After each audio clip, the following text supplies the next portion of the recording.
You are now tuned into Then Radio.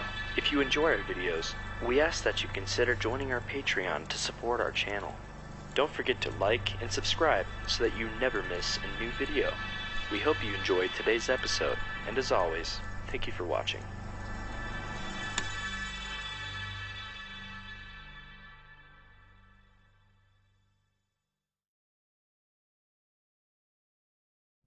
New post-war Old Dutch cleanser, famous for chasing dirt, presents Nick Carter, famous for chasing crime.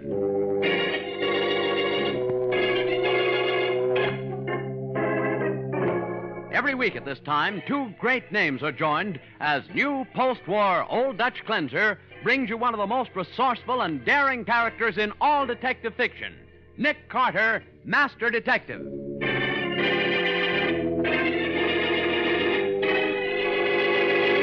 Nick, you say it couldn't have been either an accident or suicide? No, Patsy, it couldn't. But Kirby says Mr. Briggs was alone in his study at the time. I know it sounds impossible, Patsy, but somehow I believe he's telling the truth. But who fired the gun that killed Briggs? Oh, that's really the $64 question. No, Patsy. If the newspapers are right about Briggs' estate, that's the $4 million question. Today, the exciting news in household cleansers is new post-war Old Dutch cleanser made with activated seismotite. Try it yourself. See if it doesn't clean in less time with less rubbing than any other cleanser you've ever used. For here's the first real cleanser improvement since the introduction of seismotite. It's activated seismotite, and it gives new post-war Old Dutch cleanser a new fast action, new almost effortless ease, a new snow-white appearance. So why put up with ordinary, out-of-date cleansers? Instead, switch to new post-war Old Dutch cleanser made with activated seismotite. See for yourself how it gives you new speed, new ease in all your cleaning. Get new post-war Old Dutch cleanser tomorrow in the same familiar package.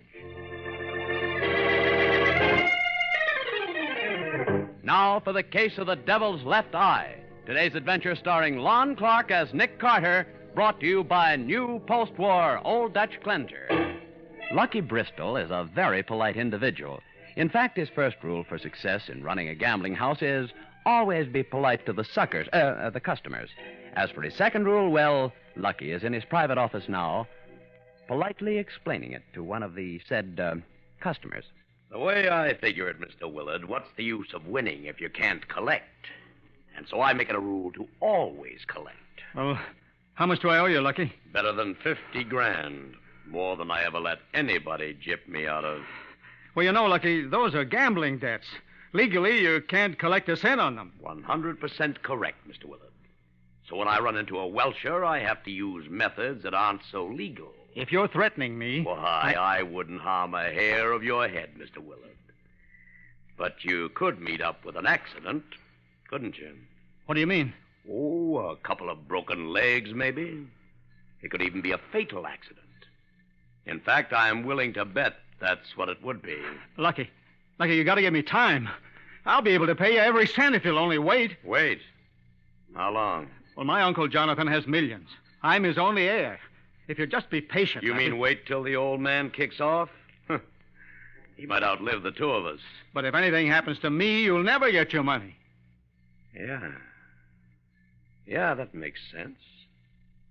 Maybe it'd be better if your uncle met up with an accident, huh?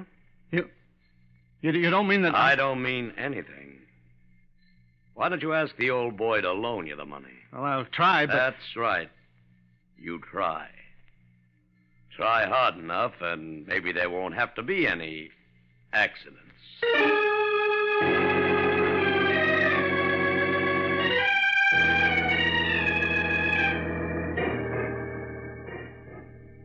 Well, Mr. Willard, it was over a week ago you said you were going to ask your uncle to loan you the money. How about it? I've begged him a dozen times to let me have the money, but he won't. That's too bad, isn't it? Look, Lucky, I'm going to Lake Placid for the weekend, but I'll ask him again on Monday. So if you'll only wait until then... I've waited a long time now, Mr. Willard.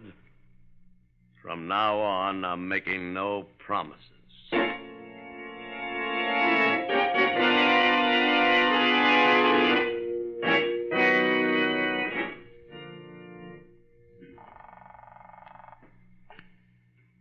Jonathan, Briggs' residence? Hello, Kirby. I'd like to speak to my uncle. Oh, yes, Mr. Harry. Just a moment, sir. He's in the study. I'll put your call through to him there. Hello?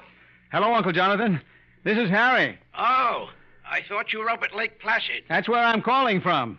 I was worried about your cold. I don't believe it. You knew very well that I'm so much better. The doctor said I could get up today. But, Uncle, you've been in bed for the past week, and I naturally... Yes. What you really called about was that money, wasn't it? Well, Kirby can't hear you, can he? What's the matter with you? You know I'm always alone in my study at this time of day. Well, yes, Uncle Jonathan, I did want to talk to you about the money. Well, you can save your breath. I won't give you one single solitary red cent. But, Uncle Jonathan, A penny, and that's final. If you... Uncle Jonathan. Uncle Jonathan.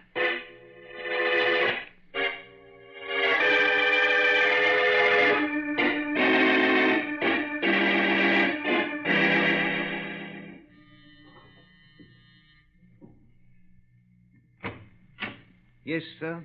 I'm Nick Carter. This is my secretary, Miss Bowen. How do you do? Sergeant Matheson of the Homicide Squad asked me to come up here and take a look around. Oh, yes, sir. Won't you come in? Thank you. The study is this way, sir. You're Kirby, Mr. Briggs' houseman, aren't you? Yes, sir. It was I who found the body after the accident. This is Mr. Briggs' study. Why, it's like a room in a medieval castle. That's what it is, miss. Mr. Briggs bought the entire room from the owners of McLennan Castle in Scotland and brought it over to America piece by piece. Even the wall paneling? And that huge stained glass window across the room there? Everything, sir. How unusual to find a room like this in a big city apartment. Yes, miss. The City and Town photographed it last year for their October issue. Oh, Nick. Look at this magnificent antique cabinet here by the door. That's a highboy, miss. And look at those old guns on the wall beside the highboy. Mr. Briggs collected antique firearms, miss. God. Here is the one that caused the accident. An old flintlock musket. Yes, sir. It certainly is a clumsy-looking thing. Just about as deadly at close range as a sawed-off shotgun. Why do they call it a flintlock? Well, you see, Patsy, the hammer holds this bit of flint. Yes, I can see it. First you have to cock it, and then when the trigger is pulled, the hammer falls, and the flint strikes against this piece of steel here and causes a spark. Then what? See this little hollow here? Uh-huh. That's called a firing pan. Holds a small amount of powder. That powder is ignited by the spark, and that sets off the real charge inside the gun barrel, causing the gun to be fired. Well, if you have to go through all that preparation to make the gun shoot, how could it go off by accident? That's what Matty was wondering, and that's why he asked me to take a look. Suppose you tell me just what happened, Kirby. Well, sir, Mr. Briggs was in his study, as he always was at that time of day. Early this afternoon, wasn't it? Yes, sir. The clock had just struck 2:30 when Mr. Harry called from Lake Placid. He wanted to talk to his uncle, so I pushed the button for the buzzer in the study. And when I heard Mr. Briggs pick up the phone, I hung up. How long after that did you hear the shot? Not more than a minute or two, sir. I rushed in here and found Mr. Briggs in that chair behind the desk, dead. The gun was lying on the floor over there. On the floor, huh? Yes, sir. Kirby, are you sure there wasn't anyone else in the room with Mr. Briggs? Well, there couldn't possibly have been, sir. You can see there's no place to hide in here, and there's only one door. I was right outside, and no one could have got past me. Well, how about that stained glass window? Does it open onto a terrace? No, miss. Outside, there's a sheer drop of 23 stories. Oh. And it's the only window in the room, too. Yes, sir. Well, I guess the next thing is to talk with Mr. Briggs' nephew. Oh, Mr. Harry hasn't arrived home from Lake Placid yet, sir. I expect him at 10 tomorrow morning. I see. All right, then, you can expect me at 11.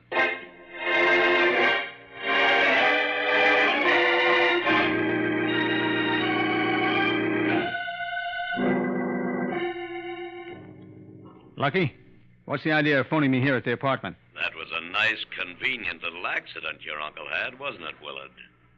Convenient for both of us. Look, Lucky, I can't talk to you now. I just got in from Lake Placid an hour ago, and there's some people waiting for me in the study. You call me back? Yes, of course. Goodbye.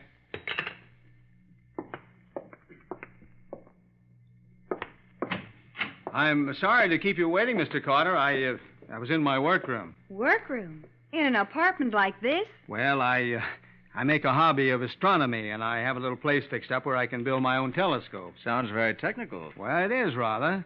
Of course, I can't grind my own lenses, but I have them made to my specifications and then do the rest of the work myself. Well, I suppose you want to know about Uncle Jonathan. Shall I leave, sir? No, that's all right, Kirby. Keep on with your work. Need any help with that ladder? Oh, no, thank you, sir. I can manage. I'm all through except cleaning the stained glass window. I'll do the outside first. The and then- outside? My goodness, how do you get at it? Oh, it's very simple, miss. Mr. Briggs had the window mounted on a special frame so that it swings into the room. You see? Oh, Very neat arrangement. it's a beautiful window, Mr. Willard. I've always thought so. As you can see, it represents Satan being cast out of heaven. Well, Mr. Willard, about your uncle's accident. I'm afraid there isn't much I can tell you. I was talking to him by a long distance when I heard the shot. Then a moment later, Kirby picked up the phone and told me what happened. How do you think it happened? Well, it seems pretty obvious to me. The gun fell off the wall and was discharged by the jar when it hit the floor. You mean to say that a gun like that hung on the wall loaded?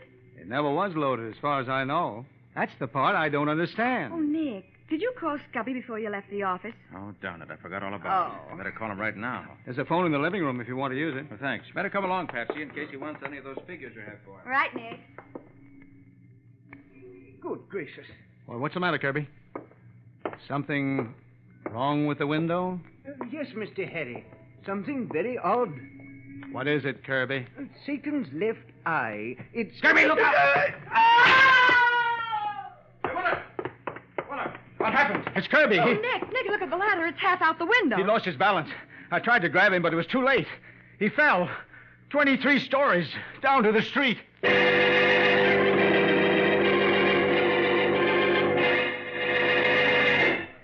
From the antique stained glass window, the evil face of Satan seems to leer triumphantly down into the room where violent death has struck twice within 24 hours. We'll see what happens in just a moment. Here's what is new about new post-war Old Dutch Cleanser. It's made with activated seismotite. New post-war Old Dutch Cleanser cuts grease on contact. Your eyes will open wide at the rubbing you save as activated seismotite, found only in new post-war Old Dutch, cleans away dirt and stains with new miracle-like speed. Yes, and there's new, almost effortless ease to cleaning with new post-war Old Dutch, for it cleans, polishes with a new gliding action that's utterly different, amazingly smooth. Snowy white, it rinses away quickly, leaves no sediment. So try it, compare it. See if new post-war Old Dutch Cleanser made with activated seismotite doesn't clean in less time with less rubbing than any other cleanser you've ever used. Now back to the case of the Devil's Left Eye. Today's adventure with Nick Carter, brought to you by new post-war Old Dutch Cleanser. A room transplanted from a medieval Scottish castle to the tower apartment of a Manhattan skyscraper has been the scene of two apparently accidental deaths. 2 hours have passed since the second tragedy, and Nick and Patsy, on their way back to Nick's office, have stopped in front of a small shop. I never saw this place before. Giuseppe Serino, second-hand books and magazines. Giuseppe's quite a character. You'll like him. Oh? Ah, Nick. Come sta, my friend. Hello. Long time I no see, eh? How are you, Giuseppe? Sta bene, grazie. Good. This is Giuseppe Sorino, Patsy. Giuseppe, Miss Bowen. I am very happy to meet you, Senorina. Hello, Giuseppe. Giuseppe used to be in vaudeville. Oh? See. When I am not so fat like this, we play all the big time. 4 flying Sorinos. Tumblers extraordinaire. Oh. Giuseppe, I wonder if you have a copy of City and Town for October of last year. Sure. Back this way. We got them all. All right. Nick, is that the issue of City and Town that Kirby said contained a picture of the Briggs study? Mm-hmm. How's business, Giuseppe? Ah, she's no good. Everybody, she's got too much money. Can afford the new magazine. No want the old magazine. Well, if you'd like to pick up some extra cash, I've got a job for you. Oh, no, I take. Fine. October 1946, you want, eh? Yes, that's right. Here she is. Almost like new. Ah, that's it, Giuseppe. Thanks. Is the picture there, Nick? Hey, just a minute. Oh, yes. Here it is. In color, too. Oh, the stained glass window certainly shows up well. Yes, and here's what I was looking for. What? The gun. That 17th century flintlock. I knew it couldn't have fallen from the wall beside the highboy and landed where it did. Why, it's on the highboy in the picture. And I'll bet that's where it was when it killed Jonathan Briggs. Yeah, but even if it was there, Nick, that doesn't explain how it could go off by itself. No, you're right there. But it may prove that Willard was lying about where the gun was. And with Giuseppe's help, I may be able to learn how the second so-called accident happened. What the kind of job do you like for me to do, Nick? Something is right in your line, Giuseppe. A little tumbling. Oh, I'm not so sure. It's a long time now since I do very hard stunts. Now, this one won't be hard, Giuseppe. We can do it right in my office. And it's easy. As easy as falling off a ladder.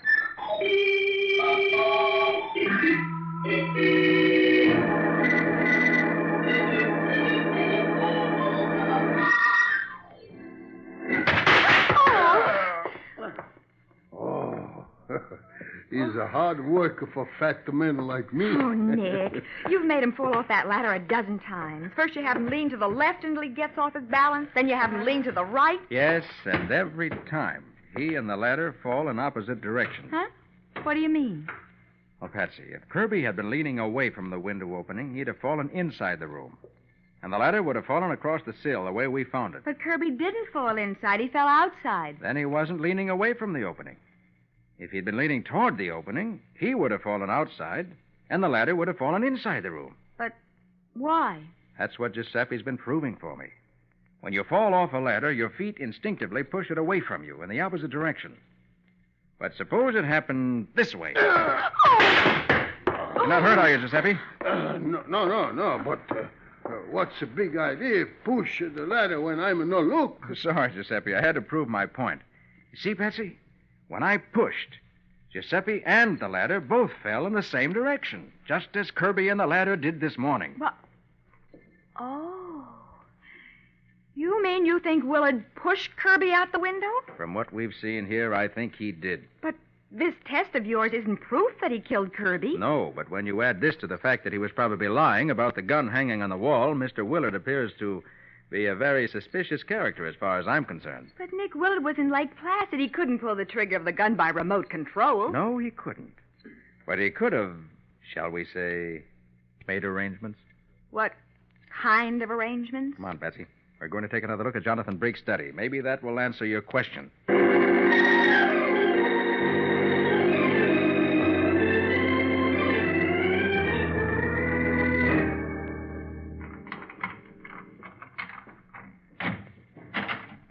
Lucky for us, the police sealed this room up right after Kirby was killed. If there's any evidence here, nobody's had a chance to destroy it. Mm-hmm.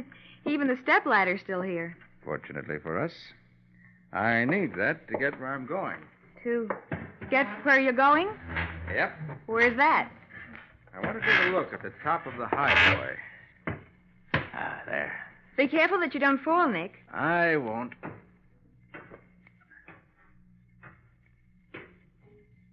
Let's see. What are you looking for, Nick? Uh-huh. Just as I thought. Climb up here beside me and I'll show you. Oh, it better be good, Nick. I don't like ladders. It is good. See here? Oh, what a shame. That beautiful finish is all scratched up. Yes. That must be where the gun rested. And here's a dent in the wood paneling near where the butt of the gun must have been. Meaning what? When the gun went off, the recoil threw it back against the wall where the dent is. Uh-huh. And it bounced off the highboy onto the floor. Hmm. A gun like this would have to have quite a kick. Well, what do you suppose those books are doing up here? The butt of the gun were propped up on those books, and the muzzle were resting on the edge where these scratches are. Where would the gun be pointing? Why, right at that chair where Mr. Briggs was sitting when he was shot. Mm-hmm. You begin to see how he was killed? Oh, yes. And at such a short distance, it couldn't have missed. Right. But how was the gun set off? You still don't know that. I think I do. See these burn places here? Yes, they look like cigarette burns. But nobody could lay a cigarette down up here. It's too high. Patsy, take a look at the face of Satan in the stained glass window there across the room. See anything strange about it? No. No, it's pretty badly warped, but that's just age, isn't it? Look at his eyes. Why, they don't match. Exactly. Oh. The right one is yellow, and the left one is white. Now, do you remember what time Mr. Briggs was killed? About 2:30, Kirby said. Right. And about 2:30 tomorrow, I think we can put this case in the file, marked Case Closed.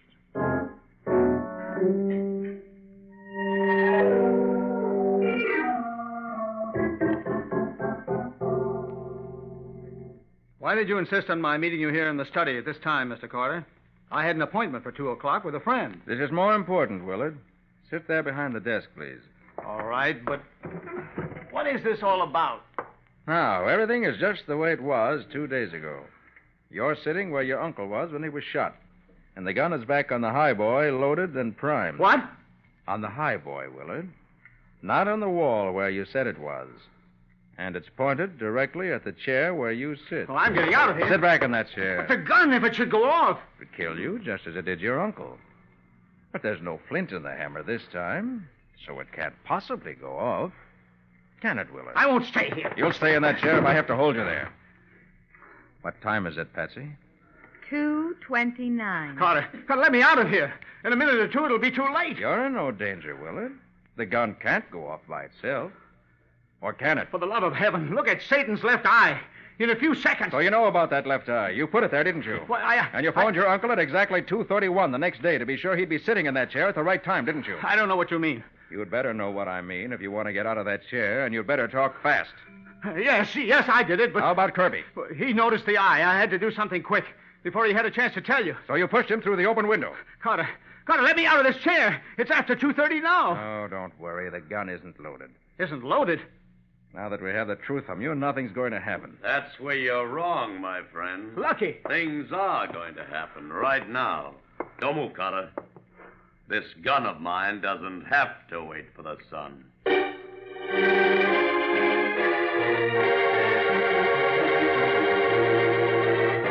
Lucky Bristol stands in the doorway, his revolver aimed at Nick, and it looks as though Jonathan Briggs' study may be the scene of still another killing. We'll see what happens in just a moment. Ladies, the next time you're faced with a sink full of greasy pots and pans, simply do this. Use new post-war Old Dutch cleanser made with activated seismotite. See if it doesn't clean in less time with less rubbing than any other cleanser you've ever used. Notice how amazingly fast it cuts grease. Thanks to activated seismotite, it cleans away both dirt and stains in hard or soft water. Thrill to the new, almost effortless ease in cleaning with new post-war Old Dutch. It cleans and polishes with a smooth, gliding action that means less work, less rubbing. It's utterly different, so try it, compare it. See for yourself how new post-war Old Dutch cleanser made with activated seismotite gives you new speed, new ease in all your cleaning.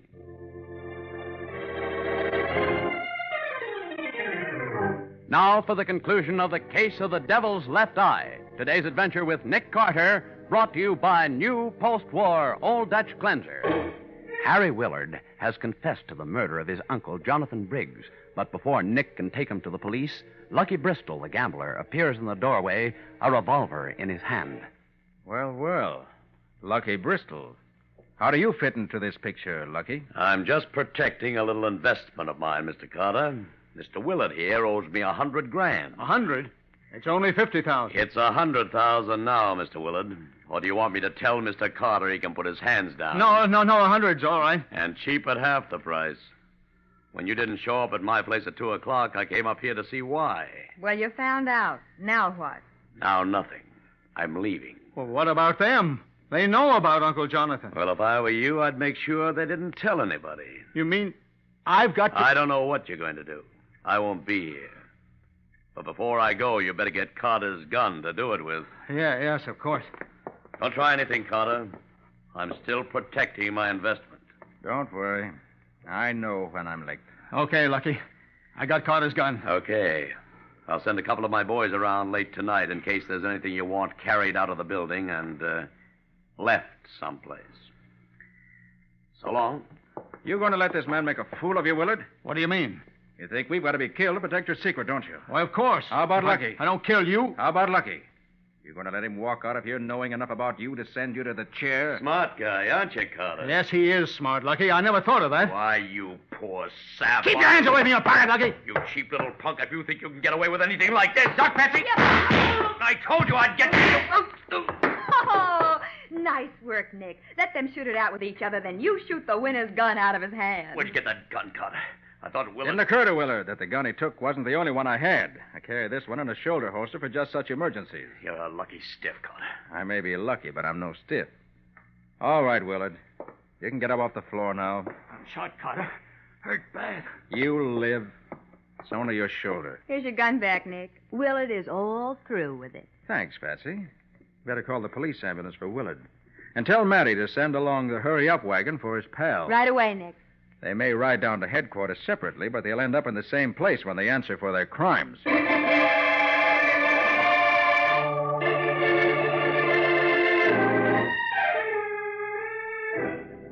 Nick, when are you going to explain what's been going on?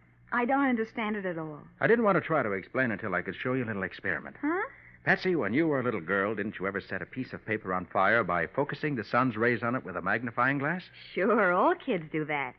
So what? So you can set off gunpowder the same way. And that's just what Willard did. Go on, I'm listening. Willard replaced Satan's left eye in the stained glass window with a special lens he'd had made. A lens that would focus the sun's rays right on the powder in the firing pan of the old flintlock. You fired the gun that way? Well, I'll be darned. It was the charged spots on the top of the highboy that gave him away. You see, he had to experiment for several days at the same time in the afternoon to be sure that he had the lens set in the window at exactly the right angle. Golly, that must have been pretty complicated. Figuring the angle of the sun, the right kind of lens, the right time of day, and everything. It was, even for an amateur astronomer like Willard. But fortunately, his uncle was sick in bed for a week, and Willard was able to use the study undisturbed. So he was able to set the gun, go to Lake Placid 300 miles away, and then call his uncle on the phone at just the right time so he'd be sitting at his desk when the gun went off. Right. Now you know as much about it as I do. Oh, well. I knew Satan was dangerous, and I've heard of the evil eye. But I never expected to see a stained glass Satan with an eye evil enough to kill a man. Oh, that's really something.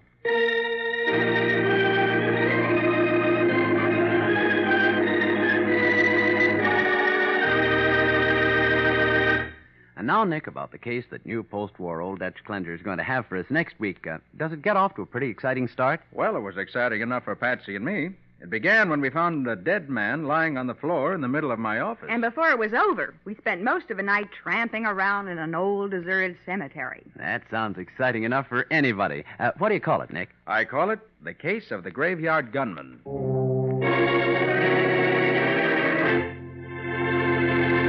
Attention homemakers. Now you don't need a mixing bowl to color margarine. The sensational new Delrich Easy Color Pack margarine ends mixing bowl mess.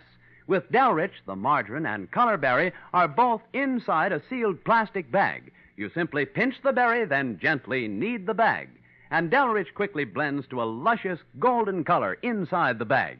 And listen, the delicious country sweet flavor and freshness of Delrich are sealed in. It's truly America's finest margarine. Ask for the new Delrich Easy Color Pack margarine tomorrow.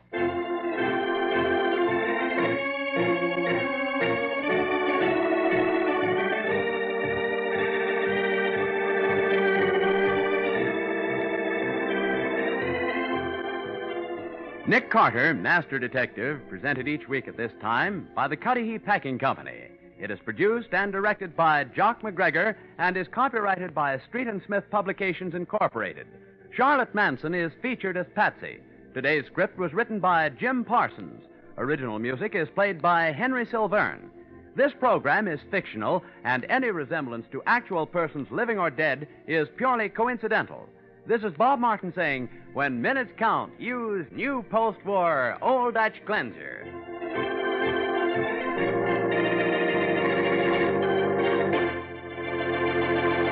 This is the Mutual Broadcasting System.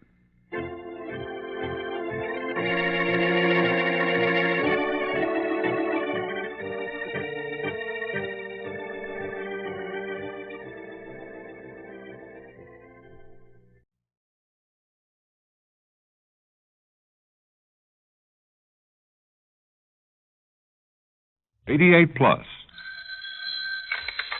Hello? Call Super 2848. That is all.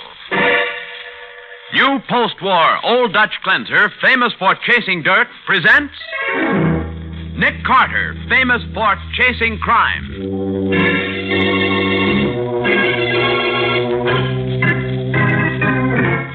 Each week at this time, two great names are joined as new post-war Old Dutch cleanser brings you one of the most resourceful and daring characters in all detective fiction, Nick Carter, Master Detective.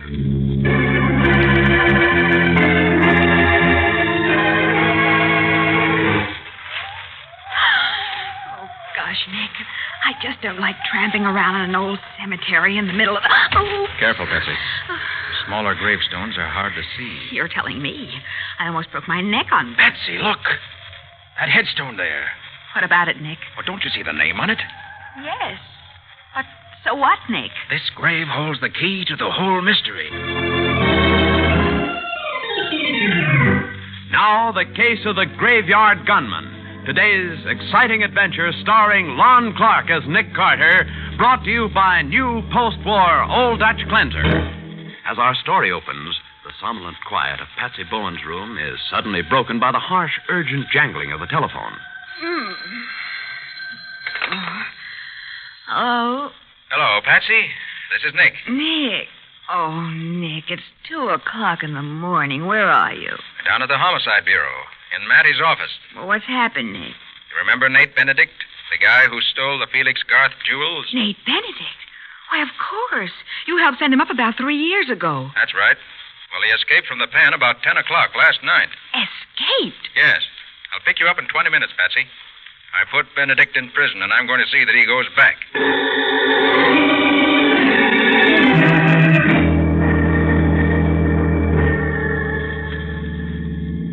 Well, what are we going to do at the office, Nick? There are a couple of things I want to check up on.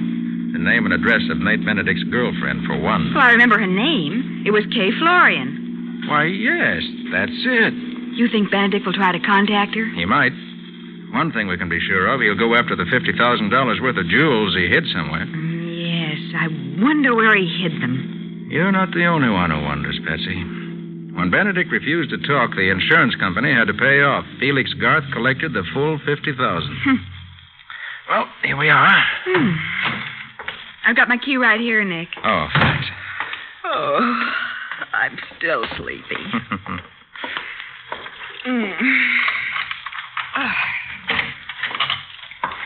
Oh, snap on the lights, will you? I've got him. Great Scott! The place is a shambles. Oh, Nick, there's been a fight in here. It certainly looks that way. And get a load of that filing cabinet. Oh. Somebody's forced it open. Let's have a look at my office. Right. Nick, your office has been ransacked, too. Someone must have... Nick, look. Over there by your desk is a man lying on the floor. Turn on the lights. Who is it? Wait till I turn him over. Oh. Well, I don't know who he is, Patsy. There's no use asking him. He's been murdered.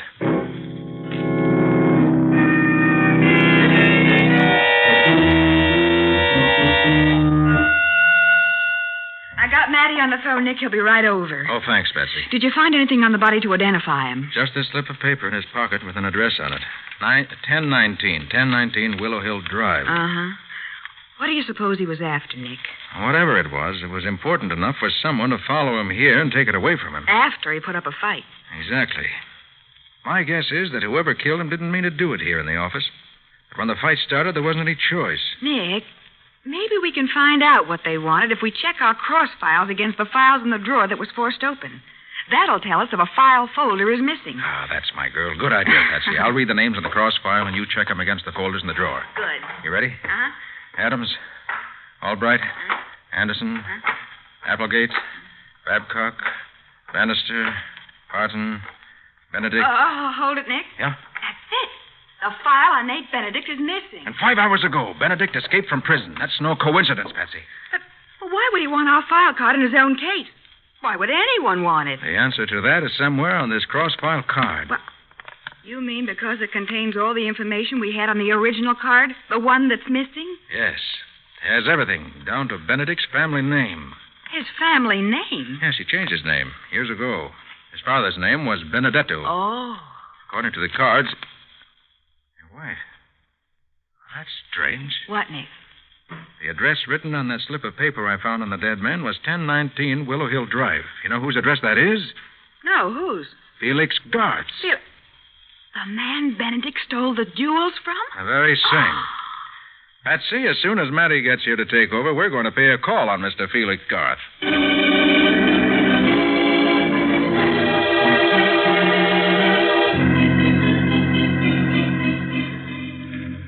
Sit down, Mr. Carter.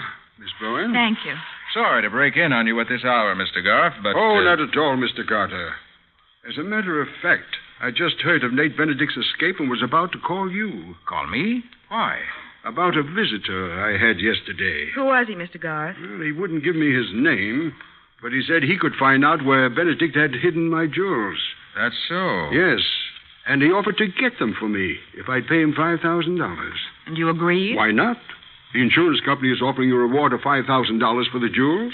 What did this man look like, Mr. Garth? Oh, he was rather a nondescript character. Small, sandy hair. Wore a gray pinstripe suit. Nick. Mr. Garth, less than an hour ago, we found that man in my office. Murdered. Murdered? Good heavens. Oh, excuse me. Hello? This is Sergeant Matheson of the Homicide Bureau. Is Nick Carter there? Yes, just a moment. For you, Mr. Carter. Oh, thanks. Hello? It's Matty, Nick. We've identified the guy you found in your office. Who was he? His name was Sammy Gates. Got out of the pen on parole last week. What? And that ain't all, Nick. The whole time Sammy was in the can, his cellmate was our old pal, Nate Benedict.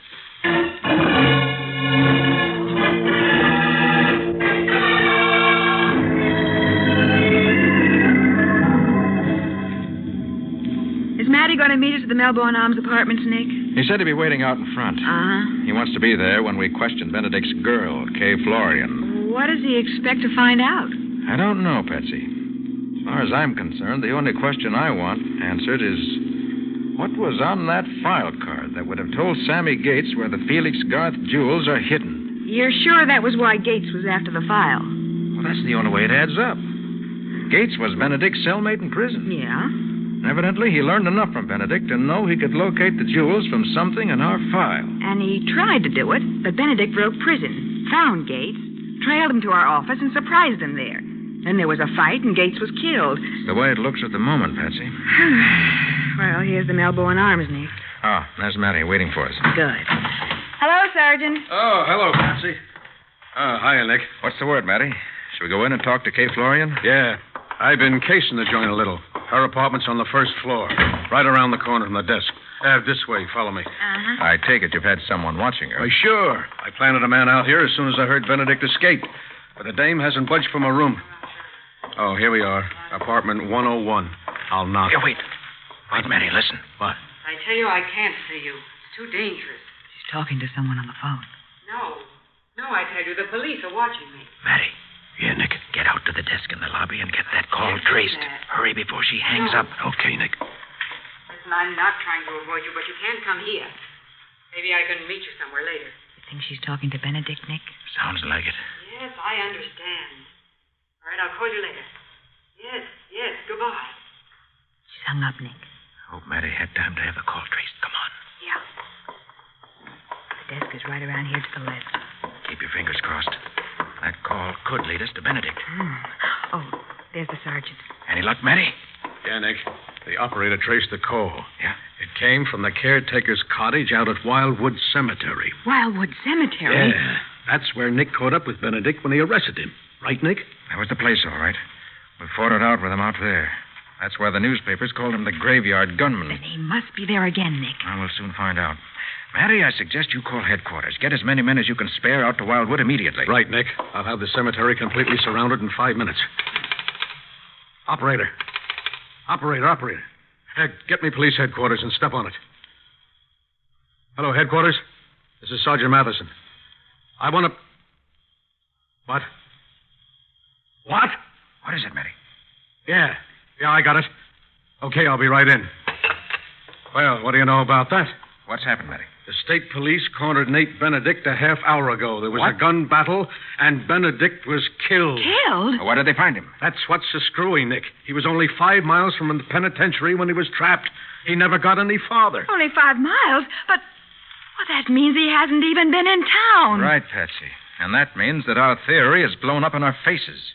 Nate Benedict couldn't have murdered Sammy Gates.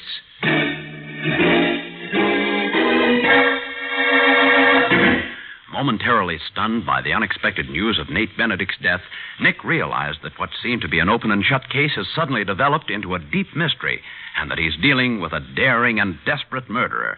We'll see what happens in just a moment. Now, back to the case of the Graveyard Gunman. Today's adventure with Nick Carter, brought to you by new post-war Old Dutch Cleanser. As we pick up our story, Nick, Patsy, and Matty have returned to Nick's office following the news of Nate Benedict's death, a death that has turned the murder of Sammy Gates from what appeared to be a clear-cut case into a perplexing mystery. Well, with Benedict dead, I admit I'm stymied, Nick. Where do we go from here? There's only one other lead, Matty. Yeah, what's that, Nick? The fact that I first arrested Benedict out in Wildwood Cemetery, and that tonight his girlfriend, Kay Florian, got a phone call from out there. But we thought the call came from Benedict. Sure, but now we know it couldn't have. Right, so who was it that called? Well, the sergeant traced the call to the caretaker's cottage. Then wouldn't the caretaker be worth talking to? Oh. Come on. Oh, Nick, we're not going out to Wildwood Cemetery. Why not? Everything else in this case has turned out to be a dead end, so why not try cemetery?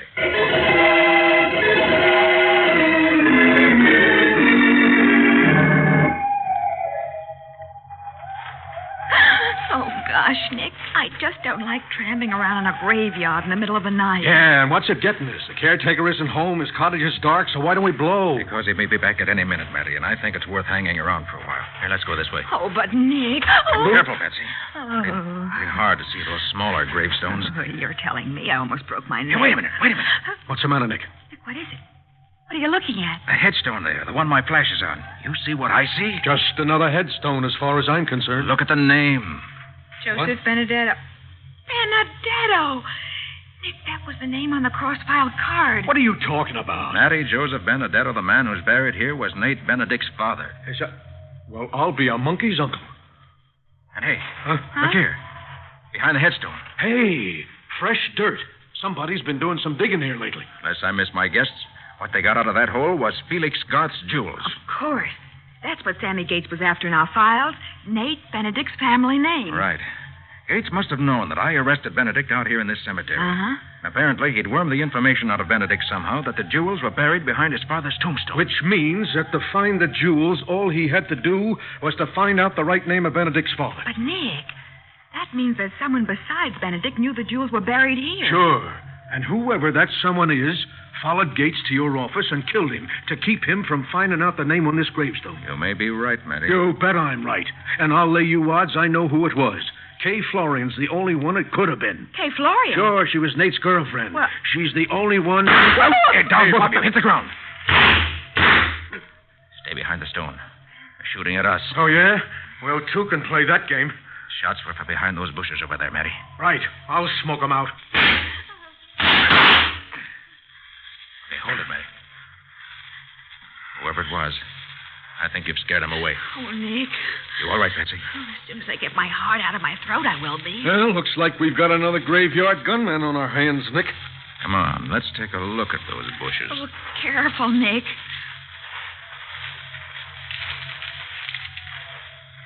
Ah, here. This is the spot. Right here. No one's here now. Oh, Nick! What is it? There's a man standing right over there. Stay where you are. All of you, don't move. He's got a gun, Nick. What do you do here?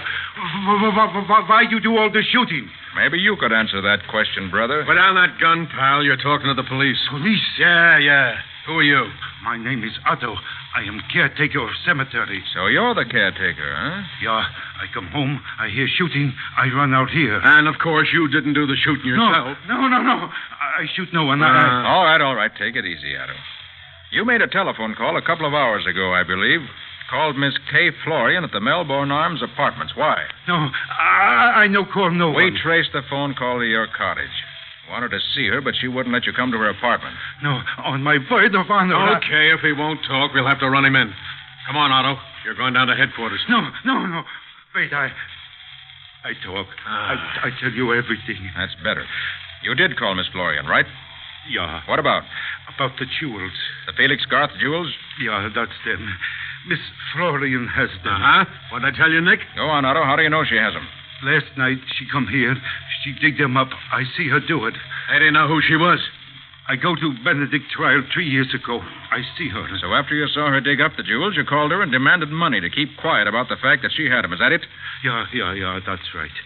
You think he's telling the truth, Nick? Well, there's one way to find out, Patsy. How's that, Sergeant? By talking to Kay Florian like I wanted to do in the first place. Yeah, that's what we've got to do, Matty. All right, then, what are we waiting for? Let's go see the Florian dame.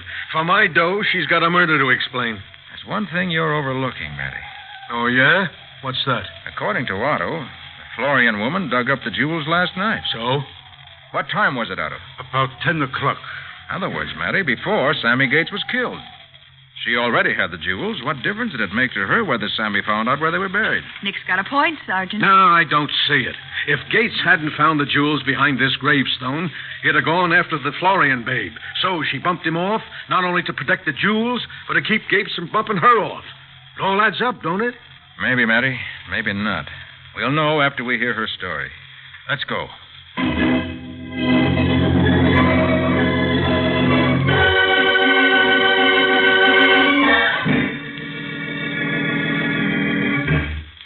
Well, come on, sister. Come on, talk. I'm telling you, I got nothing to talk about. We know you have the Garth jewels, Miss Florian. Where are they? I never heard of them. You dug up the jewels from behind a gravestone in Wildwood Cemetery between 9 and 10 o'clock last night. Who says so? Otto says so. Otto? He told us his story, Miss Florian. How he tried to shake you down for some money to keep it quiet that you have the jewels. Why, that dirty little double-crossing rat. All right. Will you talk now, sister? Not much point in keeping quiet now, is there? Okay, you win. I'll talk, but plenty. More than you're bargaining for. What do you mean? I'll tell you a story about those jewels that'll floor you. All right, let's have it. And remember, just because I've got 'em, that doesn't mean I killed Sammy Gates. Where are the rocks now? In my bedroom under my mattress. I'll get 'em if you want me to. Yeah, I'll go with you just to make sure you come back. Okay, Copper, come on. And no tricks, sister, no tricks. Well, so Otto was telling the truth after all, Nick. I rather thought he was, Patsy. What about Kay Florian? You think she's lying about not killing Gates? I don't know yet. The door to that bedroom. Somebody slammed it shut, Nick. Oh, Nick, those were gunshots that came from the bedroom. Yeah, the door's locked. Oh. Matty! Oh, Nick, he doesn't answer. Stand back, Patsy. I'm going to shoot off the lock. Yeah. That did it. Careful, Nick. It's dark in there. Should be a light switch. Yes, here it is. Oh, Nick. Here, Matty. Is he... Oh, Nick, he isn't. No, he wasn't shot. He's slugged. And the Florian woman got away. That other door there must lead into the kitchen and out the back. Yeah. Matty. What happened? I don't know, Nick. I came in here. The room was dark. The door slammed shut, and something hit me. Well, what about the shots? Shots? Nick, the jewels. She said they were under the mattress. I wonder if she had time to get them. Well, let's see. I'll lift the mattress. You see him, Patsy? Yep. Yeah, they're here, Nick. She didn't have a chance to take... Oh! What's the matter? Oh, here. On the other side of the bed. Next to the wall. Great Scott. Kay Florian. And she's dead.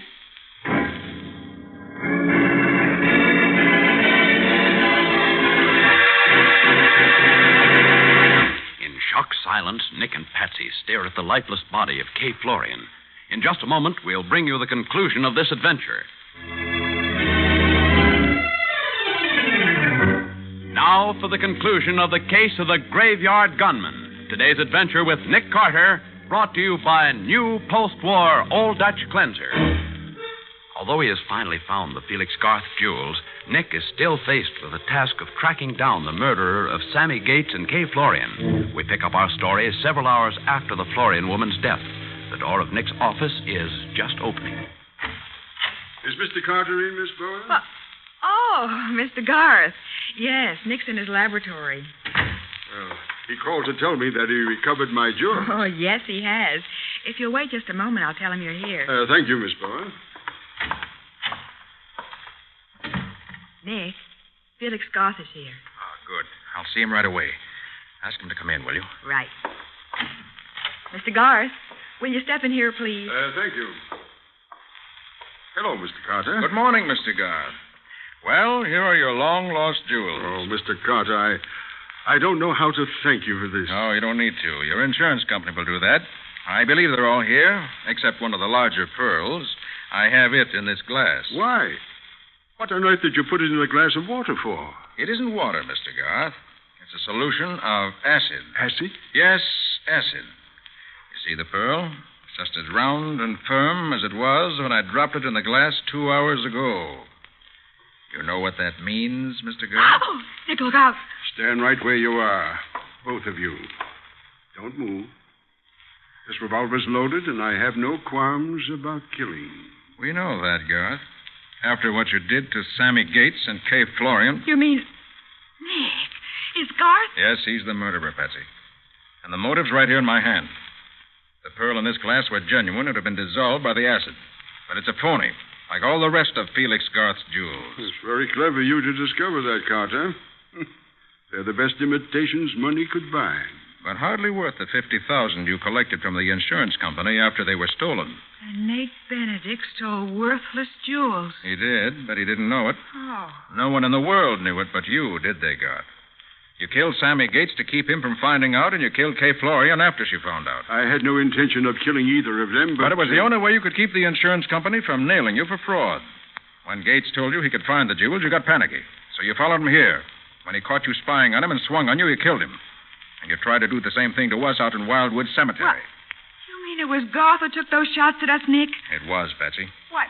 He didn't know that Kay Florian had already dug up the jewels because Nate Benedict had tipped her off that he was going to break jail and needed money. She learned they were phony when she tried to sell some of them. You've got all the answers, haven't you, Carter? Most of them.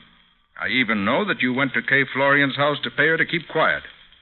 You wouldn't have had to kill her if she hadn't been all set to tell us that the jewels were fakes. Well, this is all very interesting, Carter, but it's beside the point. When I walk out of here, I'll still be the only one alive who knows the truth. A word of advice, Garth. When you do walk out, don't forget to take the pearl in this glass. You mustn't leave a scrap of evidence. Oh, give me that pearl. Be glad to. Here it is. Acid and all, right in the face. Oh! And there's something else right now. Huh. Pick up his gun, Patsy, and keep it on him. Right. I'll call Matty and tell him to get a cell ready for a new tenant with a long-term lease.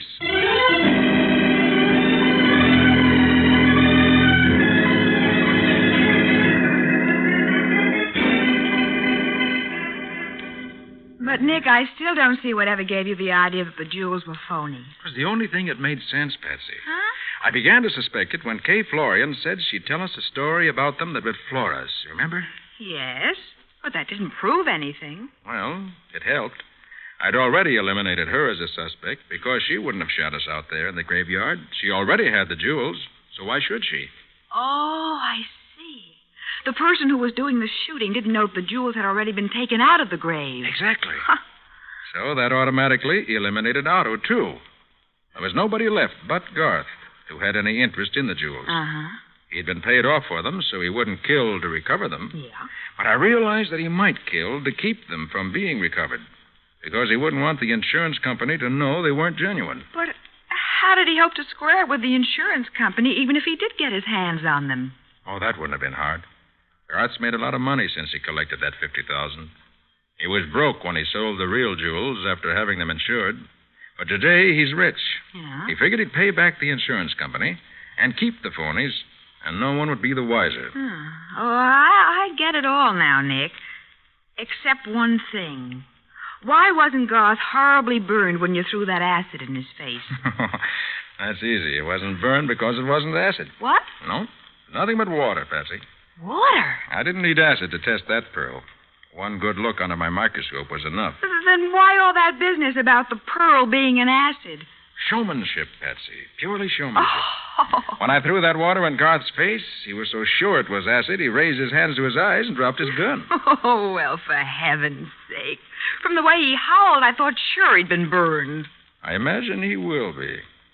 But I'm satisfied to leave the burning of Felix Garth to the proper authorities.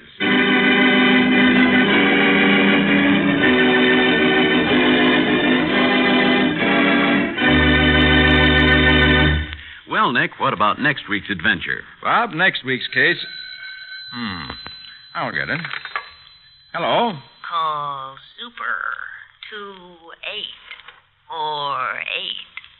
That is all. Hey, wait a minute. Oh. Well, Nick, what's the matter? There's a woman, Bob. All she said was, call Super 2848. Why, Nick, that message was on my calendar pad this morning. Look, Nick, this is mighty mysterious, all right, but what about next week's show? Oh, yes. Well, Bob, that's also very mysterious. It's about a man who was killed in Florida and who was also killed 2,000 miles away.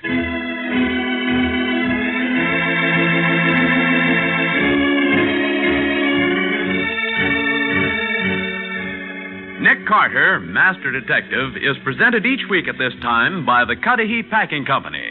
It is produced and directed by Jock McGregor and is copyrighted by Street & Smith Publications, Incorporated. Charlotte Manson is featured as Patsy. Mattie is played by Ed Latimer. Today's script was written by Ken Pettis and Lou Schofield. Original music is played by Henry Silverne. This program is fictional, and any resemblance to actual persons living or dead is purely coincidental.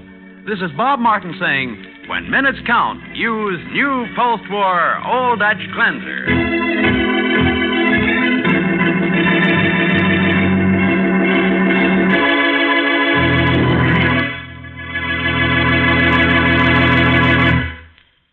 This is the Mutual Broadcasting System.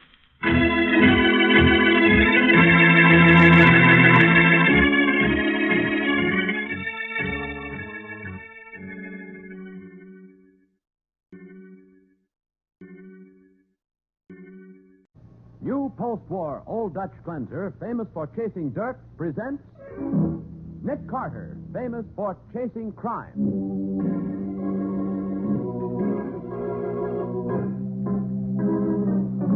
Every week at this time, two great names are joined as new post-war Old Dutch Cleanser brings you one of the most resourceful and daring characters in all detective fiction, Nick Carter, Master Detective.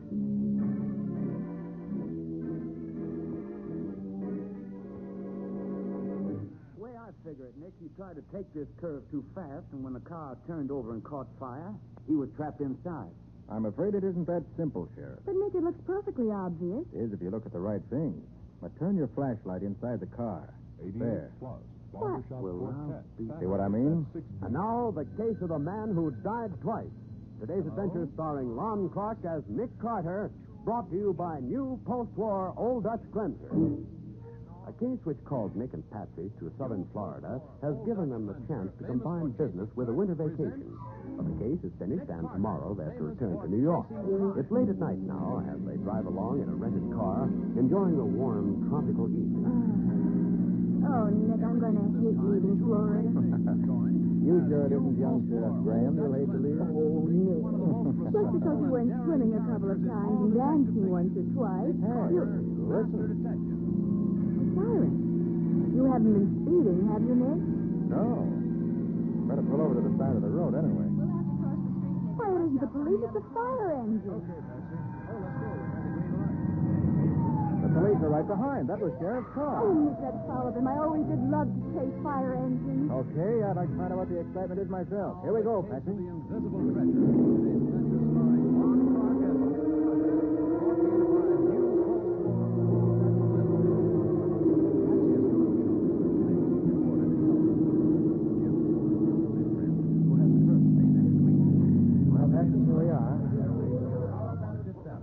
Right. Oh, there's the sheriff, Nick. Oh, Dave! Dave! Patsy, do you really? Hi. Oh, Sheriff, what happened? Car skidded over the embankment here and caught on fire. Fireman saw the flames and called it. Was anyone hurt? I guess there wasn't anybody in it but the driver, and, well, he's still in the car. Oh, horrible. Too late to do him any good when we got here. All right, you are. Nothing could be alive inside those flames. The fireman will have it out in a minute. Then when it cools off, we'll try to find out who it was. Hey, watch out! Ready to go! Back, Patrick.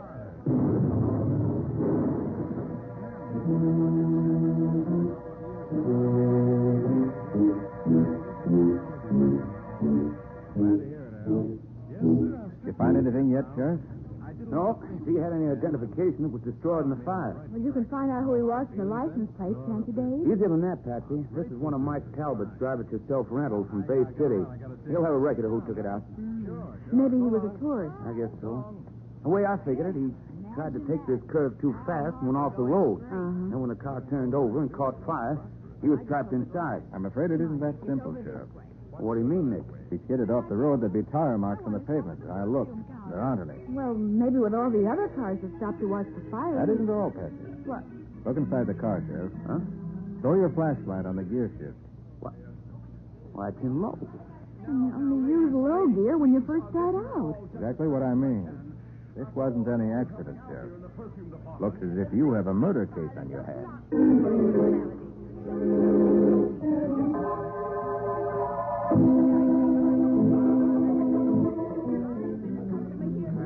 Hey, Bill, 3 more cups of coffee. Coming up, Sheriff. Oh, we better skip the coffee, Dave. It's late. We have to catch that early plane back for New York. But Nick, I want to talk to you about that. This thing tonight's got me worried. Oh, you'll handle it all right, Dave. I'm not so sure. Being a good sheriff and being a good detective are two different things. If I fall down on this case... Here's the coffee, Sheriff. Oh, thanks, Bill. Sheriff, I hear Sam Ritter's out to get his old job back. Yeah, that's what I hear. You're sorry, Dave, for Bay County if that old coot ever gets back in office again? Hey, Bill, where's the hamburger? I'll be right with you, Toby. Who's Sam Ritter, Dave? He used to be the sheriff for me. Oh. Stole the taxpayers blind, but he's mighty good at handing out the old salve, and lots of folks like it. Well, they must like you better, or they wouldn't have elected you. Oh, you know how it is. I was just out of the Army, had a few medals and a few citations, and I guess that's why folks voted for me. It'll be different next time. The war is ancient history now. And you think if you don't solve this murder, Ritter'll be sheriff again? Something like that would be all he'd need. Oh. He's already talking it around, but I'm too young and inexperienced. Well, maybe I am, but by golly, at least I'm honest. That counts for a lot. Nick, couldn't we... Oh, wait a minute, Patsy. I know what you're going to say. Nick, it'd mean a lot to me if you could stick around a couple of days and help. Why don't you, Nick? You can spare that much time. Okay. What chance do I have with the both of you? You mean you will, Nick? Sure. Oh, good. I always like to be sure a killer is caught. Well, now we get some action. Right. Tell you what you do, Dave. You find out from the drive-it-yourself place who hired that car. Then have an autopsy performed to see whether you can discover the real cause of death. I'll get on it right away. And I'll cancel our plane reservation. That's great, Nick. Thanks a lot. I'll be around at your hotel bright and early tomorrow morning. No, you won't. Huh? It's early tomorrow morning right now. And if you show up before 9 o'clock, I'll start committing murders myself. With you as the first victim.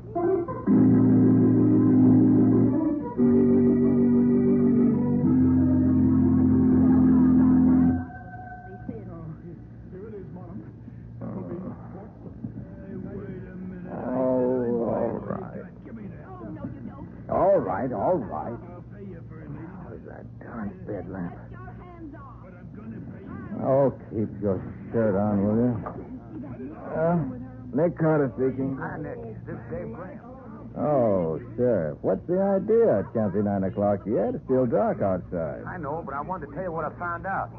That guy was poisoned with cyanide. How do you know? I got the doc out of bed and made him perform the autopsy right away. I see. You know who the man was yet? Yeah, sure. His name was George Brennan. He was staying at the Bayview Hotel. Anyway, that's what he told Mike Talbot when he rented the car. I hired it by the week. Did you get Mike out of bed, too? Sure. Why? Because here's one person you're not getting out of bed. See you at 9 at the Bayview Hotel.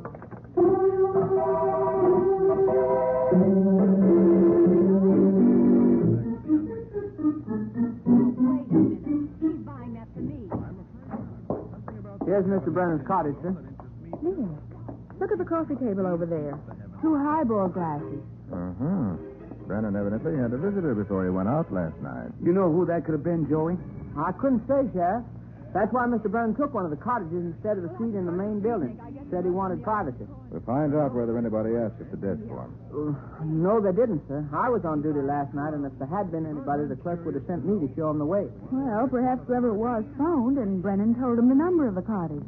Yes, ma'am, that could have been it. Okay, Joey, thanks. We'll let you know when we're through. Oh, and here's something for your trouble. Oh, thanks, Sheriff. Let's see if there's anything in that bag while I take a look at the closet over here. Okay. Alligator hide. He had plenty of money to spend on luggage. It's brand new, too. Door of the closet, please. There's shoes here in this closet. Even the shoes. All the labels have been taken out of the shoes. They have? That's funny. Must have had some reason for wanting to conceal his identity. Uh-oh. Oh, did you find something, Patsy? I'll say I did. Hidden under the lining of his suitcase. Photograph of a girl. Yeah, good looking, too. Well, from the hat she's wearing, I'd say this was taken about 10 or 12 years ago. What's that writing on it? To Griffin, with all my love, Linda. Griffin? That's an odd first name. I never heard it before. Hey, wait a minute. Look at this. It's just a book of matches, isn't it? Yeah, I found it under the coffee table. Still full of matches, but they've all been burned. That's not what I'm talking about. Just look at those little indentations around the edge of the matchbook. Yes, I see. Probably made by a fingernail. They look too neat and regular for that. Some people do that sort of thing unconsciously. Nervous habits, you know. They're usually very careful to keep the pattern regular. It's the advertising on the cover I'm talking about. Look. Littlefield Construction Company, Mortonville, Ohio. Keep on reading. T.J. Littlefield, President. Griffin Buckley, Executive Vice President. Griffin Buckley? You see, it's the same name as the one on that picture. And I'll bet there aren't many people in the world with Griffin for first name. Maybe he's right, Nick. If George Brennan and Griffin Buckley were the same person, it would be only natural for him to carry matches advertising the company he works for. And that'd explain how these matches got from Ohio down here to Florida. Oh, wait a minute. You're jumping to conclusions. Matches like these get sent all over the country. But there is one thing. What? The initials are the same. G.B. George Brennan, Griffin Buckley. People have a tendency to keep the same initials even when they change their names. Now, let me see that picture again. And here you are, Nick. What town did you say those matches came from? Mortonville, Ohio. Uh-huh. Look at the photographer's mark on the back of this picture. The 8th Portrait Studios, Mortonville, Ohio. Sheriff, you've hit on something.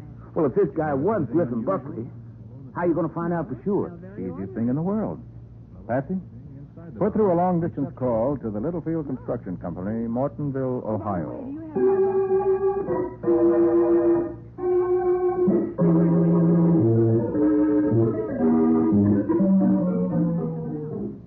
Yes, this is Littlefield. My name's Nick Carter, Mr. Littlefield. I'm calling you about Mr. Griffin Buckley. Yes. What about him? Is he about 40 years old, 5 feet 8, dark hair and eyes, weight around 175? Well, yes, but... Is he in Mortonville now? Of course he's not. And I'm afraid I have some bad news. I hope I'm wrong, but I think Mr. Buckley has met with an accident. Is this some kind of a joke? I know he met with an accident. You do? Griff's car went over an embankment and burst into flames with him inside it. But how could you know? It only happened last night, a few miles out of Bay City, Florida. What are you talking about? That accident happened right here in Mortonville the week before last. Griff was buried 10 days ago.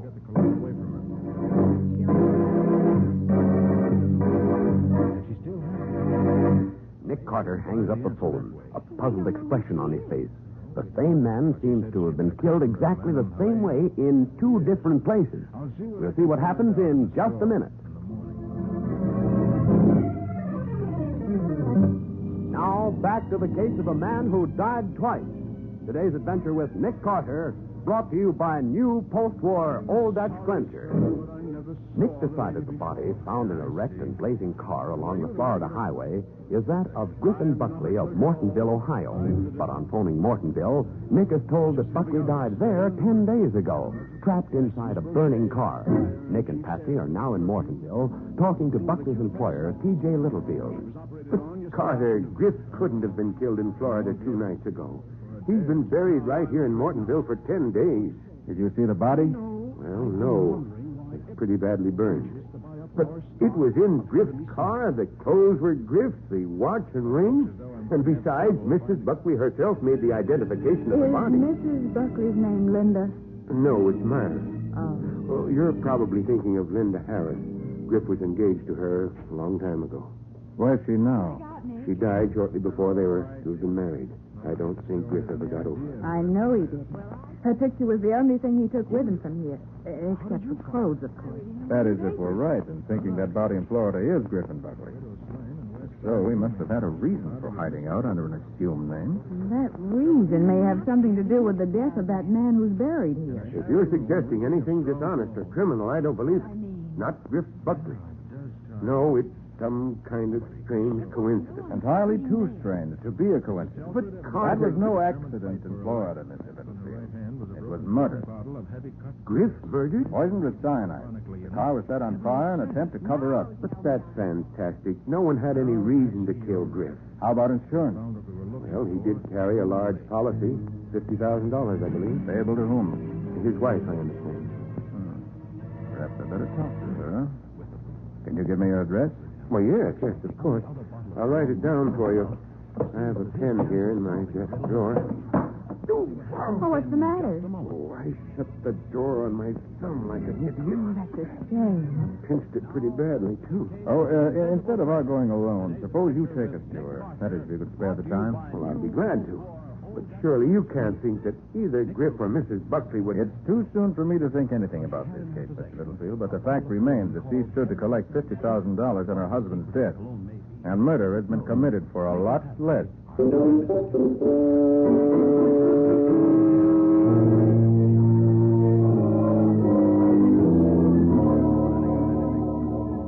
You're crazy. I don't know who the man in Florida was, but my husband is buried right here in Woodlawn Cemetery. It is rather personal, Mrs. Buckley, but were you and your husband happy together? Happy? I hated him. Myra. And he hated me. Griff never loved anybody in his life but that Harris girl. Perhaps you and Griff weren't ideally happy, Myra, but now that he's dead... As far as I'm concerned, it makes no difference whether he's dead or alive. Mrs. Buckley, I'm going to ask the court to open his grave. Why? Because I think the auto accident was a fake. And if I'm right, you may find yourself facing a murder charge. Me? What are you talking about? You're the only person who profited by your husband's death. And that $50,000 insurance policy is a motive any jury would take notice of. So that's it. You're going to try to pin it on me, are you? Well, you can't. It was Griff. He killed him. He killed whom? That man in the car. The man who was buried here under the name of Griffin Buckley. Myra, what are you saying? So it wasn't your husband? All right, it wasn't. Then who was it? I don't know, and I don't care. Myra, why did you say it was Griff? As soon as I saw the body, I realized that Griff was probably scheming to get away from me. And if that's what he wanted, why should I stop him? Especially if I stood to make $50,000. But Myra... Did you think I was going to say, no, that's not my husband. It's someone my husband murdered. I'm the wife of a thief and a murderer. I'm not that big a fool. What do you mean? The wife of a thief? Griff had been stealing from the company for years. From my company? Of course. You mean to say that your husband killed some unknown person, put him in a car, and set fire to it in order to cover up his thefts from the Littlefield company? That's the only thing it could be. If everyone thought Griff was dead, he'd be safe. You had your books examined since Buckley's disappearance, Mr. Littlefield? Well, no, but... Would you tell anything if we went down and looked them over now? Well, it would take several days to make a complete checkup. But we might discover something from the bank statement which came in this morning. I'll bet you'll find that your trusted little Griff took everything that wasn't nailed down. Let's go, Mr. Littlefield. And Mrs. Buckley, you better not try to leave town. Don't worry. If Griff was killed in Florida, it's just as good as if he'd been killed here. That insurance hasn't been paid yet. And I'm staying right here until I collect every cent of it.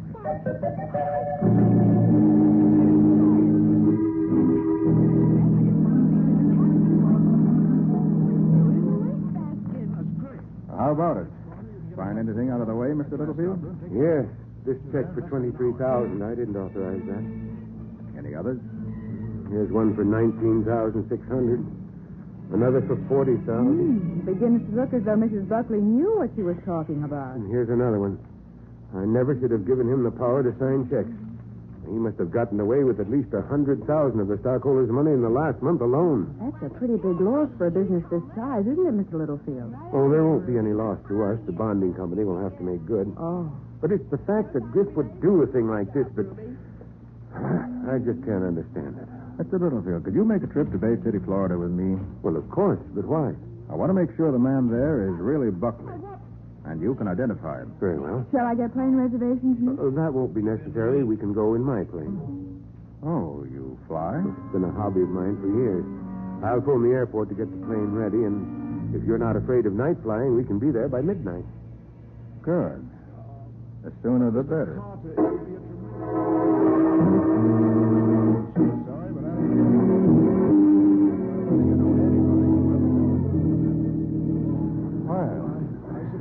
Better. It was a good dinner, Mr. Littlefield. I'll say it was. You know, Carter, I've been wondering if we shouldn't stay over here in Atlanta tonight. I'm more tired than I realized. It's been a terrible day for me. Well, I'll take over the controls if you want me to. Oh, do you fly? Nick's a wonderful pilot, Mr. Littlefield. Have my license with me if you're not afraid to take a chance. No, go right ahead. I'll move into the back seat and relax.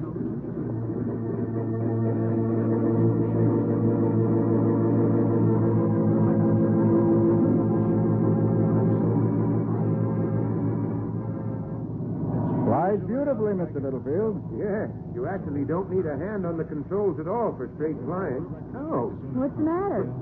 Trying to find a match, and I caught this sore thumb in my pocket. Cigarette? No, thanks. I guess I don't have any matches. Miss Bowen, would you get me a pack from the map compartment up there? Well, of course. I have some paper matches in there. Oh. With your own advertising on them. Those matchbooks were Griff's idea. One of the last things he did was order 100,000 of them. The day the shipment arrived, I'd just come from the funeral. You mean the matches weren't delivered until after Buckley disappeared? Yes. I get all choked up at the sight of them. And to think that all the time... Look at the edge of this matchbook. You have a nervous habit of indenting the edge of a book of paper matches with your fingernails, don't you, Mr. Littlefield? Why, yes. Why? How'd you get that sore thumb? I pinched it in my desk drawer. You saw me do it. Oh, no, I didn't. I saw you go through the motion. But that's not a bruise. It's a burn. You sure you didn't burn it when a book of matches went off in your hand? Of course I'm sure. Those matchbooks weren't delivered until after Buckley left Mortonville. Yet one of them was found in his room in Bay City. A matchbook with the edge indented just like this one, with all the matches still in the book but burned. I see. That was very careless of me, wasn't it, Carter? So you did kill Buckley? Yes. And I'm rather proud of the way I worked. When I discovered that Griff had been robbing the company, I gave him the choice of going to the penitentiary or helping me make a real cleanup. Some choice. And your scheme was that he should take all the cash on hand and presumably be killed in a wreck so that the police wouldn't even look for him. Right. The bonding company would repay the loss. Griff could go to South America, so he thought, and we'd each be richer by a very neat sum. Who was the man who's buried in Mortonville? I haven't the least idea. Just a hitchhiker who answered Griff's general description. What? I picked him up, offered him a drink of liquor. Flavored with cyanide. That's right. Oh. Then I phoned Griff that everything was ready. So he met me outside of town with his car, changed clothes with the dead hitchhiker. The rest was easy. But when you killed Buckley, why did you do it exactly the same way? Why not? It was a method I'd tried, and it worked perfectly. So I flew down here Friday night when I was supposed to be spending the weekend in Chicago and took care of it. Who would connect an auto wreck in Florida with one in Ohio? Nick did. Mr. Littlefield, as soon as we land, I'm going to have to... As soon as I land, you mean? Afraid you and Miss Bowen are getting out now. You forget I'm at the controls. And you forget that this plane will keep itself level even with a dead man at the controls. This is a revolver at the back of your neck, Carter, so keep your hands on that wheel. Nick. And no tricks from you, Miss Bowen. I think we're over a rather large swamp now, and I doubt that your bodies will ever be found after I drop you out of the plane. You're out of your mind. Sorry, Carter, but I'm afraid I'll have to put a bullet through the back of your head. Threw it in the waistband.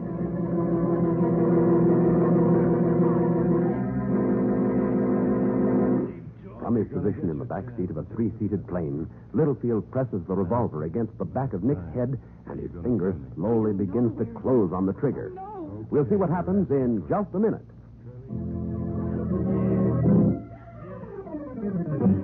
Now for the conclusion of the case of a man who died twice.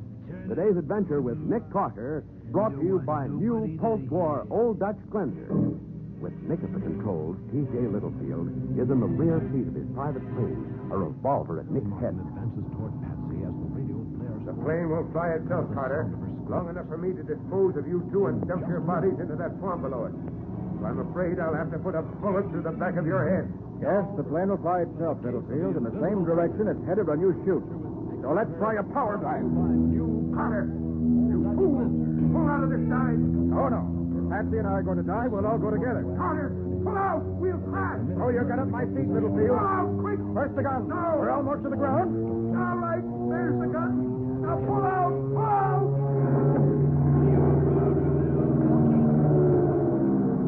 Here's my gun. Keep it on me. I'll try, Nick. What's the matter? You look so green. That died. Sort of upset me. You'll feel okay in a minute or so. Sure hope so. And now, Mr. Littlefield, we'll try a safer landing at the Bay City Airport, where you can tell your story to the sheriff. I think he'll enjoy hearing it.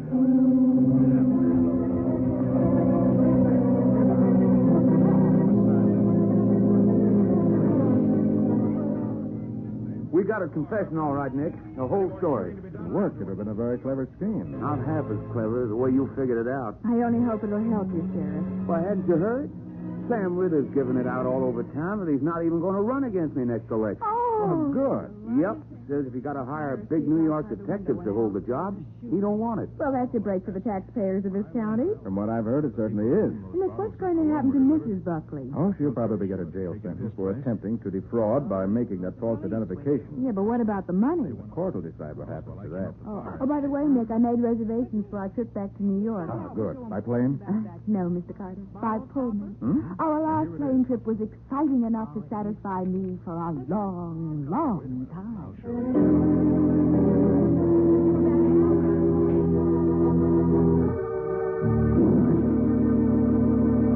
Well, Nick, what about next week's case? Bob, it was very exciting. You see, it all... excuse me. Hello? Oh, super. 2848. That is all. Now, see here. Nick, that wasn't... Yes, Bob, it was that same mysterious woman saying, call Super 2848. Nick, look out the window at that billboard. Well, I'll be done. Call Super 2848. What the dickens is this all about? I don't know, but I'm... Look, Nick, I wish I knew what it means, too, but what about next week's show? Oh, yes. Well, Bob, next week, Patsy and I get mixed up with a bottle of cologne. You mean like perfume? Oh, I'll say. And that bottle of cologne almost made an angel out of me. Those crooks meant business.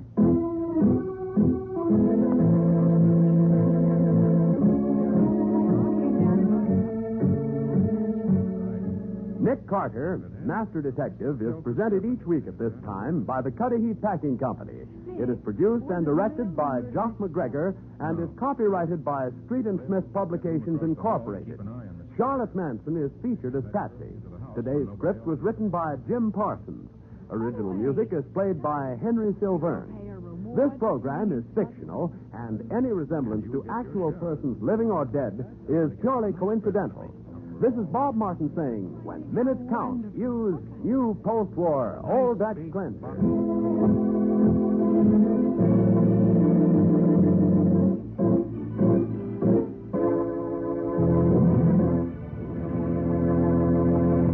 This is the Mutual Broadcasting System. Well, Bob, next week's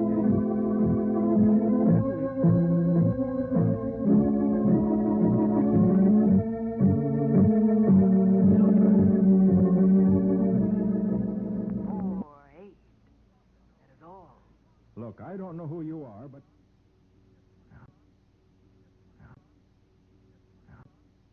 88 Plus Barbershop Quartet, Saturdays at 6 p.m.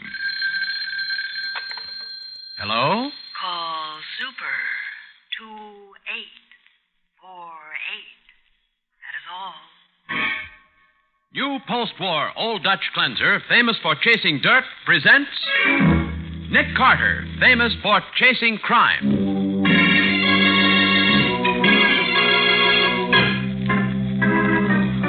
Every week at this time, two great names are joined as new post-war Old Dutch cleanser brings you one of the most resourceful and daring characters in all detective fiction, Nick Carter, Master Detective.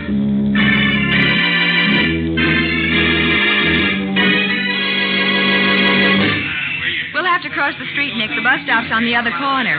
Okay, Patsy. Oh, let's go. We had the green light. Hey, you, let me Nick, that voice. It was...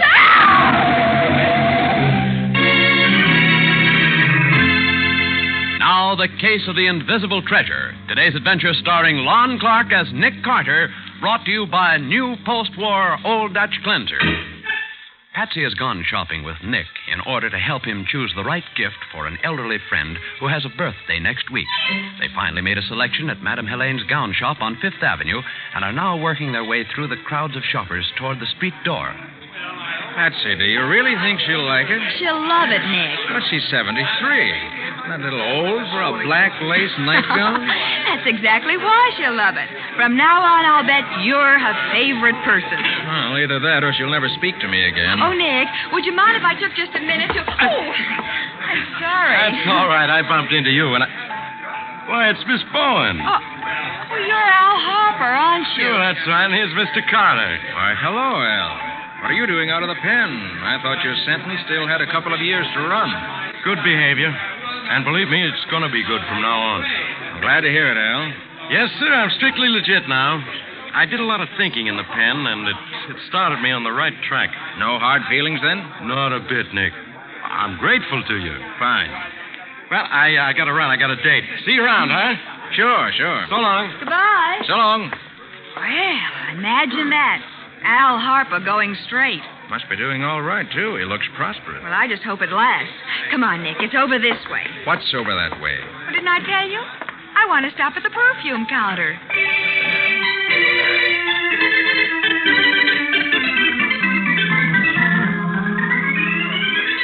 Oh, dear. Now, ladies, please, I'll get you all just as fast as I can. After all, I'm only helping out here in the perfume department. This spring violet does not suit my personality. Show me something daintier. Yes, madam, if you'll only... Clerk, I'm in a very great hurry. Would you please... I'll be with you in a moment, madam. I've been a customer here for 20 years, and I demand some consideration. Clerk, I know I'm next. Very well, madam. Now, we have a very lovely selection. I know exactly what I want. It's Oh. a cologne called Heavenly Sin. Heavenly Sin? Heavenly Sin. Now, let me see. It's right there in front of you, those large bottles with a cut glass stopper. Oh, yes, of course. Let me see one of those, too. Nothing doing. I'm buying all he has in stock. Oh, a hoarder, eh? We'll see about that. Clerk, I'll take a bottle of Heavenly Sin. I spoke first. I'm having all you have in stock, clerk. I'm sorry, madam, but it's against our policy to disappoint a customer. But I And told we you... only have a few bottles left, so I'm afraid I'll have to set a limit. One bottle of Heavenly Sin to a customer. That's what you get for being greedy. You and your fancy mink coat. Oh, I'll wrap it up for you, madam. Hey, Patsy, let's get out of here. All these women getting on your nerves, Nick. Oh, it's awful. Boy, I think shopping's fun. I beg your pardon. Are you speaking to me? Yes. Would you do me a great favor? Well, yes. What is it? Here's $20. Will you buy me a bottle of Heavenly Sin? Of course. The price is $14.98. Keep the rest for your trouble. You don't need to do that. Clerk. Just a moment, madam. You can wrap up a bottle of that for me, too. Yeah, of course, madam. Hey, what is this stuff anyway, Patsy? I never heard of it before. Hey, you. I beg your pardon? Yeah, you. Snap it up. I'm in a hurry. I'll be right with you, sir. Now, madam, that will be $14.98 plus tax. Look, let them dames wait. You got any Heavenly Sin? I'll be with you in a minute, sir. You'll be with me right now. How many bottles you got left? Only two. I'll take them both. I'm sorry, one bottle to a customer. Nuts to that. I said I'd take them both. Yes, but Do you want me to get tough about it? Oh, I'll wrap them up for you immediately, sir. Nick, what is this? I don't know, but I'm getting interested. Here's your money, clerk. Oh, thank you, madam. I'll have your change in a moment. Well, how about my bottle of heavenly sin. Oh, here it is, Madam. That'll be 14. Hey, wait a minute. I said I'm buying all you got. Give me that. Oh, no, you don't. Get your hands off that Look, bottle. I'll pay you for it, lady. Now let go. I said get your hands off. But I'm going to pay you. I'll show you. Hey, what are you doing? Cut it out. Hit him with her umbrella. Why, you old battle axe. Now, please. And if you lay a finger on this bottle, I'll scream for the police. Oh, now, look, lady. I'll give you $25 for that bottle of Heavenly Sin. No, you can't call me names. $50. I'll have you know I don't need your money. Get out of my way. $100. I wouldn't give you this bottle of cologne for $1 million. Oh, no. Here's your money, clerk. Just a moment, Madam. You have 26 cents change coming. Keep it. And you'll never see me in this store again. I never was so insulted in all my life. Hey, look, sister, let's be sensible about it. Oh, dear, such a scene. Oh, now, let's see. This other bottle goes to... The young lady here. I'll pay for it. But, Nick, I have the money. I'll give it back to the young lady who gave it to you, Patsy. Now, wait a minute. She's buying that for me. I'm afraid not. There's something about this Heavenly Sin cologne that interests me, too. Why, You keep the money. We'll keep the Heavenly Sin.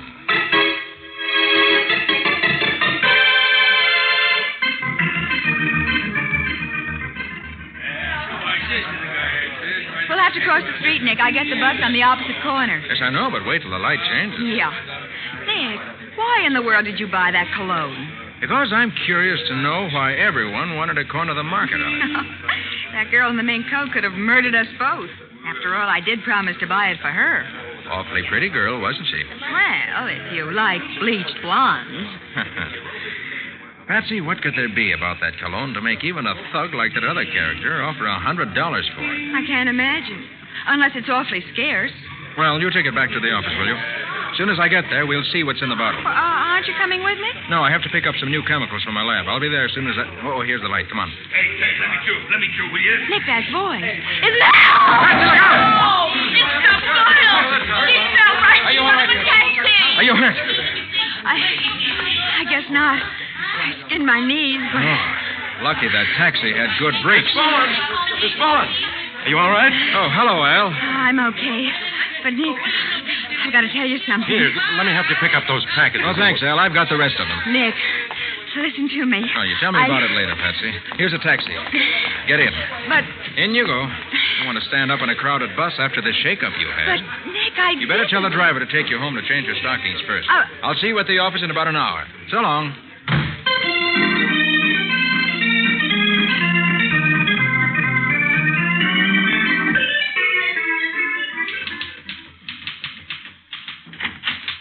Any calls for me, Patsy? Not a thing. How do you feel after your accident? I tried to tell you, Nick, it was no accident. What? Someone pushed me in front of that taxi. Pushed you? Are you sure? Of course I am. I distinctly felt a hand in the middle of my back. Wow. And that was just about the time that Al Harper showed up. No, it wasn't Al. I saw him in the crowd 10 or 15 feet away just before it happened. Besides, I know who it was. You do? Who? That same man who tried to buy off all the Heavenly Sin cologne. What? Not that Dees Demondo's character at the perfume counter. That's the one. I heard his voice behind me just as I was pushed. And I was right. There is something important about that cologne. Let's have a look at the bottle. Oh, Nick, we can't. Well, why can't we? It's all smashed. I had to throw it away. I didn't notice it was broken when we picked up the packages after the accident. We must have been too excited, but after I got in the taxi, I began to notice that the air just reeked of cologne. So I looked down, and there it was, running out of the package. It was a mess. Did you notice anything unusual about the cologne itself? No, it smelled very ordinary to me. There wasn't anything inside the bottle, except cologne. No, not a thing. Oh, by the way, do you have my box of bath salts? Your what? My bath salts. They were in a package just about the same size as the cologne bottle was. I thought you picked it up when I fell down. You mean a package the same size and shape as the one the cologne was in is missing? Well, if you don't have it, it must be. Well, there's the answer. Huh? That's why you were pushed in front of that taxi, so that you'd drop the packages, and in the excitement, somebody could get away with one. But who'd want my bath salts? They got the bath salts by mistake, Patsy. What? It was the cologne they were after. And they wanted it badly enough to risk killing you to get it. Oh, why, of course. The packages looked alike, and they stole the wrong one. Exactly. Oh, I wish I hadn't broken that bottle. Now we may never know what made it so valuable. Well, whatever it was, That blonde in the mink coat knew it, too. How about the other woman, the battle axe? Oh, no, she didn't know because she wasn't even interested until they tried to get the cologne away from her. That's right. She only bought it out of stubbornness. Do you know if we could locate her? If she still has the cologne, maybe we can find the answer that way. But we don't know who she is. No, we don't. But she said she'd been a customer of Madame Helene's for 20 years.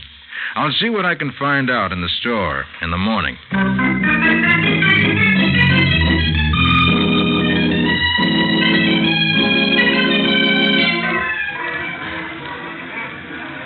I'm sorry, sir, but I never saw the lady before. I see. Well, are you the regular clerk in the perfume section? I am not a clerk at all. I'm the department supervisor. I was just helping out yesterday in an emergency. An emergency? Yes, Miss Brochet, our buyer and chief sales lady in perfume, had to be rushed to the hospital with acute appendicitis. She was operated on yesterday afternoon. Uh-oh. And I won't be able to see her for a day or two. No, I'm afraid not. Oh, say, you know, I've been wondering why everyone was so anxious to buy up our stock of Heavenly Sin. I wonder, too. But it looks as though I'm going to have trouble finding out.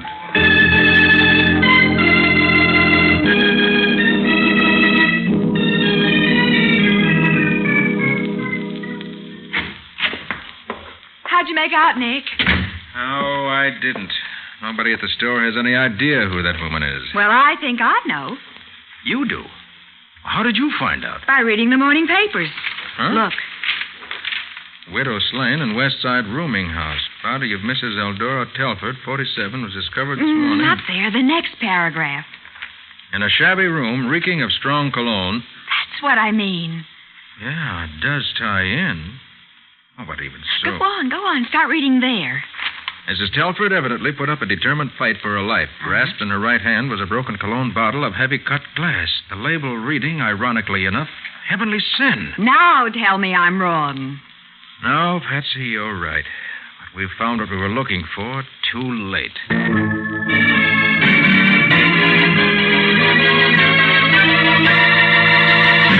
With the brutal murder of Mrs. Telford and the destruction of the only other bottle of cologne Nick knows about, it seems that his chance of solving the riddle has vanished. We'll see what happens in just a moment.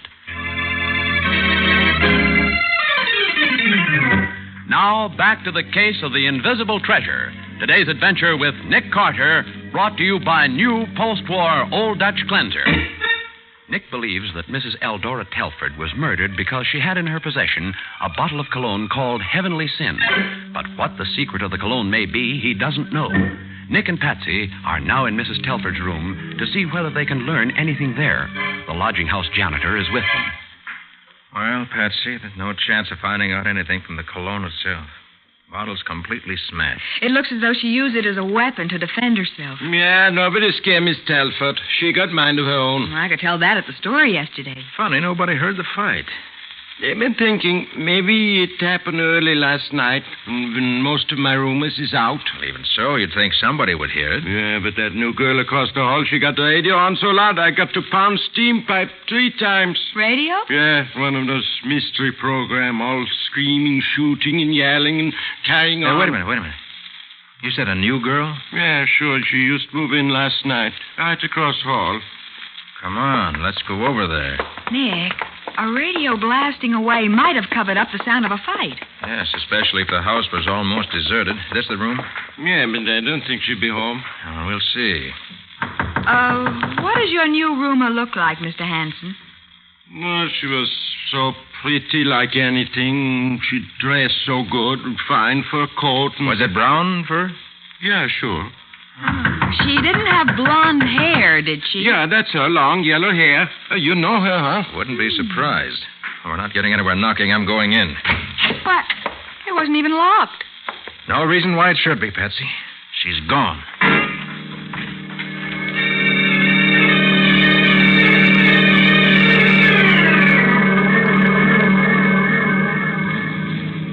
Nick, why do you want to go to Madame Helene's gown shop again? There's one more thing I want to check.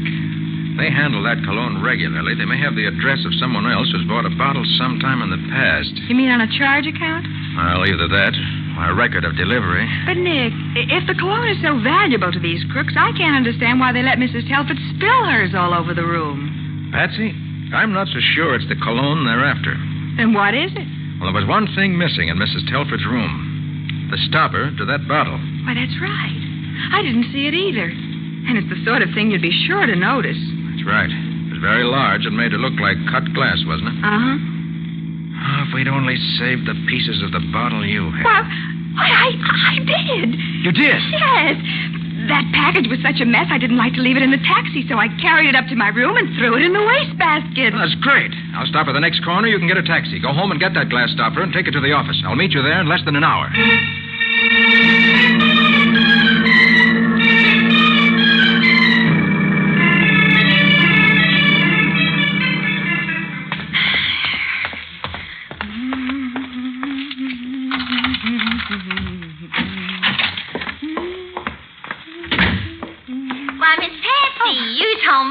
Yes, but I'm going right out again, Ruby. Oh, you're sure a busy girl. I say that. Yes, no time to be lazy on my job, Ruby.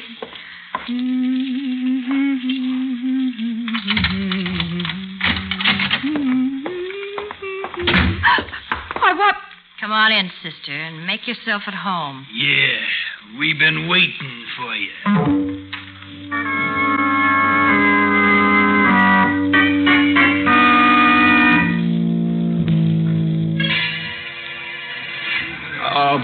But, Mr. Carter, it would be a tremendous amount of work to check through all those records. Sorry, but I don't care how much work it is. I want to find out whether you know anybody who ever bought a bottle of Heavenly Sin cologne. Well, I suppose it could be done. Good. Is there anything you can tell me? I'm afraid not. If Miss Brochet worked in the hospital, she might know. Do you sell very much of that cologne? No, very little, as a matter of fact. Heavenly Sin is an imported scent. We get only a half-dozen bottles every now and then. Where's it imported from? It's made by a small concern in France. Miss Brochet attended to the ordering. Say, come to think of it, I've never even seen it on the counter till yesterday. Why was it there then? Well, when Miss Brochet was taken to the hospital so unexpectedly, I had to step in. The shipment had just arrived, so I put it on display. Ah. Did she usually unpack it herself? I imagine so. I see. Well, please have those records checked as soon as possible. Yes. I think I'm beginning to understand what this is all about. Well, I certainly wish I did.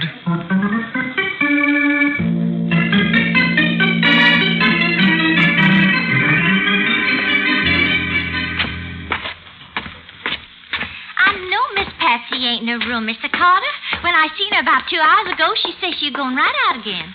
I know. She was supposed to meet me at my office. Oh, this here's her room. Thanks. Holy smoke. Well, would you look at that? What struck this place, anyway? This room has been searched. And thoroughly. And after me cleaning it all up only this morning. Confound it. The wastebasket's empty. I told you I made up the room, Mr. Carter. I dumped all that stuff out of the wastebasket in the incinerator. You did? Oh, good grief. Well, all except one little bitty old piece of glass. Some kind of bottle stopper, I guess. You saved that stopper? Huh? What'd you do with it? The bottle stopper? Well, I didn't think Miss Patsy cared, seeing as how she throwed it away. It was so pretty, I was going to take it home for my little girl to play with. Ruby, you hold on to that stopper, and I'll see that you get the biggest tip you ever had. Oh, yes, sir, Mr. Carter. I'll get it for you right away. No, not now. I haven't time. I've got to find Patsy.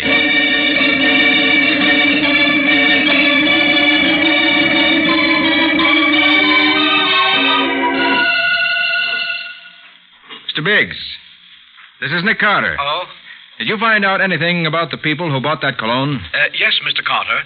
And it's rather surprising, too. Well, what did you find? Well, Miss Brochet must have stocked it just for a few special customers, because each shipment contained only 6 bottles. Do you know who got them? I'm coming to that.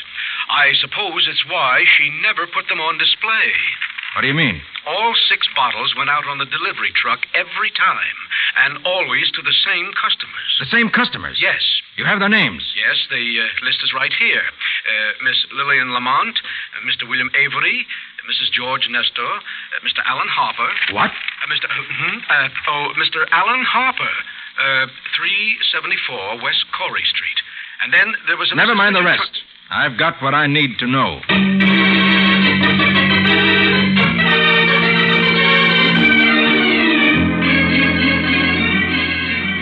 I'm asking you for the last time, sister. What did you do with that stopper? I tell you, I don't know. She's lying, Al. Yeah, let me slap a little sense into her. You'll get your chance, Curly, if she doesn't open up. When that man pushed me and the bottle broke, I wasn't interested in it anymore. I threw it away. Now, don't try to kid me. I saw you get into that taxi with it, and Lil trailed you all the way home in another cab. She didn't throw anything out of that cab, Al. I'll swear to that. So you had it when you went into your house. Now, where is it? I don't know. No? Maybe that'll teach you I'm not fooling. What did you do with that stopper? I threw it in the wastebasket. She's stalling again, Al. Curly and I tore that room apart. It wasn't there. Give me a chance, Al. I'll make that dame talk. You're going to get your chance in just a minute. Now, sister, for the last time, are you going to tell me? I don't know where it is. I don't know. Okay, you're asking for it. Curly, you can take over. Yeah, Al, I'll do that. Lil? What? Turn on the radio and turn it up good and loud. We don't want nobody to hear this.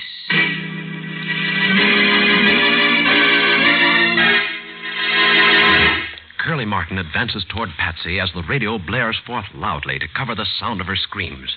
We'll see what happens in just a minute. Now for the conclusion of the case of the invisible treasure. Today's adventure with Nick Carter, brought to you by new post-war Old Dutch Cleanser. The cut glass stopper of a cologne bottle is so important to Al Harper and his gang that they've committed murder to get possession of one. Now they've taken Patsy to Harper's home to force her to reveal where the stopper she had is hidden. Turn that radio up louder, Lil. Okay, Curly. Yeah, that's better. Now I'll just start by... Oh, no, please. I tell you I don't know. Go on, Curly. Pound some sense into her head. No, please, no. Hey, open up in there. Hey, shut up, you. Shut up. Open up or I'll break that door down. Al, it's the law. Move aside, Lil. I'm going to shoot right through it. My arm. Stay right where you are, Harper. If there's any more shooting to be done, I'll do it. You're through.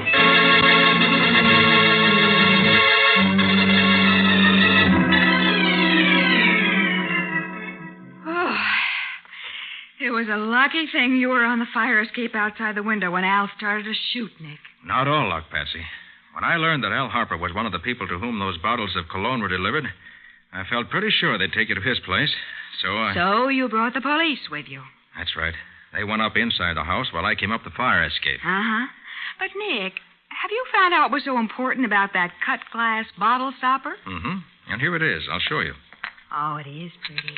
Look how it sparkles. Here, wait a minute, and I'll show you some real sparkles. Oh, Nick, what are you going to do with that hammer?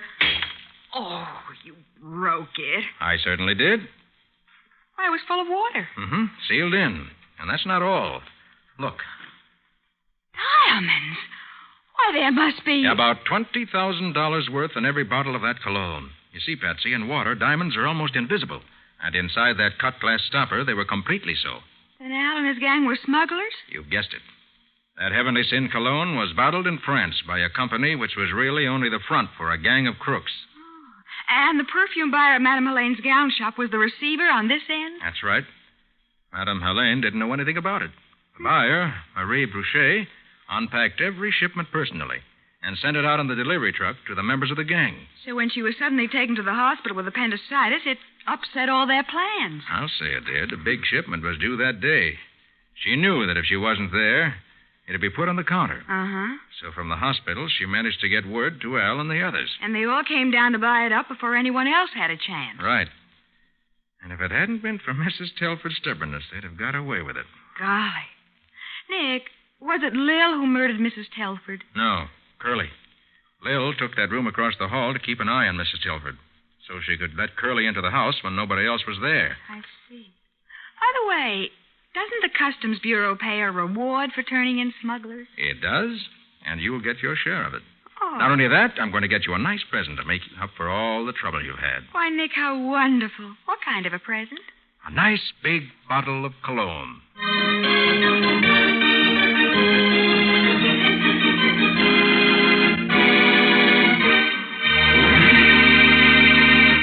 Nick, how about a word concerning next week's case? Well, Bob, next week's case seemed easy at first, but then we... I'll take it, Bob. If it's that mysterious woman... Hello? Call Super 2848. That is all. Look, I don't know who you are, but... Oh, she hung up again. Nick, this is getting pretty bad. She's been calling me, too, and... And last night when I got home, I found this note pinned to the pillow on my bed. Huh? Call Super 2848. Patsy, I'm going to get to the bottom of this. Look, you two stay here. Maybe I can find out Nick, not so fast. You haven't told us about next week's adventure. Oh, yes, that's right, Bob. Well, as I said, it looked quite easy. But only at first. Yes, you're right, Patsy. It turned out to be very tough. Well, what do you call this adventure, Nick? I call it The Case of the Classical Clue.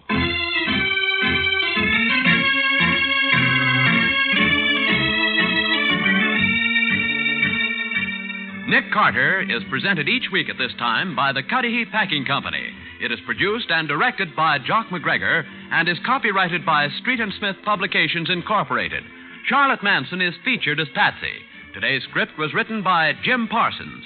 Original music is played by Henry Silverne. This program is fictional, and any resemblance to actual persons living or dead is purely coincidental.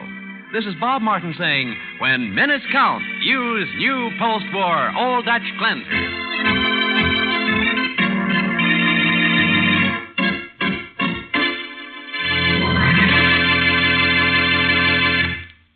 This is the Mutual Broadcasting System.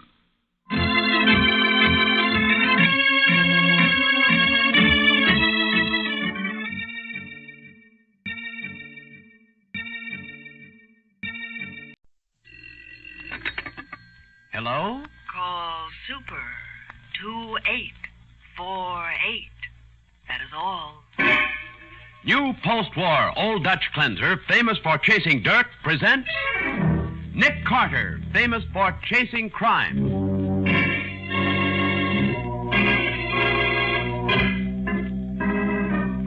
Every week at this time, two great names are joined as new post-war Old Dutch cleanser brings you one of the most resourceful and daring characters in all detective fiction, Nick Carter, Master Detective.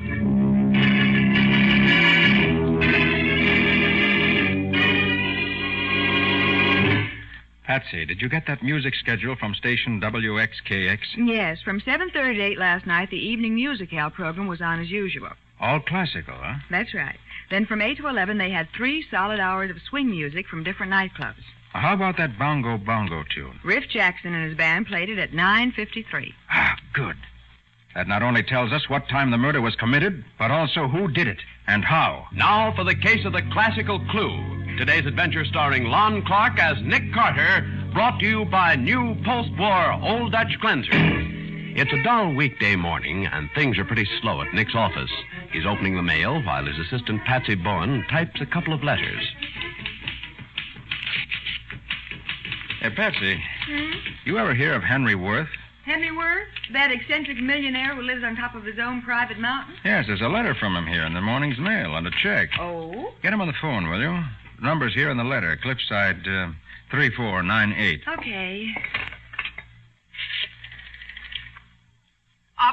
Operator, Cliffside 3498, please. Cliffside 3498. That's right. What's up, Nick? Something exciting? He wants his ward's fiancée investigated. Seems that Mr. Worth doesn't approve of the engagement. Oh. Mr. Worth's residence? Oh, hello. Just a moment, please. Here you are, Nick. Hello, Nick Carter speaking. Mr. Worth? This is Mr. Worth's secretary. I'd like to talk with Mr. Worth himself, please. Oh, I'm afraid that's quite impossible. I think if you tell him who it is, he'll speak to me. I doubt that. Mr. Worth is dead. He's dead? Yes, he was murdered last night.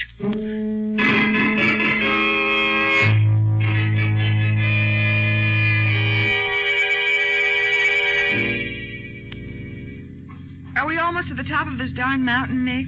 Almost, Patsy. House should be around the next turn. These hairpin turns are making me dizzy. Oh, watch out for that rock in the road. I see it. Must have rolled down from somewhere above. Mm-hmm. Probably have to clear a few rocks off this road after every big storm. Nick, this Claudia Rowe who asked you to investigate the murder, who's she? She was Henry Worth's ward, the one whose fiancé wanted me to check up on. Oh. When I spoke to her on the phone, she asked whether I'd take charge of the case. Uh-huh. Oh, there's another of those rocks in the road. Oh, and there's the house up ahead. Golly, Nick. It's a real mansion. Uh-huh, and we'll see the inside of it in just a minute. The local chief of police said he'd have everybody there waiting for us.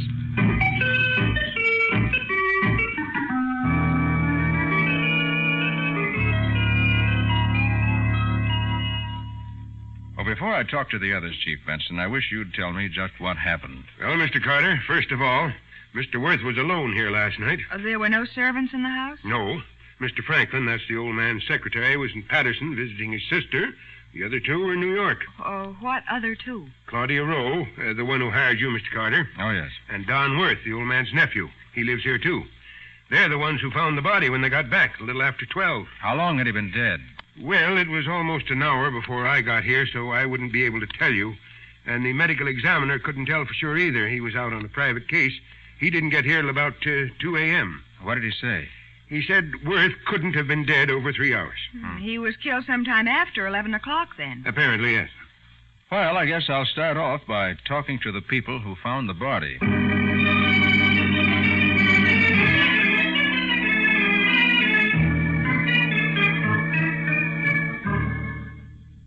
Miss Rose, suppose you tell me about last evening. Well, Don and I went into New York about 7:30. We went to a show, and we were going to a nightclub afterward. But I tried to phone Uncle Henry to say we'd be late, and he didn't answer. That worried us because we knew he was alone here. Besides, it was raining, and that road up the mountain gets awfully bad in stormy weather. So, Don thought that we'd better get back home. I see. Go on. Well, when we got to the house, I could hear the radio going in the music room. So, we looked in there first. And there he was. Which one of you saw the body first? I did it.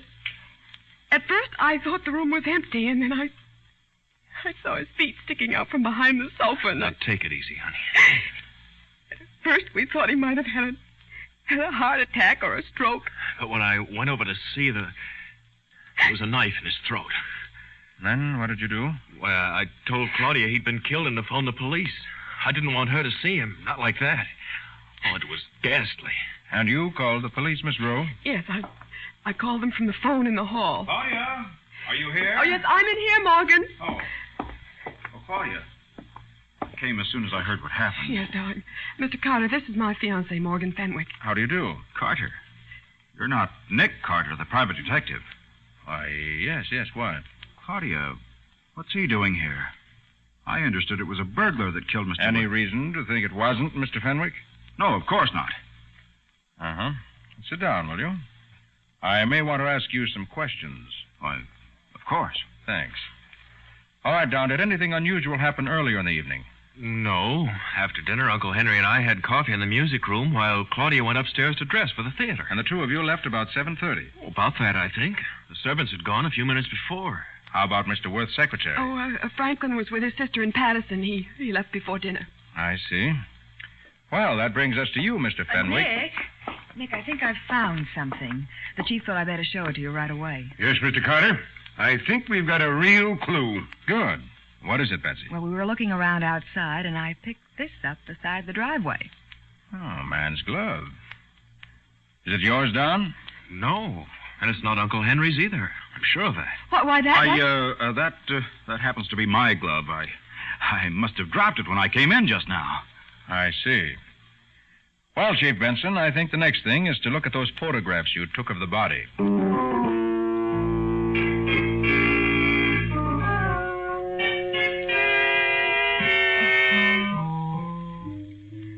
Here's a picture of the body just the way we found it.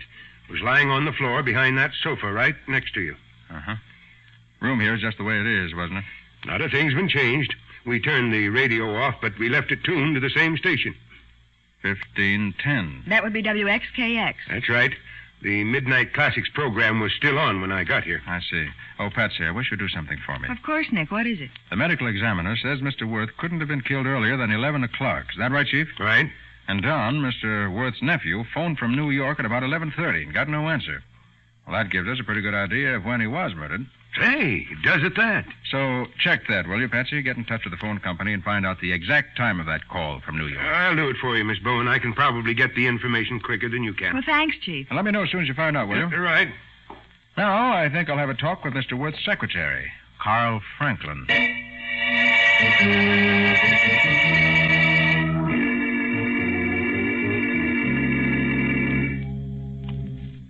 How long have you been Mr. Worth's secretary, Mr. Franklin?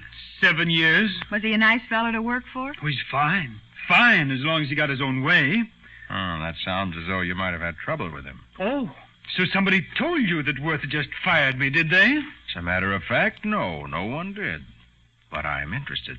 7 years I've been his secretary. 7 years of giving my whole life to this job, day and night, and then to be tossed aside like an old shoe. Why did he fire you, Mr. Franklin? Because he found out that I was in love with Claudia. Ah, I see. I asked his permission to tell her how I felt, and he laughed at me. You resented that, I suppose. Of course I did. I lost my temper, and then he grew angry and told me I could leave at the end of the week. Oh, what were his objections? I was interfering with his plans. That's something nobody was ever permitted to do. You mean you were interfering with Mr. Worth's plans for his ward? Yes. He decided years ago that Claudia and Don should marry, but she defied him. She didn't want to marry Don. Now, wait a minute. Maybe we're getting someplace. Was there a quarrel when Claudia became engaged to Morgan Fenwick? A quarrel? Huh. The old man said if she didn't marry Don, he was going to change his will and cut her off without a penny. Oh, it certainly gives her a motive. She had no opportunity, Patsy. She was in New York at the time of the murder. I got the information for you, Nick. Oh, good. Let's have it, Chief. The call from New York came in at exactly 11:28, and they rang 15 or 20 times. Don kept insisting that his uncle was home, that they should keep on ringing. In other words, he was killed before 11:28. And I found out something else, too. There was a telegram phoned from here last night at, let me see, 7:33. Telegram to whom? To Morgan Fenwick in New York. Well, now. I got a copy of it. Listen to this. Imperative, I see you tonight regarding Claudia. Will expect you 11 o'clock my home. Signed, Henry Worth.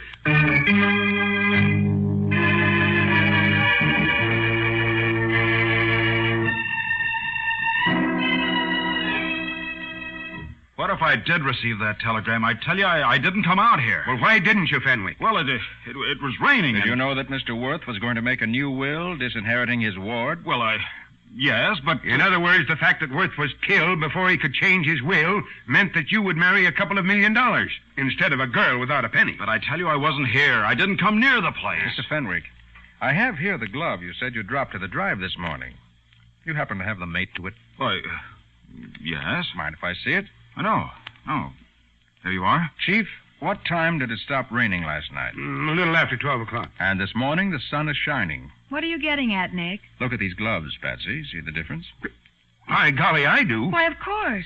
The one Mr. Fenwick just gave you looks like new. The other is spotted with sand and gravel marks. And the leather is stiff, just as it would be if it were left on the ground during a rainstorm. All right. I was here, but I didn't kill the old man. Do you think I could stick a knife into his heart knowing that Claudia loved him? What's that? I said... So you've been lying, Fenwick. You were here last night. Yes, I was, but that doesn't mean Morgan that Fenwick, I arrest you for the murder of Henry Worth.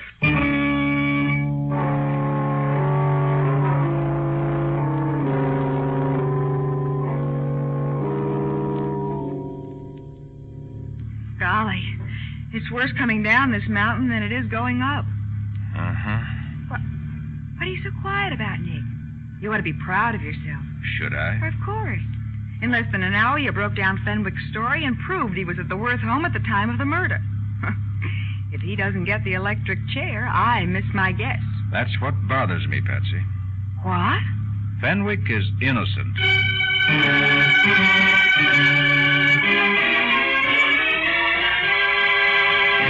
Patsy stares at Nick in amazement as he maneuvers the car down the steep, winding road. For, by his own admission, Nick has built up a very convincing case against an innocent man. We'll see what happens in just a moment. Now, back to the case of the classical clue. Today's adventure with Nick Carter, brought to you by new post-war Old Dutch Cleanser. Morgan Fenwick is under arrest for the murder of Henry Worth on the strength of the evidence that Nick has uncovered. And yet Nick says that Fenwick is innocent. He's now talking to Fenwick in the Eastland County Jail. Fenwick, I know you didn't kill the old man. That's why I'm here. Oh, yes? What made you change your mind? A remark you made just before you were arrested. You said, do you think I could stick a knife in his heart knowing that Claudia loved him? Well? Worth was stabbed in the throat, not the heart. In the throat? So obviously you didn't know that. So you couldn't have been the one who did it. Well, then why didn't you tell the police? I tried to tell the chief, but he refused to believe it was important. What? Now, why did you lie, Fenwick, about being at the house? Well, because I was afraid that if the police found out that I was there, they'd never believe that I didn't do it. Huh. Exactly what did happen? Well, when I got the old man's telegram, I started out immediately. I didn't wait till 11 o'clock. It wasn't even 10 yet when I got there. Uh-huh. There were lights on in the house, and I could hear the radio playing. No one answered when I rang the bell. Maybe the radio was so loud, Worth couldn't hear you. Well, I rang for 5 minutes, and then I pounded on the door, and I yelled. If he'd been alive, he couldn't have missed hearing me. He was alive until at least 11 o'clock, according to the medical examiner. Now, what time did you get back to New York? Oh, not for hours.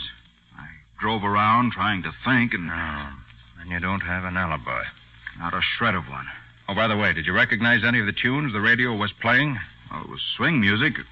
Oh, yeah, I recognized one of the pieces. It was that jungle thing, Bongo Bongo or something. I think I know the one you mean. All right, thanks. But what's that got to do with it? I'm going to do some checking up, Fenwick. I helped get you into this, and I promise you I'll get you out of it.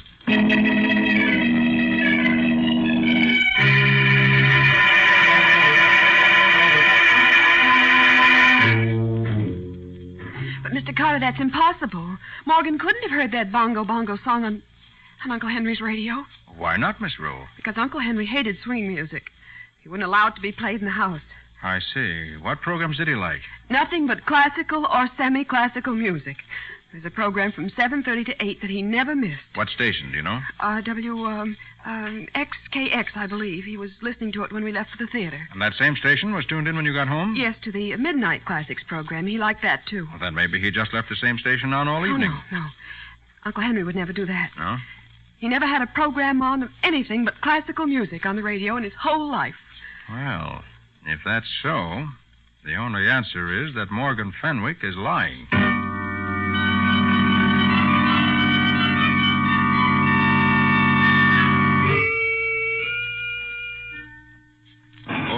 Oh, Patsy, did you get that schedule from station WXKX? Uh-huh. Wait till I put the window down. It's starting to rain. Oh, yeah, I'll do it. Okay. Well, here's the schedule for last night on WXKX. The evening music hour program was on from 7:30 to 8, as usual. All classical, huh? Yes, but from 8 to 11, there's a program called Swing Round the Town. 3 solid hours of broadcast from different nightclubs. That's what I wanted to know. How about that piece, Bongo Bongo? For your information, Mr. Carter, the correct name of that tune is Civilization.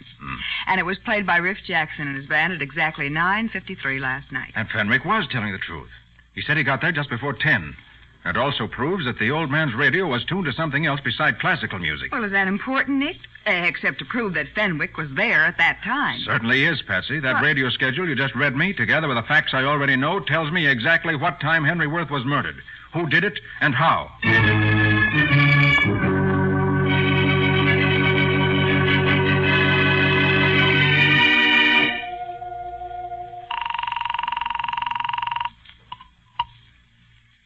This is Chief Benson. This is Nick Carter, Chief. Oh, yes, Nick. Your office told me I'd find you at the Worth home. Thought you considered this case closed. What are you doing out there? I still have a few odds and ends to clean up, but I've still got the killer locked up safe in jail. Don't you worry about that. Well, as a matter of fact, Chief, the killer is somewhere in that house with you right now. He's what? I said... You still there, Chief? Yeah, sure. But look, if you've got proof... Don't say any more. We can't talk now. What's the matter? Someone's listening in on an extension on your end. Probably the person we were talking about a minute ago. You mean... I'll tell you when I see you. Who's in the house now? Well, everybody the last I knew. Miss Rowe, Don Worth, and Mr. Franklin, and of course the servants. Suppose you keep them all there with you. I'll be out there in 45 minutes.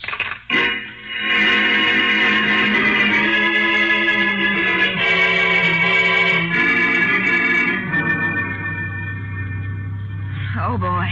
What a night for a ride. Those storm clouds keep passing in front of the moon, and I can hardly see a thing. Well, you didn't have to come along, you know. And missed the most exciting part of this case? Come on, Nick. Tell me who did it. Now, wait, Patsy. I have to give all my attention to this road. It's bad enough in good weather, Well, but... at least you can tell me who we're after. Why, Patsy, you should be able to figure that out for yourself. You... Uh-oh. What's the matter? What's the matter, Nick? We're stuck in the mud, darn it. Oh. Wish I'd put on chains. Well, might as well get out and see if I can do anything about it. Golly. Nick, is that thunder? No, Patsy, that's not thunder. It's a rock slide. Headed this way. Out of the car, quick. Yep. Hurry, we'll have to run for it. Hurry. Oh, look, Nick. Look at all those rocks coming down. Faster, Patsy, faster. I can't.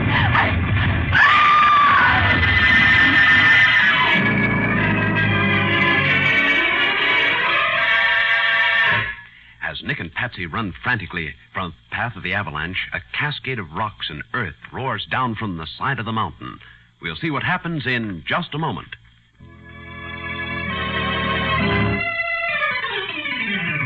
Now for the conclusion of the case of the classical clue. Today's adventure with Nick Carter, brought to you by new post-war Old Dutch Cleanser. Their car stuck on the steep, winding road that leads to the home of Henry Worth. Nick and Patsy are caught in the path of a rock slide that roars down upon them from the mountainside. They leave the car and run frantically down the road as...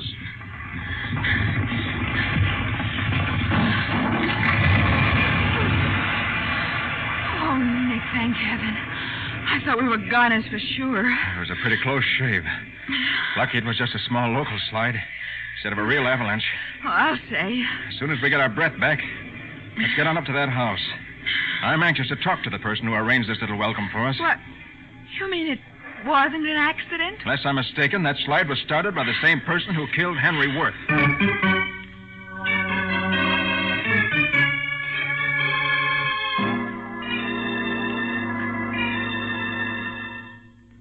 Miss Rowe, Don, Mr. Franklin, and Chief Benson. I'm glad you're all here together. Miss Rowe, as you left for the theater last night, did you see your uncle? Oh, of course you did, Claudia, as we were going out the door. Oh, no, you're wrong, Don. Remember, you and Uncle Henry had coffee in the music room, and when I came down, you were waiting for me at the foot of the stairs. And you didn't actually see your uncle? No, I didn't. And when you returned from the theater, you saw the body as you and Don were standing in the doorway to the music room. Yes, that's right. But all you saw was his feet and legs sticking out from behind the sofa. Yes. Don went over to see what had happened, and then he told me not to go in, but to call the police from the hall telephone. Oh, what are you getting at, Nick? Just this, Chief. Henry Worth was alive when Morgan Fenwick knocked on the door shortly before 10 o'clock. Oh, sure he was. He was also alive when that phone rang at 11:30. But, Nick, that's impossible. And he was alive when Claudia saw his legs sticking out from behind the sofa at 12:15. Oh, no, he couldn't have been. But he was. He was alive until you went into the hall to phone for the police. Then, while you were phoning, Don stabbed him. Don? That's a lie. I didn't touch him. Chief, I want a laboratory examination of those coffee cups we found in the music room and an autopsy on Henry Worth's body. Well, of course, Nick. But why? Yes, Nick. What are you getting at? I think you'll find the coffee he drank with his loving nephew at 7:30 was drugged. Drugged? That's ridiculous. That's why you didn't see him when you left, Miss Rowe. Your uncle was already stretched out, unconscious on the floor behind the sofa, where Don had placed him so you could discover him when you returned. Shut up, Sonny. You can talk later. That's why he didn't want you to take a good look, Claudia. And also why he sent you out of the room to telephone. Because the murder hadn't been committed yet. You're crazy. Why would I drug him and then wait 5 hours to stab him? To establish an alibi, Don. An almost perfect alibi. By trying to put through a phone call at 11:30 and then letting Miss Rowe discover an apparently dead body when you returned, you made it appear that Henry Worth was killed before you got back. So all the time they were gone, Worth was only drugged, huh? That's right. Don knew a medical examination would prove that Worth was not dead until after they left at 7:30. Well, come on, Sonny. Let's get moving. I'll bet Miss Rowe's boyfriend will be glad to move out of his cell and let you have it all by yourself.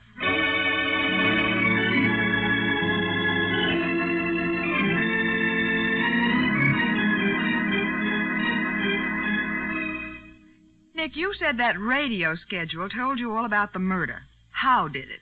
Well, Patsy, we knew that the radio was tuned to a program of classical music on WXKX at 7:30, and again at 12:15 when the folks returned from town. Yes? According to Fenwick, it was tuned to a program of dance band music on WXKX at 10 o'clock when he was there. So for 3 hours, the radio played swing music. Uh-huh. And we know Henry Worth wouldn't allow anything but classical music in his home. Right. And that means he was either unconscious or dead. But we know he wasn't dead until after 11 o'clock. So I began thinking back. The coffee he drank with Don early in the evening. The fact that nobody saw him alive again. Claudia's story that Don sent her out of the room without a chance to look at the body. And it all added up. But what was his motive? It was the girl that Mr. Worth was disinheriting. No, as a matter of fact, it was both of them. Huh? You see, when Claudia announced her engagement to Fenwick, Don went to Worth, his uncle, and insisted that he make Claudia marry him, Don. Oh. When Worth said he couldn't force her to do anything against her will, Don got mad. He blamed Worth for the way things had gone. And before they were through, they had a really serious quarrel. So the old man decided to cut Don out of his will, too. Yep. He was that kind of man. Then it was Don who sent that telegram to Fenwick, the one telling him to be at the house by 11. Right. He was not only establishing an alibi for himself, but putting his rival Fenwick on the spot, too. Then later, after listening in on your phone conversation with Chief Benson, Don realized you were on the right track and tried to kill us by starting a rock slide. Yeah, and it didn't take much to start it in such a stormy night. Well, if it had worked, he'd have been sitting pretty. A lot of murderers think that, Patsy. But somehow they always find themselves sitting pretty in an electric chair.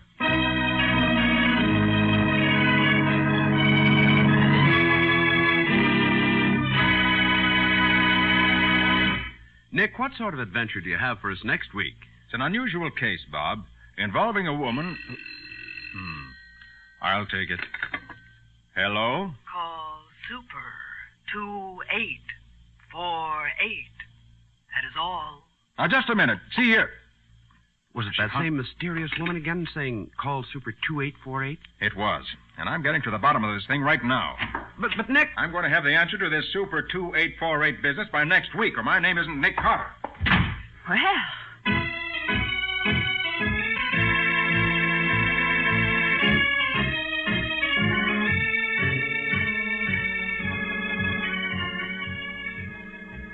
Nick Carter, Master Detective, is presented each week at this time by the Cudahy Packing Company. It is produced and directed by Jock McGregor and is copyrighted by Street and Smith Publications, Incorporated. Charlotte Manson is featured as Patsy. Today's script was written by Jim Parsons. Original music is played by Henry Silverne. This program is fictional, and any resemblance to actual persons, living or dead, is purely coincidental. This is Bob Martin saying, when minutes count, use new post-war Old Dutch Cleanser.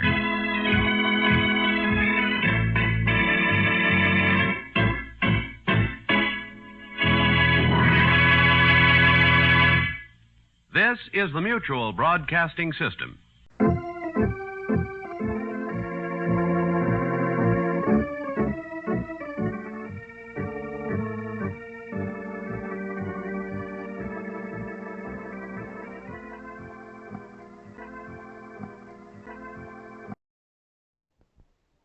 Post-war Old Dutch Cleanser, famous for chasing dirt, presents Nick Carter, famous for chasing crime.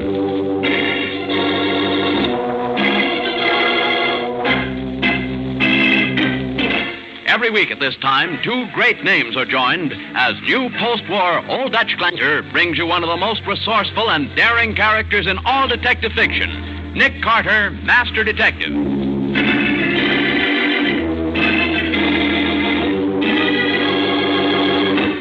Nick, I tell you, the kid did kill that cop.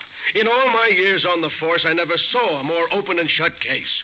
I was afraid it was going to be like this, Matty. That's why I didn't want to give his mother any hope. Oh, it's a shame. He's everything she has in the world. That's the trouble, Patsy. Every time you catch a crook, some innocent person has to suffer. Well, I'm sorry for his mother, sure. But I'm sorry for the dead man's widow, too. And I'm not going to rest till I see that cop-killing little punk on his way to the electric chair. Now for the case of the wandering corpse. Today's adventure starring Lon Clark as Nick Carter. Lefty Adams was always a bright boy, the type who learned quickly. At 12, he learned to steal bicycles, and that sent him to the state reformatory, where he learned a lot more about crime from older boys. Now, at 17, Lefty is convinced that only suckers work for a living. It's 3 o'clock in the morning on the lower east side of the city. A lone customer from Milligan's Bar and Grill is making his uncertain way homeward. As he passes a dark doorway, a figure quickly steps in behind him, locks his arm around his neck, and pulls him back into the shadow. Just keep quiet, Mac, and you ain't going to get hurt. I said keep quiet, didn't I? Hey, that's quite a roll you got there. Thanks. Now, look, chum, I ought to conk you one, but I'm soft-hearted, see? I'm lambing out of here, but I got a rod, and if you let out one yipe, I'm coming back. You gonna be good?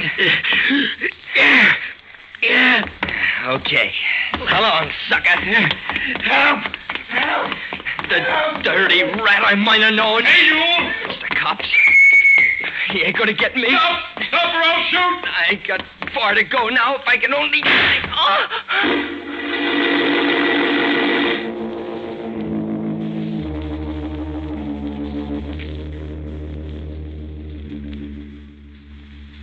They say my boy Lefty shot that policeman, Mr. Carter. They say he's a murderer. Try to stop crying, Mrs. Adams. Nick will help you if he possibly can. Won't you, Nick? I'd certainly like to, Patsy, if I could, but... I got no money, but I'll work. If it takes 20 years. It isn't the money, Mrs. Adams. The fact that Lefty ran away. Why wouldn't he run away with every cop in town looking for him, ready to shoot him on sight? Oh, no, they wouldn't do and that. He's hurt, too. That's what the papers say. Maybe he's dying. But why did you come to me? You knew Lefty when he used to go to your downtown boys' club. Yes, I did. Well, then you know he's a good boy. No, Mrs. Adams, I don't. I don't think he's a really bad boy, but he was always a little defiant and suspicious. Well, that's no crime. I know. I did what I could for him in the short time he was a member of the club, but he didn't stay long enough for me to straighten him out. He never meant any harm.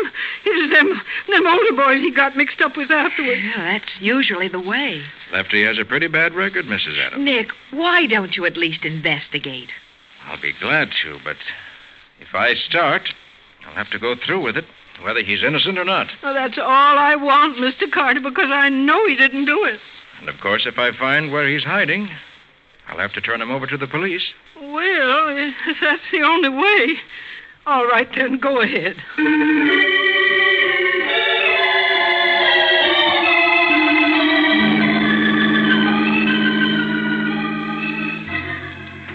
Nick, I tell you the kid's guilty. In all my years on the force, I never saw a more open and shut case. Look, Matty, will you tell me again just exactly what happened? It's a simple case, Nick. Officer O'Malley caught this Lefty Adams rolling a drunk.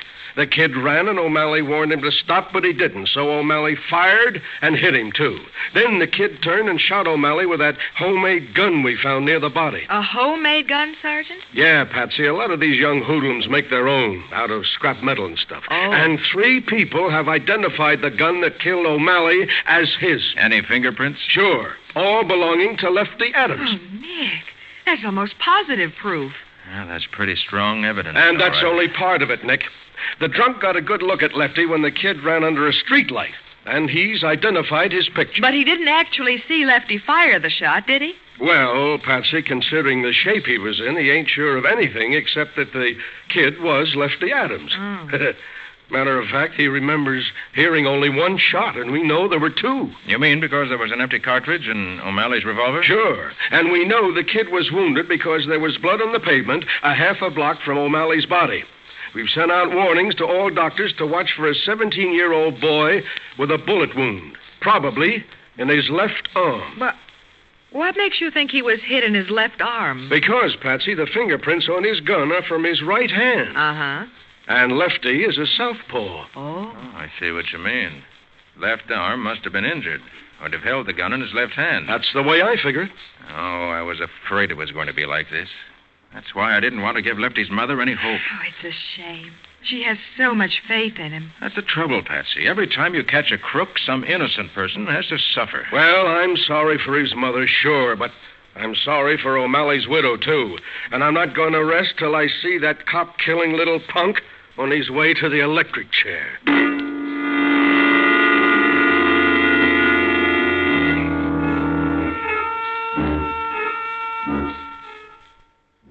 Well, here's O'Malley's stuff, Nick.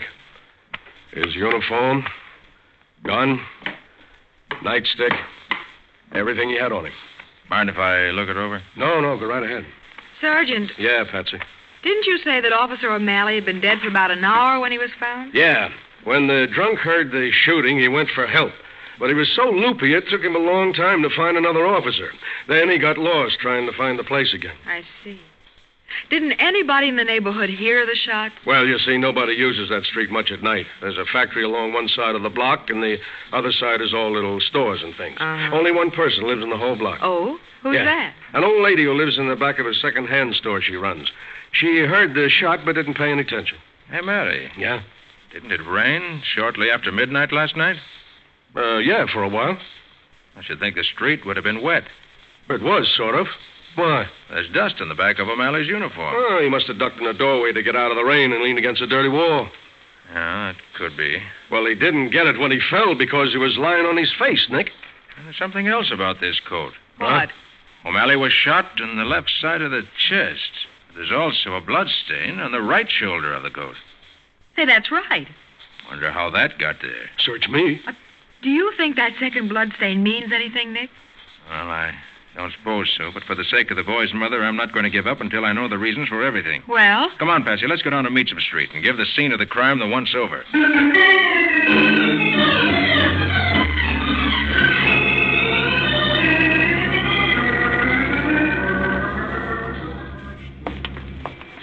Oh, here's the second-hand store Matty was talking about. Let's go in for a minute. All right. Just a minute. I'll be right out. Okay, we'll wait. I'm in the back room. I'll be with you as soon as I get down off this ladder. Take your time. Oh, gee, I love second-hand stores, Nick. Look, everything from jewelry to automobile tires. Phew. Painting walls is no job for a fat woman.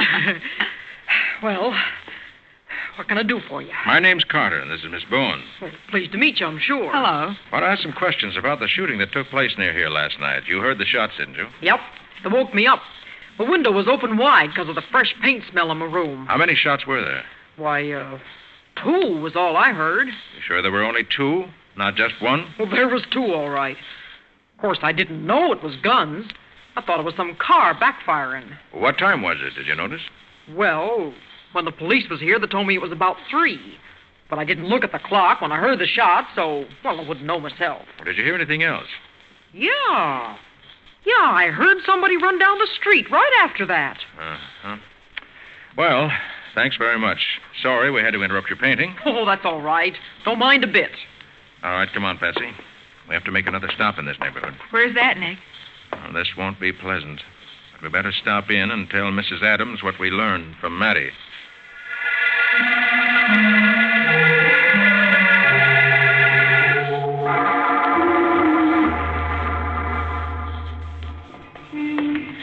This is the right block, Nick. Must be only a few houses farther on. Hey, Patsy, get back in the doorway, quick. What's the matter?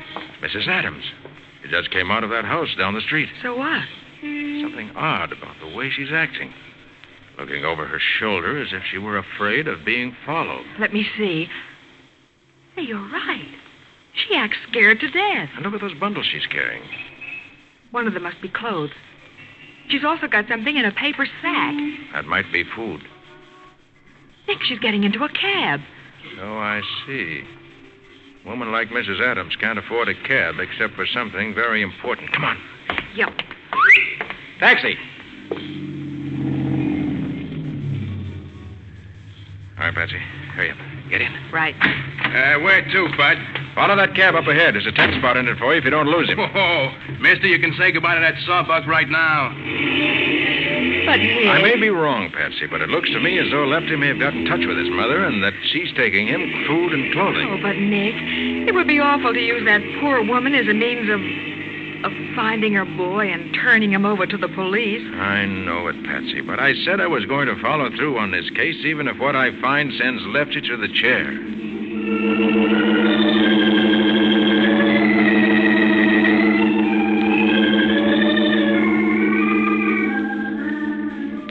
Hey, mister, they're stopping. Yeah, I see him. Hold back for a minute. Okay, you're the boss. She's getting out and going into that old house, Nick. All right, driver. Let us out at the same house. Right. Maybe I shouldn't feel this way, Nick, but I hope Lefty isn't there. I'd rather the police caught him than us. Murder's nothing to be sentimental about, Patsy. I know. Here's your 10 spot, driver, and wait for us. Sure. Come on, Patsy. Let's see where Lefty's mother goes.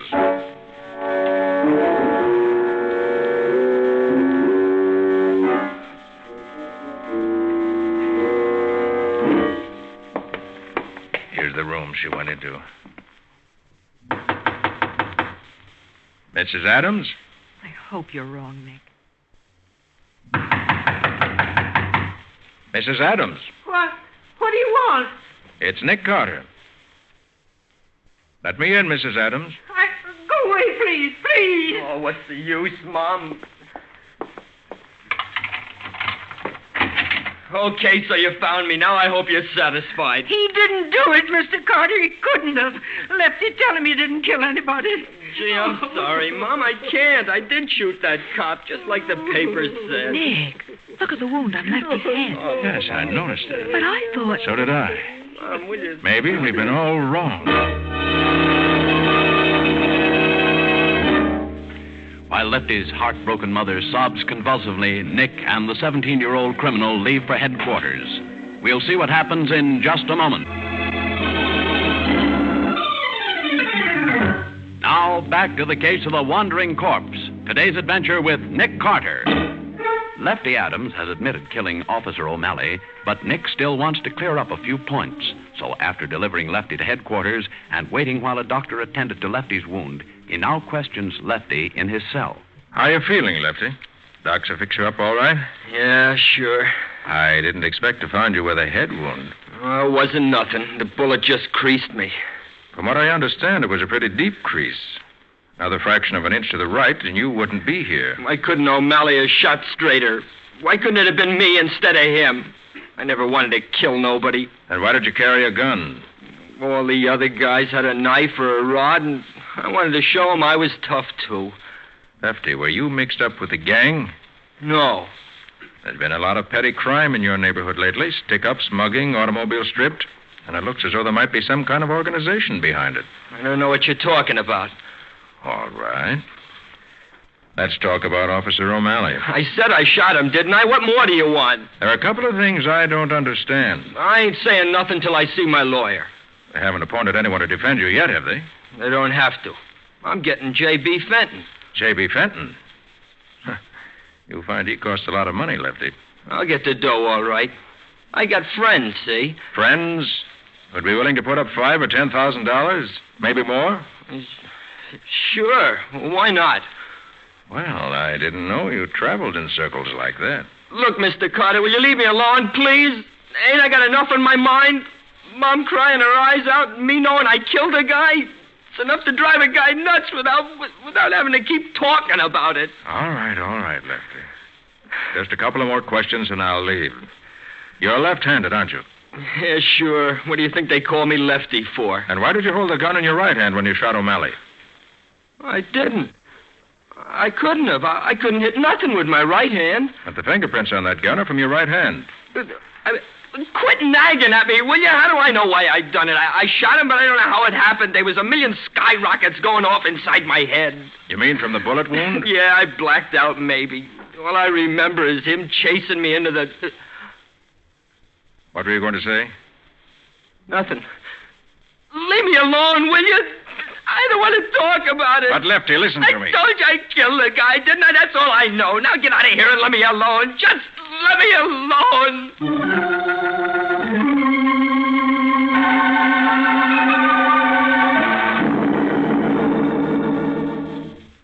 Nick, I've been waiting here in this taxi for over an hour. I thought you were never coming. Took longer than I expected, Patsy. Oh, downtown, driver. Corner of 4th and 5th. Right.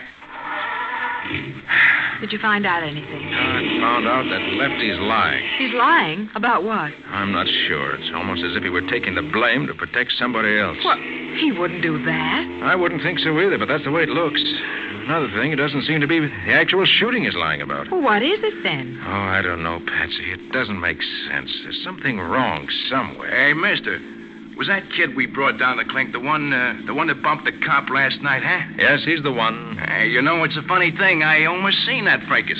What do you mean you almost saw it? Well, it happened in my territory.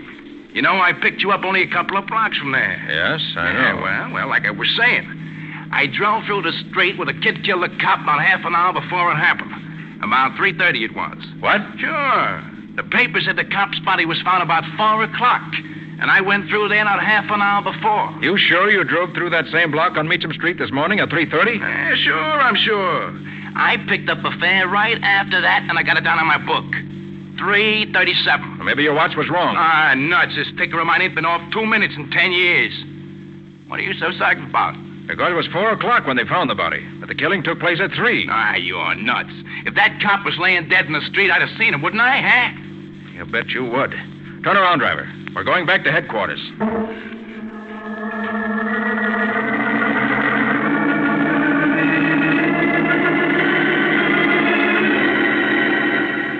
But the body must have been there at 3:30, Nick. He was shot at 3, and corpses don't go wandering around while they're waiting for somebody to find them. That's why I'm taking another look at O'Malley's coat, Matty. I hope it'll tell us where the body really was. Just because there's a little dust on the back of it? Not entirely.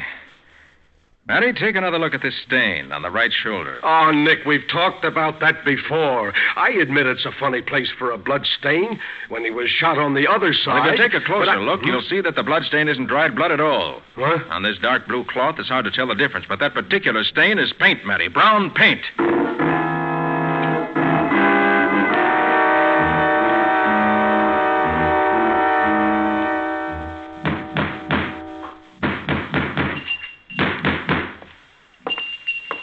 Well, if it ain't Mr. Carter and Miss Bowen again. Oh, come right in. Thank you.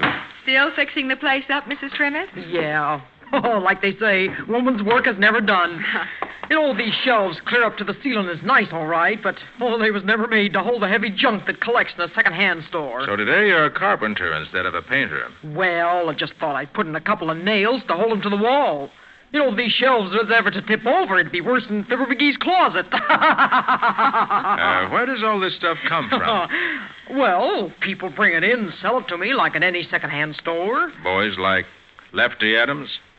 I don't get you. Wonder what would happen, Mrs. Trimmett, if the police checked your stock against the list of watches and auto accessories and other things that have been stolen in this neighborhood lately. Oh, if you're insinuating... You think they'd find out that you've been acting as a receiver of stolen goods for a gang of young hoodlums? You ain't got no right to talk to me like that. Why else would Lefty Adams come here to hide when the police were after him? He never did that. Oh, yes, he did. And you let him in. And Officer O'Malley was shot here in this store, not outside on the street. He was not. I don't know anything about it. You can't get away with it, Mrs. Trimmett. When O'Malley fell, the back of his coat picked up dust from your floor. Oh, that don't mean nothing. Could have got that dust any place. But there was something else on his coat. Paint. The fresh paint you put on your walls only a few hours before. Oh, okay. I'll tell you the truth. It did happen in here. When the kid come knocking on the door, I thought he'd been in an accident. Blood on his face and everything, so... Well, naturally, I let him in. Go on. Then when the cop come busting in after him, the boy grabbed a gun out of his pocket and... Oh, it was awful. Very interesting story, Mrs. Trimmett, but I have a better version. Huh? Lefty came here because you were partners with every young thief in the neighborhood, buying the things they stole. How'd I know they were Wait till I finish. Lefty fainted as soon as you let him in. You were afraid O'Malley would know why he came to you, so when he followed Lefty inside, you shot him with the boy's gun, while Lefty himself was unconscious. It ain't my fingerprints that's on the gun, it's his. That'll prove who done it. How did you know there were any fingerprints? Well, I'll tell you how you know. Because after you killed O'Malley, you wiped off the gun, pressed it into Lefty's hand, and when he came to, told him he'd done the killing. You can't prove that. You can't prove a thing. Oh, yes, I can. Because you made a very serious mistake, Mrs. Trimmett. You put the prints of Lefty's right hand on that gun. If he'd actually done the shooting, he'd have used his left.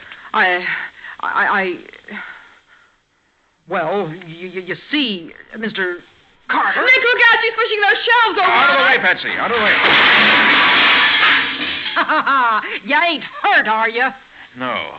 No thanks to you. Nick, she's got a gun. Sure I have. That's why I pushed them shelves over. Keep you two busy long enough for me to get it. Now, mister, just toss your rod over to the opposite side of the room.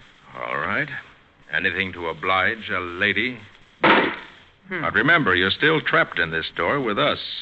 The factory across the street is changing shifts, and the street is full of people. Think you can get through that crowd without being caught? Who said I was leaving? Go on, both of you. Get to the back of the store. Say, what do you think you're doing? Well, dearie, there's a cellar to this joint that ought to be darn near soundproof. We all three are going down there.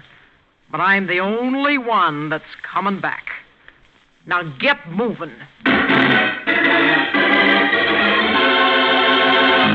At the point of a gun, Nick and Patsy move slowly toward the door of the cellar, which Mrs. Trimmett intends to be their grave. We'll see what happens in just a moment.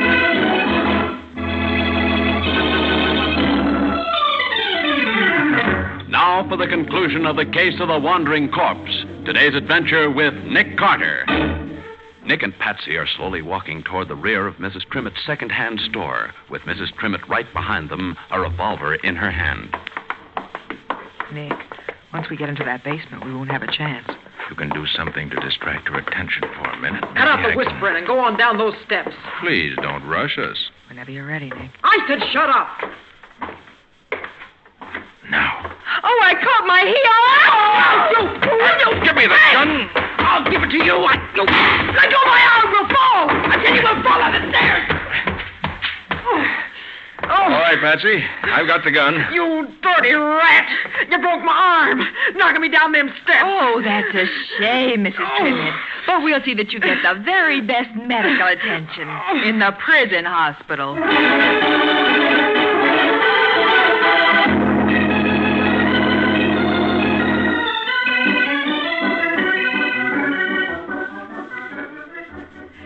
Nick, what gave you the idea that Mrs. Trimmett killed Officer O'Malley? That taxi driver, Patsy. Huh? When he said the body wasn't lying in the street at 3:30, half an hour after O'Malley was shot. As Mattie said, a corpse just doesn't go wandering around. Yeah. So I figured the killing must have taken place somewhere else. But what made you decide it happened in Mrs. Trimmett's store? Because she was the only person who lived in the block, and therefore the only person who could have been there at that time of night. So that's the only place Lefty could have found shelter. That's right. And I also remembered that other stain on O'Malley's coat and the brown paint Mrs. Trimmett had been using on her walls. So you checked and found it was paint on the coat. Right. And then everything fell into place. Mhm. All that junk in her store, the same type of things that had been stolen in the neighborhood, provided me with a reason why Lefty might have thought she'd help him. Well, he went to her because she was a sort of partner in crime. Exactly. And if we assumed that, it was easy to reconstruct the whole thing. I see. Lefty admitted that he'd passed out and didn't remember shooting the officer. Mm-hmm. Then there was the fact that the fingerprints on the gun were from his right hand. That suggested a frame-up. I suppose Mrs. Trimmett dragged the body out into the street. With Lefty's help. Of course, she also bribed him into saying the murder happened out in the street by promising to pay for the best lawyer in town in case he were caught. So that's why I didn't want to bring her name into it. By the way, what's going to happen to Lefty? Oh, I'm trying to get him paroled to my custody. Oh. Then you think Lefty has really learned a lesson this time? I do. He's promised to go straight from now on. And I believe him. Well, I'm glad. For his mother's sake as well as his own. So am I, Patsy. Oh, incidentally, that was a beautiful fall you took down those cellar steps. You should have been a stunt girl for the movies. Well, thanks, Nick. And that reminds me. I have a little expense account here. Oh? What for? For $1.25. The price of one large-sized bottle of liniment.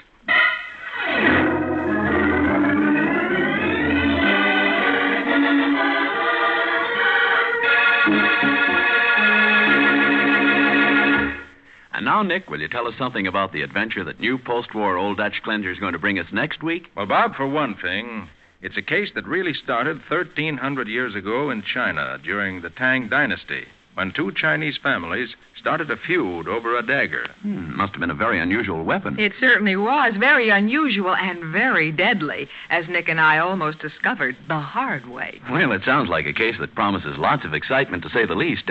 What do you call the adventure, Nick? I call it The Case of the Kwong Li Dagger.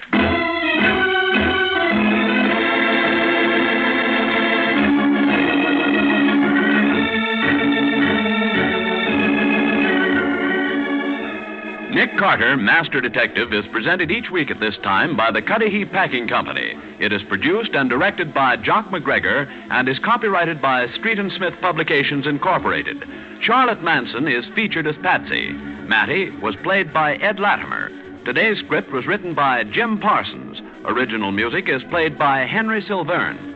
This program is fictional, and any resemblance to actual persons living or dead is purely coincidental. And don't forget to read the Nick Carter story on murderers' guns in the current Black Mask magazine, one of the popular fiction group. Bob Martin speaking.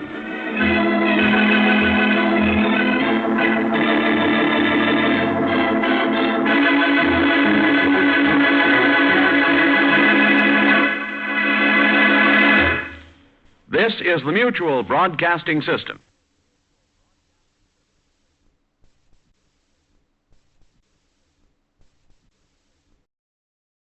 New post-war Old Dutch cleanser, famous for chasing dirt, presents Nick Carter, famous for chasing crime.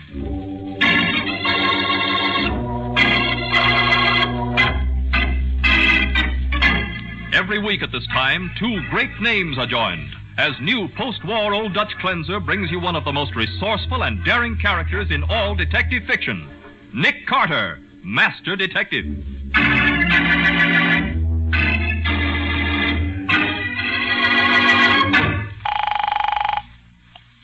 Hello? Hello, Patsy. How soon can you meet me? Why, right away, Nick. What's the matter? We've got a job of extricating to do. Extricating? Yes, there's been a murder. And right smack in the middle of it, up to his neck, is a 16-year-old boy.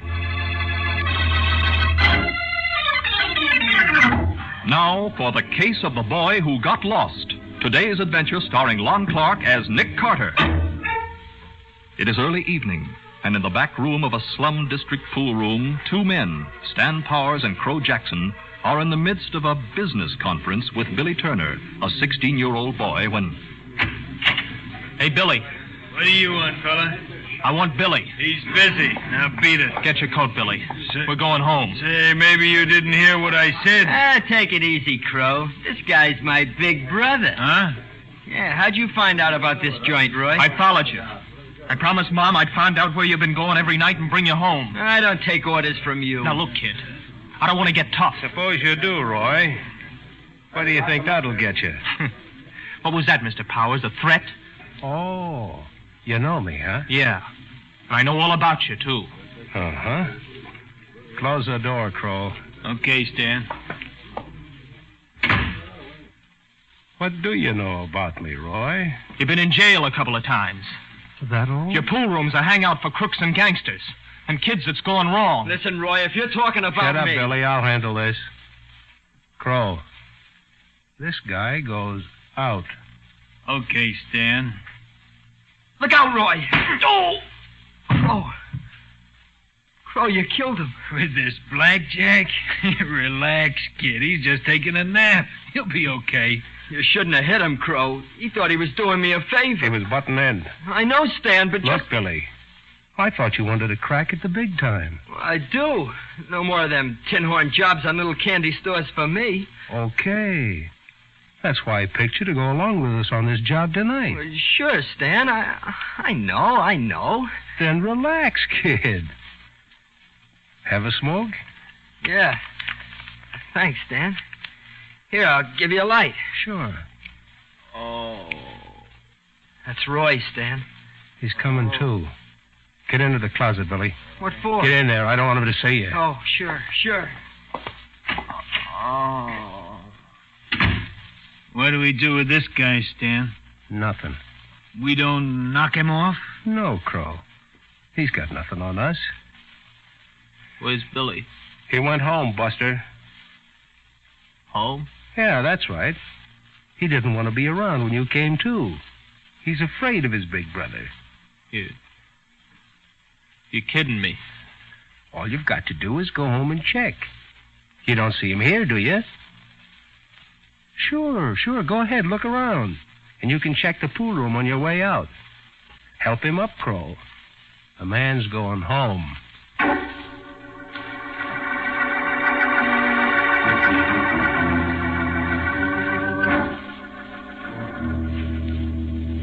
Why didn't you come to me last night, Roy, instead of waiting until this morning? Well, I didn't think about it.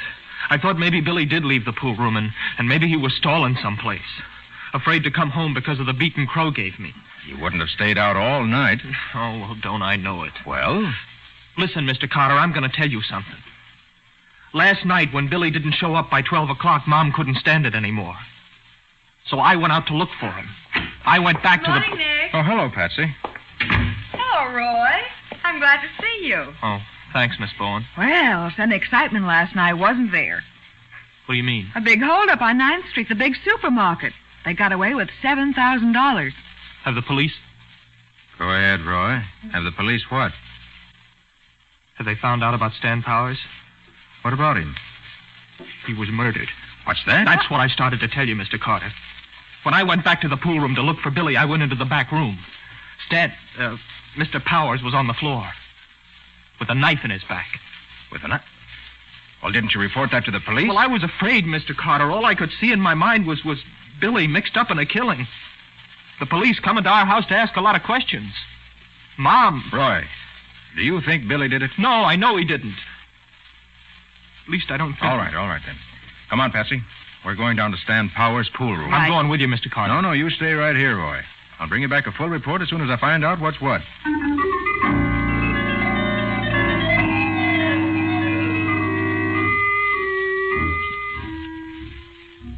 Yeah, the porter found Powers, Nick. He came in to clean up about an hour ago, and boom.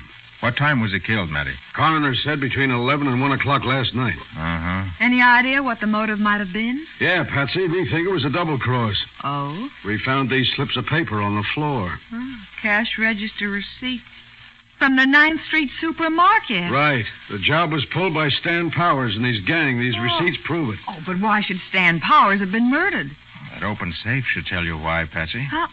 Oh, I didn't notice it, Nick. Those crooks got away with $7,000 last night, but there ain't a nickel in that safe or on Stan Powers. Now, Nick, somebody... One of Stan's gang probably, wanted that money and killed Stan to get it. Right. Mind if I look at the body? Do what you like, Nick, but make it snappy. The boys from the morgue will be here any minute to take it away. Hey, Matty, come here. Yeah, what's the matter? Take a good look at the handle of this knife. The one that did the killing. I already did. It's a horn-handled knife, and there's white powder in some of the hollows. Well, what do you suppose it is? Looks to me like it's face powder, Patsy. Well, and you think that a woman? Sure I do. No, not so fast, Matty. Huh? Men use powder after shaving. Huh? Oh, yeah. That's right. But look, Nick, I still think this is the kind of powder a woman uses. That it was on her hand when she used that knife. And, look here. Take a look at this cigarette lighter. What about it? We found it on the floor near Stan's body. Billy. What'd you say, Nick? Said Billy. The name engraved on this lighter. Oh, good heavens. Now, look, Nick, I ask you, would a mug be seen with a dainty little lighter like this?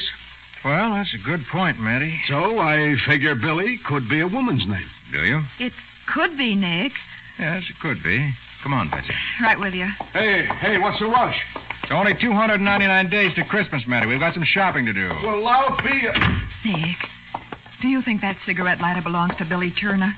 I'll let you know after I phone to Roy at the office. Okay. Oh, there's a phone booth over there. No, Patsy. I want to use a phone that's not too close to the scene of this murder.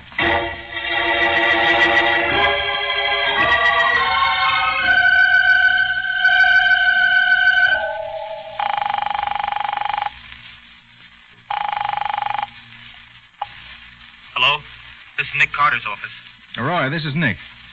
Mr. Carter, what'd you find? Roy, tell me, did Billy own a cigarette lighter? Yeah. Describe it. Well, it looked like it was made of silver, and it was small and pretty fancy. He left it on the table once in the house. I asked him where he got it. Was his name engraved on it? Yeah, why, Mr. Carter? The police found it in Stan's office near Stan's body. What? Didn't you see it there last night? No, do you think I'd have left it there if I did? I saw the guy on the floor dead, so I beat it. Look, Mr. Are the cops saying Billy killed Stan Powers? No, not yet. They're looking for someone else. Now tell me, did Billy own a horn-handled jackknife? No. Are you sure? Well, I'd have seen it if he had one, Mr. Carter. All right. Now, what can you tell me about Crow? Well, not much. He was about my height, 5'11". He had black hair and a dirty complexion. You know his real name? Did Stan or Billy mention it? No, they just called him Crow. Okay, I'll talk to you later. In the meantime, stay in my office. Goodbye. Well, Nick? That lighter belongs to Billy, all right. Oh, that's bad. Yeah, the police will trace it as sure as we're standing here, and that'll lead them directly to Billy. Nick, are we going to look for Billy, too? No, right now I'm more interested in the powder on the handle of that knife than the guy named Crow.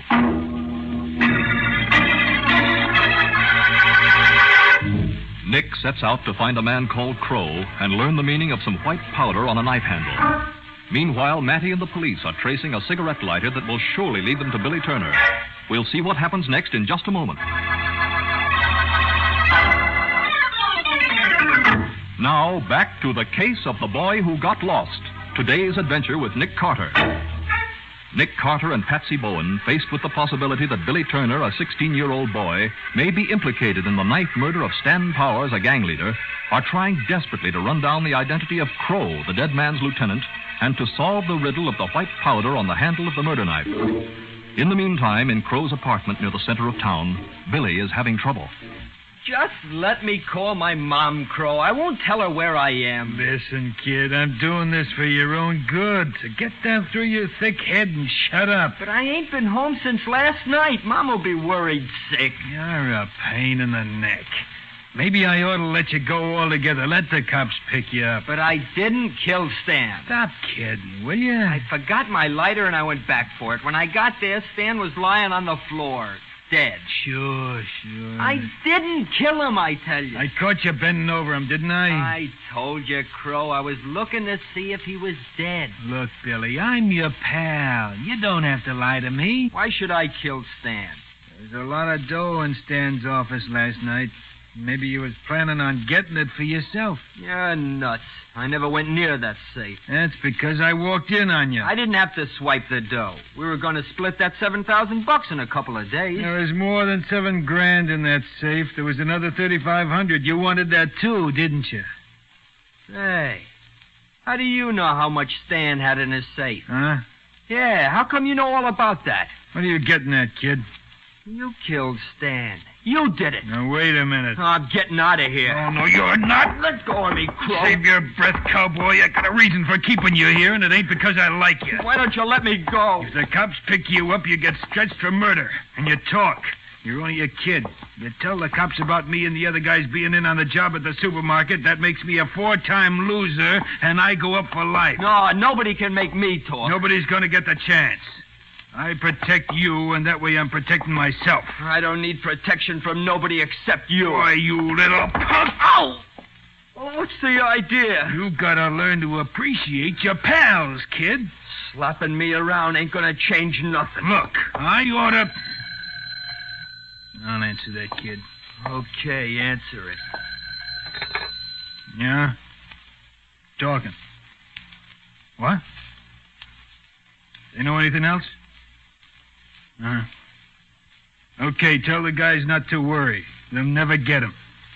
Yeah, you can take my word for it. That was bad news, Billy. What do you mean? Your name's in all the newspapers. What are you giving me, Crow? The cops have got your cigarette lighter. They got my lighter? Yeah, they found it near Stan's body. They're looking for the owner. Gee, they'll say I killed Stan. You can't let them pick you up, Billy.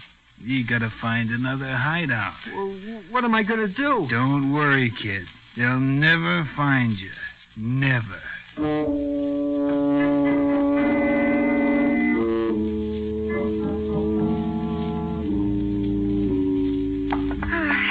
Nick, you must have questioned 100 people trying to find out about that guy, Crow. At least 100. And nobody admitted he even heard of him.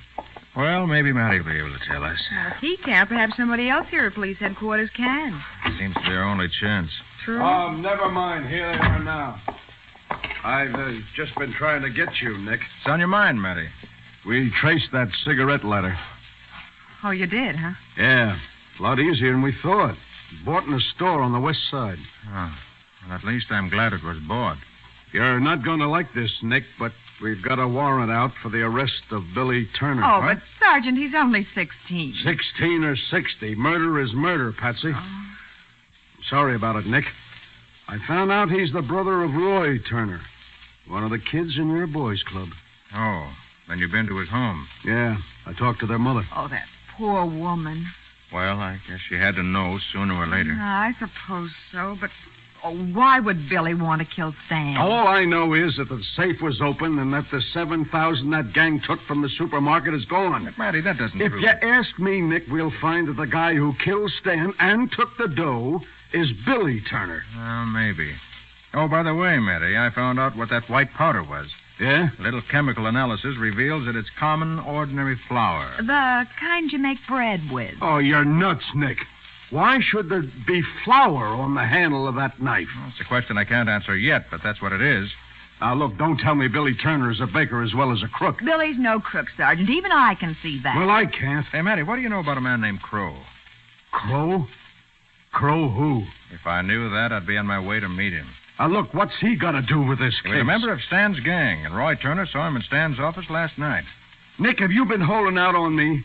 What was Roy doing there? Trying to get Billy to go home with him. Crow knocked him out with a blackjack. He blacked out Roy? Yeah. Why didn't you tell me this before, Nick? Well, does it matter much? Well, I'll say it does. Crow. That name must Crow. mean something to you, Matty. Why don't you ask me to remember a guy named Joe? Might be a lot easier. All right. I thought we'd be saving time by asking you, but now I guess I'll have to get Roy down here for a look at the rogues gallery. If he saw the guy face to face, he ought to be able to pick him out. Oh, but that'll take hours.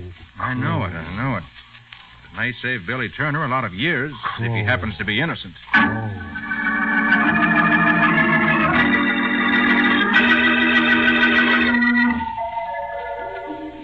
That's him, Mr. Carter. This is a picture of Crow. Oh, and I was just beginning to give up hope. Roy, you're sure this is Crow? Yeah, I'd know him any place. Well, Matty? This character is Philip Jackson, alias Jack Phillips, alias Crow Jackson. And he's the guy who killed Stan Powers. Hey, wait a minute, Roy. How do you know that? Well, because he tried to kill me. Isn't that enough? No. You went to Stan's place to get Billy, didn't you? You told him, Mr. Carter. I had to, Roy. All right. I went there, but Billy wouldn't come home with me. Uh-huh. I had an argument with Stan, and then then you went out like a light.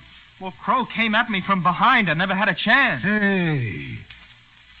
Maybe you got a motive for killing Stan, Roy. Me? Now, look here, Matty. Why not, Nick? He found out that Stan was making a crook out of his kid brother. He couldn't get Billy to quit the gang. So he killed Stan and framed Billy? Is that your logic, Matty? No.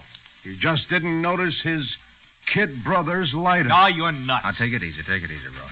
Listen, Matty, I want you and this picture of Crow to take a trip with me. Yeah, where to? Down to the supermarket. I'd like the manager to see this picture. Then you may have a reason to go after Crow for armed robbery, at least. Okay, but this boy stays here. Is he under arrest, Sergeant? Not yet, Patsy, but I want to know where he is. If I happen to need him.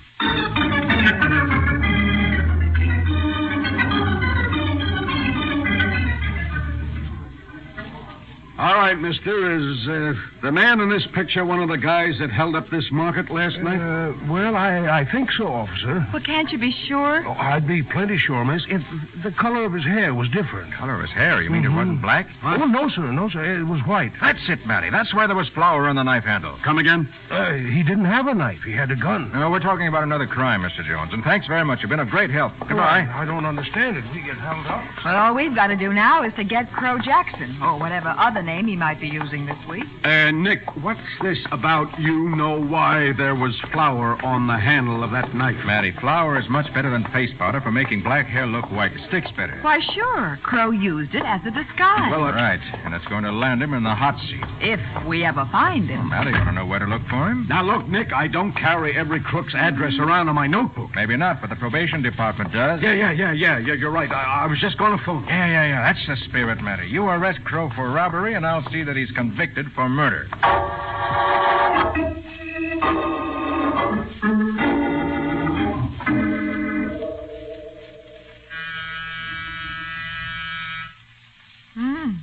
Seems as though Crow's playing hard to get, Nick. Well, it's only a door, and we've got a warrant. Come on, Matty. We need muscles. Yeah. Okay, let's go. Hey, nobody's here. We should have known that a guy with a murder rap staring him in the face would lam out of here. Well, just the same, I want to take Look, Nick, I'll get out of general Wait alarm. a minute. I want to look around. But what for? Well, you never can tell what you'll find. Okay, but if you think Now, that wait this a minute. guy- Wait, look. 2 people were in this room, and they left only a few minutes before we got here. Brother, I've seen you pull some rabbits out of a hat, but now you're trying... Look, I'm calling headquarters. Matty, Nick. look at that cigarette in the ashtray. Huh? Why, it's still smoldering. Okay, Nick. How do you figure there were 2 people here? Because there are 2 different brands of cigarettes in the ashtray. Yeah. Billy Turner smoked one of them. Oh, but Nick, you don't know what brand Billy smokes. I don't have to know that. What do you mean? Look here. At the underside of this half-smoked cigarette. Huh? Why, somebody wrote Billy on it in pencil. Then it was Billy who was here with Crow. Yeah, it looks that way. Now, wait a minute. Hmm? Wonder what this is. Here on the table. Crow probably left his forwarding address. No, he didn't, but somebody left this drawing here. It's sure a funny kind of drawing, if you ask me. It's doodling, if you ask me. Yeah? Yeah. Well, look at this odd-shaped figure here, Matty, and this thing inside it. Could it be somebody's idea of a tree? And look at this other figure, Nick. A circle with a swirl inside. Yeah. Maybe that odd-shaped figure could be a tree on an island. Of course. And the circle... Matty, this is a message. Nuts. This drawing, the one you call doodling, will never win an Artcast, no, but it tells me exactly where Crow and Billy went.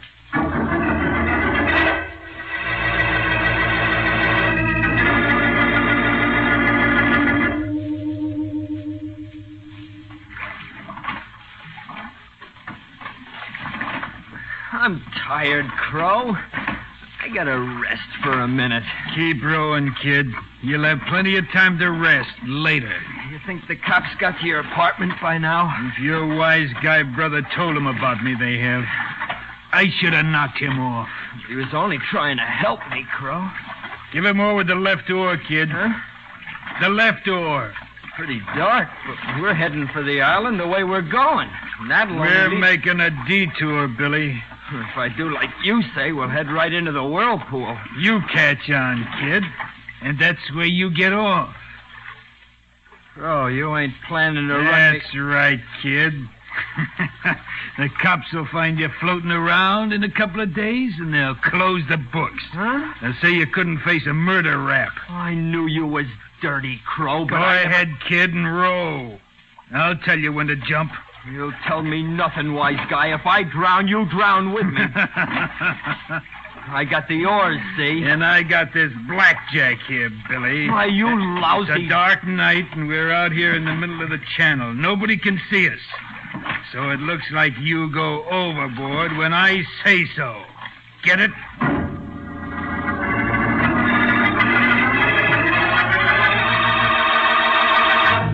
Billy Turner heads toward death in the channel, and no one to whom he can call for help is within hearing distance.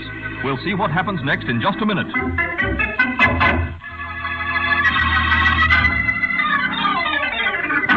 Now for the conclusion of the case of the boy who got lost. Today's adventure with Nick Carter.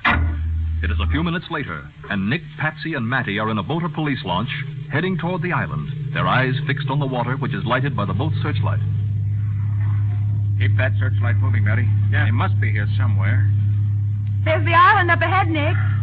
But I don't see them. They must have used a motorboat. It'd have to be a fast one, Patsy. They couldn't have been more than a few minutes ahead of us. Hey, are you sure this is the right place, Nick? Do you know of any other whirlpool around here? Well, no, but there could be one, maybe. You know of any other island shaped like the drawing Billy left? Well, no, I don't, Nick. But that doesn't mean there ain't one. Well, when you put the island and the whirlpool together, you have to admit, sir. Okay. You win. This must be the place. Come on, Matty. Can't you get a little more life into this tub? Look, she's riding at top speed now, Nick. After all, she ain't a... Help! Hey, swing your light around. We'll find out. Yeah, sure. Help! Nick, that must be them. There, in that rowboat. Yeah, there are two men in it. And they're fighting. Speed it up, Matty. That rowboat's moving toward the whirlpool. I'll try, Nick. Nick, they've stopped fighting. And one of them's got a gun. And he's aiming. Oh, so he wants to play, huh? Well, that's what it looks like. Hey, Nick, take the wheel. This is a game two can play at. I got it, Matty. He sure is a lousy shot. Yeah, because the searchlight's in his eye. Well, I'll give this cookie a lesson in how to shoot. You hit him. He's down. Good shooting, Matty. Only hope he's alive when we get our hands on him.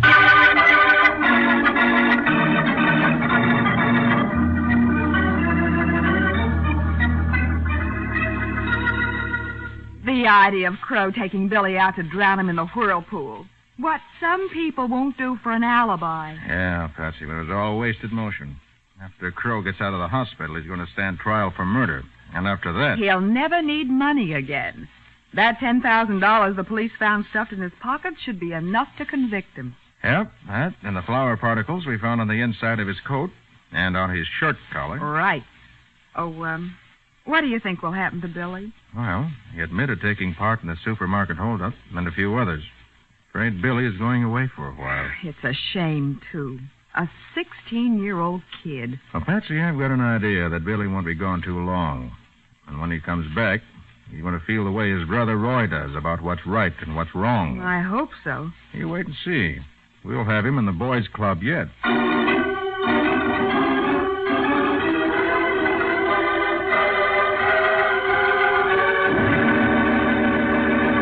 Nick, what about next week's adventure? Oh, just a minute, Mike. I want to ask you a question.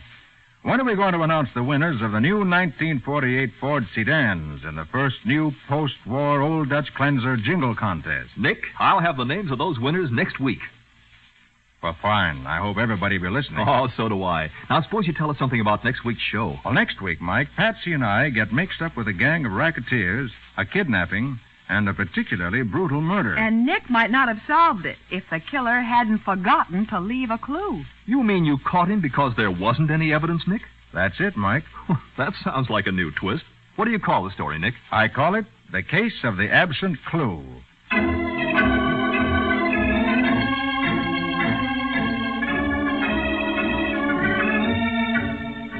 Nick Carter, Master Detective, is presented each week at this time by the Cudahy Packing Company. It is produced and directed by Jock McGregor and is copyrighted by Street and Smith Publications, Incorporated. Charlotte Manson is featured as Patsy. Matty is played by Ed Latimer. Today's script was written by Stedman Coles. Original music is played by Henry Silverne. This program is fictional, and any resemblance to actual persons living or dead is purely coincidental. This is Michael Fitzmaurice speaking.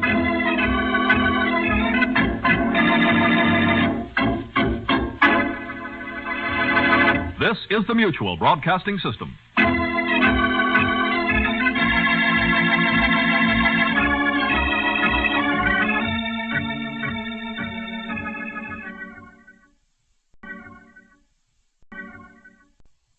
Got 'em! Yes, ladies and gentlemen, we've got the names of the winners in the first big jingle contest, and we're going to announce them later in this program. So stay tuned while new post-war Old Dutch Cleanser, famous for chasing dirt, presents Nick Carter, famous for chasing crime.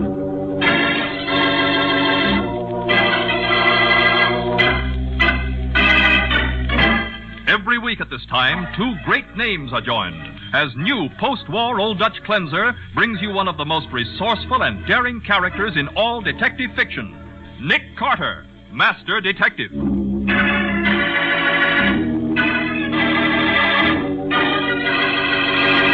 Nick, you aren't going to let them get away. I don't have any choice, Patsy. You bet you haven't. You got your name on that confession, sister? Yes. Here it is. Give it to me. I have to sign it, too. Oh, brother, wait till this story gets around town. Nick Carter lets a killer get away. And even furnishes the car the killer escapes in. Ha ha! It'll be the biggest laugh of the year.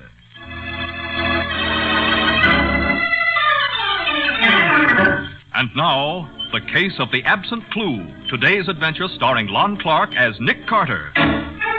As a good businessman, Jeff Greeley never overlooks the chance to put his merchandise in a new and promising location. The merchandise in this case is little slips of paper with numbers on them. They sell for whatever you want to pay, from a nickel on up. And the new location Jeff has in mind is a small suburban candy store owned by Paul Elliott and his wife Ruth. Right now, Jeff is giving the Elliots a sales talk. Your cut ought to double the profits on this joint, Mr. Elliott. You'll get a big play from the kids at that school down the street. Listen, the numbers game is a racket. When I sink so low that I have to cheat school kids out of nickels and dimes and start them gambling with their lunch money... Elliott, you got the only place in this neighborhood that fits in with my plans. Then you'll have to change your plans. There was another guy that didn't want to cooperate. Somebody busted all his plate glass windows one night. You can't scare me. The other guy wasn't scared either. It wasn't until after a couple of guys slugged him that he decided to play ball with us. Paul, phone for the police. Don't bother, Elliot. I'm going. I'll call around again in a couple of days. Maybe you'll change your mind.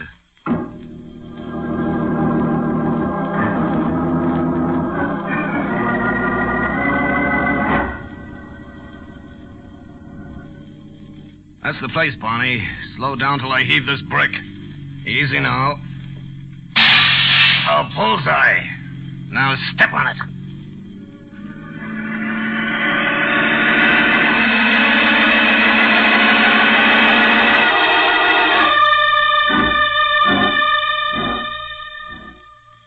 Anything interesting in the mail, Nick? No, not so far, Patsy. Say, what have you got there? A new fountain pen? Oh, no. It's one of those tear gas guns that looks like a fountain pen. Sergeant Matheson gave it to me. Oh, he did? Uh-huh. Yeah, it was nice of him, wasn't it? Yeah, sort of handy to have in your purse, don't you think? Sort of dangerous, if you ask me. Tear gas is nothing to fool with. Oh, Nick. Well, what do you know? What is it? This letter. It's from a fellow I haven't heard of since we were kids, Paul Elliott. Oh, I thought it was a case. And maybe. You know who Jeff Greeley is? Small-time racketeer, isn't he? Yeah. He's running a numbers game in the suburbs now. Oh? A crooked one at that. Hmm. He's trying to strong-arm Paul into peddling the number slips for him. Strong-arm him? How? Well, Paul and his wife have a small confectionery store out in Beechwood. Yeah? The front window's been smashed twice, and Greeley's warned him that next time it'll be a lot more serious unless Paul gives in. Well, can't the police do anything? Not without proof. And Greeley's too smart to let him get anything on him. Hmm. You know, I think I'll drive out there this evening and talk it over with Paul. Oh, you can't go tonight, Nick. Oh, why not? Because tonight's the annual banquet of the Downtown Boys Club, and you're the guest of honor. Oh, yeah, that's right. Well, I'll go afterwards then. And I want to put this off, Betsy. No telling when Greeley will pay Paul another visit.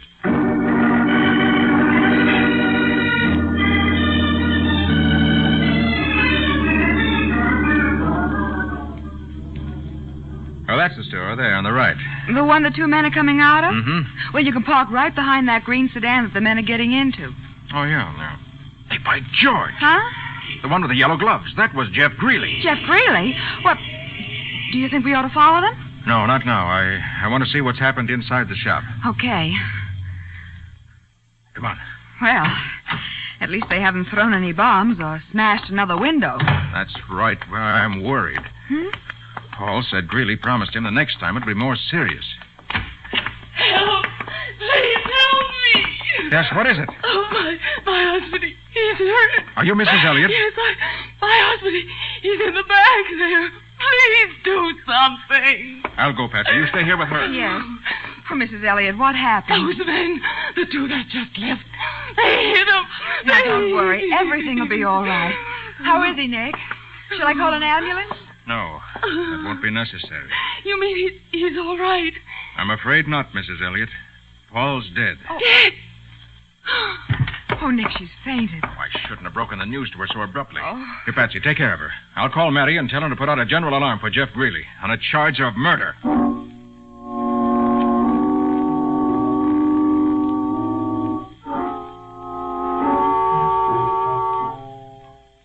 All right, the police will be here in a few minutes, Patsy. How is she? Still unconscious, Nick. I just dipped my handkerchief in cold water at the soda fountain. I'll wipe her face with it. You got it smeared with makeup. Oh, no, I won't. She isn't wearing any. You mean that peaches and cream effect is natural? Of course it is. Some women are lucky. Oh, she's coming out of it. How do you feel, Mrs. Elliott? Who are you? My name's Carter. I'm a private investigator. I used to know Paul years ago. You said Paul was... Please, Mrs. Elliott, try to tell us what happened. Paul and I stayed late to unpack some new stock. He was opening the crates in the back room, and I was in the storeroom when Jeff Greeley and that other man came in. How long ago was that? Oh, it was only a few minutes ago. I heard Paul quarreling with him and the sound of a fight, and then... Yes? I came out of the storeroom just in time to see Greeley. The one who was wearing yellow gloves? Yes, that's him. He picked up the crowbar Paul had been using to open the crate, and he hit him with it. Did they see you? No, I don't think so. When Paul fell, they ran out the front way. Yes, we saw them leave as we drove up. Now he's dead. Oh, try to control yourself, Mrs. Elliott, please. I used to nag him because he didn't make more money, but it was only because I loved him and wanted to be proud of him. Of course it was. And now it's too late. Mrs. Elliott, if you can identify Paul's killers... I can. I saw them kill him, and I'll never rest until those men are in the electric chair.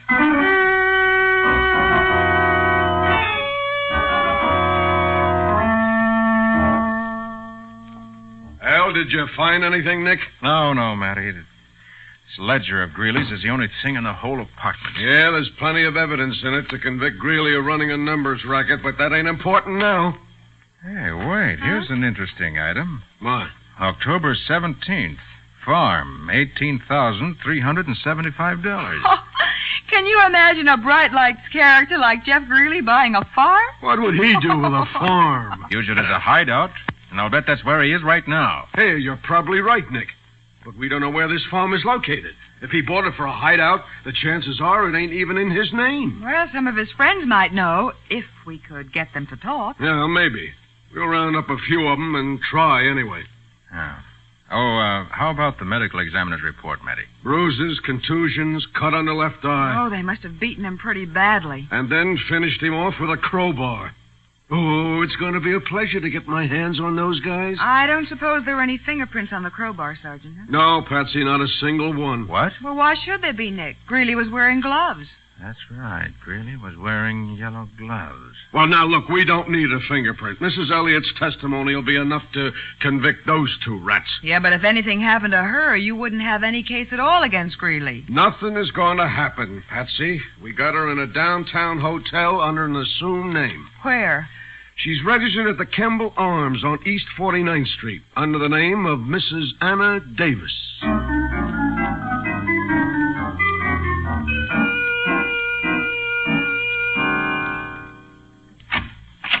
Yes? Mrs. Elliott? No, my name's Anna Davis. I know, Mrs. Elliott. It's all right. I'm William Jeffords from the district attorney's office. Oh, I didn't know. There have been a couple of new developments in the case, Mrs. Elliott, and the DA wants to see you in his office right away. All right. Just a minute. I'll get my hat.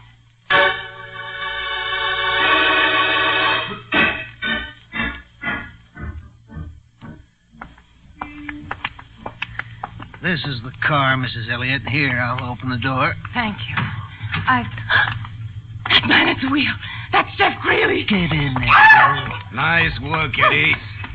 Now, you keep her quiet back there. I got some driving to do.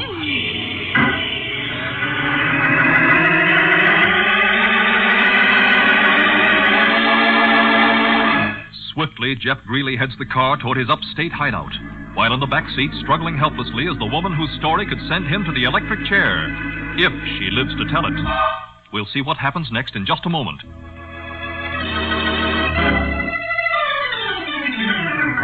Now, back to the case of the absent clue. Today's adventure with Nick Carter. Jeff Greeley, racketeer and gangster, has kidnapped Ruth Elliott, the murdered man's wife, and the only person who could testify that he killed Paul Elliott. At headquarters, Nick and Matty have just learned that Mrs. Elliott has disappeared from the downtown hotel where they had her registered under an assumed name. Greeley did this, Nick. It's got to be Greeley. The doorman at the hotel saw two men force her into a car, but they got away before he could call a cop. Oh, there's no use getting excited, Matty. Oh, how long do you think Greeley is going to let her live? Knowing her story will send him to the chair. Well, how do they find out where she was, Sergeant? I checked that, Patsy. They used the old registered letter gate. Huh? Man went to Mrs. Elliott's apartment with a letter she had to sign for personally, and the superintendent told him where she was. The superintendent? But how did he know? I told her not to let anybody know. He said that after she found what hotel we put her in, she called him and gave him the address in case of an emergency. Well, we've sure got the emergency. Now, you can say that again. We've got to work fast. Oh, sure. But what do we work on? The location of that hideout Greeley has in the country. Nick, we've been working on that and got exactly nowhere. Matty, Greeley's brother would know where it is if anybody would. Nick, we questioned him for over an hour this morning. All right, then. We're going to question him some more. Okay. I'll have him brought up. But I tell you, it's no use, Nick. Pete Greeley's dumb, but he's plenty tough. Okay, it's up to us to be just a little bit tougher.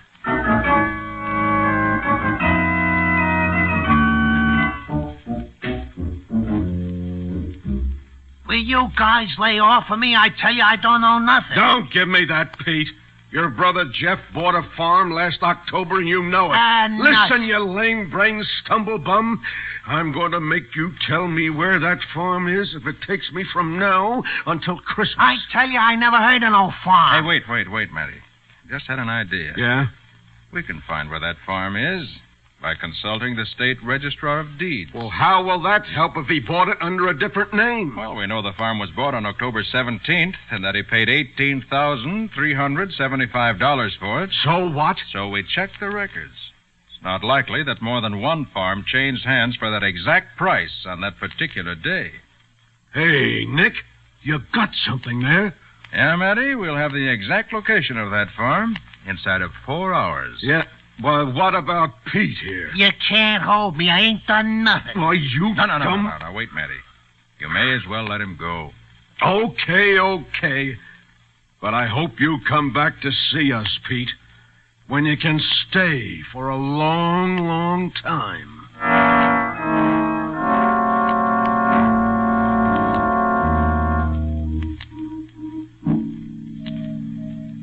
Hey, I want to send a telegram. Well, that's what we're in business for.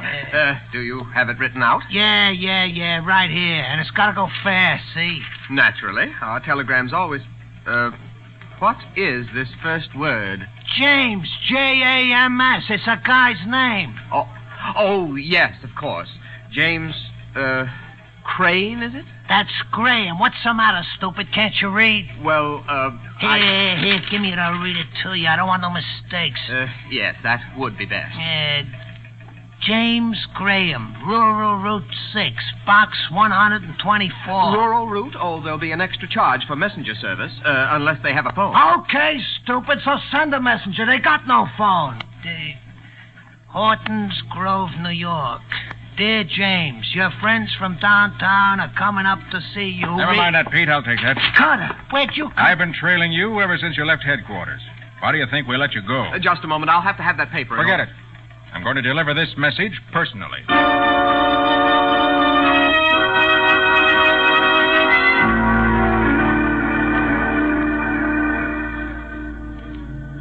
Is this the place? This is it. Oh. But where's Greeley's car? Do you suppose he didn't come here after all? Somebody's been here. Look at those tire tracks. Then if he's gone, we're too late. No harm in looking around. Better stand to one side. Okay. We're going to knock on the door. We might get bullets for an answer. Well, be careful, Nick.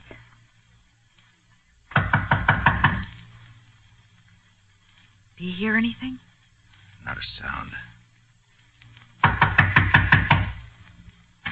Is it locked? Yeah, and I'm going to break it in. Those tire tracks prove they had some reason for coming here.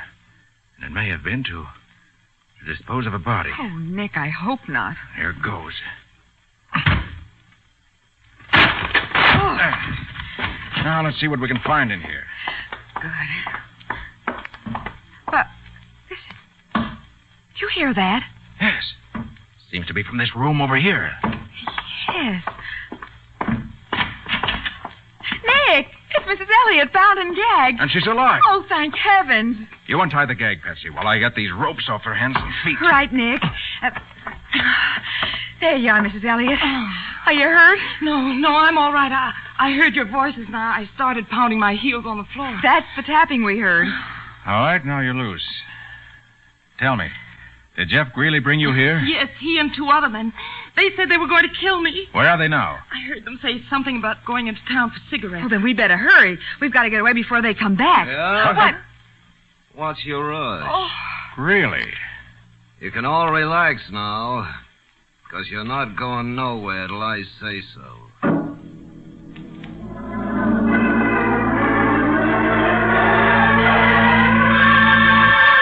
Jeff Greeley stands in the doorway, a revolver in his hand. And it appears that instead of rescuing Ruth Elliott, Nick and Patsy are themselves caught in the same trap. We'll see what happens in just a minute.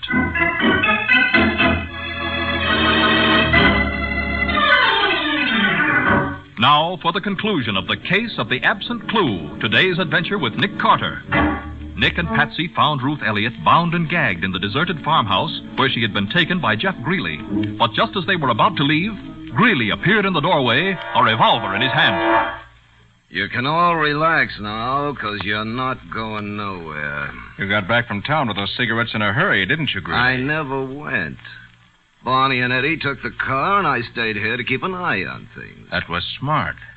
Now keep on being smart and put away that gun. I'll put it away after I make sure that you three ain't going to talk now or ever. Nobody's going to get away with framing me. Framing you? Yeah. If I fry, it won't be for something I didn't do. Well, if that's all that's worrying you, Greeley, you can put that gun back in your pocket. I know you didn't kill Paul Elliott. What's that? He did. He did. I saw him. No, Mrs. Elliott, you killed your husband. She did. It's a lie. That's why you kidnapped her, isn't it, Greeley? Why, sure, I've been trying to make her tell the truth so that I'd be cleared. I can understand that. What chance would I have in a court when it's my word against hers? You wouldn't have any chance. Unless you had a confession from her, signed and witnessed. Yeah, and that's what I've been trying to get. And I'll get it, too, or else. I won't do it. I won't. He can kill me first. I see your point, Mrs. Elliott. You'd rather be shot than go through a trial and die in the electric chair. You can't prove a thing, any of you. Look, Mrs. Elliott, how about this? If you did sign such a confession, and Patsy and I witnessed it, Greeley might be willing to let you take my car and get away. Well, why not? I'll hold Carter and the girl here long enough for you to get clear out of the country. No, I didn't do it. It's your only chance, Mrs. Elliott. You ain't kidding. You'd really keep him here long enough for me to get out of the country. Yeah, and I'll give you enough dough to do it with. All I want is to clear myself. Well, all right, I'll do it. Good. Now, here, I got a pencil. And she can use the paper and Patsy's notebook to write the confession now. Oh, but Nick, you're not going to let her go. Not really. Do you see any other choice? No, but... Then give her the notebook. Oh, Nick, you must be... Patsy. Oh, here. I'll write as I dictate, Mrs. Elliott. Go ahead. I hereby confess that I killed my husband, Paul Elliott, and that Jeff Greeley is completely innocent. Now sign it. There. Sign your name as witness, Patsy. Well, all right. You are going to keep him here, aren't you? You bet I am, but not for your sake, sister. I just want everyone to know that somebody finally got the best of Nick Carter. What do I do with this, Nick, now that I've signed it? Well, hand me the notebook and pencil. I have to witness it, too. Wait till it gets around town that Nick Carter let a killer get away, and even finished it with a car to get away in. It'll be the biggest laugh of the year. Better than stopping a bullet, though. Oh, I broke the point on this pencil. Patsy, let me have your fountain pen. My fountain? Yes, you have it in your purse, haven't you? Oh, yes, of course, Nick. Hold it, sister. What's the matter? Just toss that purse over here, baby. I'll get that fountain pen for him. Oh, all right. Here. That's a go. I just want to make sure you didn't pull any tricks. Here's the pen, Carter. Oh, you know I wouldn't try any tricks on a smart boy like you, Jeff. Oh, there's no ink in this pen. Huh? I'm afraid I'll have to use tear gas. All right, let go of the gun, Greeley. Let go. I've got the confession list. Don't move, Mrs. Elliott. If I'd have known you... You keep your hands up, too, Greeley. Oh, Nick, got gas. Go on, through the door, Greeley. We'll wait for the rest of your gang out where there's some fresh air.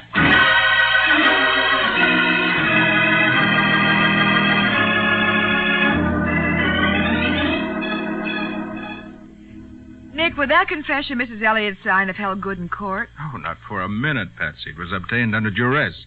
But the one she signed when we got her to headquarters will hold good anywhere, especially with the proof we have to present to a jury. And I suppose that clears Jeff Greeley completely. Clears him of the murder charge, but he still faces a sentence for extortion, assault and battery, carrying a gun, operating the numbers racket, and kidnapping. Golly. It's going to be a good many years till he'll be a free man again. How did you know he didn't kill Elliott? I didn't know.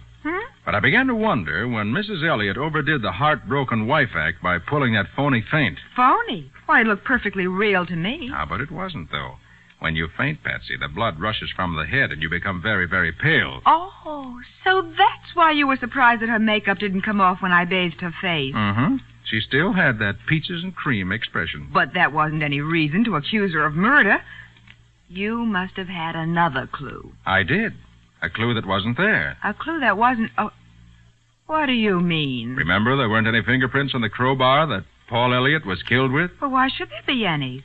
Greeley was wearing gloves. True enough, but Elliott had been working with the crowbar, and he wasn't wearing gloves. His prints should have been all over it. And since they weren't, I knew somebody must have wiped them off. And it wouldn't have been Greeley because he was wearing gloves anyway. Right. So it had to be Mrs. Elliott. Nobody else was there. You mean that after Greeley and the other man came in the store and beat up her husband, She saw her chance to murder him and put the blame on them. According to her confession, they left Paul lying on the floor unconscious, which gave her a perfect opportunity. But why? What motive did she have? Money. She killed him for money? Yes, Paul had a lot of insurance. Oh. And they hadn't been getting along for a couple of years, so she thought she saw a chance to commit the perfect murder. Well, Nick, that little tear gas gun of mine certainly came in handy, didn't it? It certainly did. Lucky for us that Jeff didn't take a closer look and see that it really wasn't a fountain pen. I guess you're glad now that I had it in my purse, huh? I still say it's a dangerous thing to carry. But it isn't. Look, Nick, unless you push the little button here... Patsy, you little idiot. How did I know it would go off? Oh, Nick, open a window or something quick.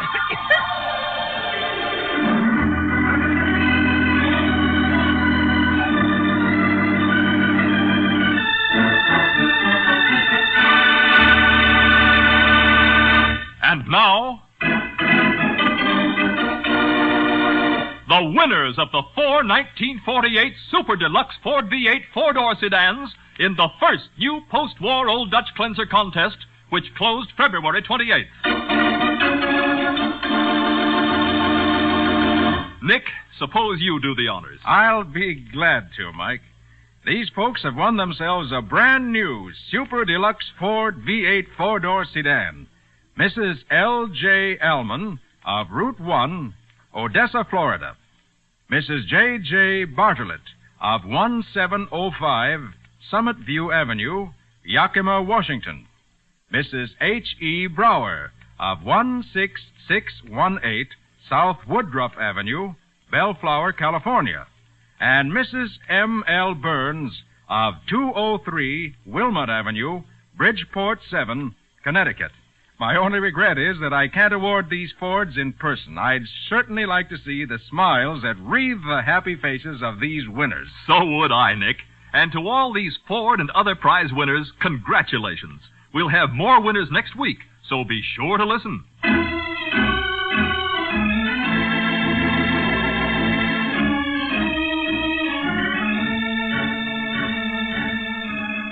Nick Carter, Master Detective, is presented each week at this time by the Cudahy Packing Company. It is produced and directed by Jock McGregor and is copyrighted by Street and Smith Publications, Incorporated. Charlotte Manson is featured as Patsy. Mattie is played by Ed Latimer. Today's script was written by Jim Parsons. Original music is played by Henry Silverne. This program is fictional, and any resemblance to actual persons, living or dead, is purely coincidental. The Girl Scouts, 36 years old this week, have pledged themselves to send 100,000 kits of clothing to destitute children overseas. To help in this project, call your local Girl Scout office. This is Michael Fitzmaurice speaking.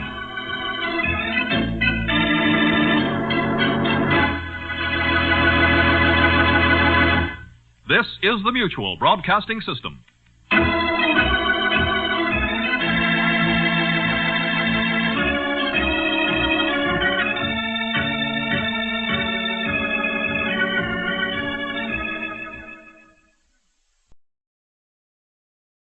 More winners! Yes, the winners in the second big jingle contest will be announced today. So listen now while new post-war Old Dutch Cleanser, famous for chasing dirt, presents Nick Carter, famous for chasing crime.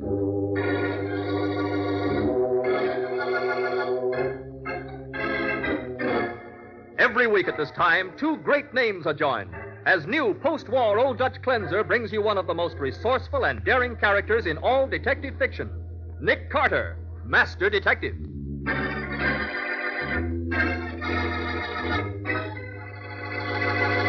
Nick, I'm getting cramped hiding under this desk. Do you really think he's coming? $50,000 is pretty tempting bait. And he sounded plenty interested over the phone. Well, if we only had a light in here, maybe Quiet. Listen. Someone's forcing the window. Hold tight, Betsy. I think that's our man.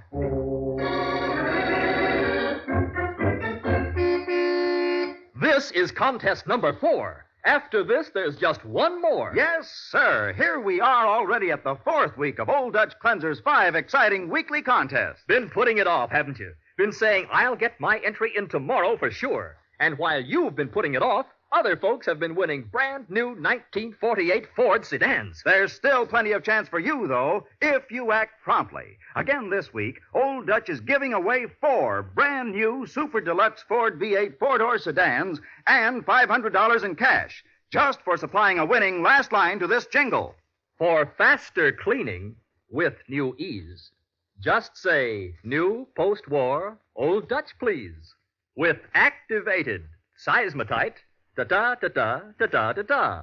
We want a last line only, rhyming with seismatite.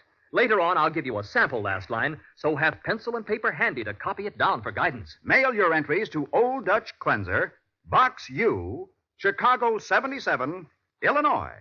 Box U, Chicago 77, Illinois. Include the windmill pictures from 2 packages of Old Dutch with each entry. If you didn't win this week, try again. The more entries you send, the greater your chances of winning. Send one in tonight. And now, the case of the last old-timer. Today's adventure starring Lon Clark as Nick Carter, brought to you by new post-war Old Dutch Cleanser. If you ask Waldo McGlynn, crime isn't what it used to be. No, sir. Give Waldo the good old days when Nick's father, Sim Carter, was one of the country's leading detectives, and his right-hand man was Waldo McGlynn. Those were the days when crime was crime. But today, at Nick's office, Waldo's audience isn't very attentive because Nick is inspecting a new camera and Patsy is finishing some letters. But Waldo still holds forth on his favorite subject. I tell you, Nick, boy, we had real criminals in them days. You didn't catch them fellas by using a microscope and a lie detector. No, sirree, you had to stand up. Nick. Anything else? Oh, no thanks, Patsy. Hey, you know, with a fast lens like this, I could down here take pictures in the dark. Doggone it, Patsy. I wish you wouldn't interrupt me. Now I forget what I was saying. Oh, that's easy. No, sir, you had to stand up and shoot it out. Huh? Shoot first and ask questions afterwards. That's the way we work. I didn't say all that. Well, not yet, anyway. But you were going to. Oh, I know that routine by heart, Waldo. I've heard it so often. All right, laugh. Go ahead. But you'll find out I'm right.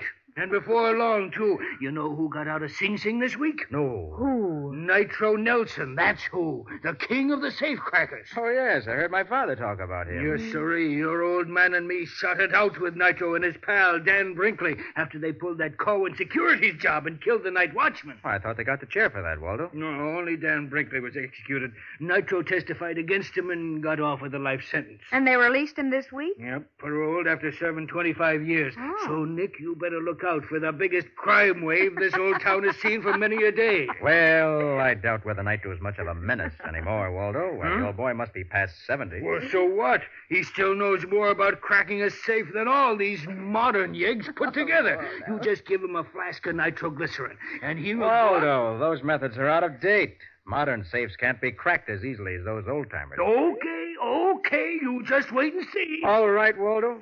I promise to call on you the very first time I get a case involving a blown safe.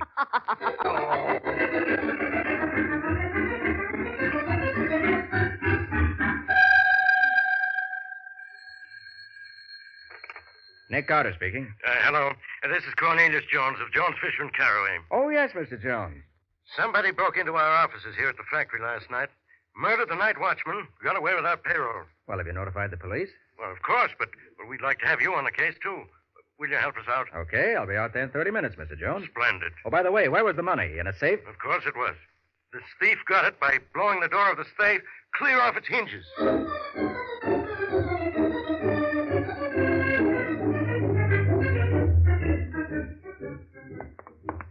What did I tell you, Nick, boy? What did I tell you? One case doesn't make a crime wave, Waldo. Just the same. Oh, Patsy, you have the camera, haven't you? I sure have. Well, here's Mr. Jones's office. Going on. Very well, Louis. I'll take 2 safes of this QS2 model. I want delivery as soon as possible. I'll have them for you inside of a week, Mr. Jones. Mr. Jones, I'm Nick Carter. Oh, come in, Mr. Carter. Come in. Thank you. This is my secretary, Miss Bowen. Hello, Mr. Jones. How do you do? And my assistant, Mr. Waldo Aloysius McGlynn. How do you do? How do you do? Meet Mr. Lewis of the Hercules Safe Company. Mr. Lewis? How do you do? Hercules Safe Company, huh? You investigating the robbery, too, Mr. Lewis? No. I'm a salesman, not a detective. I just sold Mr. Jones two of our latest models, one for the factory here and one for the downtown office. Yeah, wish you'd sold them to me before this thing happened last night. Well, you can't see I didn't try, Mr. Jones. Pardon me, Mr. Jones. Would you mind showing me where the safe is? I'd like to take a few pictures. Pictures? Yes, I'm testing a new camera with a special lens for detail work. Say, that's quite a camera, Mr. Carter. May I see it? Certainly. Help yourself. I've read about these, but this is the first one I've ever seen. Wow. F14 lens. That's unusual. Golly, I'd like to have one of these. Yeah, well, you get those new safes here by Saturday. I'll buy a roll of film. They'll be here, Mr. Jones. Come on, Carter. I'll show you where the robbery took place. You can get all the pictures you want.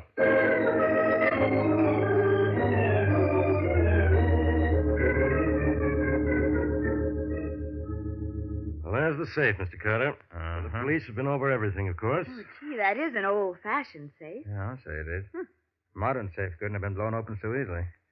Thief must have used nitroglycerin, too. See where he plugged up the cracks with soap? Let me take a look, Nick boy. Yeah, go ahead, Walter. Go ahead. Hey, Mr. Jones, where was the night watchman's body found? Oh, just outside in the corridor. He was shot. The janitor found him when he opened up this morning. Nick boy, this is one of Nitro Nelson's jobs if I ever saw one. Oh, Walter, you've got Nitro Nelson on the brain. I know what I'm talking about, Patsy. In the old days, we could recognize the work of every big-time safe cracker in the business. Well, if you're right, Walter, we'll find out pretty soon. I see the police have been dusting for fingerprints. And it looks as though they've found plenty. Yeah. Well, as soon as we're through here, we'll go down to headquarters and check with Matty.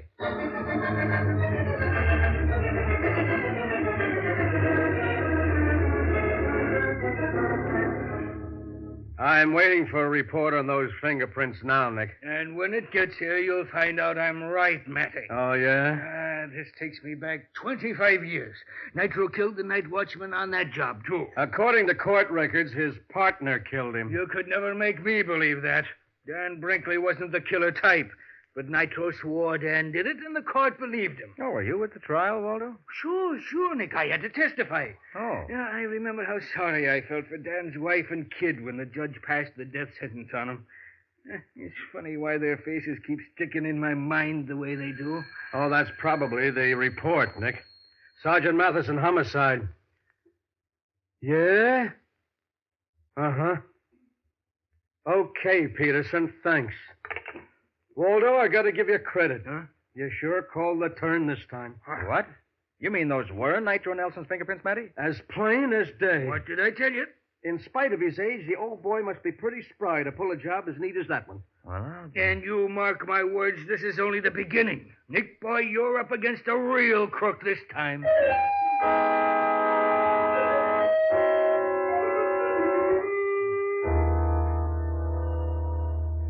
Darn it, Patsy, it doesn't seem possible. 3 more safe robberies in 5 days, and all of them exactly like the first. Nitro Nelson, Nick boy, just like I told you. Well, I can't argue with you anymore, Waldo. It found his fingerprints on every safe. I can't even get a lead on him. The day Nitro left prison, he must have gone directly to some hideout. Yes, I know, Patsy, I know, but where? Ever since we saw that first safe he blew, I've had a feeling that there's something I ought to remember. Huh? Something in my mind keeps going back to that courtroom 25 years ago. Well, when you remember what it is, let me know, Waldo. You gave us the right steer the first time. Maybe you can do it again.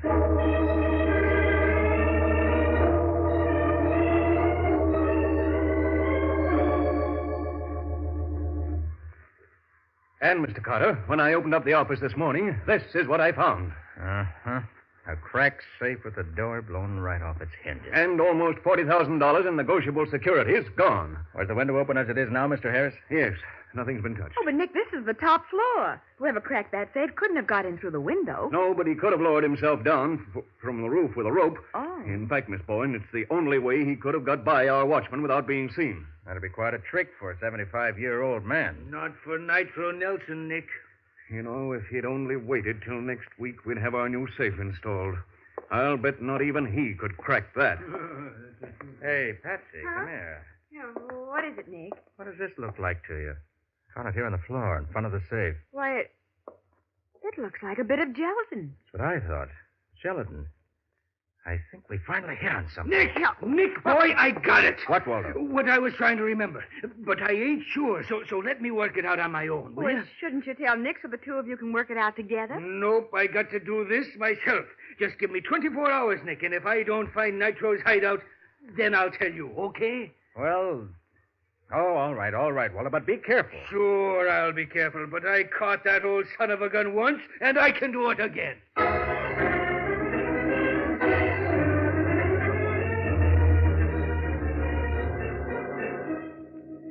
Matty, flash that enlargement of the fingerprints on the screen again, will you? Okay, Nick, but what's the use? It's exactly the same as the prints of Nitros we have on file. Sure it is. No question about it. I know, but...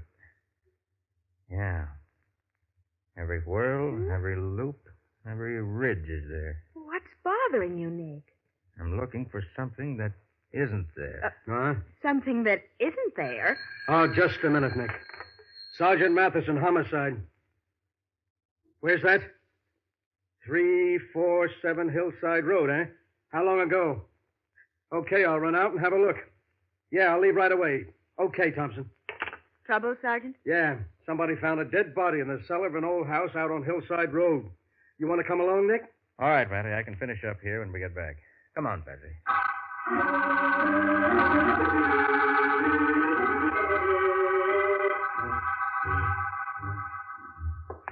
The body's down in the basement, Sergeant. This way. How did you happen to find it, Mr. Wilkins? I was out in my backyard when I heard a shot. I live in the next house down the road. Yeah? And then a minute later, I saw somebody run out of here carrying a suitcase. He jumped into a car and beat it fast. So I came over to see what was up. Was the door unlocked? Yes, it was wide open. Well, I thought that was funny, so I kept looking around, and finally I found this dead man in the cellar. You didn't move him, did you? No. I just looked from the top of the steps. Then I run and called you. This, the basement door? Yeah. He's right at the bottom of the steps. See? There he is. Good grief. Nick, look. Great Scott! It's Waldo.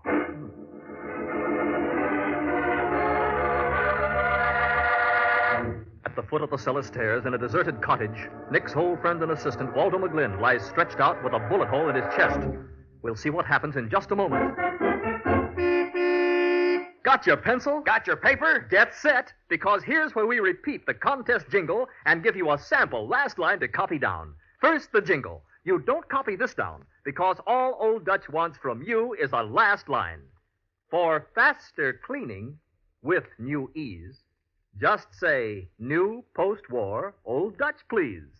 With activated seismatite, ta-ta-ta-ta-ta-ta-ta-ta. Get the idea? Instead of those ta-ta-ta-tas, you think up a last line that rhymes with seismatite.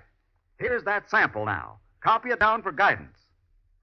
Your sink and tub come shiny, bright. That's not a winning line, just a sample to go by. The main thing is get going now. Mail your entry in tonight. Address Old Dutch Cleanser, Box U, Chicago 77, Illinois. Box U, Chicago 77, Illinois. And don't forget, each entry must be accompanied by the windmill pictures from 2 packages of Old Dutch Cleanser. Any resident of continental United States can enter, except Cudahy employees, their advertising agency, or families. Entries must be original and submitted in contestant's own name, judged on originality, suitability, and aptness. And judges' decisions are final. Duplicate prizes for ties. All entries become Old Dutch property. Again this week, 4 new 1948 Ford sedans and $500 in cash will be won by somebody, and it might as well be you. Now, back to the case of the last old-timer. Today's adventure with Nick Carter, brought to you by new post-war Old Dutch Cleanser. Sergeant Matheson took Nick and Patsy with him to investigate a report that a body had been found in the basement of a cottage on Hillside Road, only to discover that the man who was shot is Nick's old friend and assistant, Waldo McGlynn. A few minutes later... Well, I managed to stop the bleeding at least. I'm afraid he doesn't have much of a chance. Hey, Matty, when will that ambulance be here? Any minute now, Nick. I suppose Walter was following that clue he spoke about when he came here. Probably. Wish now I'd made him tell me just what it was. Even if he recovers, it'll be days before he can tell us what happened. Hey, Nick, there's something over here I'd like to show you. If you can leave Waldo for a minute. All right, Matty. There's nothing more to be done until the ambulance arrives anyway. What is it? Here, behind this partition. Take a look. What? Why, those are safes. Yeah. 4 old-fashioned safes. And each one has the door blown off the hinges. Oh, what do you know? Mr. Wilkins, Yes? you know who lives in this cottage? Well, yes. I own the place. And about a month ago, I rented it to an old man named Triplet. An old man? How old? Why, he must have been 70, 75. Hard-boiled old gent, too. Talked like one of those gangsters in the movies. You see, Nick, it was Nitro. This is the hideout we've been looking for. Well, how about those 4 safes, Mr. Wilkins? Do they belong to you, too? No. I never saw him before. Well, how well did you get to know this Mr. Triplet? Why, I didn't get to know him at all.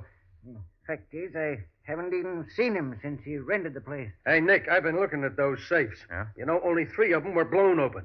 The door's wide open on the 4th, but it's not damaged. Yeah, I noticed that, too, Matty. Probably the 4th one was used to store the loot from the robberies. But why would he have 4 safes and then blast 3 of them open? Well, he was practicing, Patsy.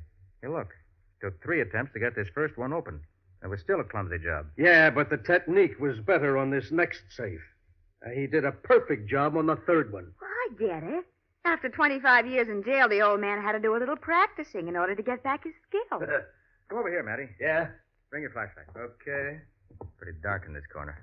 Now, did you find something else? Throw the light down here, on the dirt floor. Okay. Hey. See what I mean? Yeah. The dirt isn't packed down as hard as it is in the rest of the cellar. Better get some men out here and start digging. Right. What for, Nick? Wouldn't be surprised if they find the body of Nitro Nelson.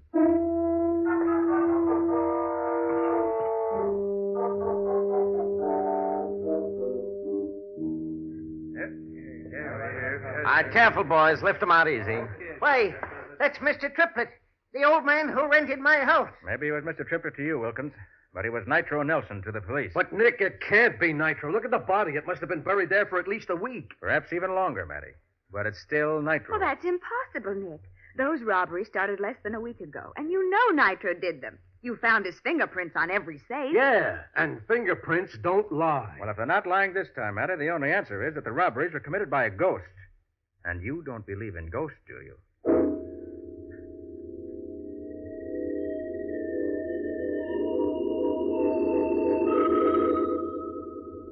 Nick, please, give with some answers.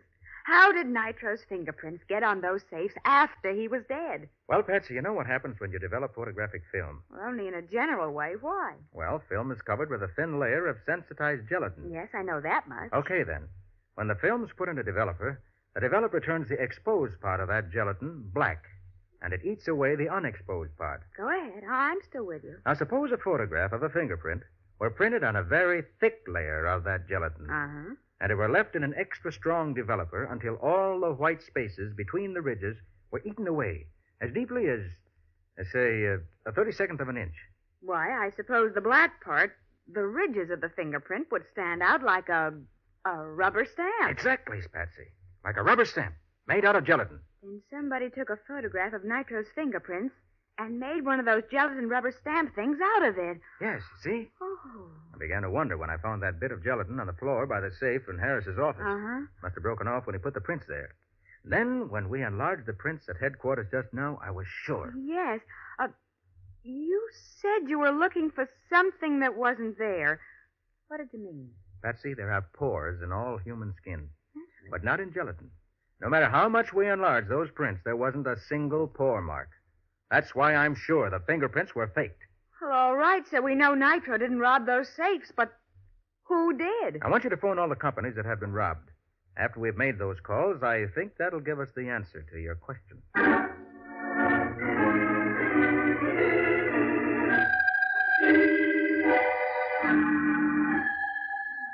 Hello? Hello, Louis. Yes?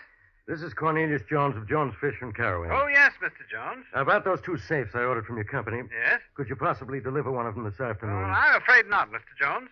But I've got over $50,000 in cash and securities here that just came in, and the banks are closed for the day. Now, all we have is that old safe in our downtown office. I don't trust that anymore. I'm sorry, Mr. Jones. That old safe will have to do until tomorrow night. But before then, I'll take care of everything. That's a promise.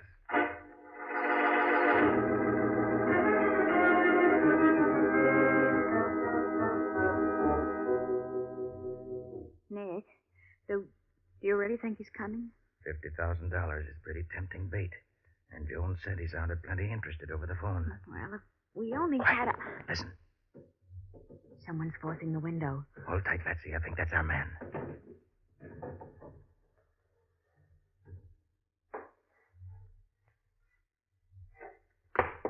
All right, don't move. I've got a gun on you. Oh, Turn on the lights, Patsy. Right? What? Nick, you're right. It is Mr. Lewis. Yes, but perhaps he'd rather be called Mr. Brinkley. So you know, do you? I do.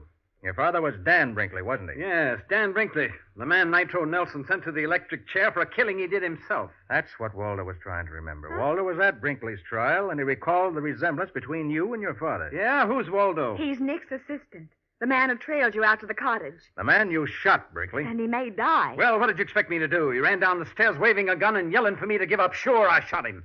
Then I grabbed the stuff out of the safe and beat it. Well, you're not going to beat it this time. I'm not? Look, do you think I'm going to the chair like my father did? You don't have any choice. No? Well, look at what I've got in my hand.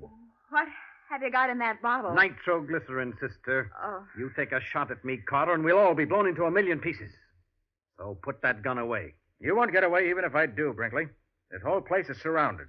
This is the end of the line for you. Okay, then it's the end of the line for all of us. Oh, don't throw that bottle, don't! Here it comes!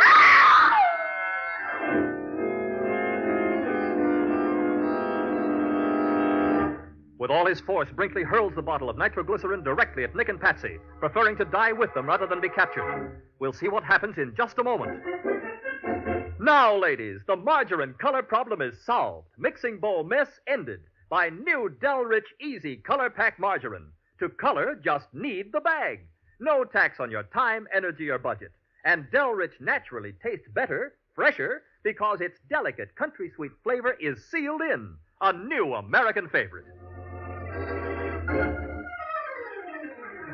Now for the conclusion of the case of the last old timer. Today's adventure with Nick Carter, brought to you by new post-war Old Dutch Cleanser. Nick and Patsy trapped George Brinkley as he was about to blow open the safe of Jones, Fisher, and Calloway. But Brinkley holds a bottle of nitroglycerin above his head and says, Okay, Carter, this is the end of the line for all of us. Don't throw that bottle, don't! Here it comes! Oh, my hand! The bullet only grazed you, Brinkley. Stop whimpering. Oh, but, Nick, isn't there going to be any explosion? No, Patsy. When he threw the bottle, I managed to catch it. Oh, gee. Oh, we're still lucky it didn't explode. Yeah. Oh, brother, I never want to do that again. Neither do I. Oh. Well, come on, Brinkley. I want you to meet an old friend of mine, Sergeant Matheson of Homicide.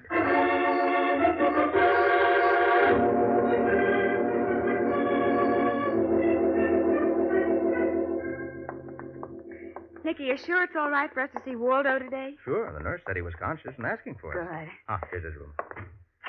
Oh, hi there. Oh, hello, Waldo. Hi, Waldo. Gosh, I'm glad to see you. Hi, Patsy.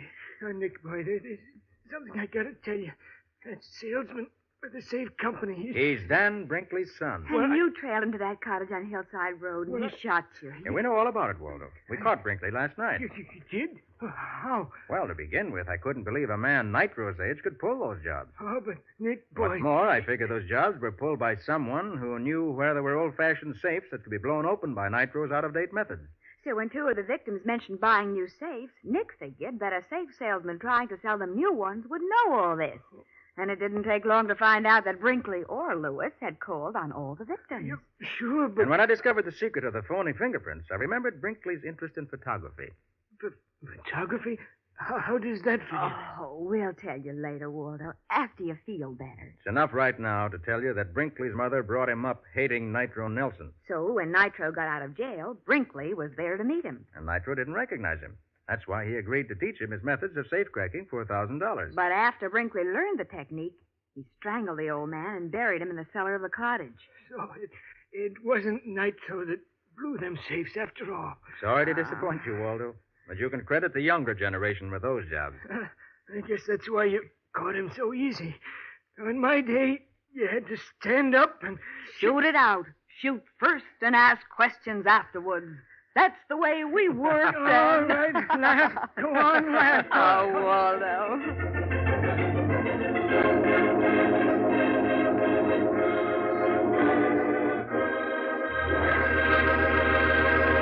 And now,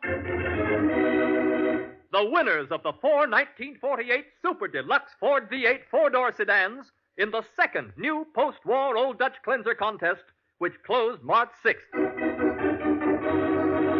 Stand aside, Mike. I'm doing the honors here. Okay, Nick, go ahead. Friends, it gives me great pleasure to announce that brand new 1948 Fords were won by Mrs. M.T. Bird of 16 Lexington Avenue, Needham Heights, 94, Massachusetts. Mrs. J.M. Bramlett of 1825 A Street, Lincoln, Nebraska. Mrs. Frida Karlitz of 94 East 57th Street, Brooklyn 3, New York. And Mrs. F.D. Long of 208 Northeast 4th Street, Galva, Illinois. And to these lucky people, let me say, may you have many happy hours of driving pleasure. Yes, and let me add, to all these Ford and other prize winners, congratulations. And be sure to listen next week for more winners. But now, Nick, how about next week's adventure? Well, Mike, next week we're going to look for a piece of rope. That's right. One you could buy in any hardware store for $1 or $2. And yet 2 murders were committed because somebody wanted it. Yes, and after the killer got his hands on it, he didn't want it anymore, so he gave it away. Well, this all sounds very mysterious. What's the name of the story, Nick? I call it The Case of the Magic Rope.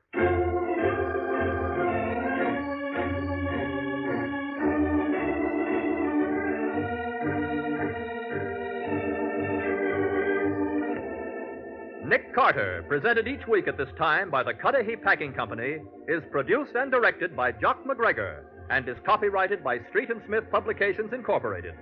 Charlotte Manson is featured as Patsy, Ed Latimer played Matty, and Humphrey Davis played Waldo. Today's script was written by Jim Parsons. Original music is played by Henry Silverne. This program is fictional, and any resemblance to actual persons, living or dead, is purely coincidental. The Campfire Girls, the homemakers of tomorrow, are having an anniversary this week, and to them, the Cudahy Packing Company says, happy birthday, and many happy returns of the day. This is Michael Fitzmaurice saying, when minutes count, use new post-war Old Dutch Cleanser.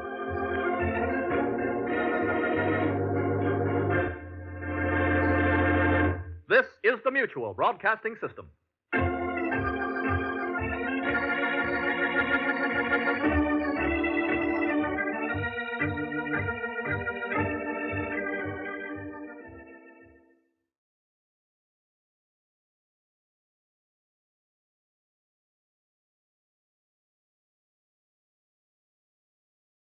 Third contest winners. Yes, folks, later we'll announce the Ford winners in the third big jingle contest. So listen while new post-war Old Dutch Cleanser, famous for chasing dirt, presents Nick Carter, famous for chasing crime.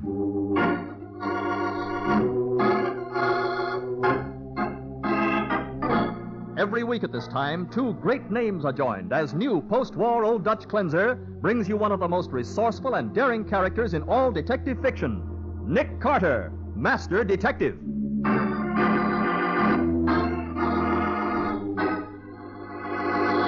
Nick, why do you want us all here in the workshop? Because, Patsy, this is where the great Canestro cooked up his most famous illusions. And it ought to be a good place for me to pull a couple of tricks, too. Now, don't tell me you're going to pull rabbits out of a hat. Rabbits? No, Patsy. A killer, I hope.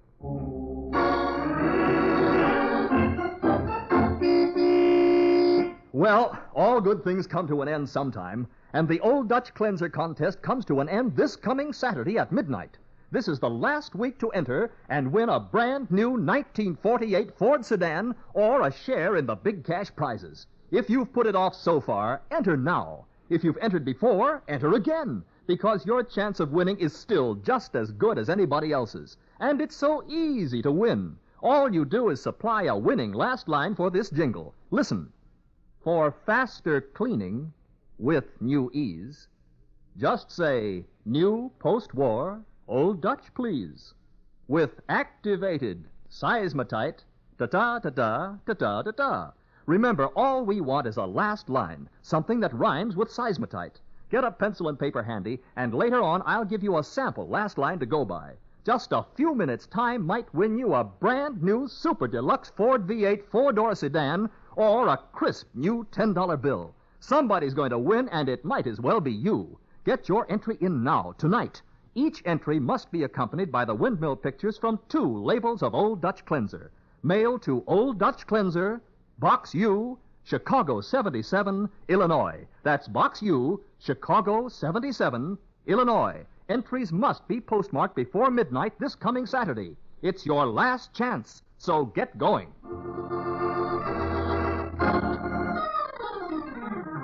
And now, the case of the magic rope.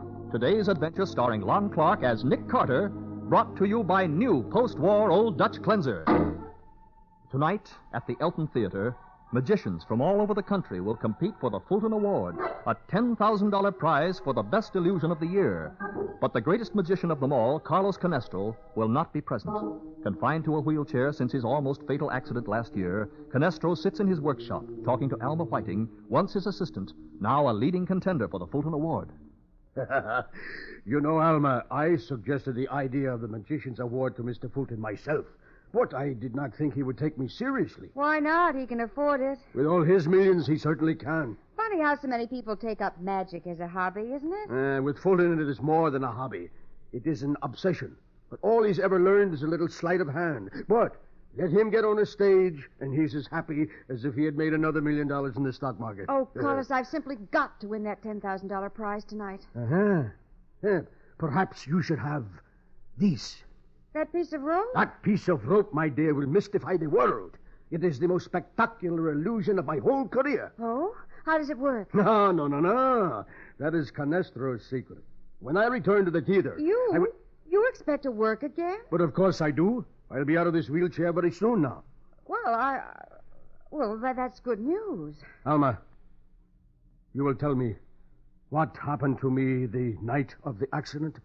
It was the equipment, wasn't it? The equipment was all right, Carlos. You slipped, that's all. But I couldn't have. I had done that trick 1,000 times. Why did I fall through that trap door, Alma? Why? Carlos, you mustn't get excited. It's bad for you. See how your hands are trembling. Here. Let me hold them in mine for a moment. There now. I beg your pardon. Mrs. Canestro. Carlos, dinner is ready. Wheel yourself into the dining room, will you? I want to say something to Alma. Very well, Catherine. Come back again soon, Alma. What I have to say won't take long, Alma. Mrs. Canestro, what you saw didn't mean a thing. I don't want to hear any lies. You've been in love with my husband for years. Oh, that's ridiculous. If you weren't so crazy I told jealous... you never to come here. Now get out. And don't come back or... Or what? You'd better be pretty nice to me, Mrs. Canestro, or I might tell the newspapers exactly why Carlos fell that night. And you wouldn't want that, would you?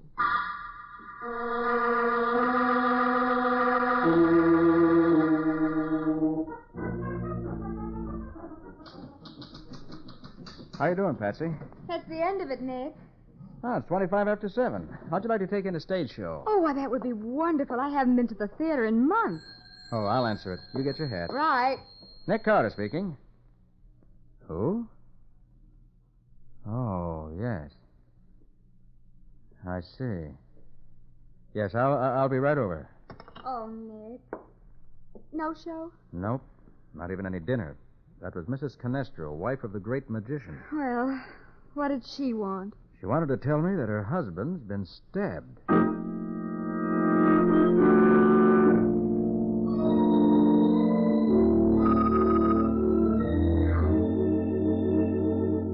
He's been dead for at least 2 hours. Mrs. Canestro, when did you find the body? Only a few minutes ago. I opened the door, and there he was with that knife in his chest. You ever seen this knife before? Yes, it was part of Carlos' magic act.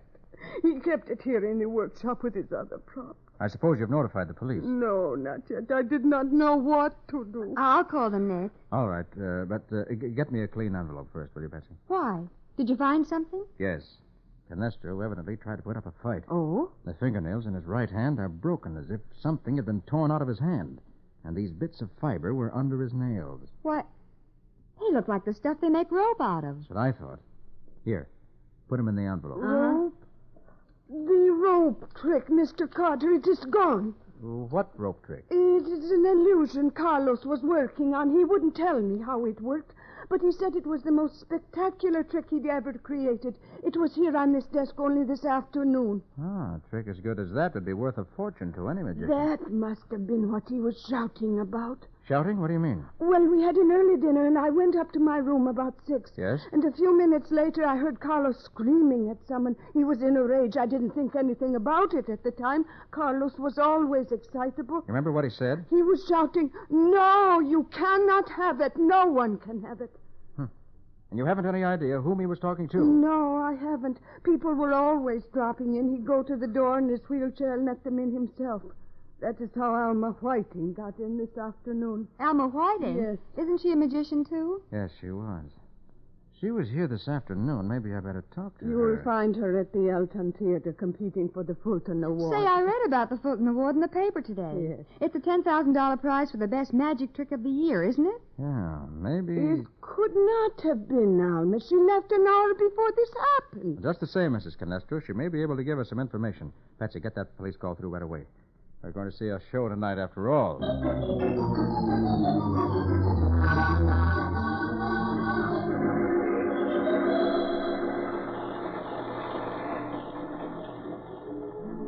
I beg your pardon, Mr. Fulton? Who let you into my box? I distinctly told the My usher... name's Nick Carter. Nick Carter, the detective? That's right. This is my secretary, Patsy Bowen. How do you do? Well, I'm happy to meet you both, I'm sure, but what are you doing here? I'd like to talk with one of your performers, Alma Whiting.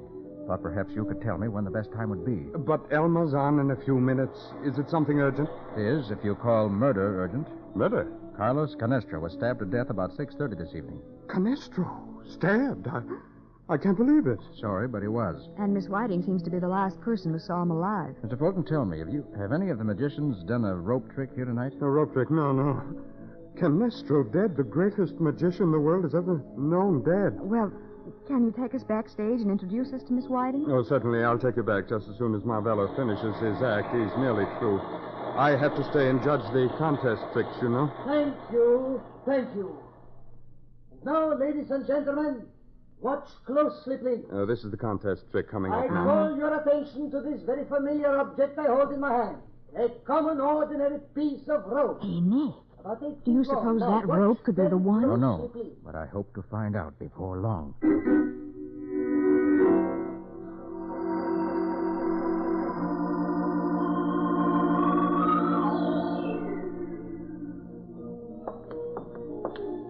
Watch your step, Miss Bowen. It's pretty dark backstage here. Oh, there's Alma.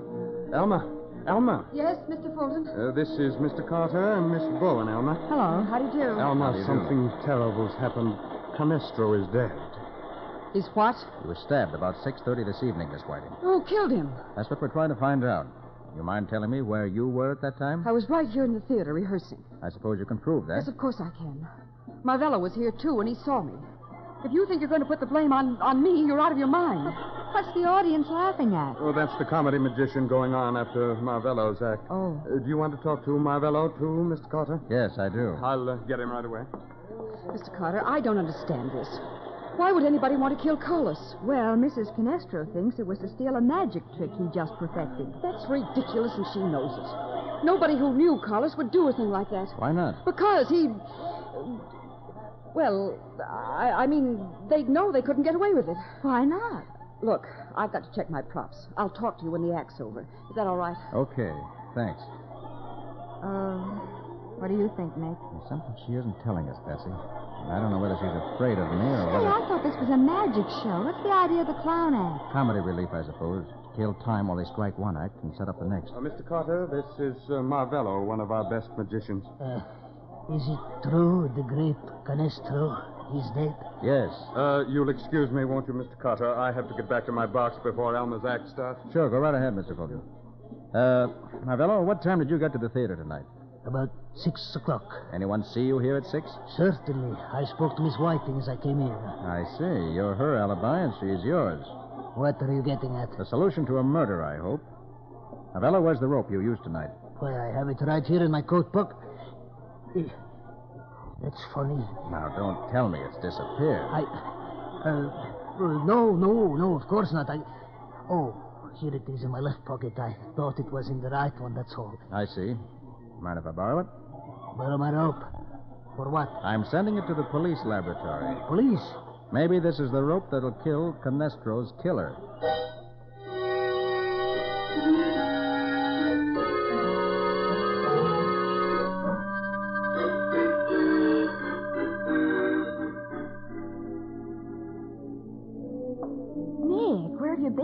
Alma Whiting's act's almost over. Phoning Matty. Asked him to send an officer over here to pick up that rope. Oh, are they going to make a comparison test? Yeah. And if those fibers we found under Canestro's fingernails are from the same rope that Marvello used, it'll show up... Nick, look. What? You may have another rope for the sergeant to pick up. Look what Alma's doing out there on the stage. Yeah, what's she doing up there on that platform? Let's listen. Ladies and gentlemen, your own representatives from the audience have examined this rope to be sure there is no trickery. They themselves have tied the rope firmly around my neck. Two rope tricks tonight, You have seen the rope tested with a heavy sandbag. You have seen with your own eyes that it does not reach within 8 feet of the floor. Hey, is she going to jump off that platform with the rope around her neck? That's it. Of course, as soon as she falls, she'll be out of sight behind that screen. Oh, I'm glad it's her instead of me. My hands are securely tied as well as my feet. Looks like a good trick. This, too, has been done by the committee from the audience. If it's Canestro's rope trick, though, she may find this is only a rehearsal for the real thing. And now, the leap of death. Nick, she jumped. Yeah. Well, what now? Well, there shouldn't be a dead pause like this. Why doesn't she come out from behind that screen or whatever she's supposed to do? I don't know. Unless something's gone wrong. Look, those men. They're running back at the screen. And Mr. Fulton's coming up over the footlights. Betsy, something has happened. Come on. Yeah. Curtain, you! Bring down the curtain, you nuthead! You there! Pull that screen out of the way! Oh, Nick, look! Great Scott. The trick didn't work. She's dead.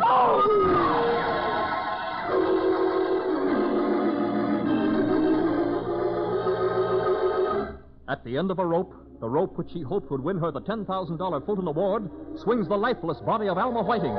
We'll see what happens in just a minute. Well, folks, this is your last chance to get in on the Old Dutch Cleanser Jingle Contest. The deadline is midnight this coming Saturday, so get going now. And wham! Maybe you'll be the winner of a brand new 1948 Super Deluxe Ford V8 four-door sedan, just for thinking up a last line to this jingle. For faster cleaning with new ease, just say, new post-war Old Dutch, please.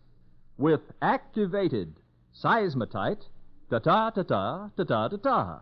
You give us a last line only, something to rhyme with seismatite. Get your pencil now and I'll give you a sample. Ready? Both sink and tub come shiny bright. That's not a winning last line, just a sample. Get a handy entry blank from your dealer or use plain paper. Mail to Old Dutch Cleanser, Box U, Chicago 77, Illinois. Got that? Box U, Chicago 77, Illinois. Include windmill pictures from 2 labels of Old Dutch with each entry. Any resident of continental United States may enter, except Cudahy employees, their advertising agency, or families. Entries are judged on originality, suitability, and aptness, must be the work of contestants and submitted in their own name. Judge's decision final, all entries become Old Dutch property. Duplicate prizes for ties. Remember, Saturday midnight is the deadline. Get your entry in now. Now, back to the case of the magic rope. Today's adventure with Nick Carter, brought to you by new post-war Old Dutch Cleanser. As the police clear the theater, the body of Alma Whiting is lowered to the stage, and Nick Carter begins his investigation. She's dead, all right. Her neck's broken. But, Nick, what happened? What went wrong? I don't know. Hey, does anybody here know this trick? How it was supposed to work? Yes, I do. Oh? Who are you? I'm Sam Foster. I do the comedy clown act. Well, what was the trick she tried to do? Well, she was supposed to jump off the platform onto the stage. But the rope was too short for her to reach the stage. I was watching when they tested it with the sandbag. I know, but there's about 5 foot of slack concealed in that crossbar the rope hangs from. Oh. Alma could release it by stepping on a foot switch on the platform. Then when she hit the floor, she could grab the rope and yank it tight with her hands to make it look as though she was suspended in midair. Uh-huh. The audience couldn't see her behind the screen, of course. But her hands were tied. Oh, no. She got them loose during the patter before she jumped. Now, my part of the act was to come up through the trapdoor in the stage and take her place. Oh, I see. Then she'd step out in front, pull away the screen, and instead of Alma being suspended there, the audience would see me in this clown suit hanging from the noose by my feet. The whole thing took only about 5 seconds. Then the trouble must have been with that foot switch that was supposed to release the extra rope. Yeah, something must have gone wrong with it. Oh. Show me that switch, will you? Sure. Works by electricity. Here, see this wire running up the back of the platform to the... Hey, look. Nick, the wire's been cut. Well, for the second time tonight, Patsy, we're face to face with murder.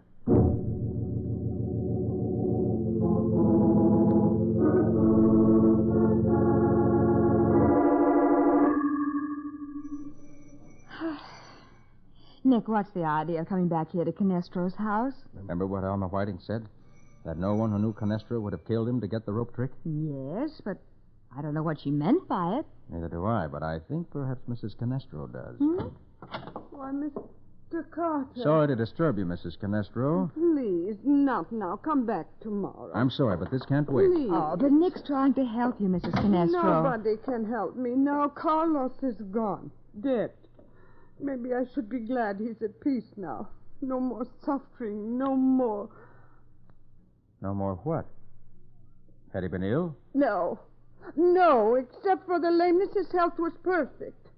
What was wrong then? His mind? His mind? Who said anything about his mind? Well, Alma Whiting told me that... Alma Whiting, I might have known. Look, Mrs. Canestro, your husband was a famous man, a public figure. You can't hide important facts about a man like that. But I had to.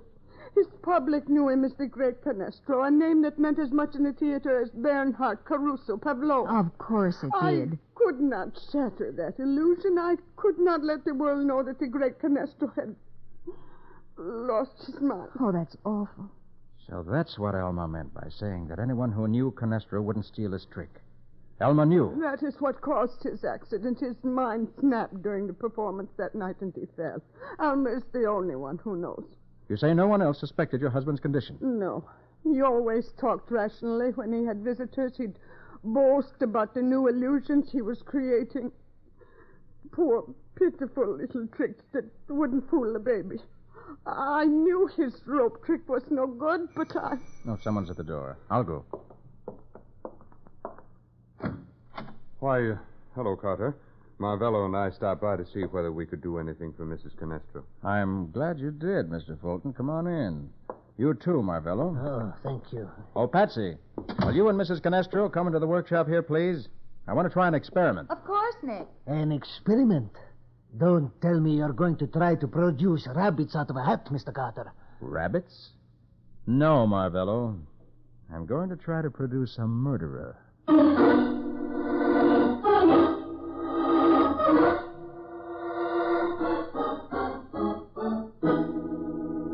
You mean you got us all here in the workshop just to tell us Canestro's rope trick was worthless, Mr. Carter? Well, I thought you might be interested in knowing it was worth about 50 cents, the cost of the rope itself. Then that proves I did not steal it. You saw my rope trick. You heard how the audience applauded. Marvello, I got a report from the police laboratory on that rope you used tonight. The fibers matched those I found under Canestro's fingernails perfectly. What are you trying to say? I'm saying that your rope is the one that was stolen out of this room early this evening. The rope somebody killed Carlos Canestro for. No, I did not do it. It is a lie. I'll tell you who killed them. Mrs. Canestro did it. What? She was wildly jealous of Alma and Carlos. Everybody in the profession knew it. That is a lie. Then, after she killed him, it would have been easy enough for her to sneak backstage and cut the wire on that foot switch. A good theory, except for one thing. What's that? Alma Whiting left me to check her props just before I talked to you, Marvello. And she certainly wouldn't have overlooked testing anything as important as that switch. Her life depended on it. Naturally not. All right, then. The wire was cut after she tested it, in the last 2 or 3 minutes before she started her act. And at that time, we were all standing within a few feet of the platform that contained the switch. If Mrs. Canestro had been there, I'd have seen her. So you're trying to put the blame on me, huh? No, I'm not. You were talking to me all during that time. Then Marvello couldn't have done it. No, he couldn't. And nobody else was there except the stagehands. Well? I think we can count them out, Mr. Fulton. They'd have no reason to kill either Alma or Canestro. But that does not leave anyone but to... Nick, watch him. He's getting away. Stay where you are, Fulton. Carter, put away that gun. You don't seriously think that a man in my position... I don't think, Fulton. I know. Here, Patsy, you hold the gun while I frisk him. But this is ridiculous. I could buy and sell Canestro 100 times. Why should I steal anything from him? Because there are some things that money can't buy. And that rope trick was one of them. You're being silly. Am I? You're crazy about magic, Fulton. And when you couldn't buy that trick, you killed Canestro to get it. Has he got a gun, Nick? No, there's nothing on him. Keep him covered while I call a police car. Uh-huh. Police headquarters? And hurry. Oh, Patsy. Yes, Nick? Patsy, look at me for a minute. Yes, Nick? Can you see any... Thanks. Oh, Nick! He got the gun away from me. Yes, thanks for looking at Carter instead of me, Miss Bowen. Now put down that phone, Carter. Okay. Guess I was kind of dumb, wasn't I? Yes, you were, and I'm in command now. But you killed Canestro, didn't you, Fulton? Yes, you were right about that. I thought so. I've always wanted to own one great trick, one real illusion that no one else had. So I tried to buy the rope trick from him. But he laughed at me, said his trick was much too good for a mere beginner like me. I flew into a rage... And grabbed the knife off the desk and stabbed him. Yes, he shouldn't have laughed. And after you found out the rope trick wasn't worth anything, you tried to put the blame on Marvello by planting the rope on him, didn't you? Naturally. When I brought Marvello across the stage to you, I took the rope he'd used out of his right coat pocket and put Canestro's rope in his left pocket. So it was you who tried to frame me. Yes, Marvello. Even Canestro couldn't have done a neater bit of sleight of hand than that. What about Alma, Fulton? When I switched the ropes on Marvello, I looked up and saw her watching me, so there was nothing else I could do. Oh. All right, what's your next trick? A disappearing act? Exactly. I'm going to lock you all in here while I take my leave. Stand away from that door, Carter. Sorry, Fulton, I'm not moving. Get away from that door, I'll put a bullet in you. You're not leaving this room, Fulton. Oh, Nick, please, he means it. I know he does. And so do I. All right, if that's the way you want it.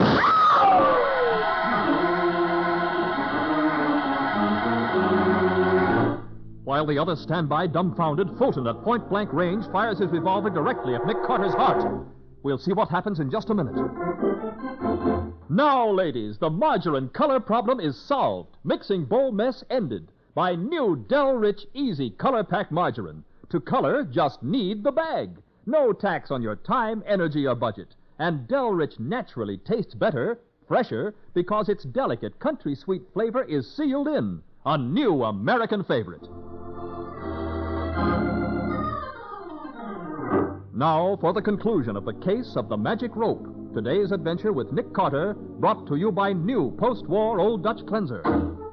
In the workshop of Carlos Canestro, world-famous magician, J.B. Fulton makes a desperate attempt to escape as he points a gun at Nick's heart and says... Get away from that door, Carter. I'll put a bullet in you. You're not leaving this room, Fulton. All right, if that's the way you want it. What the... All right. You through playing with that gun, Fulton? You are. Please notice that I've got you covered with a revolver that shoots real bullets. Oh, Nick, for the love of Pete, what happened? That revolver Fulton has only shoots blank cartridges. Huh? I picked it up here in the workshop. It must be the gun Carlos used in his act. I guess it was, Mrs. Canestro, but Fulton didn't know it. Why, you dirty... Skip it, Fulton. All right, Patsy. Call headquarters and tell them to come here and pick up Fulton the Great.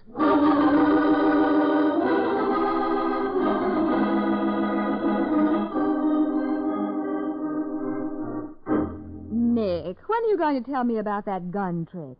Oh, that? Why, there's nothing to it, Patsy. Huh? Haven't you ever seen a magician have somebody shoot a gun at him at close range? Not until I saw Fulton do it to you. Well, the magician announces what's going to happen. Mm-hmm. Then he gets people up on the stage to examine the gun. Army officers, if possible. And it's a real gun? Certainly it is. But after the gun's been examined, the magician's assistant makes a quick switch. Oh, I get it. The gun that fires blanks is substituted for the real gun. That's it. And that gun has no hole in the barrel for the bullet to come out of. Well, I sure wish I'd known all that when I was holding that gun on Fulton. You see, I didn't have a nickel's worth of proof that Fulton was guilty, Patsy, so I had to trick him into a confession. I've learned from experience that a murderer talks a lot more freely with a gun in his hand. Well, he certainly talked plenty. I guess it only goes to prove the truth of the old saying. Oh, what old saying is that? Why, give a man enough rope, and he'll hang himself.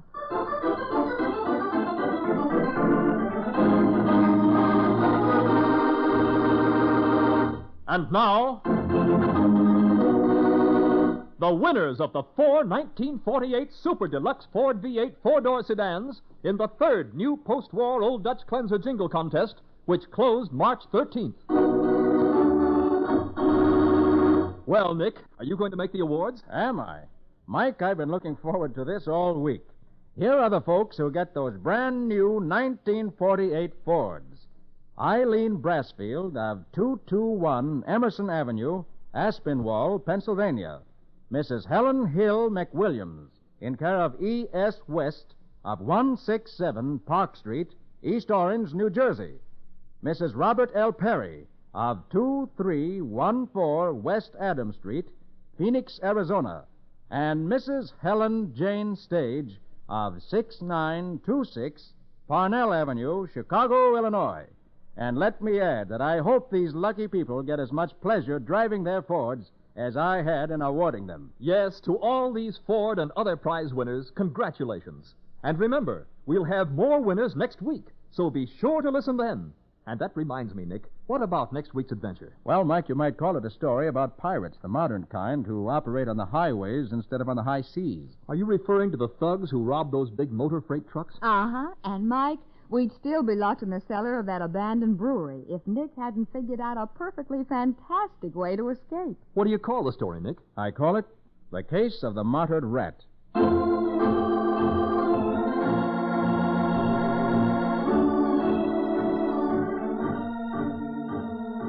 Nick Carter, Master Detective, is presented each week at this time by the Cudahy Packing Company.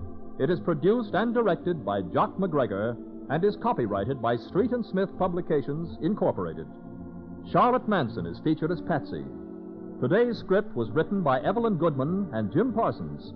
Original music is played by Henry Silverne. This program is fictional, and any resemblance to actual persons, living or dead, is purely coincidental.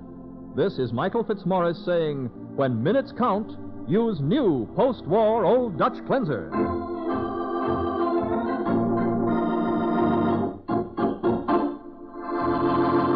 This is the Mutual Broadcasting System.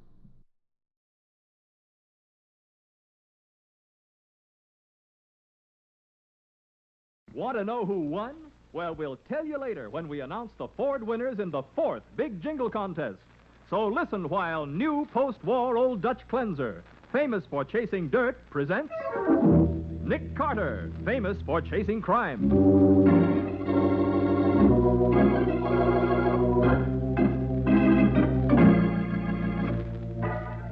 Every week at this time, two great names are joined as new post-war Old Dutch Cleanser brings you one of the most resourceful and daring characters in all detective fiction, Nick Carter, Master Detective.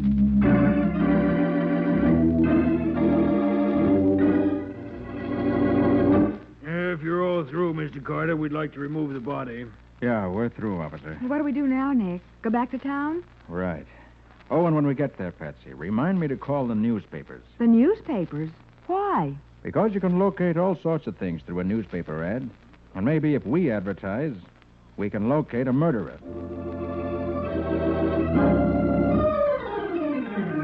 And now, the case of the Martyred Rat. Today's adventure starring Lon Clark as Nick Carter, brought to you by new post-war Old Dutch Cleanser. It's past midnight, and beside a dark highway 50 miles west of the city, a young man stands in the driving rain, swaying weakly as he tries to flag down a passing car. His left arm hangs useless, the hand red with blood that drips steadily from under the sleeve of his leather jacket. Hey. Hey, buddy. Hey. You want a ride? Hop in. Gee, I thought there wasn't anybody ever going to stop. Oh, Nicky's hurt. Look at his hand. Hey, let me help you. What's the matter, fella? You've been in a wreck? We'll get you to a doctor right away. Oh, no. Never mind the doctor. Get me to the nearest police station. Police? What happened? Were you held up? Yeah, 3 guys. They hijacked my truck. Shot me. Oh, Nick, he passed out.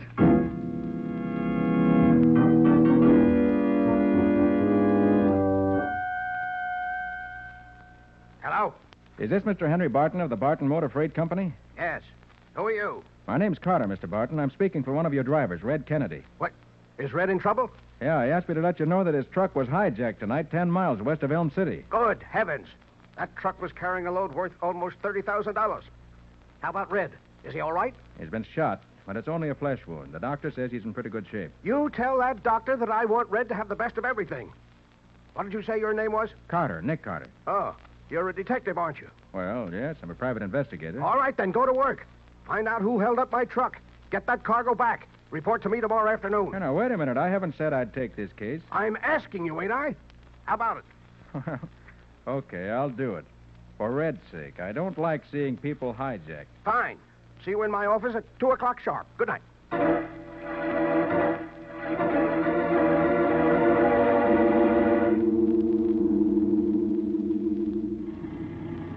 on back, Les.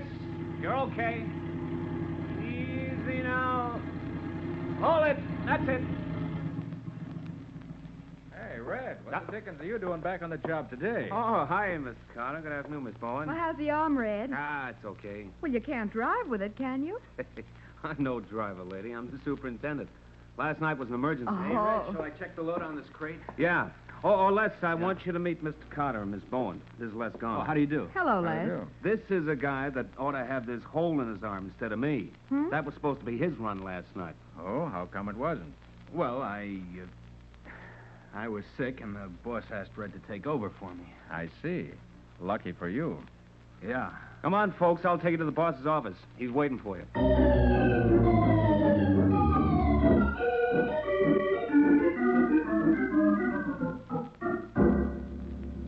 Well, Mr. Carter, what did you find out?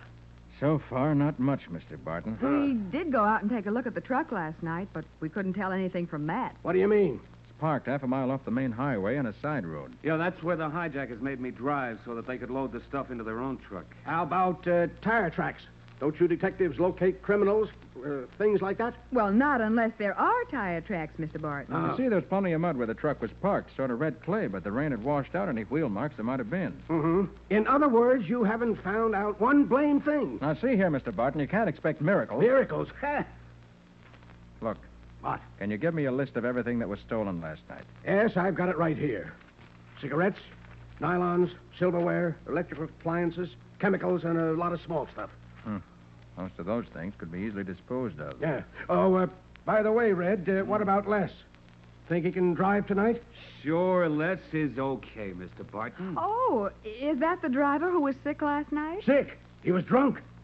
Sent him back to Kittery's boarding house to sleep it off. Made Red take over the run. Oh, look, boss, Les wasn't drunk. I told you that last night. I smell liquor on his breath. All right, so he had a drink, maybe two, but he never done it before, did he? No. He better not do it again. If it hadn't been for you, I'd have fired him on the spot. Well, Mr. Barton, I'll let you know as soon as I've got anything definite. Good.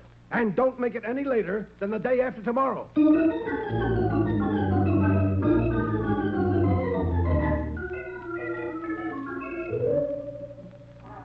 But why bother starting the car, Nick? That truck's blocking the driveway. I know. We can't get out until someone moves it. Maybe half an hour. I'm going to try this other driveway. Okay, but... I notice it goes around the building. Ought to come out on the opposite side. Golly, this is a big old place. There used to be a brewery in the old days. Makes an ideal warehouse and truck garage. Well, I hope this drive doesn't come to a dead end in the back of the building. Well, we'll know as soon as I make this turn. It's okay, see? Road goes right on out. Oh, Nick, that was a shot. Oops. Hey, didn't hit you, did I? Oh. No, but what's the big idea? I was just shooting at rats. Oh, a big game hunter, huh? Look, lady, this place is swarming with rats. You come out of that big drain from the old part of the building, the part they don't use no more. And you shoot them as they come out? that the idea? Yeah, you betcha. Mr. Barton pays me a dime apiece for 'em. Sometimes you get 10 or 12 one afternoon. How much does Mr. Barton pay for innocent bystanders? Hey, I'm real sorry if I scared you, ma'am. But, maybe I better introduce myself. I'm Amos Kittery. I'm kind of caretaker around here. Kittery? Yeah. Any connection with Kittery's boarding house? You betcha. My daughter-in-law runs it. Then I bet you know Les Garner, one of Mr. Barton's drivers. You betcha. Rooms with us. Oh. Lucky for Les, he wasn't making his regular run last night, wasn't it? I suppose you heard that his truck was hijacked. Yeah, you betcha. Funny thing, too. Les must have had a feeling something was going to happen on that run. Well, why do you say that? Oh, 'cause he was nervous and jumpy all day long. Oh? Like as if he was dreading something. Dreading something? Yeah. He even started to drink in the middle of the afternoon. Les never done that since I know him. That's so. Yeah, you betcha. Acted like he had to work up his courage and go to work. He got so drunk the boss wouldn't let him drive. So he stayed home safe in bed, huh? Yeah, not so as you'd notice it. Went right back to the saloon and started slugging them down again. Then all of a sudden he jumped in his car and lit out. Lit out for where? No telling. Didn't get back till almost daylight. And was that car a mess? Les give me $1 to wash it off for him today. Doggonedest red clay you ever did see. Red clay? You betcha. Like to never got it off. Nick, that road last night. Yes, Betsy, I know what you mean. Mr. Kittery, where is your daughter's boarding house? When you get on the street, just down the driveway there, it's about a half mile straight ahead on the left-hand side. There's a sign out in front. Why? Because if any of that red clay is still stuck under the fenders of Les's car, I want to compare it with some I took off a truck. Ain't likely they'd be the same. Maybe not, but if they are, Les Garner is going to have to do some pretty heavy explaining.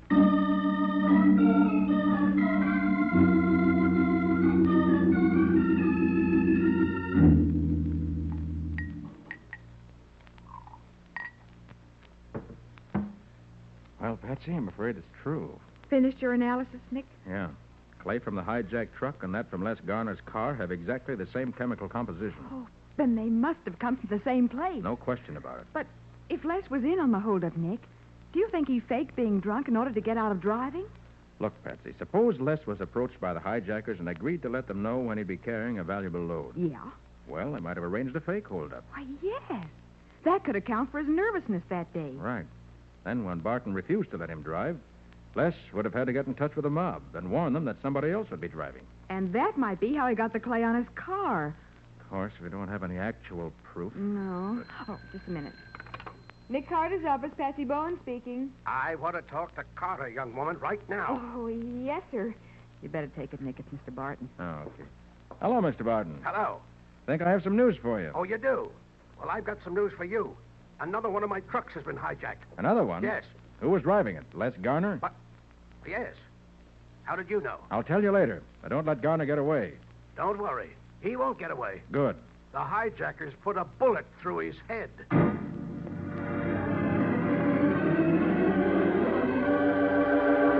So Les Garner, the man Nick counted on to lead him to the hijackers, has been killed. We'll see what happens in just a moment.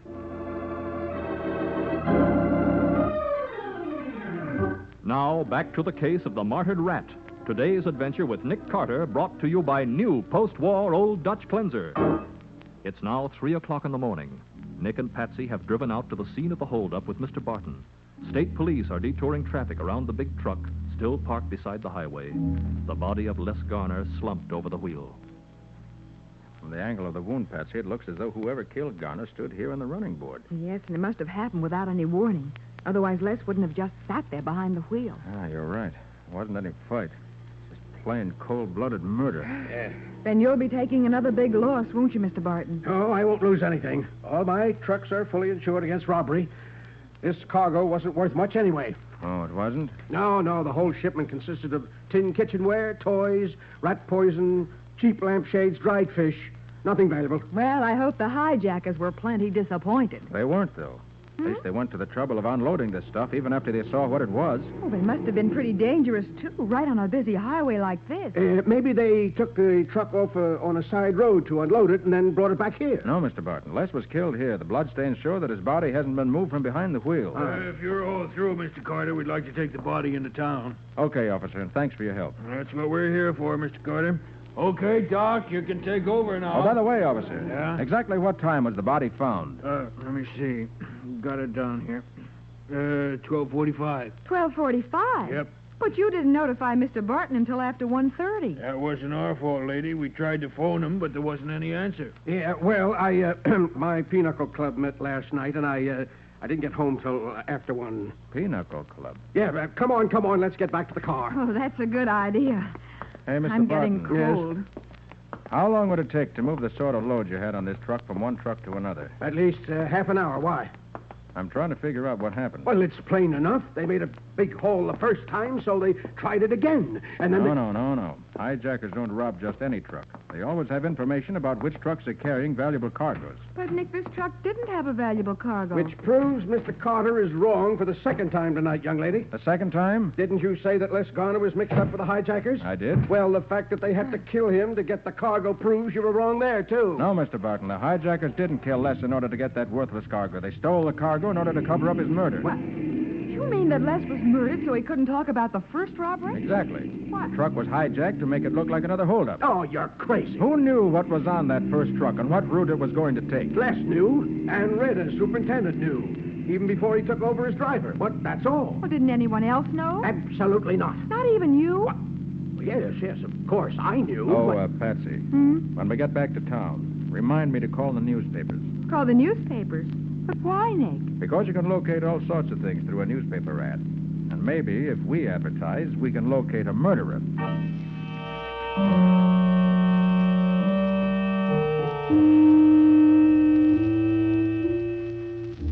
Hey, Mabel, listen to this in the personal column. Wanted to contact motorists who are driving west from Deaver Springs Friday night between 11:30 p.m. and 1 o'clock. Call Surrey 905. Herbert, we were on that road about then. Yeah, let me write that number down. Maybe I can help this guy out.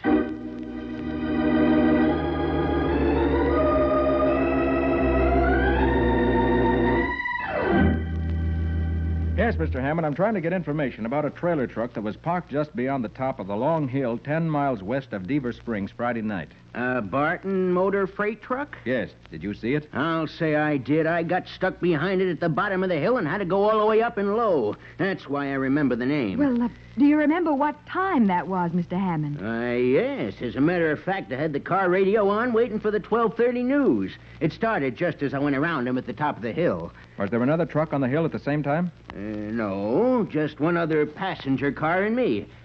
We were both stuck behind the truck. You say there was another passenger car? Yeah, and you know there was something funny about that, too. What was that? Well, I stopped about a mile farther on because I thought I had a flat. Uh-huh. But neither the truck nor the other car ever did pass me. Well, maybe the car turned off on a side road. There aren't any on that stretch. Well, what sort of a car was it, do you know? No, it was behind me. All I could see was the headlights. Afterwards, Mabel and I wondered what happened to it. I think I know what happened to it, Mr. Hammond. In fact, with what you've told me, I think I know the answer to a lot of things.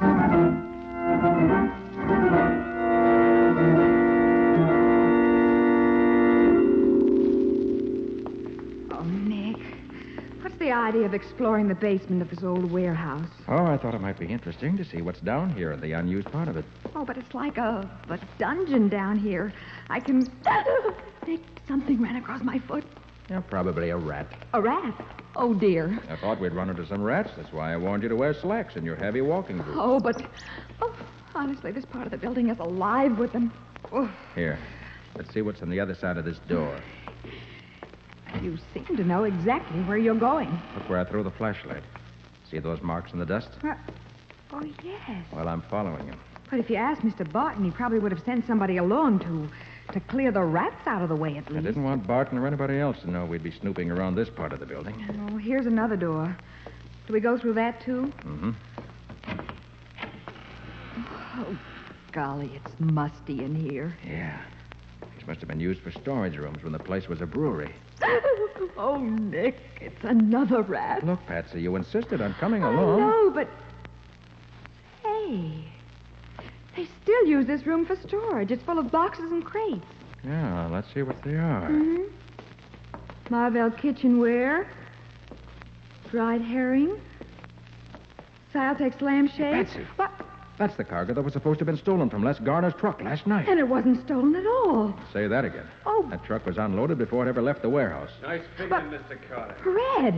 Red Kennedy. Yeah. And don't reach for your pocket, Mr. Carter. You couldn't draw very fast wearing them heavy gloves. And my gun is aimed at you right now. I wore these gloves for protection against four-footed rats, Red. And you hijacked your own truck? Yes, then murdered his own partner. That jerk wasn't my partner. I gave Les a chance to get in on the deal, but he was a nice little boy that didn't believe in taking things that didn't belong to him. You saying that Les Garner wasn't mixed up in that first robbery? He would have been if Barton had let him drive that night. But he didn't really want any part of it. That's why he started drinking. But he was there that night. The red clay on his car proved it. Yeah, he was there, trying to talk me out of it. He said he was appealing to my better nature. So that's how you got shot. There was a fight? No, I just laughed at the jerk and sent him back to town. What? Then who shot you? I put that bullet hole in my arm myself. You... Just to make the holdup look like the McCoy. For a $30,000 cargo, it was worth it. And then when you learned that Nick was suspicious of Les, you killed him. That's right. Oh. That jellyfish would have spilled everything if he'd been pinched. So I unloaded his truck, told him his schedule had been changed, and that he was to pick up a load in Pittsburgh. And when he left, I followed his truck, flagged it down, and got rid of him. Won't be so easy getting rid of us, Red. No? No. If anybody hears shots coming from this part of the building... Are you kidding? You could shoot off a cannon down here without nobody hearing it outside? No. No, I got a better idea. Yeah? What is it? You're going to get locked in down here by accident. Oh, no. Yeah, wait a minute, Red. Sorry, Carter. Maybe I'll come back and see you again. In a couple of years. Oh, Red, please.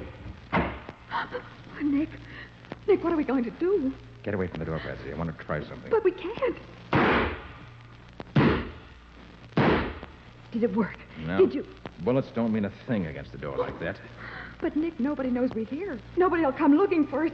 We've got to break out of here somehow. We can't break out. Maybe if we yell loud enough, somebody will hear us. Patsy, these walls are over a foot thick. No one can possibly hear us.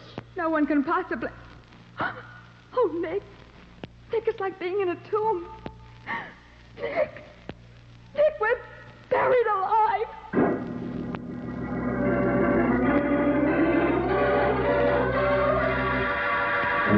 Locked in a forgotten basement room of the old brewery, unable to break out or make themselves heard, Nick and Patsy are faced with almost certain death. We'll see what happens in just a moment.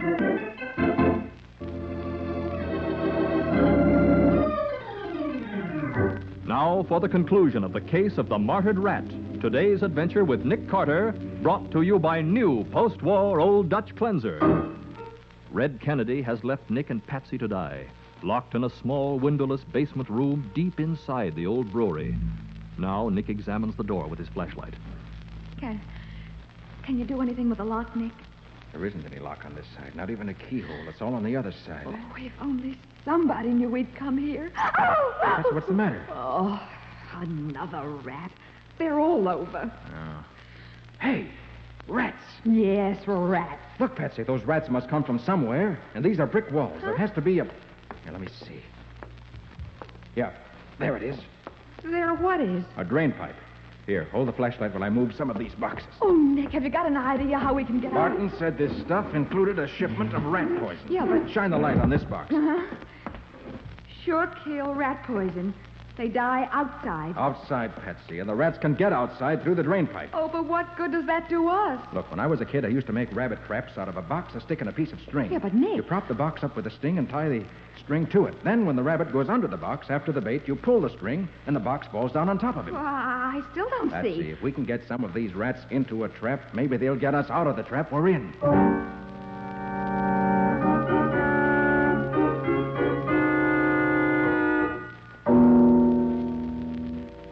Nick, what time is it? 4 o'clock in the afternoon. Been in here 23 hours. I guess it didn't work, did it? Afraid not. It was such a nice scheme, too. Tying messages to the legs of those rats, then letting them eat the rat poison and escape into the drain pipe. Darn it. One or two of them must have got through. The boxes containing the poison said they always go out into the open air to die. Well, maybe they died, and nobody found them. Yeah, maybe. Carter! But... Carter! Oh. Hey, listen. Carter! Oh. Carter, where are you? Patsy, that's Barton. He's found us. We're here, Mr. Barton. In here!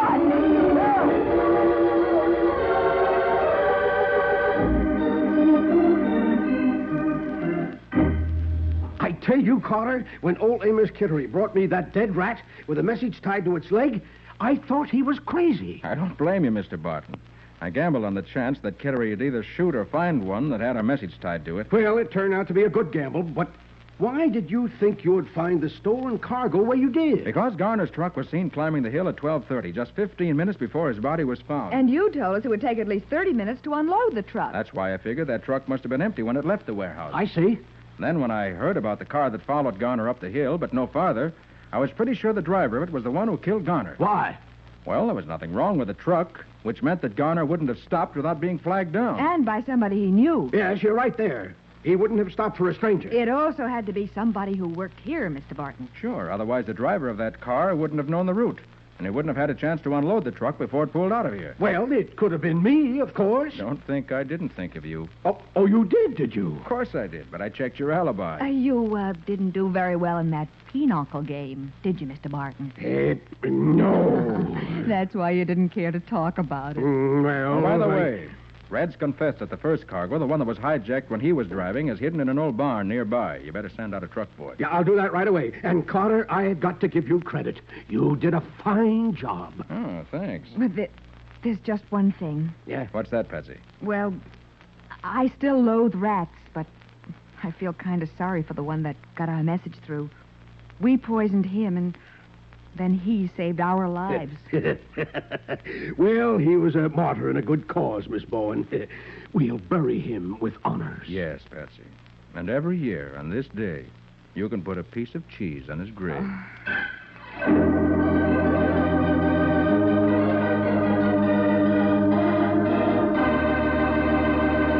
And now, the winners of the 4 1948 Super Deluxe Ford V8 four-door sedans in the 4th new post-war Old Clutch Cleanser Jingle Contest, which closed March 20th. Nick, you mind if I make the awards this week? Sorry, Mike, but it's been just too much fun giving away Fords. Okay, go to it. Try and stop me. Well, folks, here are the lucky people who get brand new Fords this week.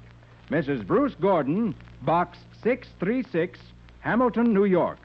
Ann Hall, 5500 North Newland Avenue, Chicago, Illinois. Mrs. Theodore Payne, P.O. Box 408, Washington 4, District of Columbia. And Mrs. Vera Feeter, 8017 North Whitney Road, Milwaukee 11, Wisconsin. And to all these fortunate folks, as well as to all the other contest winners, let me say congratulations. And remember, we'll announce winners of the last week's contest as soon as possible, so be sure to keep listening. And, Nick, that reminds me, what do you have in store for us next week? Something real exciting, Mike. You see, it all started when an East Indian Maharaja lost a 100-carat diamond. Oh, no, Nick. It really started when the movie producer's daughter disappeared. Well, maybe so, Patsy, but it was because of the diamond that we found a dead body 3,000 miles from where it should have been. Hey, take it easy. This is getting too rich for my blood. What do you call this story, Nick? I call it The Case of the Star of Evil.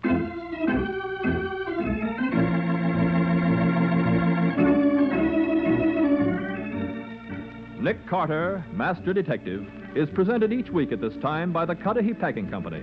It is produced and directed by Jock McGregor and is copyrighted by Street and Smith Publications, Incorporated. Charlotte Manson is featured as Patsy. Today's script was written by Jim Parsons.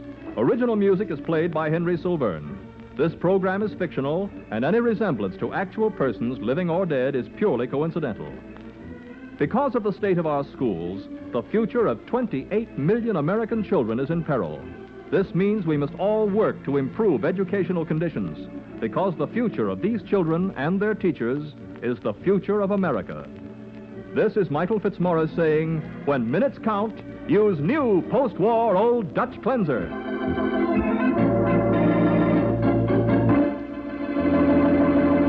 This is the Mutual Broadcasting System.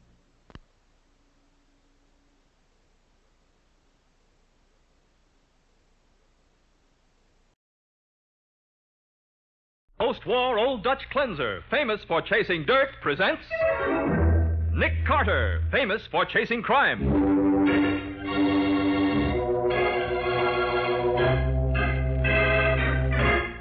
Every week at this time, two great names are joined as new post-war Old Dutch Cleanser brings you one of the most resourceful and daring characters in all detective fiction, Nick Carter, Master Detective.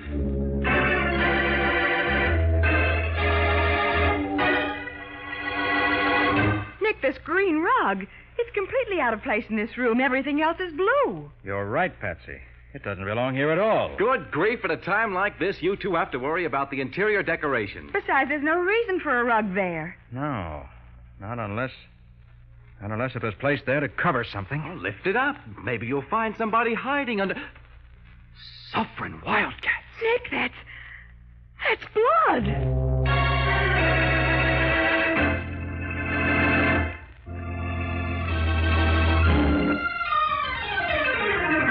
And now, the case of the Star of Evil. Today's adventure starring Lon Clark as Nick Carter. Brought to you by new post-war Old Dutch Cleanser. It's late in the afternoon as Nick and Patsy enter the luxurious Brentwood Arms Hotel in answer to a call from Irving Malcolm, president of Gigantic Films Incorporated. They step into the elevator, and Nick gives the number of Malcolm's floor. 16, please. I'm sorry, mister. This is a private elevator. Private? Yeah, for the Maharaja Janiper and his suite. The Maharaja of Janiper? Yeah. They got the 14th and 15th floors all to themselves, so they rate their own elevator. Oh.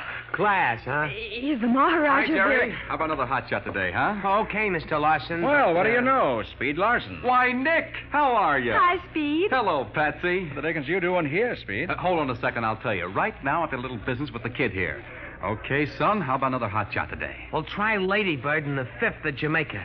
I got it straight from the jockey. Okay, business is over. Yeah, but you were going to tell us what you're doing here. You mean you haven't heard? Why, I'm doing public relations for the Maharaja of Janapur. What?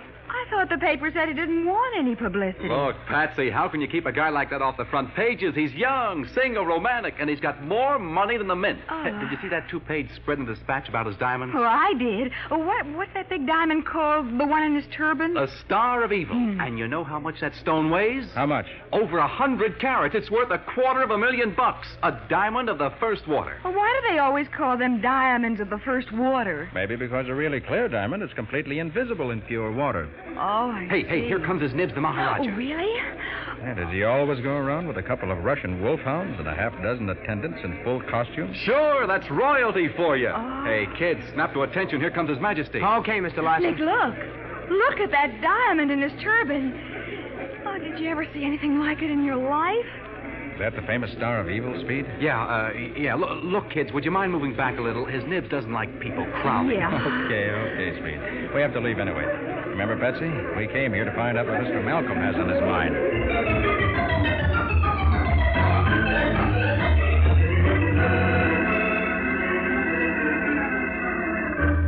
It's my daughter, Carter. She's disappeared. She left the hotel at 10 o'clock this morning, and I haven't seen her since. Oh, but that's only 6 hours ago, Mr. Malcolm. There's nothing to be alarmed about yet, is there? You don't know Linda, Miss Bowen. She's only 17, and she's led a very sheltered life. Sheltered? Sounds a little odd for the daughter of a Hollywood producer. No daughter of mine is going to marry an actor. I know them too well. I see. But now about her disappearance. Well, I can't tell you much. Linda and I were going to have lunch together, but when I went to her room for her, she was gone. The desk clerk said she left the hotel at 10 this morning. Frankly, Mr. Malcolm, I think you're excited over nothing. I tell you I'm not. Something's happened to her. What? You mean she's met with an accident? Either that or she's been kidnapped. Now, let's not jump to conclusions. Perhaps it'd be a good idea if I took a look at Linda's room. What for? To find out what clothes she's wearing today. After all, when we send out the police alarm, we'll want to describe how she's dressed.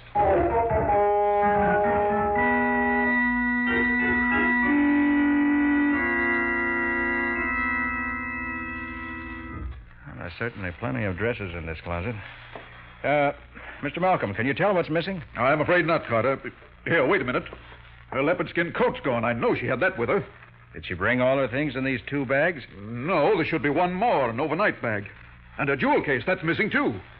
In other words, she left with her jewel case, an overnight bag, and a fur coat for which today's weather is entirely too warm. I don't understand. It almost looks as though she's run away, doesn't it?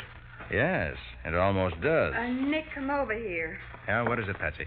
This blotter on the writing desk. It's a new one, but it has some pretty plain ink marks on it. Oh, let's hold it up to the mirror. Uh-huh. Well, look. It's the end of a letter. I can make out until tomorrow. There's something else, and then darling, and the signature Linda. That's impossible. Linda doesn't call anyone darling. And that part that's blurred just before darling. That could be a name. Yeah, it could. Starts with a capital R. Could it be Robert? No. Loops go in the wrong direction. Looks more like Romney. Romney? Romney Lewis. So that's who it is. And who's Romney Lewis? The star of my latest picture, and exactly the sort of man I've tried to keep Linda away from. Well, I never heard of a movie star named Romney Lewis. This is his first picture, and believe me, it'll be his last. I picked him out of the gutter, and I'll kick him right back there. Now, hold on, Mr. Malcolm. We don't know that your daughter... I'll handle this myself, Mr. Carter, and I'll handle it my own way. Romney Lewis included.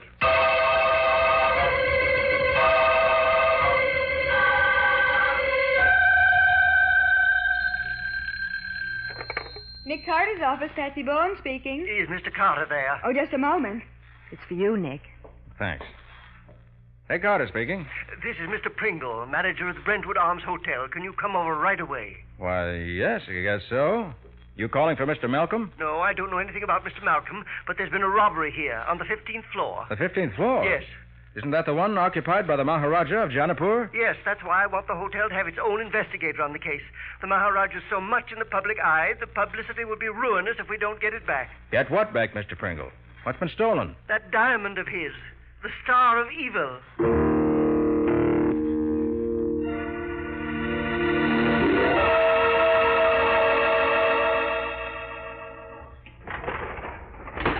$15, Jerry. Okay, Mr. Pringle.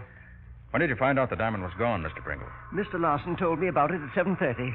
I said I'd try to get you to handle it, Mr. Carter, and that we could keep the whole thing quiet. No publicity. Did Larson agree to that? No, he was most completely uncooperative. As a result, the place has been simply crowded with police officers and with reporters from every paper in town. Thank heaven they're gone now. Here you are, Mr. Pringle. 15. Right across the hall, Mr. Carter. That open door. Hiya, kids.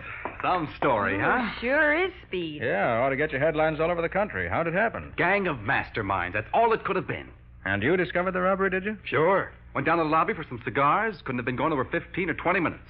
Right, Jerry? Oh, about 10, I'd say, Mr. Larson. And when I brought him back up, Mr. Carter, he knew what had happened before he even got out of the elevator. You knew the diamond had been stolen, Speed? I sure did. How could you tell that? Well, the door was open to this room, and I could see his nib's turban lying on the floor with the Star of Evil ripped right out of it, like it is now. Well, where was the Maharaja? I don't know. He was in the room when I left, but I guess he went out. Well, he wouldn't go anywhere without his turban, would he? Well, maybe he's prowling around incognito, like some old guy in the Arabian Nights. Look, Speed, nobody walks away and leaves a $250,000 diamond lying around without even closing the door. You don't know his nibs. To him, $1 million is peanuts. Peanuts? Hey, what was in this case here? Huh? This big Morocco leather case, lying open here on the table. Oh, yeah, that was stolen too, I guess. Mohammed's Vengeance, he called it. It's a sword. A sword? Yeah, a big heavy thing like a cavalry saber. It's got a solid gold handle crusted with rubies and emeralds. Nick, you notice that little rug over there? Where, Patsy? Over against that door. This Oh. whole room is decorated in blue, so what's a green rug doing in here? What? Somebody must have moved it, Miss Bowen. That rug belongs in the bedroom. Good grief, here we've got the biggest jewel robbery of the century, and you two have to worry about the interior decorations. You're right, Patsy. There's no reason for a rug there at all. Not unless it was placed there to cover something. So now we're going to look under the rugs, huh? What do you expect to find? Somebody hiding there? Suffering wildcats. Nick, that's blood on the floor, isn't it? Blood. Gee. Yes. And on the sill of this door, too. The rug was placed here to hide it. It looks as though part of the blood stain is on the other side of the door. Oh. It's locked. Where's this door lead to, Mr. Pringle? Why, it's just a closet. Have a key? No, but the housekeeper has one. Well, I'll go get it, Mr. Pringle. All right, Jerry. Then hurry. Oh, you bet. Nick, are you thinking the same thing I am? Afraid I am, Patsy. I'm afraid that when we open that door, we'll find out why the Maharaja is no longer interested in the Star of Evil.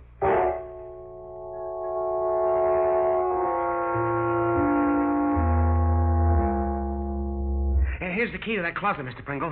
The one in the living room was gone, so I had to go down to the desk. Thanks, Jerry. Here, Mr. Carter. Thanks. Oh, good heavens. A dead body. Hey, if that's... Nick, that can't be the Maharaja. Look at his hands. They're as white as mine. And the Maharaja had a dark complexion. Turn him over so we can see his face. Yeah. Good grief. Is this man a guest at the hotel, Mr. Pringle? Why, no. I never saw him before. I know who it is, Nick. Who? He's a movie actor named Romney Lewis.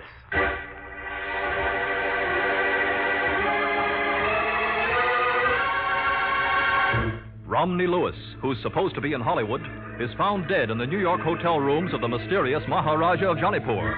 And Linda Malcolm, in love with Lewis, has disappeared. We'll see what happens in just a moment.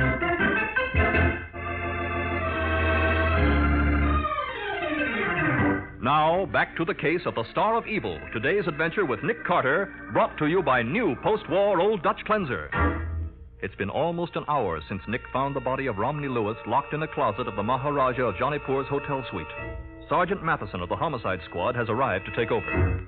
And you say that when you opened the closet, Nick, this sword was in there as well as the body? That's right, Matty.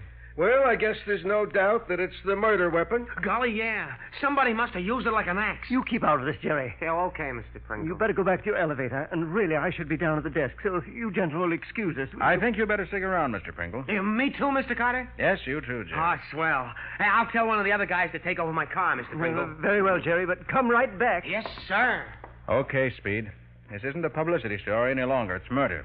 Open up and tell us the truth about the Maharaja. Nick, you've got to believe me. I didn't count on anything like this. Well, then, where is His Highness?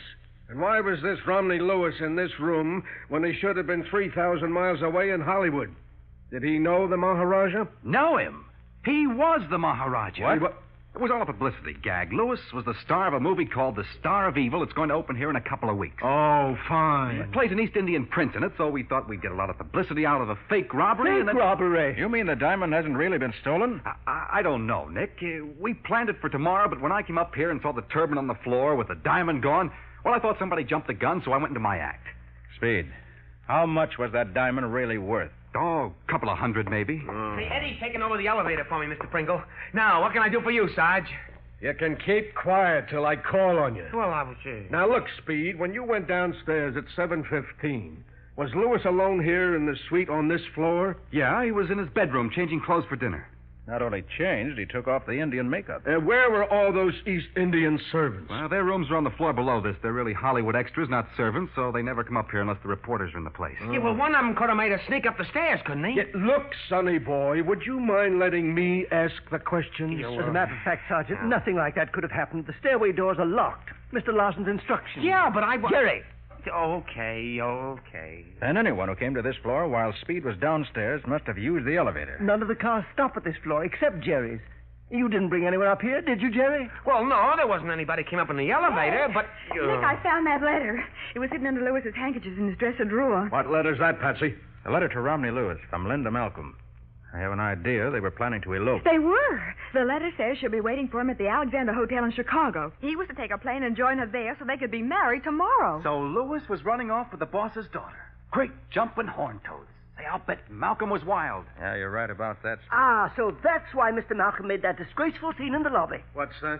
Well, what do you mean, Mr. Pringle? As I was going on duty at the desk about 7 o'clock, there was a commotion over by the elevators, and I looked up just in time to see Mr. Malcolm grab the Maharaja, Mr. Lewis, that is, by the coat as if he were actually going to strike him. Did you hear what they said? No, but he was terribly angry. Anyone could see that. Yeah, I heard him, Sarge. He said, if you don't keep away from my daughter, I'll kill you. Well, I guess that solves this case, all right. Don't be so sure, Matty. What? How do you think Malcolm got here? Jerry says nobody came to this floor by elevator, and the stairway door was locked. That's what I've been trying to tell you. Mr. Malcolm stand on the floor above this, and that stairway door ain't locked. What? It isn't? No, I noticed it when I was out in the hall a minute ago. Come on, Nick. We're going to call on Mr. Malcolm in a hurry.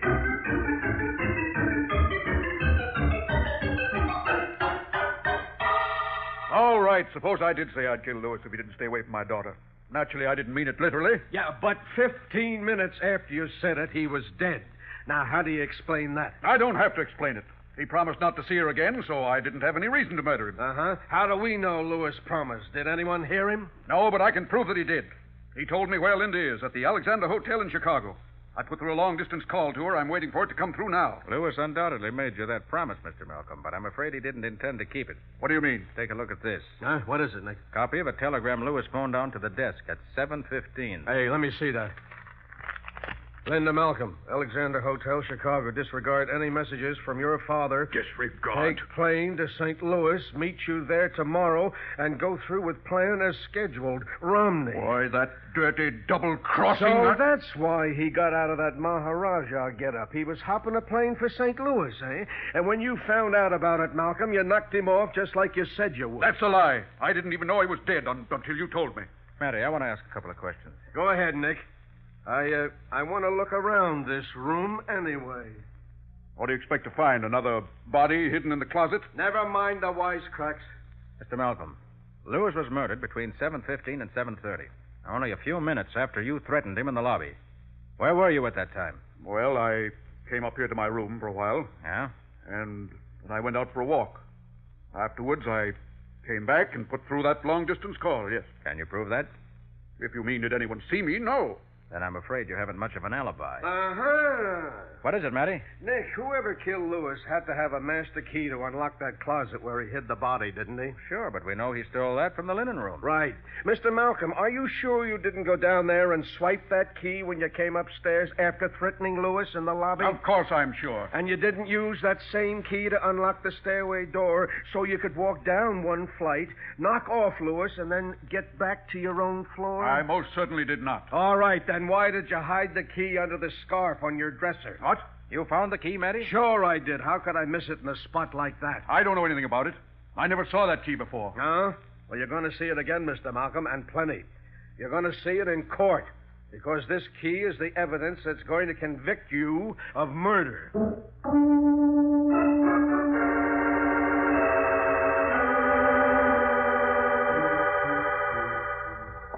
Hey, Nick, why did Patsy stay up in Malcolm's suite after he was taken to headquarters, huh? Oh, we asked her to stay and take that long-distance call from his daughter when it comes through, Matty. Okay? Oh, yeah, I guess so. Oh, you want me to ring for the elevator? Yeah. I want to find Pringle and ask him a few more questions. What for? This case is wound up. Think so? Why, sure. Malcolm's guilty. Every bit of evidence points to him. That's the trouble, Matty. Why would a smart guy like Malcolm leave so many clues? Well, it's... And why would he murder a man right after threatening him in front of witnesses? Because he was too mad to think about being smart. Why, when he found out that Lewis was double-crossing him, Nick, I bet he blew his top. No, I don't think so. Huh? And if I find what I'm looking for, Matty, I'm afraid you're going to look pretty silly. What are you talking about? I'm talking about one piece of evidence the killer would have to get rid of. What? Something that would convict him beyond a shadow of a doubt. Oh, you mean the diamond? Hi, Mr. Carter. Sarge. Oh. Hey, that was a great piece of work you did catching that Malcolm guy so quick. Yeah, thanks, Sonny. Oh, Jerry, I'm looking for Mr. Pringle. Is he in the lobby? Yeah, I'll take you down there. Thanks. Hey, Nick, I don't know how you can think Malcolm is innocent after finding that key in his room. I'll tell you later, Matty. Okay, but if we find that diamond on him, too, you're the one that's going to look silly.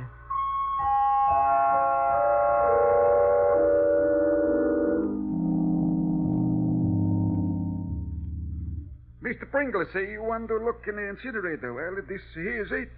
Thanks, Sam. Has there been a fire in here in the last few hours? No, sir, Mr. Carter. I was just getting ready to start one now. Oh, look, Nick, why do you think anybody would want to hide a diamond in the incinerator? I'm not worried about the diamond, Matty. Well, then what Sam, in the name...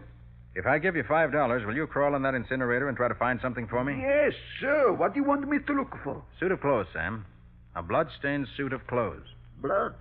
Well, I don't know about that. I'll make it $10. Well, okay. For $10, I don't mind blood. Wait till I open the door. Here. I'll help you get in. All right, up you go. Hey, Nick, what's all this about a blood-stained suit of clothes? Well, if you recall, Matty, the murderer didn't stab with that sword. He chopped. Yeah, I know. I saw the body. And then he dragged Lewis inside that closet. Which means he's bound to have got blood on his clothes. Yeah, I guess he would at that. And he'd also want to get rid of that suit, but fast. And the easiest way to get rid of a suit, but fast, would be to throw it in the incinerator. Sure, and with the incinerator shaft opening onto every floor, he could throw it down here from any place. Is it this the way you want it, Mr. Carter? Is it a bundle of clothes, Sam? Well, I found a bundle of something. I handed out the door to you, huh? Okay, now here you are. Matty, this is it. Look, for the love of Pete. Why, that must belong to... Let's not waste time talking. I'll have to grab him before he gets away.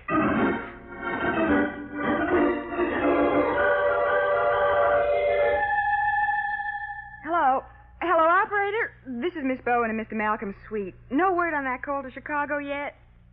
Oh, I see. Well, thank you. Yes, I'll wait here till it comes through.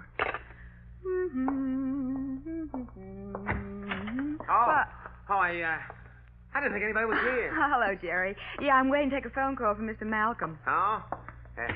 Hey, I heard Mr. Carter say they'd have to find that diamond before they'd really have the goods on Malcolm. And I got a swell idea. You decided you'd come up here and find it for them. Is that it? Sure, and you can help me. We'll turn this place upside down. No, Jerry. The police will search the place. We don't have any right to. Yeah, but look, if we find that diamond, we'll get credit for cracking the case. Maybe there'll be a reward. No, Jerry. Absolutely not. Well, okay, if you say so. It's hot in here, isn't it? I think I'll open a window. Yeah, it is hot. Think I'll get a drink of water before I go back to the elevator. There's a beautiful view from this window. I didn't realize we were so high up. Hey, Miss Bowen, look. What is it, Jerry? The diamond. I didn't even have to look for it. It was right here in this glass. What glass? The one on the dresser here. It was half full of water. When I started to empty it so as I could get myself a drink, there was a diamond. But that's impossible. No, it ain't. Remember what Mr. Carter said this afternoon about a diamond being invisible in water?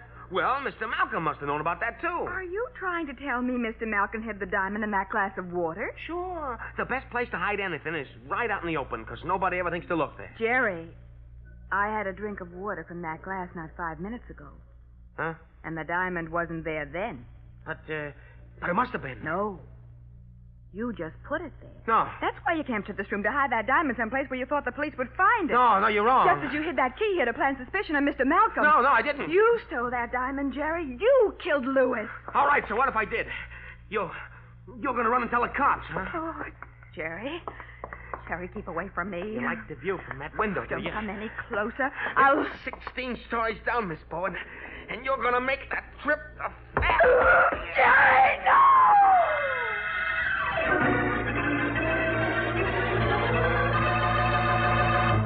Patsy clings desperately to the window frame, but her strength is no match for Jerry's, and slowly he forces her backward through the open window. We'll see what happens in just a moment.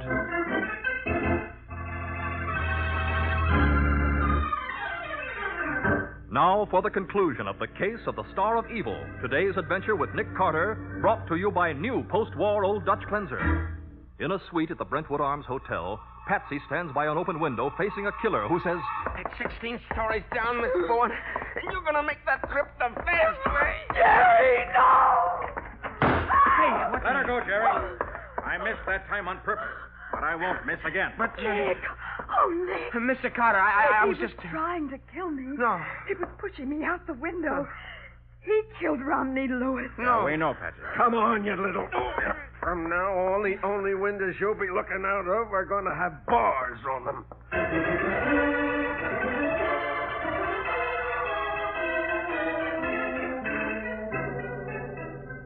And so, Patsy, when we found that blood-stained uniform in the incinerator, Nick and I started to look for the elevator boy. And the indicator showed that his elevator was stopped at the 16th floor. That's why we figured he'd gone up to Malcolm's suite. Well, thank goodness you got there when you did. We got a complete confession from him at headquarters. Good. It seems that when he came back up in the elevator after taking Speed Larson downstairs, the door across the hall was open, and there was the turban with the diamond, and nobody in the room. Uh-huh. And I suppose Lewis came in and caught him stealing it, huh? Yeah. And Jerry got panicky and grabbed the sword off the table and slashed at him. Whoa. When he realized Lewis was dead, he remembered the quarrel in the lobby and got the idea of framing Malcolm for the murder. That's why he stole the master key from the linen room. Yes. He locked Lewis's body in the closet, unlocked the stairway door, then planted the key in Malcolm's suite. Yeah, but what about the blood-stained uniform? That was his next move. Huh? He got to the bellboy's locker room without being seen, changed into another uniform, and threw the one he'd been wearing down the incinerator shaft, thinking it'd be burned up before anyone found it. Now tell me, Nick, when did you begin to suspect Jerry? Almost from the beginning, Matty. Yeah, how come? Neither Speed nor any of the Hollywood extras acting as the Maharaja's servants would have any motive for stealing the diamond. They all knew it was a fake. And Pringle was on duty at the desk when Lewis was killed. Right, so there wasn't anyone left but Jerry. That is, after I eliminated Malcolm. Yeah, you eliminated everybody but Jerry. And after his trial, Nick, I got a hunch the state is going to eliminate him.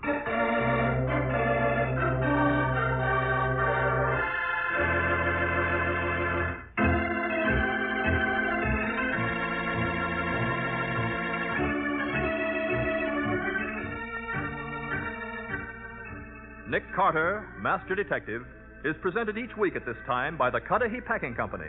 It is produced and directed by Jock McGregor and is copyrighted by Street and Smith Publications, Incorporated. Charlotte Manson is featured as Patsy. Matty is played by Ed Latimer. Today's script was written by Jim Parsons. Original music is played by Henry Silverne. This program is fictional, and any resemblance to actual persons, living or dead, is purely coincidental. This Tuesday, April 6th, is Army Day, and we wish to take this opportunity to say, hats off to our Army. Remember, a strong America is a peaceful America. This is Michael Fitzmaurice saying, when minutes count, use new post-war Old Dutch Cleanser.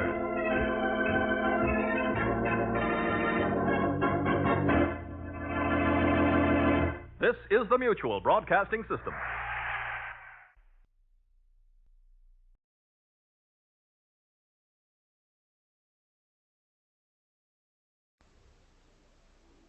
Post-war Old Dutch Cleanser, famous for chasing dirt, presents Nick Carter, famous for chasing crime.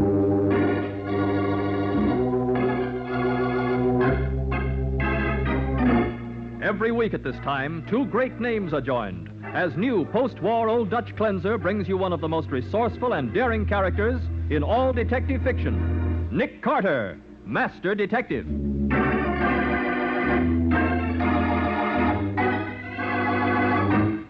Look, Matty, you have a description of the killer, don't you? Yes, Scubby, and what a description. An average-sized man wearing a dark overcoat. Why, I can pick up a dozen suspects on every corner with that description. That's going to be tough, all right, Matty. Yeah.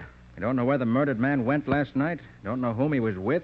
Don't even know where he was killed. Aren't there any clues at all, Nick? Just one, Scubby. And you're looking right at it. Yeah, fine clue that is. A dead body with a knife in its back. And now, the case of the Henpecked husband. Today's adventure starring Lon Clark as Nick Carter, brought to you by new post-war Old Dutch Cleanser. Professor Harold Thompson has never been inside a gambling house in all his 53 years. His wife wouldn't allow it. But since reading about the game of roulette in his encyclopedia, the professor is willing to risk Mrs. Thompson's anger because he has a wonderful plan. That's why he's come to Nick Carter. I shall win $20,000 each evening, Mr. Carter, and then cease my activities. Well, what do you want me to do? First, show me the establishments where this game is played. Second, ascertain whether the roulette wheel is honest. And third, see that I'm not robbed of my winnings by some footpad. Well, Professor, what makes you so sure there will be any winnings? Well, from reading the article on roulette in my encyclopedia, I have evolved a system of wagering by which I can't possibly lose. Take my word for it, Professor. You can't possibly win. Not over any period of time. Oh, but you don't know my system. Here, let me have a piece of paper. Believe me, Professor Thompson, no system will beat a roulette wheel. Ah, but it's quite simple to the mathematical mind. Now, here we have... Oh, my fountain pen is dry. Excuse me. Nick Carter speaking. Sergeant Matheson, Nick. Oh, what's on your mind, Matty? How's about having dinner with me tonight? My wife's visiting her mother, and I hate eating alone.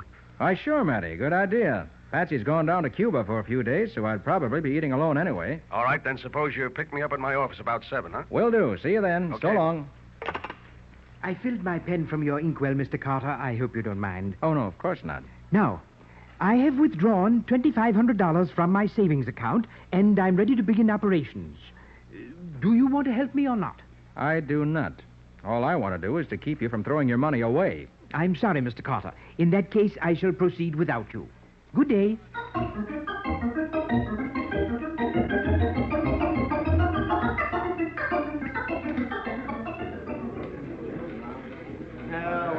Hey, Daisy, take a look at the little old guy at the roulette table. Hey, he's doing all right, isn't he? Yeah, he's doing too good. Hey, look, maybe I ought to go over and get acquainted, huh? Yeah, feed him a couple of drinks and keep him playing till the house gets those chips back. Mm-hmm. I don't want him leaving here with that kind of dough. Number 4, black. Oh, there you are. Why, you lucky boy. You won again. But of course, I intended to. I was standing right behind you. Maybe I brought you luck, huh? Today's my birthday, you know. Really? Mm-hmm. Well, you must give me your address so that I can send you some flowers. Flowers? Are you... Here, I brought you a drink. Place your bets, ladies and gentlemen. A cocktail? Oh, but I mustn't. My wife never allows me to take intoxicants. Oh, go on. It won't hurt you.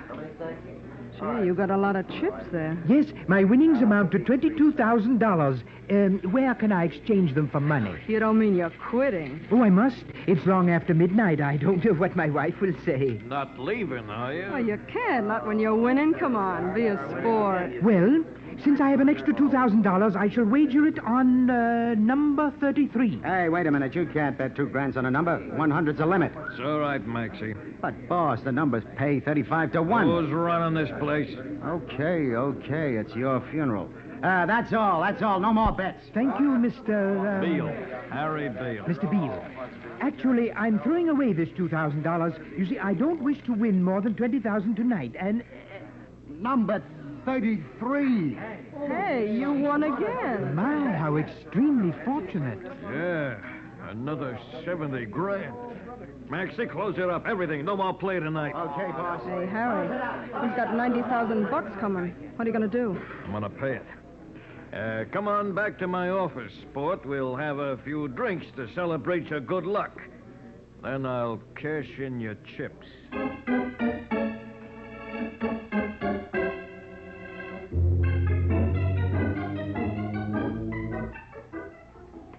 Imagine me winning all this money. Imagine. Oh, my. Come on, Palsy. You'll be all right when you get in the car. Oh, he's all right now, Maxie. Oh, but I should have been home long ago. Hey, maybe you'd like to stop for another drink before you go home, huh, Prof? Oh, no, Miss Gilmore, no. I might become a bit tipsy. And my wife... she don't like drinking, huh? My wife doesn't like anything. My wife doesn't like anybody. Except her brother Wilfred, of course. He's been visiting us for 9 years. Yeah. Here's the boss's car, Prof. This blue convertible. Pile in. Very well. I shall drive. Oh, no, I'm driving, chum. You sit in the middle. Oh, okay. Oh, where do you live, Prof? Far away. In the suburbs. Eastview. Oh. Hey, Maxie, it's going to be too windy driving out there with the car all open like this. You better put the top up, hadn't you? Nuts. Yeah, I'll do 'em good. I assure you that I'm quite capable of driving. Hey, Prof, grab your hat. What did you... Too late, it's gone. Oh, so it is. Well, if you will let me out... No, you sit still. I'll get it. Thank you. Thank you very much. Now, let me... Prof, what are you doing? You don't want to get behind the wheel. Maxie's coming back. Hey, come back here. Prof, turn around. Go back for Maxie. Thompson never turns back. What's the matter with you? I was thinking of my wife. If she could see me now with you, Miss Gilmore, she'd murder me.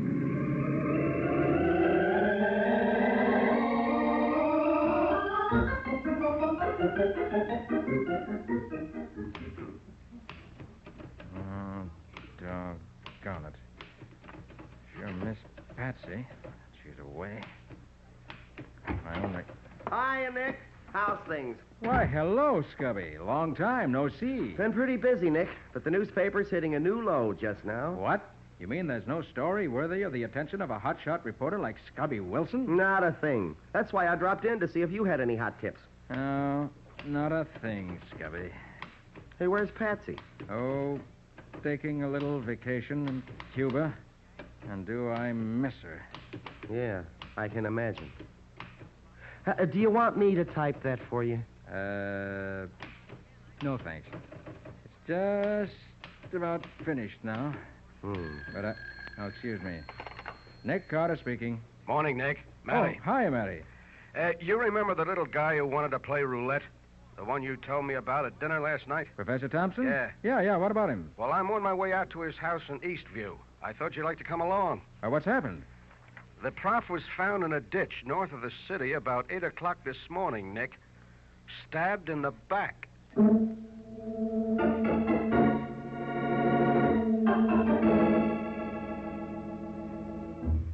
When did you see your husband last, Mrs. Thompson? He left immediately after dinner last night, and... Is your name Mrs. Thompson? Well, now, look here. Never mind, Wilfred, dear. I feel strong enough to talk now. Now, don't excite yourself, Hannah. Remember your indigestion. All right, now, Mrs. Thompson. You know, I suffer terribly from nervous indigestion. Why, last night when Harold wasn't home by midnight, I was so furious. So worried, Hannah. Yes, so worried that poor brother Wilfred had to get out of bed and phone the doctor. Mrs. Thompson, do you know where your husband went last night? I do not. Some den of iniquity, no doubt. What makes you say that? No respectable place would keep a man out after midnight. You're right, Hannah. When the doctor left at 1:30, I told Brother to lock the front door and bolt it. Well, the medical examiner says Professor Thompson was killed at least an hour later than that. And we found him clear on the other side of town. Did you say he'd been robbed? That's right. His pockets were turned inside out. If his pockets were empty, Matty, how did you identify the body so quickly? His initials were in his hatband, Scubby, and the inside pocket of his overcoat had been overlooked. His notebook and a letter were there. I can't imagine why anyone would want to rob Harold. I never allowed him to carry more than $5 in cash. According to what he told Nick, Mrs. Thompson, he had just drawn $2,500 from the bank. 20? He wouldn't dare. Now, Hannah, don't excite yourself. And only last week he objected when I spent $50 to get Brother a new suit. Well, my dear, you know Harold never liked me. Can't Wilfred buy his own clothes? Wilfred is temporarily out of employment. Mr. Carter, did my husband mention why he drew that money out of the bank? I think he intended to play roulette with it, Mrs. Thompson. That's what he was doing, gambling, throwing his money away and then getting himself killed. There's always the insurance, Hannah. Huh? Why, Wilfred, of course. $10,000. And in a case like this, we'll be able to collect double indemnity, too. Isn't that right, Mr. Carter? You'll have to settle that with the insurance company. $20,000. Well, brother dear, I guess everything is all right after all.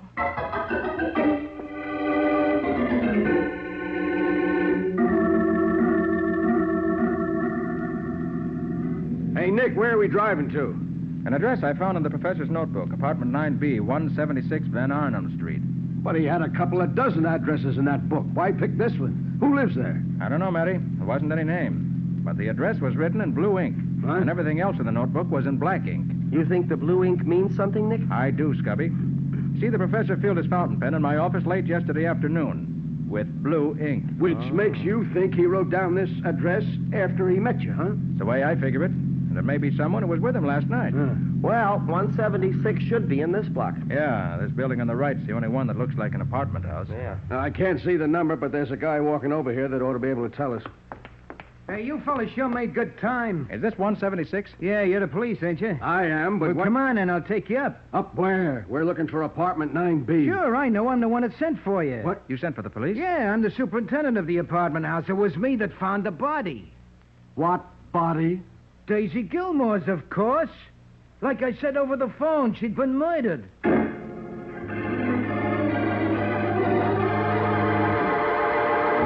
And so the address in the dead professor's notebook had led not to a solution of the case as Nick hoped, but to another murder. We'll see what happens in just a moment.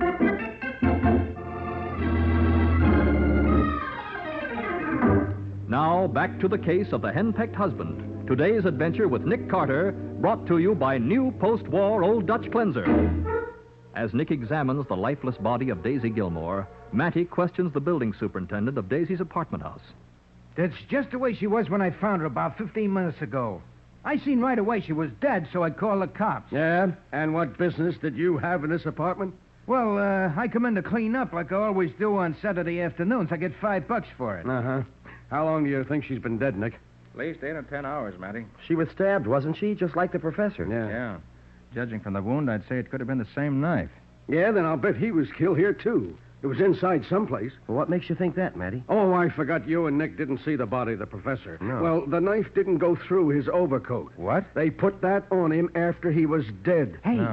Hey, could Miss Gilmore have been killed at 4:30 this morning? Might have been done that long ago. Why? Well, I seen a guy coming down the stairs from this floor about 4:30, or maybe it was closer to 5. You say he was coming down the stairs? Yeah, I thought it was funny he didn't take the elevator, and I bet that's why. I bet he just killed her and he didn't want anybody to see him. Would you recognize the man if you saw him again? Oh, sure. He was about my size and he wore a dark overcoat. That's a swell description. Well, Look, what were you doing prowling around at 4:30 in the a.m.? Mr. Wagner on the floor below this couldn't find his key when he come home, see, so I had to get up and let him in. Look, do you know whether Miss Gilmore was acquainted with the Professor Thompson? No, but they might be able to tell you at the 60 Club where she works. What? The 60 Club? Hey, Nick, that's a gambling joint. Sure it is. It's Harry Beale's place. And the professor was going to play roulette last night. Sounds like a definite lead, Matty. Look, Nick, I don't want to leave here until the medical examiner and the fingerprint boys come. Maybe you'd like to go over and talk to Beale, huh? I certainly would, and right now. Come on, Scubby.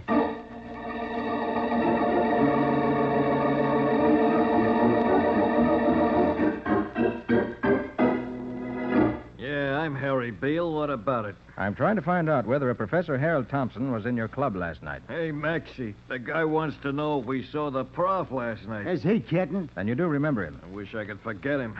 He cleaned out the joint. You mean the professor won? He took $90,000 away from me, that's all. Oh. And in cash. I'll be darned.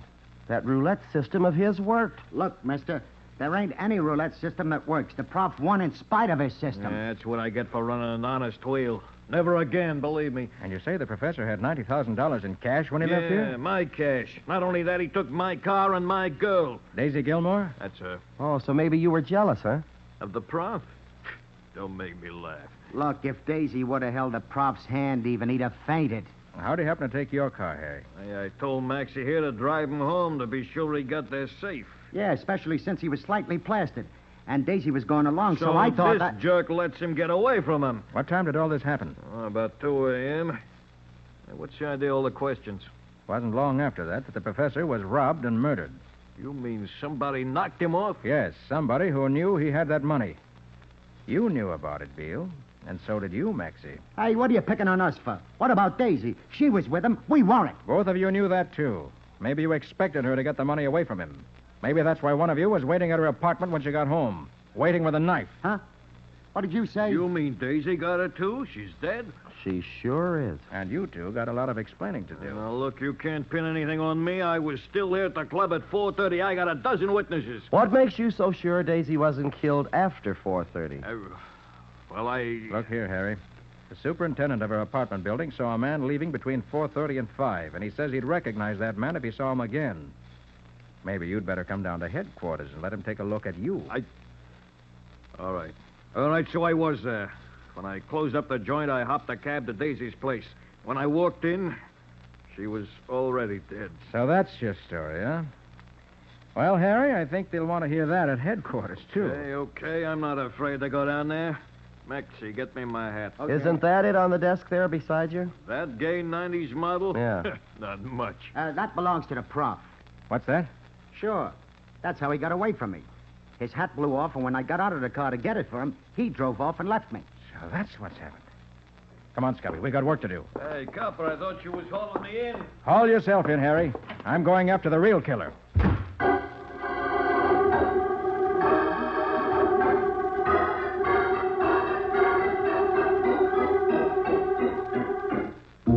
Mrs. Thompson, did your husband own a car? Yes, but I didn't let him drive it. I always felt much safer with Brother Wilfred at the wheel. Where's the car now? Wilfred took it down to the Holloway garage to have the oil changed. Oh, he did, huh? Yes. I thought a drive might clear my head after that drug the doctor gave me. You've had the doctor again today? No. He gave me something awfully strong last night. He said, I'm going to give you enough of this so that we can both get some sleep. He doesn't like being called out at night. Just one more question, Mrs. Thompson. How many hats did the professor have? He had 2. Why? Where are they now? Well, he was wearing one of them when he was killed. The other's on the hall tree right... No, it isn't. Wait, it's gone. He must have lost it. That beautiful $3 hat of all the careless... Never mind about that now. How do I get to the Holloway garage? It's down the street about 6 blocks. You going to see my brother? Not only going to see your brother, Mrs. Thompson, I'm going to ask him some very pointed questions.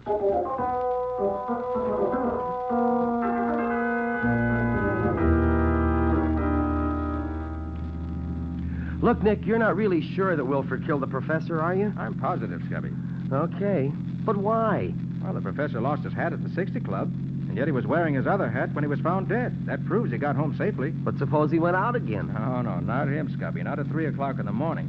Besides, the front door was locked and bolted. Mrs. Thompson was in a heavy sleep induced by a drug. So Wilfred must have let the professor into the house. Sure. After he killed him, he got the overcoat and the second hat off the hall tree, put them on the body, and then drove to the other side of town and dumped it in the ditch. Sure. Thought he'd make it look like a holdup. Do you think Wilfred also knocked off Daisy? I'm sure of it. The wounds in both bodies were made by the same kind of knife. Probably one he got from the kitchen. Oh, but Nick, how could he know about We'll find out that later. Here's the Holloway garage just ahead. Hey, did you notice that car that just came out of the garage, Nick? Yes, and Brother Wilfred was driving it. His sister must have phoned ahead to warn him. Oh, I should have expected that. Doggone it. Hey, do you think that we can catch him? Unless that bus of his can make better than 90 miles an hour, I can. Hold on, Scubby.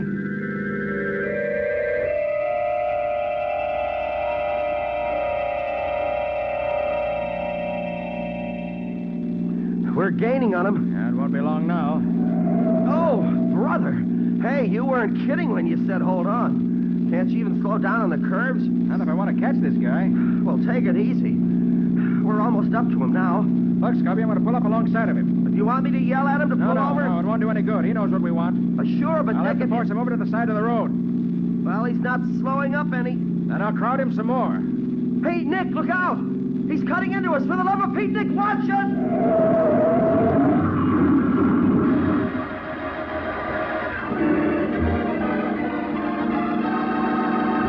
At high speed, the killer swerves his car directly into Nick's, and with a crash, both autos leave the highway. We'll see what happens in just a moment.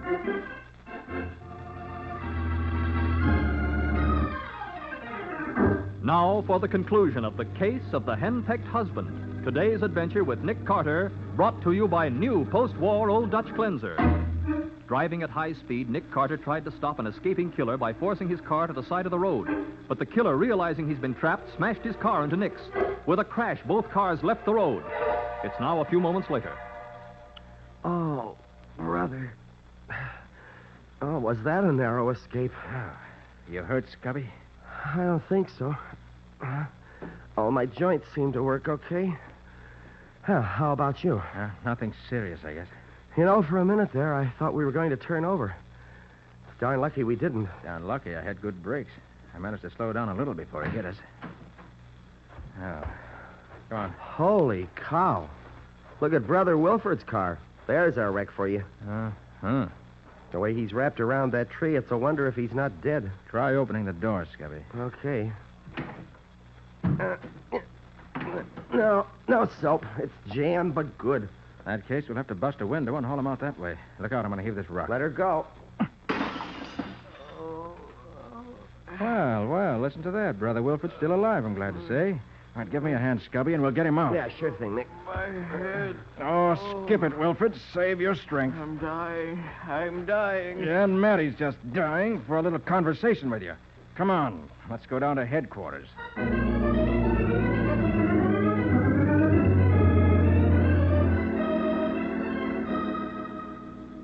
What's the doctor say, Matty? No bones broken, plenty of bruises, and a possible concussion. We'll know in a minute, Nick. It's a wonder we're not all dead after what happened. You can come in, Sergeant. Doc says no concussion. You can talk to him if you want to. Brother, I sure do. Come on, Nick. You too, Scubby. Okay. I'd like to know what in heaven's name was the idea of chasing me and wrecking my car. Now, if you think you... Look, Wilfred, instead of asking questions, suppose you answer some. Well, I tell you... When the professor came home last night and told you that he'd won $90,000, you killed him, didn't you? Sergeant, that's ridiculous. No, it isn't, Wilfred. You unbolted the door and let the professor in when he came home last night. I've told Then you... you killed him with a knife you got from the kitchen. That's not true. Then you put the professor's hat and coat on the dead body and took it out in the suburbs and dumped it in a ditch. Now, where'd you hide the money? Carter, you can't prove a word of that. No, but we can, Wilfred. You can't even prove Harold came home after being at that gambling den. No? When the professor was found, he was wearing a hat that he had left in the hall rack of his home when he went out for the evening. Well, nevertheless, You didn't know that he left the hat he was wearing at the club, did you? He left his hat at the... He did. And with Mrs. Thompson asleep under the influence of the opiate, you were the only one who could have let him in, because the door was bolted. All right. I did kill him. The old tightwad. Come on, Wilfred. Where's the money? In a shoebox in my closet. Look, how did you find out about Daisy? I saw her sitting in the car when I let Harold in. And knowing she could swear that he got home safely, you had to get rid of her. Well, So you asked the prof about her, and he told you everything. He even gave you her address, which he'd written down in his notebook. All right, if you know everything, why ask me? We'd just like you to hear you tell it, that's all. So long for now, brother. We'll have a confession ready for you to sign in a little while. Oh, Nick, do you still have that notebook, the one with the professor's roulette system in it? Sure I do, Scubby. Why? Well, I was just thinking I'd sort of like to copy down the system he figured out to beat the game. Scubby, are you nuts? No. If he could win 90 grand with it, why, I don't see why Scubby, I can't possibly... Scubby, you ought to know better. Whatever the professor won, he won in spite of his system, not because of it. Oh, yeah, sure, Nick. You're right. But I'll bet I can write a swell story on it for the Sunday paper.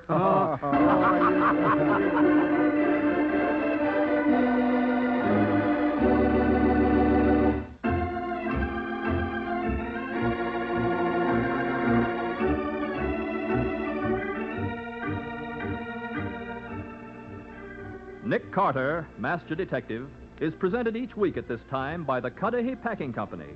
It is produced and directed by Jock McGregor and is copyrighted by Street and Smith Publications, Incorporated. Ed Latimer plays Matty. John Kane is Scubby. Today's script was written by Jim Parsons. Original music is played by Henry Silverne. This program is fictional, and any resemblance to actual persons, living or dead, is purely coincidental. Friends, despite the progress made in the treatment of cancer, we can't let up in our fight to stamp out this dreaded killer. Yes, every 3 minutes, someone dies of cancer, and the fight against it can be carried out only with your help. So give, and give generously, to the American Cancer Society. Give more than before. This is Michael Fitzmaurice saying, when minutes count, use new post-war Old Dutch Cleanser.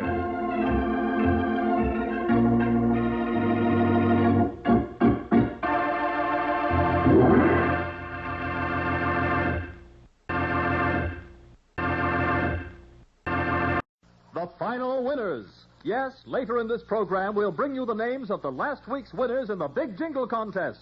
So stay tuned while new post-war Old Dutch Cleanser, famous for chasing dirt, presents Nick Carter, famous for chasing crime.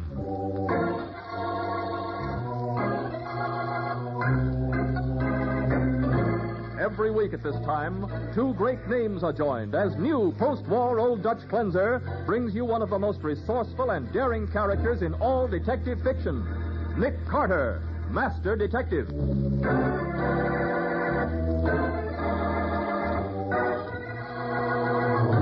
But, Mrs. Gray, you're asking me to interfere in a family squabble. I'm asking you to prevent a crime, Mr. Carter. This girl is deceiving my father-in-law in order to get his money. But he's old enough to take care of himself. Then you refuse to help me, Mr. Carter? I'm sorry, but I do. Very well. If you won't do anything to stop them, I will. And now, the case of the fatal Redhead. Today's adventure starring Lon Clark as Nick Carter, brought to you by new post-war Old Dutch Cleanser. Dolores Dawn, billed as the most beautiful redhead in show business, has just returned to her apartment after a talk with Mrs. Howard Gray, Jr., daughter of an elderly millionaire. And she's reporting their conversation to one of her friends. You know what she did, Larry? What? She offered me $50,000 if I'd please not marry her dear father-in-law. Well, you took it, didn't you? Are you kidding? I laughed in her face. Oh, but you're not going to marry him, Dolores. You can't. Who can't? Well, the old fool's just waiting for me to set the day. But you love me. You know you do. Look, Larry, like I said, you and me are finished. Through, washed up. Now, will you get that through your head once and for all? Oh, honey, please, you don't mean that. You think I'd pass up $10 million for a two-bit trumpet player like you? Brother, what an ego. Dolores, I'm not going to let you marry him. Yeah? And how are you going to stop I don't know, but you're not going to marry him, and that's final.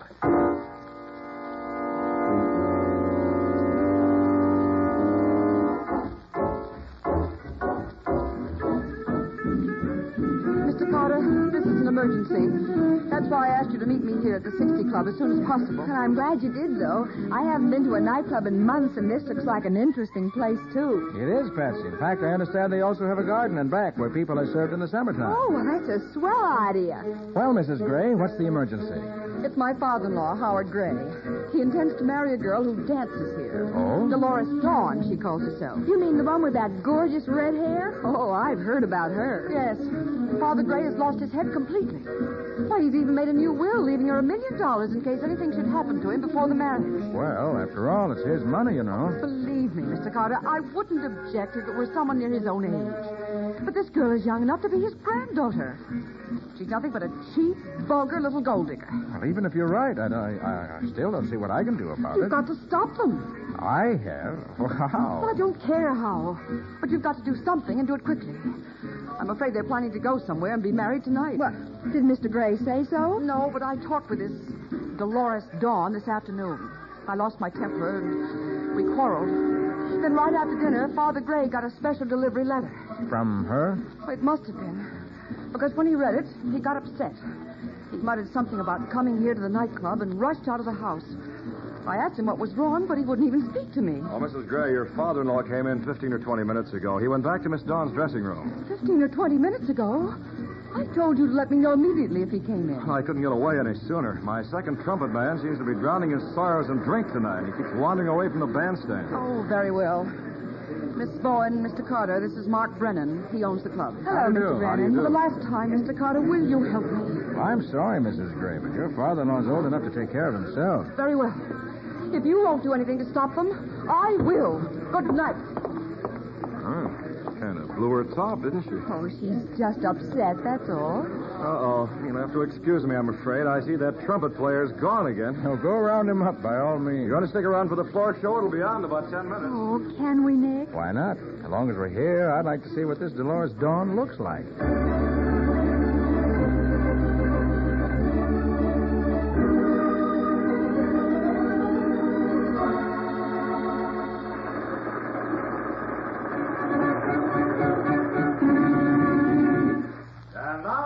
Gentlemen, your attention, please. Our feature attraction, the most beautiful redhead in show business, presenting the glamorous, the lovely, the enticing Dolores Dawn.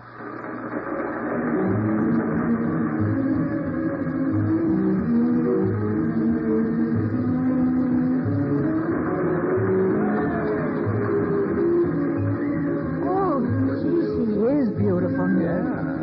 Sort of understand why Howard Gray goes for her. Oh, Nick, there's Mr. Brennan waving at us. Where? See, over by the bandstand in the performer's entrance. Oh, yeah. Against those plush drapes, it's nearly impossible to see him in this light. Uh-huh. Funny, be waving at us. Yes. You'd think he'd be busy. Nick, weren't those shots? They were, Patsy. It sounded as though they came from backstage. I think they better have a look.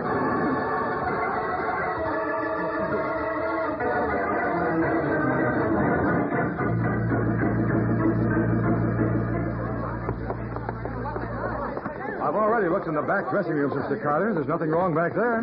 Well, how about this door, Brennan? It's locked. Well, there's nobody in there. That's my office. Well, here's another locked door. Well, that's Dolores' dressing room. Mark, what's going on? All that shooting broke up the show. We're trying to find out, Dolores. Open up your dressing room, will you? Well, those shots couldn't have come from my dressing room. Why not? Because Mr. Gray's in there. Besides, the door isn't locked. You're wrong, Miss Dawn. It is. It is? Well, that's funny. Unlock it, will you, please? Howard will let us in. Howard, open up. It's me, Dolores. You better unlock it. You don't think anything's happened to him, do you? I hope not. Unlock the door and we'll see. All right. There's a key in the lock now on the inside. Here, give me your key. I'll knock the other one out. Yeah, that does it. Now. Nick, look! That Mr. Gray? Yeah, that's him. He's dead. Yes, you're right about that, Miss Dawn. Oh, Howard. Howard, darling. Been shot 3 times. Probably with his revolver on the floor beside him. Why, that's my gun. It was in the drawer of my dressing table. Evidently, the murderer was smart enough not to leave any fingerprints. This gun looks as though it's been wiped clean. Mr. Carter, shouldn't I call the police? Oh, yes, Brennan. Gun homicide. Ask for Sergeant Matheson. Tell him I'm here. Right. I'll call next door from my office. minutes ago. We were talking about getting married. Nick. And now... Nick, do you suppose this black silk handkerchief could mean anything? Where'd you get it, Patsy? It was lying over by the door to the corridor. Smell it. Smells of machine oil. Mm-hmm. Well, that's Larry Michaels' handkerchief. What? He uses it to polish his trumpet. What? I've seen him do it 1,000 times. What? Carter, help, Carter! That's Mr. Brennan's voice. Come on, Patsy, look out. Let me get through. Okay. That noise is coming from Mr. Brennan's office. Yeah, the door's locked again. Golly. Watch it, Patsy. I'll have to break it in. All right, Carter. I'll open it. Mr. Brennan, what happened? He was hiding in here. He slugged me. Who did? He's there behind the desk. I didn't mean to shoot him, but he had a gun. We were fighting for it. Who is he, Brennan? Well, he used to be Dolores' boyfriend. His name's Larry. Larry Michaels.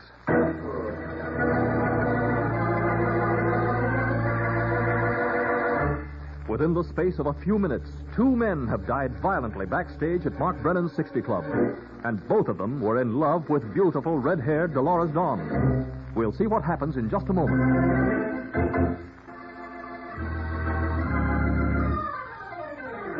Now, back to the case of the fatal Redhead. Today's adventure with Nick Carter, brought to you by new post-war Old Dutch Cleanser. Sergeant Matheson of the Homicide Squad is in the manager's office of Mark Brennan's 60 Club, questioning Mark and Dolores Dawn as Nick Carter and Patsy listen. You say this Larry Michaels threatened you only this afternoon, Miss Dawn? Yes. Yes, he was in love with me. Yeah? He said he'd keep me from marrying Mr. Gray no matter what he had to do. Larry'd been drinking all evening, Sergeant. I had to take him off the bandstand just before the floor show, and I... Uh-huh. Well, it looks like he came back to Miss Dawn's dressing room, found Gray there, grabbed this little .22 of hers out of the dressing table drawer. Oh, he knew I kept it there, Sergeant. Uh-huh. He even asked me about it once. Okay, so he shot Gray, wiped the fingerprints off the gun with this black silk handkerchief he dropped near the door. Then he heard someone coming and ducked in here to Mr. Brennan's office. Now, just a minute, Matty. Huh? What is it, Nick? The door to this office was locked. He couldn't just duck in. That's right, Sergeant. The door has a spring lock. You shut the door, it locks automatically. Oh. Well, then... Wait a minute. Huh? Look, Sergeant. What? This door isn't locked. Hey, where does that go, Brennan? Outside? Yes, it leads into the garden. And I saw a door like it in Miss Dawn's dressing room, too. Okay, so Michael's got in here through the garden. Uh-huh, and then Mr. Brennan came in and caught him, and there was a fight. Yeah, and this Larry guy gets killed. Well, does that sound logical to you, Nick? The only explanation we have so far, Matty. Now, hey, wait a minute. If he killed Gray with Miss Dawn's revolver, where did he get the one he attacked Brennan with? Well, that gun belongs to me, Sergeant. I suppose he found it in the drawer of my desk. Well, this sure is a convenient place for a killer. Just pull open a drawer any place you happen to be, and there's a loaded gun for you. Can I go now, Sergeant? It's almost time for the second show. Yeah, you and Mr. Brennan are both excused for now, but you'll have to appear at the inquest, of course. We'll be there, Sergeant. Yes, we'll be there. All right. Well, come on, Nick. Let's get back to town. This is one case we washed up in a hurry.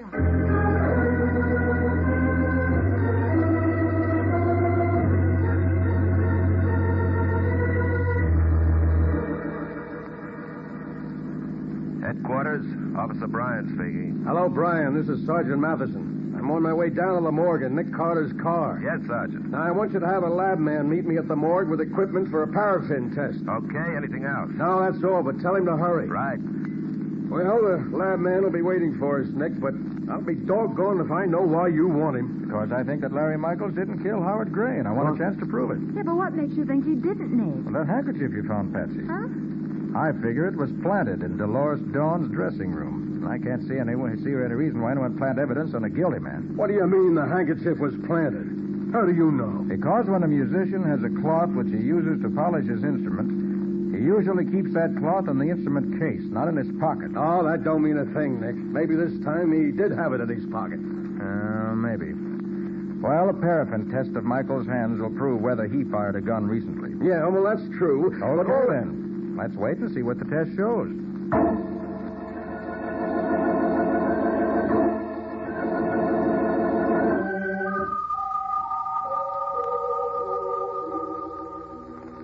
Nick, you're right. We tested both of Michael's hands, and it's a cinch he didn't fire any gun tonight. Then he couldn't have shot Gray. Right. But if he didn't, why did he hide out in Brennan's office? Yes. And why did he attack Brennan when he was caught there? Hey. Huh? I got an idea. Oh, what is it? This Larry Michaels was jealous of Dolores, wasn't he? So she said. Well, maybe he thought Brennan was making a play for her, see? So he... No. Huh? No, I doubt that, Matty. I talked to the other performers, and they all said that Brennan never showed the slightest interest in Dolores. Oh, you did, huh? Well, I guess that eliminates any motive Brennan might have had for killing Gray, too. Oh, he couldn't have killed Gray anyway. He was in the performer's entrance when the shot was fired. Nick and I both saw him. But Dolores was doing her act when you heard the shots, wasn't she? Yeah, that's right, Matty. Oh, okay. So Dolores didn't kill him, Brennan didn't kill him, and Michaels didn't. But somebody did, and I want to know who it was. Nick, what about Mrs. Gray? Who's she, the old man's wife? No, his daughter-in-law. And she told Nick that if he wouldn't do anything to keep Mr. Gray from marrying Dolores, she would. Hey, wait a minute. Where did all this happen? At the club. Mrs. Gray left us about 10 minutes before the floor show went on. And was she mad? Patsy? I'll bet she did it. Well, it won't do any harm to find out whether she did or not. You're darn tootin' it won't. And the garden door opens in as well as out. Right. We better take the paraffin test equipment with us, Matty.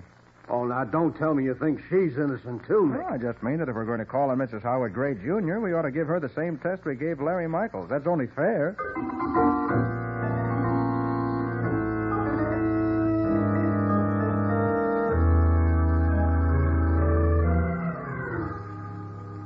How dare you accuse me of such a thing? Now, look, I didn't say you killed him, Mrs. Gray. I simply said you had a reason to. But that's ridiculous. Okay. But you knew Mr. Gray was in Dolores' dressing room, and after you left Nick and Patsy, you could have gone outside and gotten in there through the garden door. Perhaps I could have, but I didn't. Well, after we make this paraffin test, we'll know whether you did or not. A paraffin test? What's that? What's a paraffin test, she asked? It's like this, Mrs. Gray. After a person's fired a revolver, there are always a few invisible powder specks left between the thumb and the forefinger. Yeah, so we coat that patch of skin with melted paraffin, let it harden, and when we peel it off, the powder comes with it. Then, by spraying the paraffin with a nitrate solution, the powder shows up as little blue specks. Yeah. Okay, Mrs. Gray. Hold out your hand, Now, please. just a minute, officer. Am I under arrest? No. Then but I refuse to submit to any such humiliation. I won't be treated like a criminal. Mrs. Gray, you want us to find the person who killed your father-in-law, don't you? Yes, of course I do. Then you should be anxious to help us eliminate every innocent person, including yourself. Well, yes, You but see, this isn't a test to prove that you're guilty. Firing a gun isn't evidence of murder. It's a test to show that you're innocent.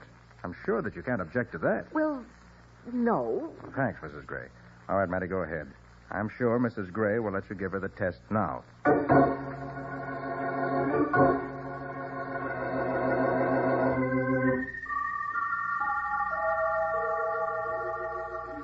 Well, Nick, the paraffin doesn't show a thing. Of course it doesn't. Well, that lets Mrs. Gray out. Yeah, I guess. Hey, maybe you were wearing gloves. But I wasn't. I left the house in such a hurry I didn't even take any gloves with me. She wasn't wearing gloves when she was with us, Sergeant. It was that girl, I tell you. She killed Father Gray to get the money he left her in his will. Oh, that don't make sense. She'd have got a lot more dough by marrying him. But that's just it. He wasn't going to marry her. What's that? He went to the club tonight to break off the engagement. What makes you think so? Because I found that special delivery letter he was so upset about. What? You did? Yes. When I came back from the club, I went into the library, and there it was, crumpled up on the floor where he must have thrown it. Here, you can read it for yourself.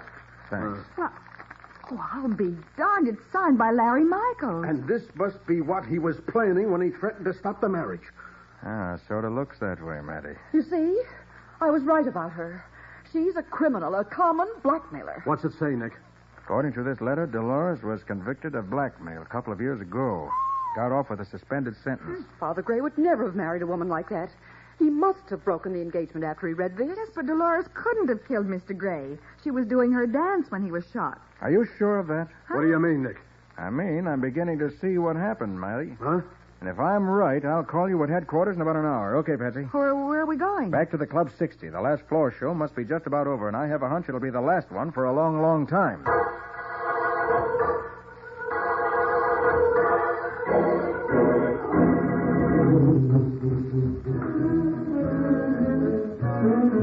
this where Brennan was standing when we heard the shots, Patsy? Yes, he was leaning against those plush drapes. Then we've got the answer. Look. What? The drapes are scorched. And those holes are bullet holes. Brennan fired those shots himself while we were looking straight at him. You mean while he was waving to us with one hand? The other hand was holding a gun behind these drapes, probably with the drapes wound around it in order to muffle the sound and make it seem farther away. Look, he shot into the floor. You see the bullet holes? Sure, but why did he do it? Dolores must be still in her dressing room. Let's ask her the answer to that one.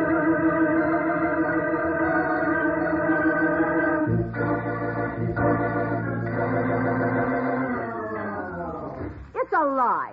I was out there on the dance floor when Howard was killed, and you know it. You heard the shots. Everybody did. The shots we heard were fired by Mark Brennan, Dolores. You're crazy. Why would Mark be shooting off a gun during my dance? For a very good reason. To cover up the fact that Howard Gray was dead when the floor show started. Oh, and to make it look as though both you and Brennan were in full sight of a lot of people when the murder was committed. It was Larry Michaels who killed Howard. No, it wasn't.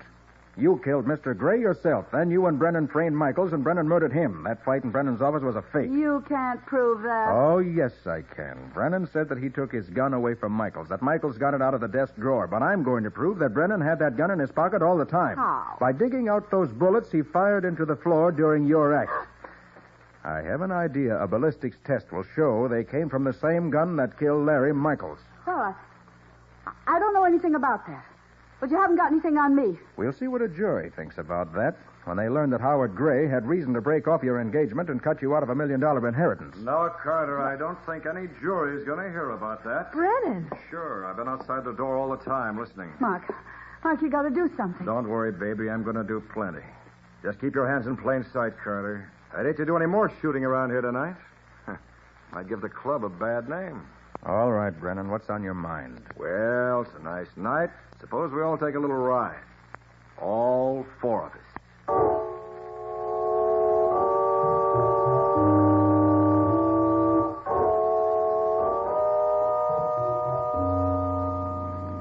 I thought you said Dolores was coming with us, Mr. Brennan. He's following with my car. I thought it'd be cozier if I rode along with you folks. Turn right at the next crossroad, Carter. You're the boss, Brennan. This gun in my hand's the boss. The next crossroad, that's State Highway 84, isn't it? Yeah. There's a little summer resort out that way I want you to see. Ah, summer resort? Sure. With a nice, deep lake. Camp Carefree, they call it. It's nice and lonely. This ought to be a swell night for a swim. Swim? Oh, didn't I tell you? You two are going to set a new record for staying underwater.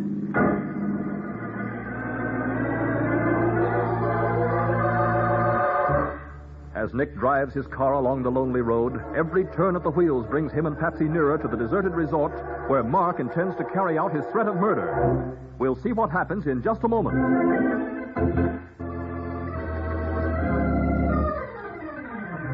Now for the conclusion of the case of the fatal Redhead.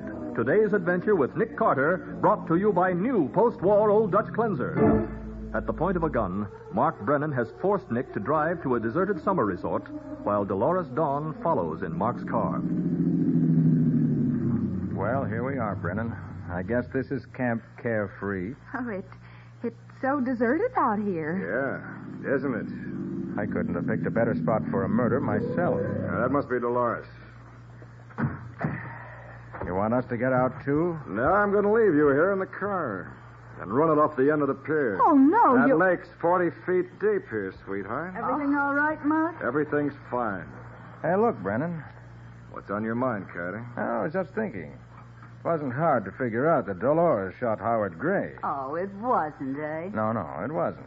He was going to break off your engagement and cut you out of his will. But I still can't dope out how you got into this, Brennan. Oh, it was simple. I was in my office and I heard shots in Dolores' dressing room. So I walked in there just in time to see the little lady with a gun in her hand. And you covered for it? Why not? I didn't want to see her lose that $1 million she was going to inherit. Sure, you covered for me.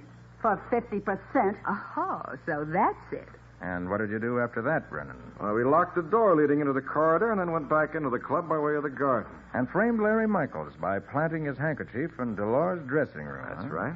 We had to have a fall guy, didn't we? All I had to do was yank Larry off the bandstand, knock him on the head, and leave him in my office. And then when you went in to phone the police, you pretended he attacked you and you killed him. Neat, wasn't it? For the love of Pete, Mark, will you quit this yapping and get it over with? Well, you heard what the lady said, folks. Any last words? Yeah. There's just one thing I want to say, Brennan. Go ahead. If you're here, Matty, come on out. Hey, what the... Drop that gun, Brennan. Get your hands in the air. Mark, it's the cops. That's right. Sort of a reception committee, Brennan. But where do they come from? We took a shortcut. It saves time. I don't get it. You couldn't have known where we were headed for it, and nobody knew. Why, you told them yourself, Brennan. I told them. Sure. There's a two-way radio in Nick's car, and it's been turned on ever since we left the club. And Matty's had a man standing by at headquarters ever since I left him. A radio? You dumbbell. Letting him get away with a stunt like that? All the time you were giving me directions on how to get here. You are broadcasting direct to police headquarters.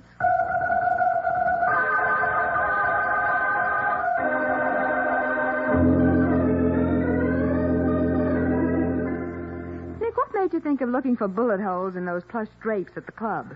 Well, Patsy, I was already suspicious of Brennan because it looked as though he framed that fight in which Larry Michaels was killed. Uh-huh. And after Mrs. Gray showed us that letter, it was pretty clear that Dolores had a strong motive for killing Gray. Yeah, but they both had such perfect alibis. I know, but when I began thinking back, Mhm. I realized that even though we heard shots during Dolores' act, we had no way of knowing that those were the shots that killed Gray. Well, I thought it was funny that Brennan should be waving at us during the floor show when he'd only just met us. Yes, I thought so, too. Until it hit me that he probably wanted us to see him at that particular moment so we could establish an alibi. Well, I'm glad it's over anyway. And, Nick, the next time you want to take me out, Yes, Patsy. what do you say we go to a movie, huh? Nightclubs can be just a little bit too exciting.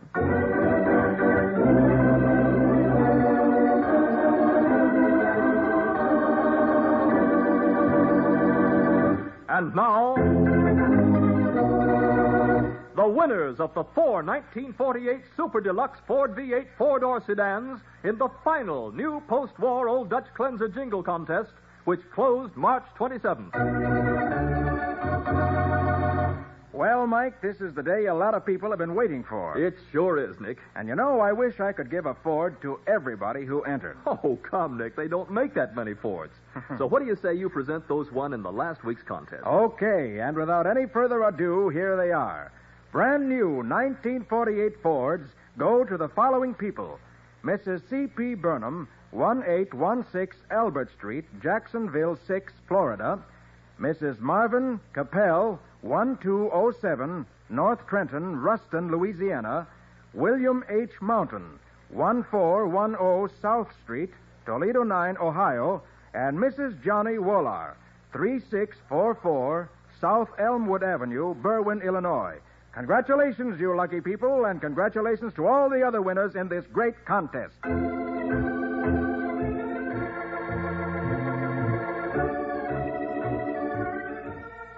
Nick Carter, Master Detective, presented each week at this time by the Cudahy Packing Company, is produced and directed by Jock McGregor and is copyrighted by Street and Smith Publications, Incorporated.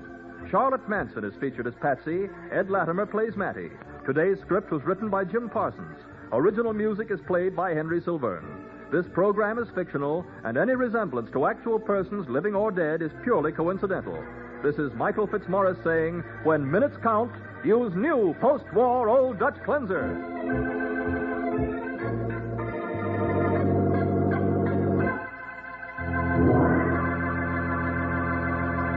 This is the Mutual Broadcasting System.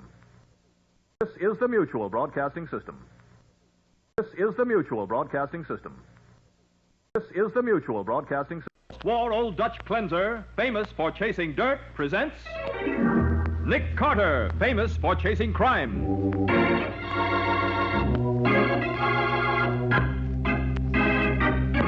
Every week at this time, two great names are joined as new post-war Old Dutch Cleanser brings you one of the most resourceful and daring characters in all detective fiction, Nick Carter, Master Detective.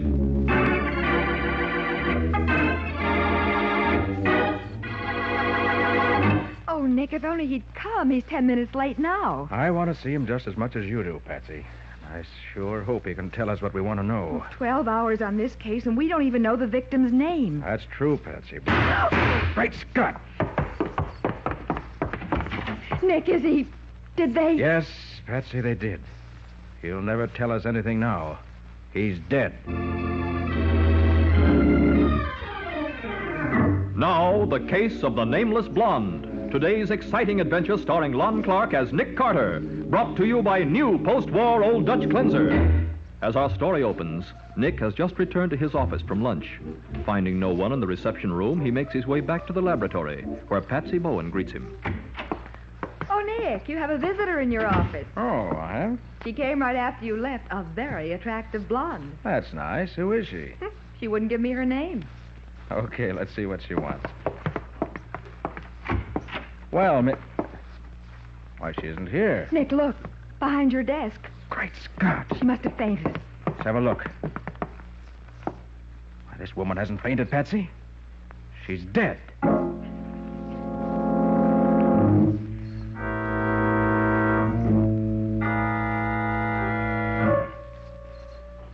And that's the story on your mysterious blonde, Nick. Medical examiner finished his autopsy about 10 minutes ago. So her death wasn't from natural causes? Not with that much poison in her. Huh. We don't even know who she was. There was nothing on her to identify her. Well, I let the newspaper photographers take her picture. The edition should be on the streets by now. Have you seen them? Patsy's out getting the papers now. Uh-huh. Well, somebody may be able to identify her. I'll let you know if anything develops. I'm back, Nick. Okay, Matty, thanks for calling. Right. Her picture's on the front page of all the papers, Nick. Let me see. What'd the sergeant have to say? Just that our nameless blonde was poisoned. Poison? Yeah, she was fed arsenic 3 hours before she died. But, Nick, I thought arsenic resulted in violent death. Why, she looked more as if she'd suffered a heart attack. Well, sometimes it acts this way. What? Then she just came in here and toppled over without uttering a sound? Mm-hmm.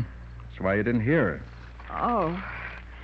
Well, I guess I better straighten up this office. The sergeant's men certainly made a mess of your desk. You'd think they'd... Nick, Yeah, what is it? these aren't your keys, are they? Well, let me see. No, I never saw them before. Then they must belong to that woman. She was sitting here before she died, and... Well, look here. Oh, what is it? There's a name printed here on the case the keys are in. Oh? It's almost worn off, Well, but can you make it out, Nick? Just Simon Grenander. Simon Grenander? Yeah. Well, that's an odd name. Is that all it says? Yeah, just the name. Hand me the city directory, will you? Yeah. Thanks. Here. Now, let's see what we can find. There we are. G. Grimley. Grendal. Well, there's no Grenander at all. Oh, then we... Oh, I'll get it. Okay. Nick Carter speaking. Nick, this is Matty again. Yeah? We got a nibble on that picture in the paper. You mean somebody identified her? No, but a cab driver just came into my office. He says he recognizes her as a fare he picked up downtown yesterday. Good. He took her out on Lafayette Road. Lafayette Road? Yeah. That's a pretty swank neighborhood. I'll say. Now, the street number was 1720. 1720. Yeah, I'm on my way out there now. Patsy and I'll meet you there. 20 minutes.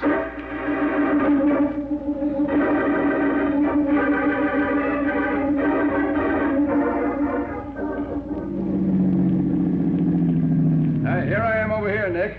Okay, Matty. Hello, Sergeant. Oh, hiya, Patsy. Well, this is the place, Nick. I thought I'd wait for you two before I did any investigating. Oh. Gee, the house is completely dark. Yeah, don't look like anyone's home. Not the friendliest place I've ever seen. Uh-uh. Ring the bell, will you, Matty? Right. There is no use trying to get in. What the... Stand right where you are. Don't try anything because I have a gun. Hey, look, who are you? Who are you? And what are you doing trespassing on private property? We happen to be the police, mister. The police? Yeah. Yeah, now who are you? I'm the caretaker. My name is Weber. Nobody home here? No. There's no one living in the house now. Hasn't been since the funeral. Funeral? Whose funeral? Mr. Stokes. He died just last week. He lived here alone. Do you mean Marvin Stokes of Stokes and Whitaker, the big real estate company? That's right, Oh. miss. Were you here all day yesterday, Weber? Sure. I'm here all the time, day and night. Then maybe you can tell us the name of the visitor you had yesterday. Visitor? Yes. I did not have any visitors yesterday. Look, we know a woman came to this house in a taxicab late last evening. Now, who was she? You're crazy. No woman came here. The cab driver says he let her out here and she walked up the steps before he drove off. That is not so. Who's Simon Grenander? Simon Grenander? I've never heard of anyone by that name. All right.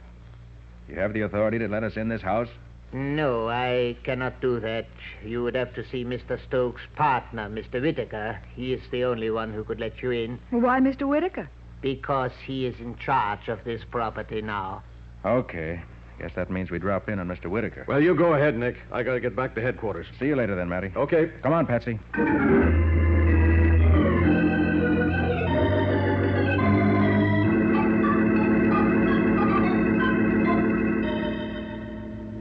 Of course, Mr. Carter. You can get into the Stokes home anytime you want to. Thanks, Mr. Whitaker. However, I doubt that it will throw any light on this mysterious woman you've been telling me about. Well, why do you say that, Mr. Whitaker? Because, Miss Bowen, it's hard for me to believe that Marvin Stokes had any dealings with a woman. Oh? He and I were partners for 20 years, Mr. Carter. And in all that time, he had no interest in women at all. In fact, he was woman shy. It was an obsession with him. Well, this gets screwier and screwier, Nick. The only thing we're sure of about that woman is that she went to Stokes' house. Well... And now we find that she had no reason to go there and that nobody saw her when she got there. Oh, by the way, Mr. Whitaker, does the name of Grenander mean anything to you? Simon Grenander? No. No, I've never heard the name before, to the best of my Excuse me. Hello? This is Sergeant Matheson of Homicide. Is Nick Carter there? Yes, just a moment. For you, Mr. Carter. Thanks. Hello? Nick, Matty, we got another bite on that newspaper picture. Oh? A guy named McIntyre just called to say he thinks he can identify the dame. Say his name's McIntyre? Yeah, Captain Ernest McIntyre. I'm meeting him at the morgue in 20 minutes. Okay, Matty. We'll get over there right away.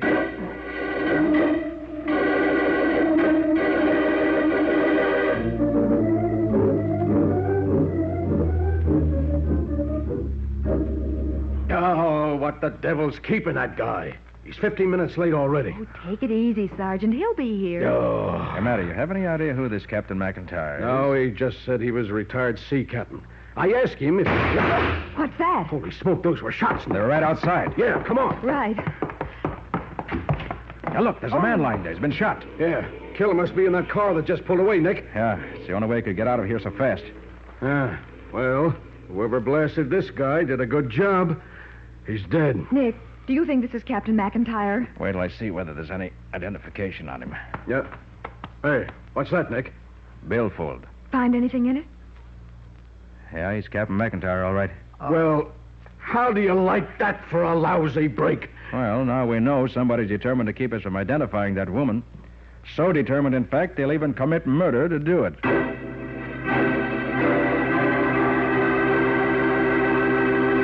And so, once again, Nick is frustrated in his desire to learn the identity of the nameless blonde. We'll see what happens next in just a minute.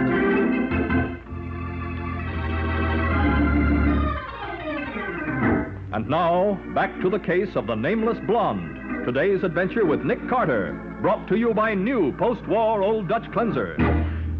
As we pick up our story, 2 hours have passed since the death of Captain McIntyre, the man who promised to identify the mysterious woman Nick found murdered in his office. Now, in the bright moonlight, Nick, Patsy, and Sergeant Matheson approach a small waterfront shanty. The next shack down the beach should be the one where McIntyre lived. Yeah, but what do you expect to find in the captain's shanty, Nick? Well, there's just a chance, Matty, that McIntyre had something in his possession that'll tell us what he himself would have told us if he'd lived. Like what the dead woman's name was and who poisoned her? Yeah, the key to her death must be her name. Uh-huh. Otherwise, why would somebody be so darned anxious to keep us from learning what it was? Well, that makes sense, but... Uh-oh. That's McIntyre's shack over there. There's somebody in it, Nick. Yes. The lights are on. It looks as though somebody's moving around inside. Come on, we gotta hurry. Yeah. Hey, the lights went out. Better watch it. We'd make swell targets in this moonlight. Hey, get down, Patsy. Hug this hand. Whoever's in that shack spotted us. And doesn't want us to spot him. He's staying in the shadows, Nick. He must have gone around behind the shack. I'm going after him. Now, hold it, Matty. What? I have a feeling those shots were meant to cover a getaway. There's no use trying to catch him now. Yeah, I guess you're right, Nick. Well, aren't we going to take a look in that shack? You bet we are. Watch your step, Patsy. I'm okay. Okay. Careful now. I'm going to open the door. Keep your gun ready, Matty. Don't worry. Oh, it's open. Uh-oh. Gee, it's dark in here. Can you find a light? Maybe there's a switch by the door here. Yeah, here we are. Oh, boy, look at this place. Looks like a cyclone hit it. I expected something like this. Yeah. If we're right in thinking that McIntyre was killed to stop him from telling us who the woman was, then the murderer was pretty sure to have the same idea we had. Certainly. He'd come here to look for evidence that might help us to identify her. Then it was probably the murderer who took that pot shot at us. Could be. Nick, Yeah. there's someone on the porch.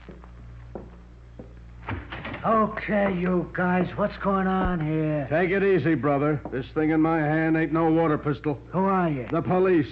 Police, huh? Yeah. Well, what's the idea of tearing a joint apart? What's that to you? It so happens I bunk here, copper. Thought this was Captain McIntyre's shack. It is. Him and me, we live here together. I was Mac's first mate before he quit shipping out. What's your name? Gunther. Al Gunther. Uh-huh. Well, you better start looking for a new roommate, Gunther. Captain McIntyre's dead. Dead? Of course, you wouldn't know anything about that. No, I wouldn't. Or about the woman he was going to identify when he was murdered. You mean somebody bumped Mac off? That's right. Well, I'll be darned. But, say, you don't seem exactly broken up about it. What do you want me to do, sister? Bust out and cry? We all gotta die sometime. Well, Gunther, you ever hear of a man named Simon Grenander? Simon Grenander? Why, Well, it looks like he has, Nick. No, I ain't. It don't mean nothing to me. What do you do for a living now, Gunther? Me? Who else? I'm working on a private yacht. It's owned by a guy named Whitaker. Whitaker? Yeah. What's wrong with that? Not a thing. Good. Anybody got any objections if I fill my pipe? Not at all. Go right ahead. Thank you.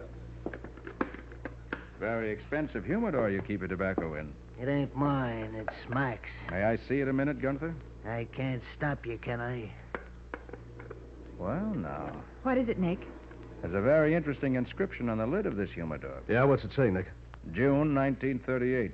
To Captain Ernest McIntyre with deepest gratitude. From Marvin Stokes.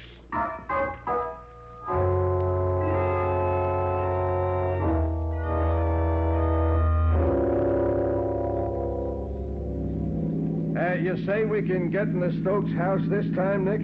Yes, Mary. I called Whitaker's home. His sister Elizabeth said she'd meet us there and let us in. Well, what do you think that'll get you, Nick? Oh, look, Patsy. 2 people have been murdered. And the only link between them is that somehow they were connected with Marvin Stokes. I know, but... For one thing, I hope I can find something in Stokes' personal papers to tell us what kind of favor Captain McIntyre did for him 10 years ago. Yeah, and maybe we can find out why the woman who died in your office went to his house after he was dead. I hope so. The answers to those questions should tell us who the woman was and why she was murdered.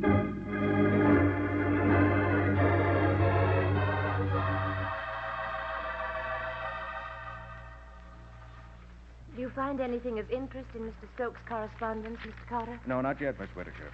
But they're not even halfway through yet. Where'd the sergeant go, Nick?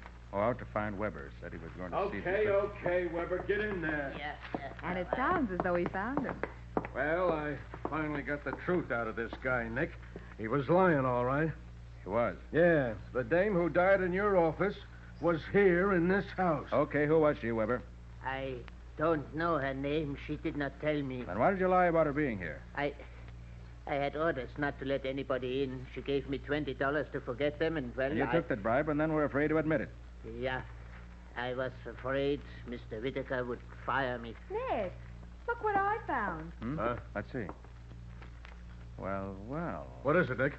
Recognize the woman in this photograph, Matty? Do I Holy smoke. It's the blonde that died in your office. And listen to what's written on the bottom. To Marvin from Marjorie, with all my love, always. Oh, no. No. Miss Whitaker, what's the matter? You know this woman? No. No, I never saw her before. Oh, Nick, she looks like she's going to faint. Sit down here, Miss Whitaker. Hey, what's eating her anyway? You better tell us the truth, Miss Whitaker. I don't want to talk about it. You say you never saw this woman before, and yet a picture of her almost makes you faint. Why? Well, because she... Oh, I always suspected there was another woman.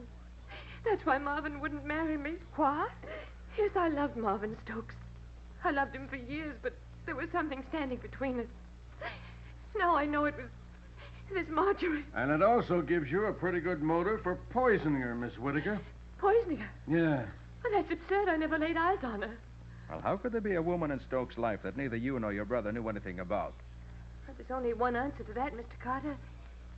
He must have met her the year he spent abroad. Abroad? What year was that? He went to Europe in the summer of 1938. Well, now, this is beginning to add up. Hey, Patsy, give me the Stokes papers for 1938. Uh-huh. 47, 44, 40. Yep. 1938. Thanks. Here they are, Nick. Now, let's see. March, April, May, June. Hey. What's this? What did you find, Nick? Cablegram sent to Stokes. Signed by Alphonse de Grasse, manager of the Hotel Louis Cotte. That's the hotel where Marvin always stayed when he was in Paris. What's it say, Nick? Congratulations. Reservations changed as requested. And it's addressed to Stokes on the SS Simon Grenander. Simon Grenander? Hey, Nick, that's the name that's on the dead woman's key case. Well, I'll be darned. It's not a man at all. It's a ship. Oh, brother, now this case is more balled up than ever. Not at all, Matty, not at all. What? I'd say it's beginning to clear up quite nicely.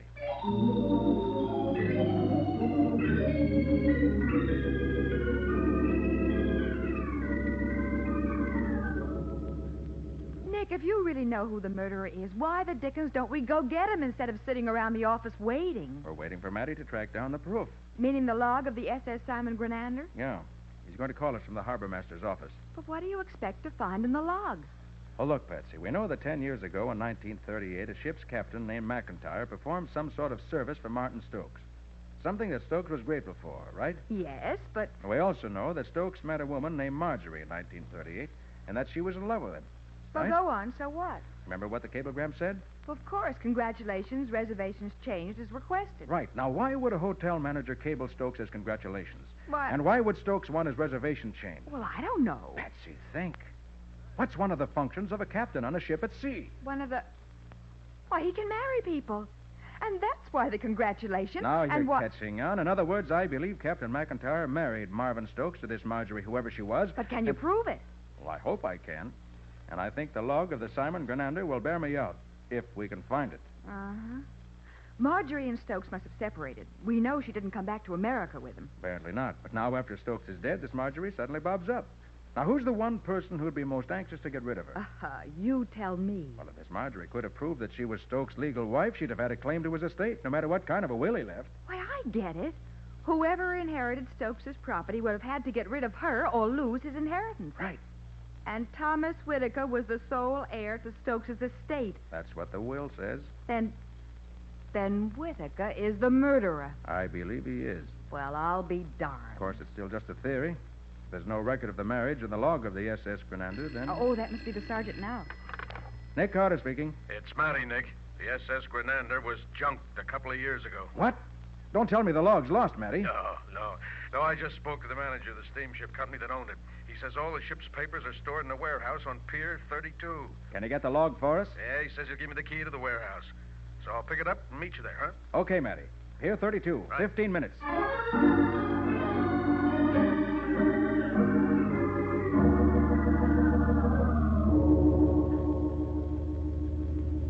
The warehouse is down this way, Nick. Boy, is this some fog that's rolling in. I Yeah. can't see a darn thing. Hold on to my arm, Patsy. Hey, you're pretty sure Whitaker's our man, huh, Nick? All adds up that way, Matty. Of course, I can't swear to it, but I'd certainly... Back against the wall, quick. Can you see anyone, Nick? No. Fog's too heavy. You got your gun, Matty? Yeah, I got it all right. What am I going to do with it? When you can't see what you're going to... Listen, someone's running toward the end of the dock. Yeah. I can see your shadow. Stop, or I'll shoot. Okay, if that's what you want. Matty, I think you dropped him. Yeah, come on. Do you think it's Whitaker, Nick? My theory's right, it should be. He came down here after the log, too. It was the last piece of evidence he had to dispose of. All right. Here he is. You dead, Matty? Oh, blast it, yes. I didn't want to kill him. Oh, drat this fog. Nick, look. What is it, Patsy? This isn't Thomas Whitaker. What? No. It's Captain McIntyre's first mate, Al Gunther.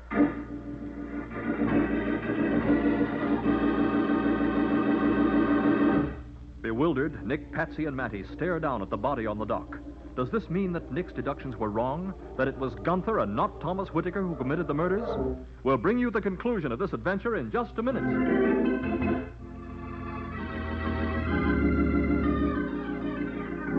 Now for the conclusion of the case of the Nameless Blonde. Today's adventure with Nick Carter, brought to you by new post-war Old Dutch Cleanser. Standing in the ghostly glow of a small electric lantern on a fog-shrouded dock, Nick, Patsy, and Mattie stare down at the man who has just died, surprised to learn that it is not, as Nick had predicted, Thomas Whitaker. Nick, this means Whitaker wasn't the killer. It must have been this man, Gunther. Patsy's right, Nick. Looks like your big theory kind of blew up in your face, didn't it? Maybe, Matty. And then again, maybe not. What? Take a look at Gunther's body. He was shot once, in the head. So what?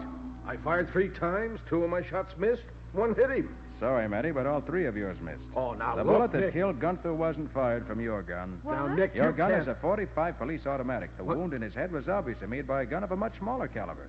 Holy smoke, Nick, you're right. Which means that Gunther was the goat for somebody else. He was down here with the murderer. And the murderer killed him, hoping we'd think we'd caught our man. And that means the murderer is still somewhere on this dock. Quite right, Miss Oh. Huh? And that's too far away from you. That's Whitaker, Nick. I know his voice. Yeah. Wherever he is, I can't see him because of this darn fog. I can see you plainly, Carter, under that light.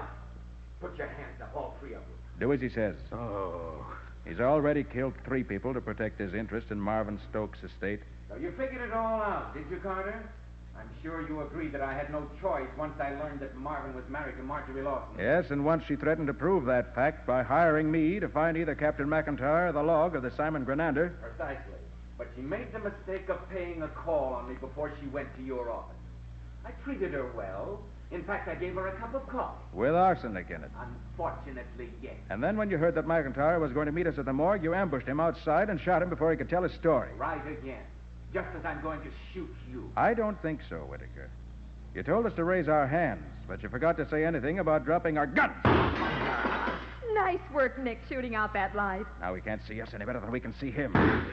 Hey, he's trying to get past us. There he goes. You can see his silhouette. Stop, Whitaker. Stop for us.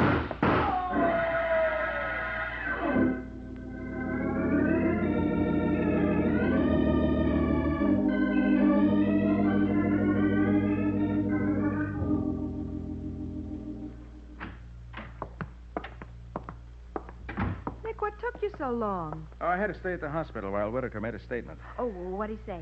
Everything was pretty much the way we figured it, Patsy. We? Well, you know what I mean. Marjorie Lawson, or Marjorie Stokes, I should say, arrived from London last week. Uh-huh. She'd been living there ever since she left her husband. Well, why did she leave him? Well, from what Whitaker said, they came from different social levels. Stokes was wealthy, and she was a shop girl. Oh. Apparently, after the honeymoon was over, he was ashamed of her. Well, that's a fine thing. Yeah, that's why they broke up only a few months after they were married. And that must be why Stokes never mentioned the marriage. Yeah, I suppose so. And the only proof Marjorie had of their marriage was in that ship's log. No marriage certificate? No. Whitaker says she told him all her papers were destroyed in the London Blitz during the war. Oh, what a break. Yeah, wasn't it? She was probably looking for some kind of proof in Stokes' papers the night she bribed Weber to let her in. Uh-huh. But she didn't find it. So she came to see me. It all makes sense, Nick. That is, except for Gunther.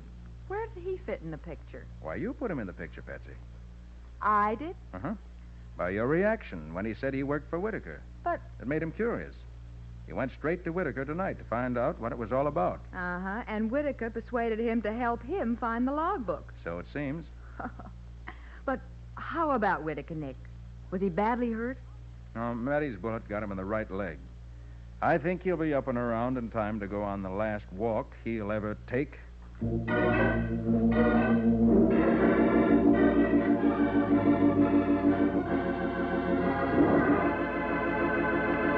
Well, Nick, what about the adventure new post-war Old Dutch Cleanser's going to bring us next week? Mike, it's one of my most unusual cases. It's about a man who prayed people to death. Prayed them to death? And did they really die? Oh, I'll say they did. And before it was all over, Mike, this man started praying for Nick to die. Well, I guess a lot of criminals have felt the same way about Nick. What do you call the story, Nick? I call it The Case of the Salesman of Death.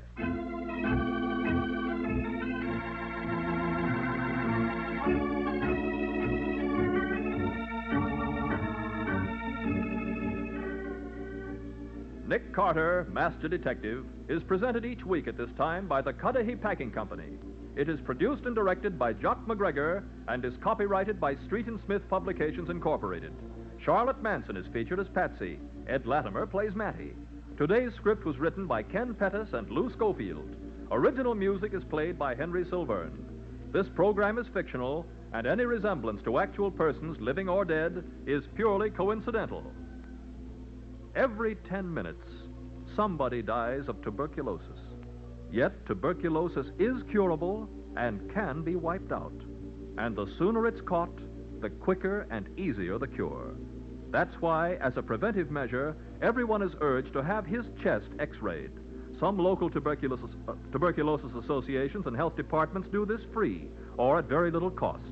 So check your chest. Get a chest x-ray tomorrow. This is Michael Fitzmaurice saying, when minutes count, use new post-war Old Dutch Cleanser.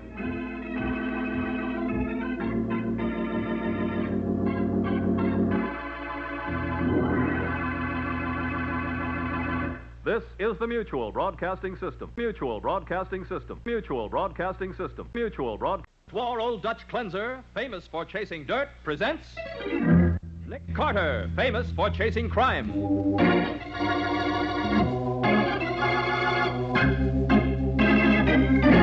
Each week at this time, two great names are joined, as new post-war Old Dutch Cleanser brings you one of the most resourceful and daring characters in all detective fiction, Nick Carter, Master Detective.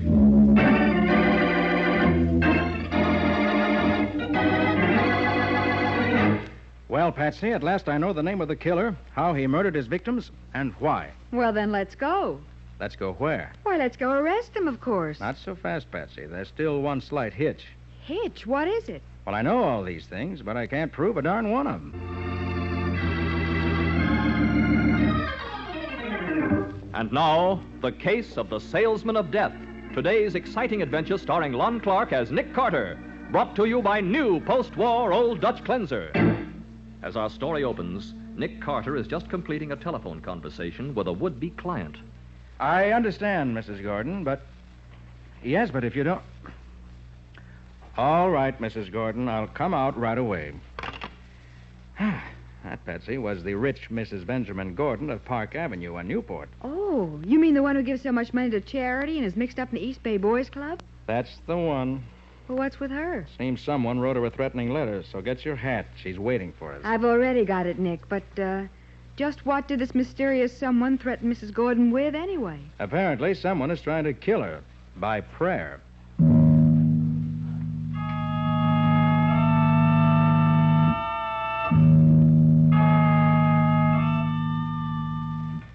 Almighty powers too great for the mind of mortal to know, I pray you grant the boon of death to the woman, Mrs. Benjamin Gordon. La, la, la, tum tum karachu,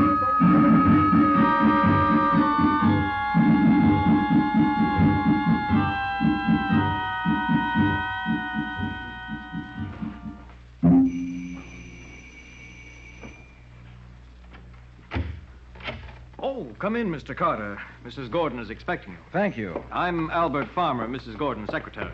This is Miss Bowen, my assistant. Oh, how do you do, Miss Bowen? How do you do? In here, please. Sorry, I dropped my cane. Oh, I got it. Thank you. I turned my ankle last week, and I'm still clumsy with this cane. Here, through the store, please. Thank you. Mrs. Gordon, here's Mr. Carter and his assistant, Miss Bowen. How do you do, Mrs. Gordon? How do you do? How do you do? See, Andy, I told you you'd still be alive and kicking when Mr. Carter got here. Be quiet, Blake. This is my nephew, Blake Gordon, Mr. Carter. He's lazy and impertinent. Pay no attention to him. Now, Andy, you know Mr. Carter will suspect me instantly. I'm the only one who has any reason to want you dead. I'm the only one who inherits anything, except those charities of yours. That's enough, Blake. Well, Mr. Carter, you certainly took your time. I could have been dead before you got here. The time seemed longer because you're so upset, Mrs. Gordon. Of course I'm upset. Now, over the phone, you mentioned a letter. Yes, that horrid letter. Give it to him, Albert. Here it is, Mr. Carter. Thank you. Cheap envelope. Addressed on a typewriter, huh? But it has a return address. People who write threatening letters don't usually give their addresses. No, they don't. Temple of Thought, 5138 2nd Avenue. That's the worst slum district in the city. What in the world is the Temple of Thought? Oh, no. Now, let's see what the letter says. Uh-huh. Dear Mrs. Gordon, I'm happy to inform you that the boon of death has been requested for you. Oh. I've begun to pray for your release from life in accordance with the ancient ritual. I advise you to put your affairs in order so that you may enter into the peace of eternity with a free mind. Signed, Rama, High Priest of the Temple of Thought. Well, I've seen threatening letters before, but this certainly beats them all. I feel sure it's from the crank. Don't you agree, Mr. Carter? Not necessarily, Mr. Farmer, though it certainly is worded curiously. My theory is that Williams, the chauffeur, is behind this, Andy. Remember, when you discharged him last week, he threatened to kill you. We're not interested in your theories, Blake. Mr. Carter, you must catch this Rama person and lock him up immediately. All right, I'll call on him right away and see what he's up to. Have you notified the police? The police?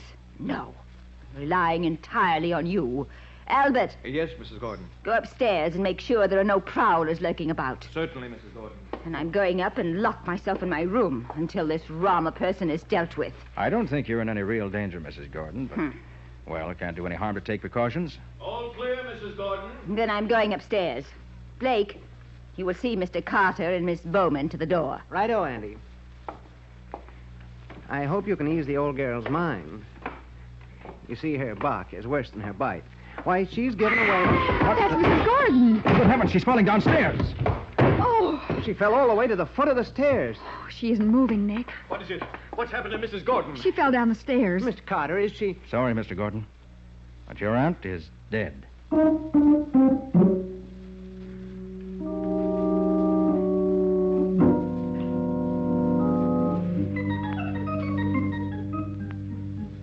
Now, look, Nick, I've been in the Homicide Bureau for 10 years, and I've never heard of anyone getting prayed to death. That's strictly screwball stuff. I know, Matty, but just the same, 2 hours after she received that letter, Mrs. Gordon died. But accidentally, Nick. Annie the maid and Blake Gordon, the nephew, swear they saw her fall down the stairs, break her neck when nobody was near her. That's true, I know, but... And her secretary, who was upstairs, swear there was no one in the upper hall. Well, even so, Okay, Matty. it was an accident. She fainted or had a heart attack. Matty, did you notice that according to the coroner's report, there was a curious bruise on her body, a small round bruise directly over the solar plexus? So what? Naturally, she bruised herself falling downstairs. But she fell backwards. Oh, listen, Nick. All right. Will you... Anyway, I thought you'd want to question this Rama with me. That's why I left Patsy at the office and stopped by for you. Of course I want to talk to him, but I still say you don't kill people by praying them to death.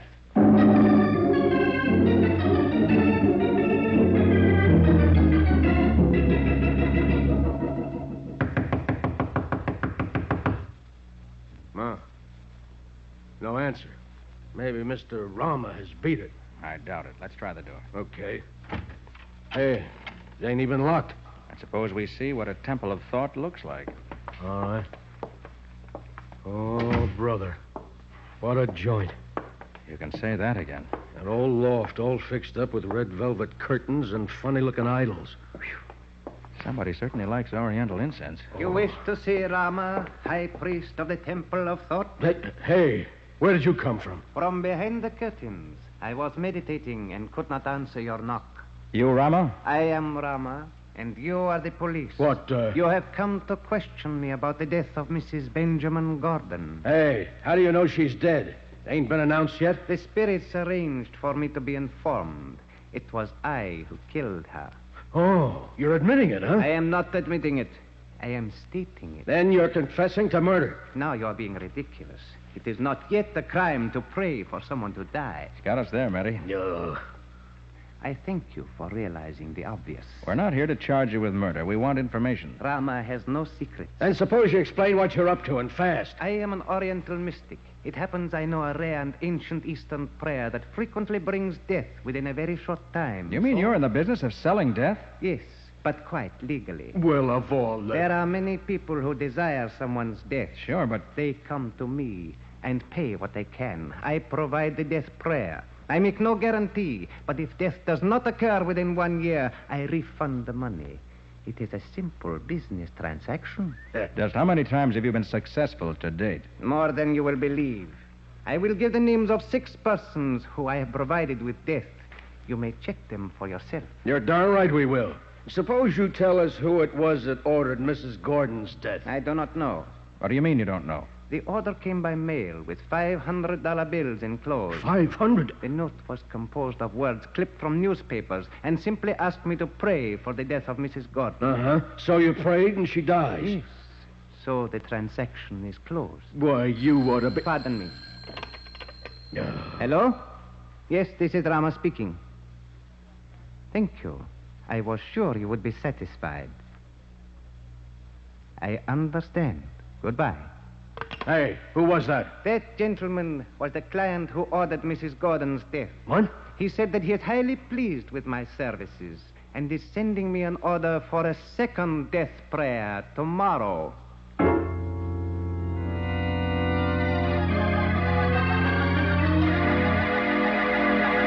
Well, apparently Nick has encountered a new and baffling method of murder. We'll find out more about it in just a moment.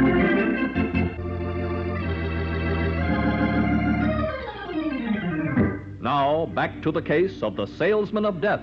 Today's adventure with Nick Carter, brought to you by new post-war Old Dutch Cleanser. It is the morning after the mysterious death of Mrs. Benjamin Gordon. Nick and Patsy at the office are trying to puzzle out the truth of the case. Nick, could Rammer have had anything to do with Mrs. Gordon's death? Or was it just one of those horrible coincidences that she fell down the stairs? The answer is no to both questions, Patsy. Well, do you suppose Mrs. Gordon's nephew and that maid Annie are lying when they say they saw her fall down the stairs and that nobody was anywhere near her? Well, could be. So far, Blake Gordon is the only person we know who has a motive. Yeah. He gets $100,000 in the old lady's will. And he needs it. Well, he'd get more, except that the rest of her money goes to charity. True. Say, how about that chauffeur Williams Mrs. Gordon fired last week? Well, we're checking on him. Oh. Well, just the same, I can't help believing that Rama may have some kind of strange power. Yes, on the face of it, Rama's powers are very convincing. Only I'm not convinced. Well, yesterday he said his client was going to order another death prayer. And if somebody else dies now, then we'll know Rama's on the level. I hope we can see to it that no one else does die. Matty's going to let me know if he gets a report from anybody who... Hey, Nick! Nick! Hey, what the devil's the matter, Matty? Come on, Nick. I got a squad car outside. Just had a phone call from old Hiram Worth. That devil Rama has started praying him to death. Hiram Worth? Yeah. Well, he's one of the richest men in the city. Now, look, Matty, I better phone him first. Oh, for the love of heaven, I want Nick, to tell him we're on the way and warn him to be careful. It'll only take a minute. Well, okay, but make it fast. That Rama guy's probably praying for him to die right this moment. Yeah.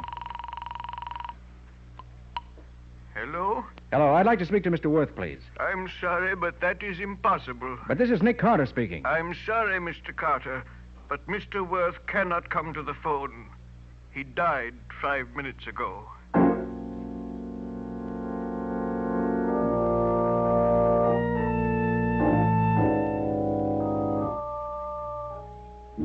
Look, Gibbs, you say that after Mr. Worth read that letter from the high priest Rama, he phoned Sergeant Matheson and then stayed in his library with you on guard outside. Is that right? Yes, sir. And no one came near him? No, sir, not a soul.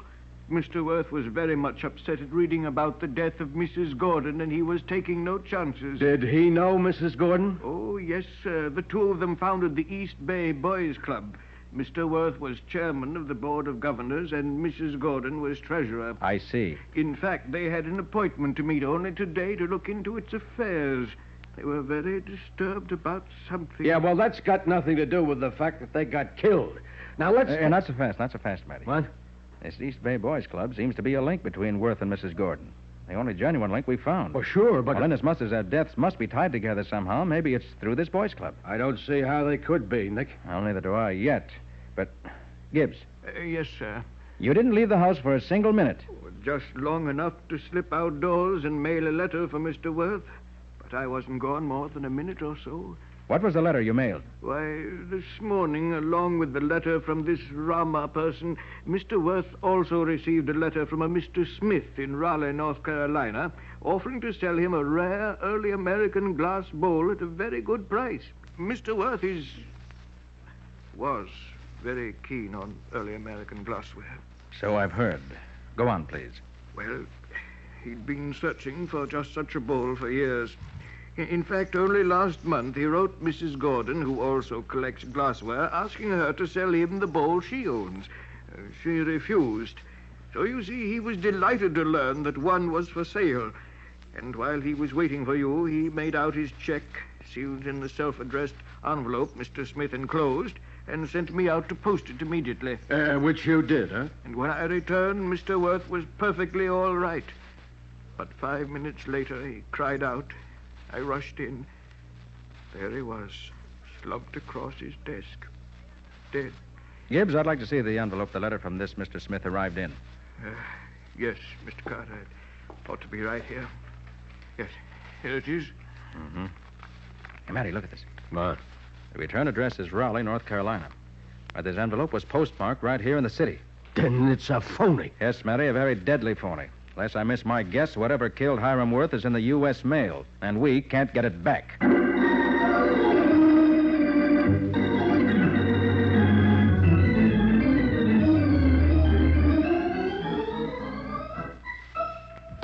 Hi, Patsy. Well, you look pleased with yourself. I am. Last time making some progress. Oh, such as what? Discovered that the finances of the Bay Boys Club are in bad shape. Really? Yes, ma'am. And my guess about Hiram Worth's death has been proved correct. Huh? He was killed by poison mucilage on the flap of that letter he sealed just before he died. But, Nick, how did you get hold of that letter? Fortunately, Hiram Worth was a very methodical man. Uh-huh. He put his return address on the envelope when he sealed it. Oh, so when the post office couldn't deliver it back to the fake address written on it, it came right back here. Right. And an analysis showed that there was enough poison in the mucilage and the flap to kill 3 men. Yeah, but who sent the letter, Nick? Rama? I'd guess the man who hired Rama didn't trust Rama's powers any more than I do, and decided to help them out a little. Uh-huh. Have you any idea who he is? Logically, only one person could have done it. Oh, but logic isn't proof. No, it isn't. I haven't any proof yet. And that means we'll have to make him trap himself. Trap himself? How? I have a plan in mind. Pretty elaborate, but if it works, we'll be able to wash the whole case up tonight. Oh, that'll be swell. And as our first step, Patsy, we're going to call on Mr. High Priest Rama.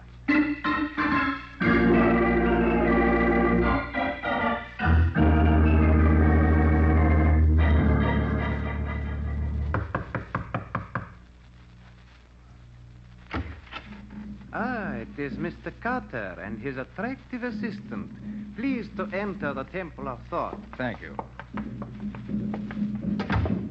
What's that record you're playing? It is the ritual drum which signals the unseen powers that I command, the powers of death. You mean you're praying somebody else to death now? It is so. This morning, my new client wrote in closing still a third order. And may we ask who this new victim is to be? You may indeed. I was just about to inform you. The drums of death, Mr. Carter, are beating for you.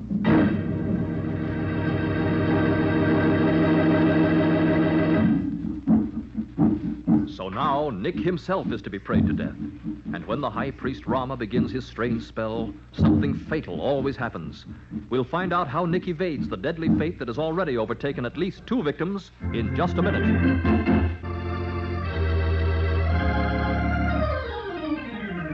And now for the conclusion of the case of the Salesman of Death.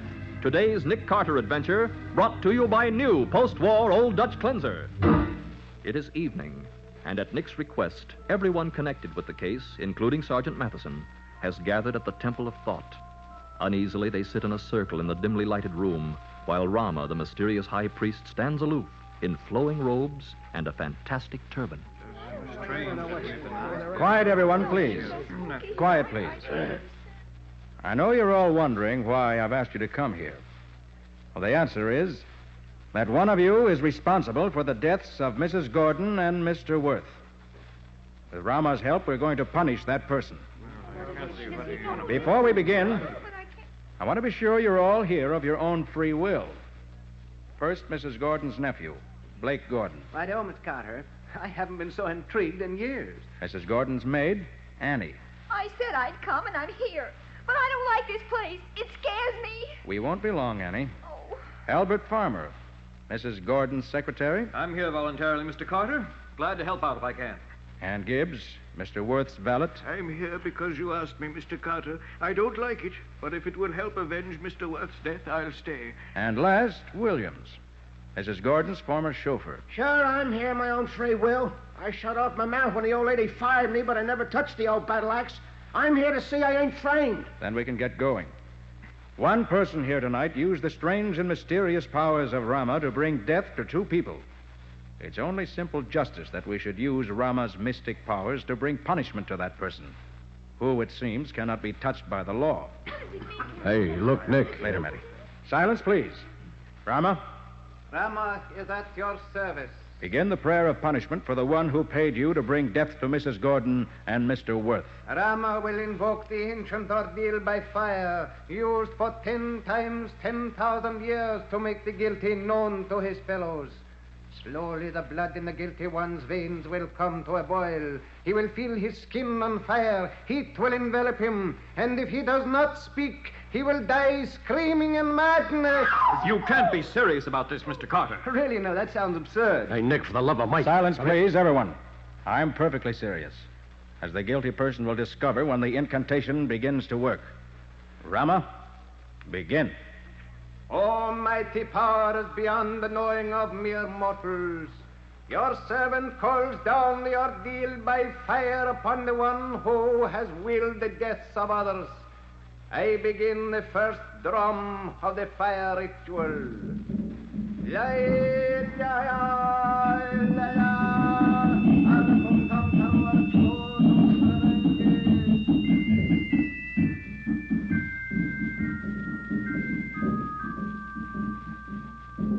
I'm enjoying the music, but nothing seems to be happening. I'm afraid. I want to go home. Hey, you gotta let me out of here. Those drums are giving me the willies. Mr. Carter, I can't stand it much longer. I can't. Silence, everyone. Oh, this is all just a trick of some kind. Stop those drums and let us out of here. Why, Mr. Farmer, you're perspiring badly. Your face is flushed. You feeling too warm? No. No, of course not. But you're trying some kind of trick, and I've had enough. Stop those drums, I say. Rama, stop the drums. Turn on the lights. Rama hears and obeys, but the spell cannot be stopped. Mr. Farmer, your face is streaming with perspiration. Your skin is as red as fire. You sure you don't feel uncomfortably warm? What if I do? You can't fool me. You're up to some hocus pocus. You poisoned me. You're trying to pin this whole thing on me, but you can't do it. You haven't had a thing to eat or drink since you came here. You haven't been poisoned. You've turned the heat on in here. You're all in some kind of a plot. No one else is suffering from the heat. No, Mr. Farmer. Rama's spell is working, and nothing can stop it. Nothing but a confession by the guilty person. You're lying. Rama's just a fake. I looked him up. I know just how big a fake he is. Then why do you feel as if you were on fire? Your skin is burning hot. That proves Rama's spells are no trickery. No, I've used Rama to fool you all from the beginning, but you can't use him to fool me. I won't be tricked into confessing. I won't be... But you have confessed, Farmer. Okay, Matty, put the handcuffs on him.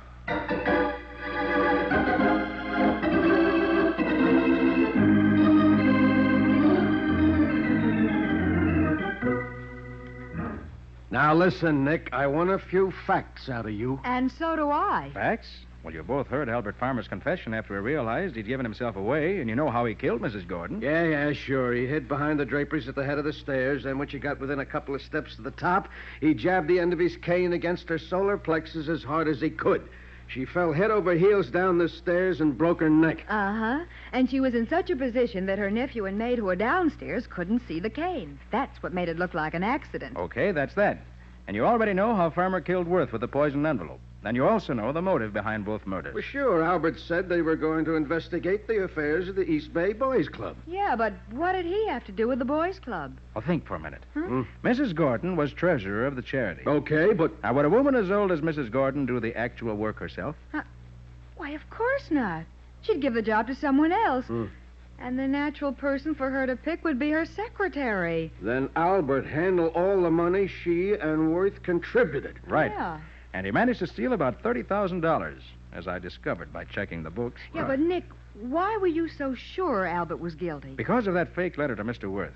It had to be sent by someone who knew Worth wanted a bowl such as the one described in the letter, and also knew he wanted it so badly he'd be sure to answer by return mail. Yeah, I see what you mean. Gibbs, you remember, told us Worth had written Mrs. Gordon asking her to sell him the antique bowl she owned. Uh-huh. So she knew he wanted a bowl, Gibbs knew it, Worth knew it, and the person who handled Mrs. Gordon's correspondence knew it. In other words, Albert Farmer. But that still wasn't proof. That's why I had to use an elaborate psychological third degree on Albert in order to trick him into confessing. He used Rama to confuse us, So I used Rama to confuse him. Well, Nick, does Rama really have any supernatural powers? Of course not. Albert was simply using him for camouflage. Rama's just a clever faker who thought up this death prayer racket about a year ago. But if Rama's a fake, what happened to Albert there tonight? That, Patsy, was psychology, not magic. Psychology? Sure. Albert Farmer came to the Temple of Thought feeling he could bluff his way through anything that happened. But fear finally caught up with him. You mean that even though he knew Rama was a phony, he started to think all that incantation baloney might work? Maybe. In any case, Farmer began to feel trapped. He got uneasy, nervous, his blood pressure went up. And then when you started to give him the business... Then the heat was really on. He couldn't take it any longer. Broke out in a cold sweat and then made a slip.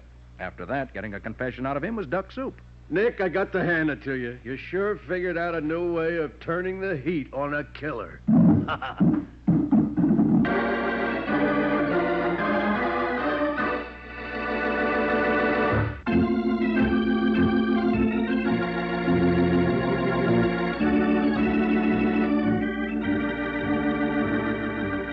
Nick Carter, Master Detective, is presented each week at this time by the Cudahy Packing Company. It is produced and directed by Jock McGregor and is copyrighted by Street & Smith Publications, Incorporated. Charlotte Manson is featured as Patsy. Ed Latimer plays Matty.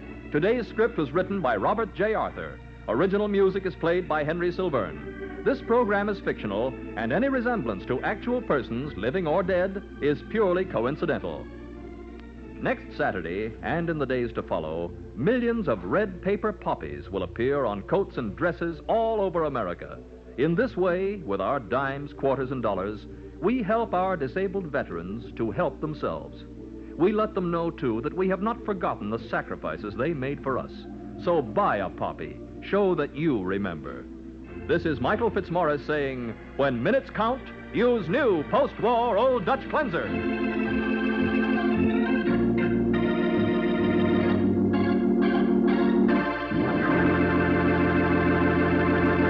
This is the Mutual Broadcasting System.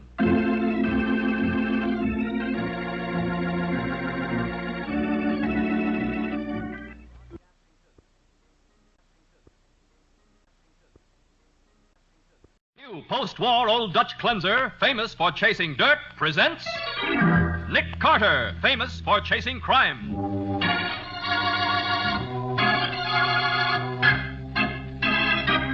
Every week at this time, two great names are joined as new post-war Old Dutch Cleanser brings you one of the most resourceful and daring characters in all detective fiction, Nick Carter, Master Detective.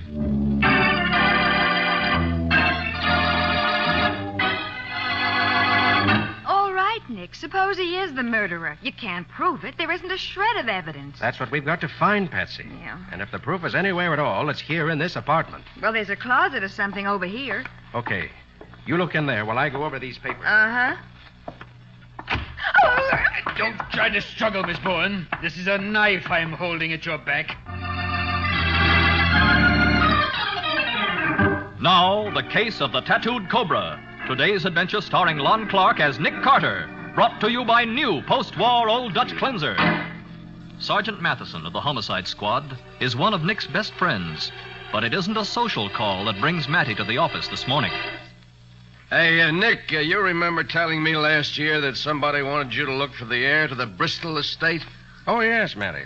The administrator of the estate, Mr. Alvin Hammond, called me in, but I didn't take the case. And you know why, Sergeant? No. It meant a trip to Europe, and Nick didn't want to go. Imagine. Oh, Patsy, you know I couldn't go at that time. Oh, phooey. And Nick, Bristol's wife was a Polish girl, wasn't she? Yeah, she was.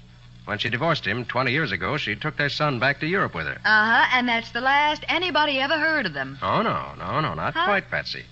Mr. Hammond had some French detectives working on the case. They reported that the mother was dead and that the boy, Alex, supposedly died in a concentration camp during the war. So, who gets the money now? Well, if Alec Bristol isn't found by the end of this year, the $3 million goes to a distant relative in this country named George Davison. You don't happen to have a picture of Alec, do you, Nick? No, I haven't, but the French detectives got a good description of him from a fellow prisoner in the concentration camp. Yeah, I remember you telling me that. He's tall and slender with blonde hair and blue eyes, And he'd be 28 years old now. Why, Sergeant, what a memory. He's lost a little finger on his left hand, and he's got a tattoo mark on his right hand. A blue and red cobra twined around the thumb, right? Matty, you're terrific. How can you remember all that from a casual conversation almost a year ago? I didn't. We fished him out of the East River this morning, dead.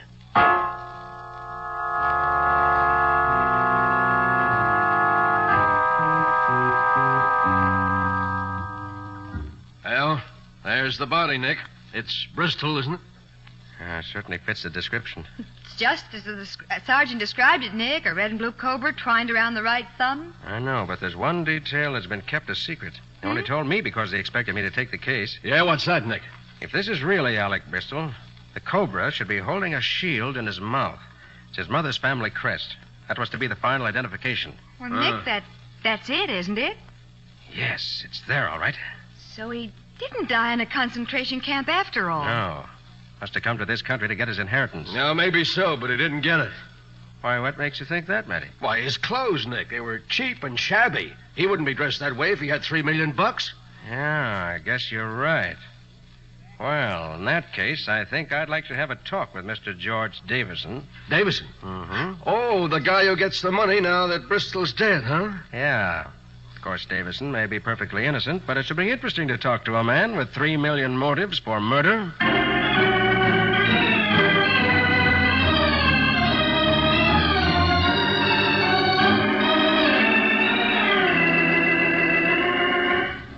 Davison will be here in a moment, Carter. He's upstairs in his room. So he's already moved into the Bristol home, has he, Mr. Hammond? Why, yes. As administrator for the estate, I saw no reason to let the house stand empty, especially since I expected to turn the property over to him at the end of this month. That is, I did until I got a letter from Alec. Oh, you really heard from Alec Bristol? Yes, last week, Miss Bourne. We've been running advertisements in European newspapers, 15 different countries, hoping that Alec was still alive. And he saw one of the ads? Yes, he was living in Marseilles. He wrote that he was taking the next boat for the States. What a break. The minute he gets here, someone stabs him in the back and throws his body in the East River. I can't understand why he didn't get in touch with me as soon as the boat docked. I'll bet George Davison is glad that he didn't. Yes. Oh, I like George well enough, but, well, Martin Bristol and I were lifelong friends. And I did hope I could turn the estate over to his boy. Oh, I say, Hammond, you didn't tell me we had guests. Oh, come in, George. Come in. Miss Bowen, Mr. Carter, this is George Davison. Hello, How Mr. do you do? Davison. How do you do? Well, what's everyone looking so serious about? Don't tell me the long-lost son and heir has finally arrived. Yes, George. Alex has arrived, but he's dead. Dead? Oh, I say, not really. Alec Bristol was murdered last night, Mr. Davison. Murder? Well, then the estate comes to me, after all, eh? Yes, I suppose it does, George. Well, who popped him off? Do you know? That's what I'm trying to find out. Mr. Davison, the medical examiner says the murder took place sometime between 10 p.m. and 2 this morning. Where were you at that time? Where was I? Yes? Why, I went up to my room about 9 o'clock to read. You remember, Hammond? Did you go out again? Well, no, of course not. But George... Yes, Mr. Hammond? Nothing. You started to say something. Only that I remember now that George did go upstairs early. I see.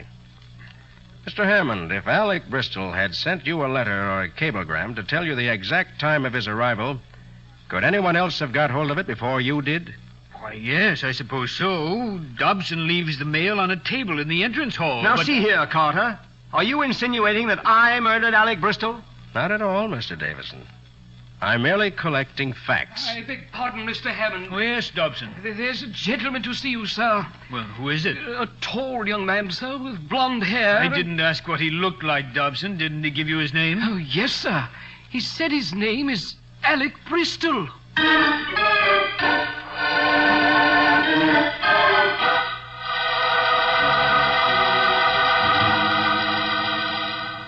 I do not understand. Why have you sent for the officer? Because we're investigating the murder of Alec Bristol. But that cannot be, Mr. Carter. I am Alec Bristol. With that accent? Don't make me laugh. I have been in Europe since I am 7 years old. Almost I have forgotten how to speak the English. Maybe, but if you're Alec Bristol, who's that guy down at the morgue? I do not know. But surely Mr. Hammond will vouch for me. 2 weeks ago, I write to tell him I am coming. That's right, Sergeant. At least somebody wrote to me. Yeah, it might have been that fellow we found in the river. No, it was I. The description in the newspaper of Marseille, that too was I. Yeah? But that description fits the other man, too. But the little finger which I lose in the accident of many years ago, the tattoo on my thumb. Those features apply to him, too, including the family crest and the cobra's mouth. I cannot believe it. It is fantastic. I can figure it out easy enough. You read that description in the paper, realized that it fitted you perfectly, so you had that finger and thumb fixed up to complete the identification. Then you hopped a boat for America expecting to collect $3 million. Now, wait a minute, Matty. You're forgetting one thing. What? The family crest and the tattooed cobra's mouth. He couldn't have got that out of the newspaper notices. It wasn't there. Okay, so maybe he knew Alec Bristol a long time ago in Europe. He was familiar with the tattoo mark. Why must you assume that I am the imposter? Why could it not be the other man? Because you'd have a mighty good reason for bumping off the real heir. But who'd want to kill the fake one? I do not know. All I know is when my ship docked this morning at 10 o'clock, I get off the boat Now, wait a minute. You going to tell me they didn't send you to Ellis Island before they let you go? Why should they do that, Sergeant? I am an American citizen. My papers are all in order. The consul at Marseille checked them before he let me get on the boat. Matty, let's take him down to the pier. See if the captain of the ship can identify him. Yeah, and we'll stop off at the morgue, too. Maybe you'll recognize the other Alec Bristol. Then may I return here? You may if the captain of the boat knows you. Otherwise, you're going to the city jail.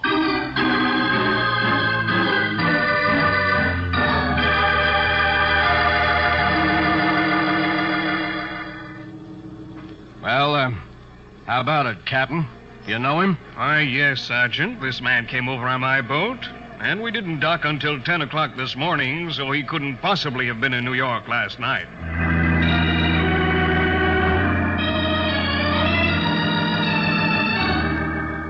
Well, there's the body, Mr. Bristol. Did you ever see that guy before? No, Sergeant. I am positive I never see that man before in my life.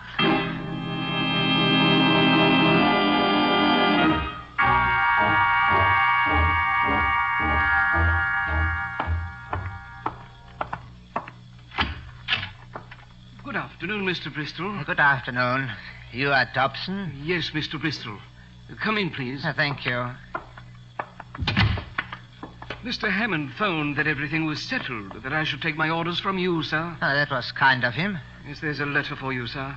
It came just a few moments ago. A letter for me? Yes, sir. A registered letter. I signed for it. Here it is, sir. But how strange. I do not know anyone in this country. Just a minute, Bristol, if that is your name. Ah, Mr. Davison. Until your identity is proved, I don't think you'd better open any mail addressed to Alec Bristol. But Mr. Hammond is administrator of my father's estate, and as long as he is convinced, Well?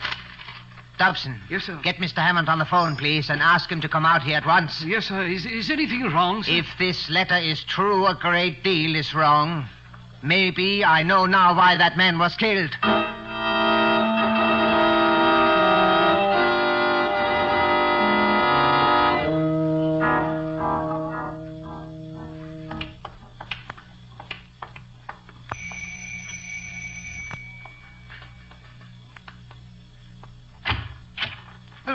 Good afternoon, Mr. Hammond. Is Mr. Bristol in, Dobson? Oh, yes, sir. He's waiting for you in the library, sir. Mind if we go in with you, Mr. Hammond? Oh, not at all, Carter. In fact, I'm glad you're here. Has something happened, Mr. Hammond? Apparently, yes. Dobson says Alec found out something definite about the murder. Oh, yes, sir. He was very upset about it. Come on in, Carter. Is that why you're here? No. I came to ask the names of the people Bristol was living with in Marseille. After all, the identity angle hasn't been established for sure yet. I don't think there's any question that he's the real Alec Bristol. Here's the library. Alec? Alec? Dobson, didn't you say Mr. Bristol was in here? Oh, he was, sir. Those French doors are open onto the terrace. Perhaps he's out there. I don't think so, Betsy. Hmm? Look over there. behind the divan. Why, it's a man's feet, sir. Carter, is it Alec? It's Alec, all right. And he's dead. Dead? Stabbed in the back. Oh. Just as the other one was. Better call the police, Dobson. Oh, yes, sir. I beg your pardon. No one answered the front door, so since it was open, I thought Who are you? Where did you come from? What's the idea of walking into other people's houses without... Did you say other people's houses? I did. Unless I'm mistaken, this is my house. Your house? Yes. I am Alec Bristol.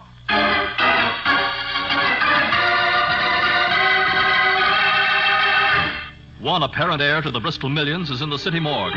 Another lies dead on the library floor. And now a third, tall, slender, blond young man has appeared to claim the fortune. We'll see what happens in just a moment.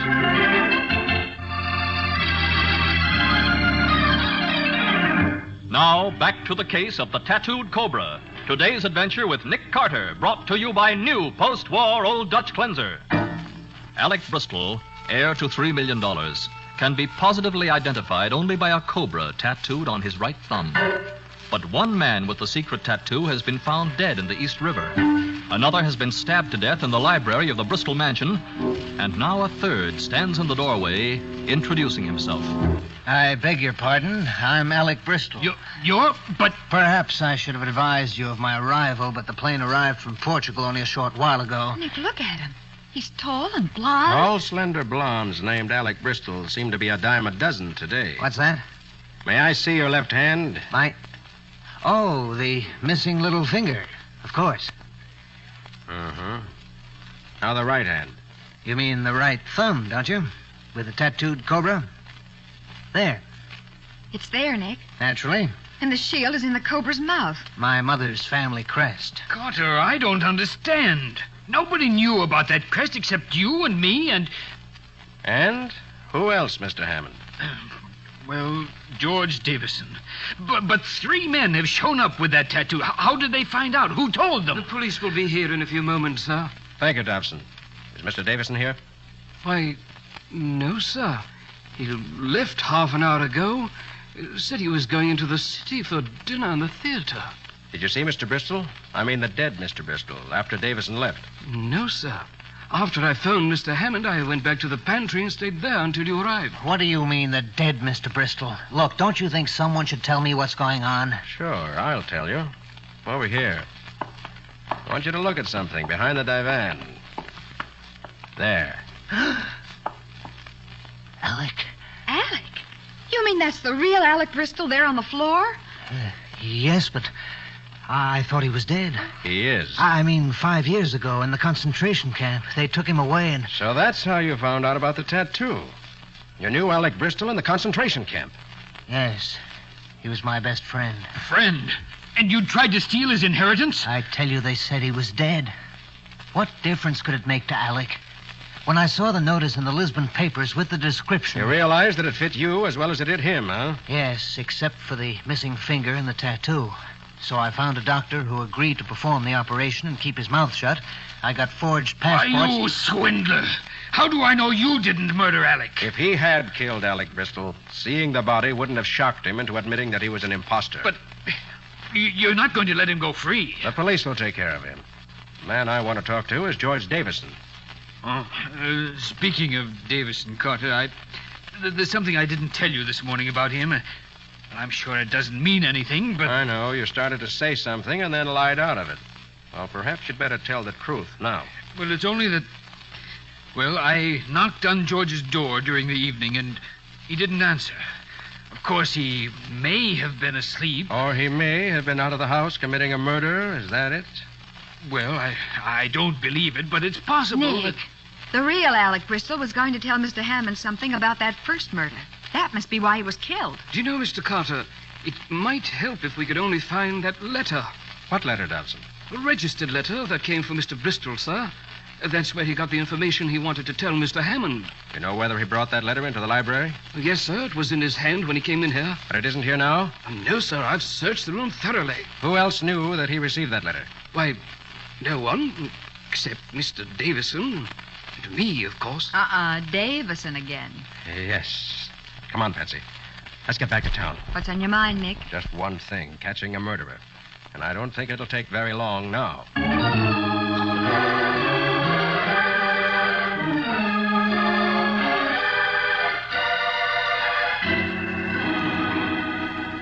Matty, I want to do 3 things. Yeah, what? Find Davison, learn the identity of the man you fished out of the river, and find out who sent that registered letter. Well, Nick, we spotted Davison's car in the parking lot, and I got 2 men there waiting for him to come back. If he ever does. He'll come back. Uh-oh. Sergeant Matheson, homicide. Oh, yeah. Yeah, Mullally. It's a guy who sent to trace the letter, Nick. Good. The postal clerk went down and dug out the receipt, huh? Yeah. Get a pencil, Nick. I have one. Okay, go ahead, Mullally. Sent by William Jenkins, 440 Winton Avenue, apartment 5D. Got that, Patsy? Got it. Okay, Mullally. Good work, yeah. Thanks. William Jenkins. That name mean anything to you, Nick? No. But I think Patsy and I'll go around to 440 Winton Avenue and see Mr. Jenkins.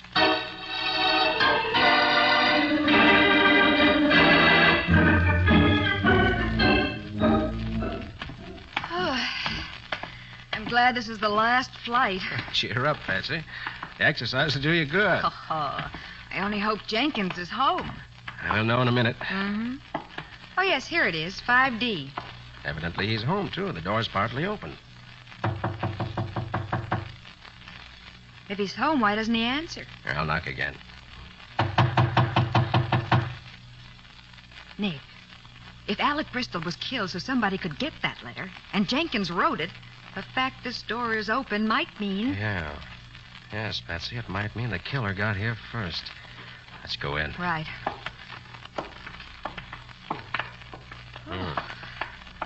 Nobody here. Yeah, but look at this room. It's been turned upside down. Been thoroughly searched, all right. But for what? Look at all those papers on the floor. Yeah.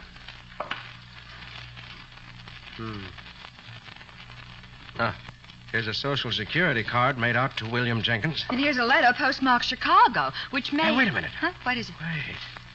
Here's an Illinois chauffeur's license. And look at the picture on it. What? Why, that's the first Alec Bristol, the man they found in the river. Right. So William Jenkins was going to pass himself off as Alec Bristol. Obviously. And that brings up a very interesting point. What? Don't you see, Patsy?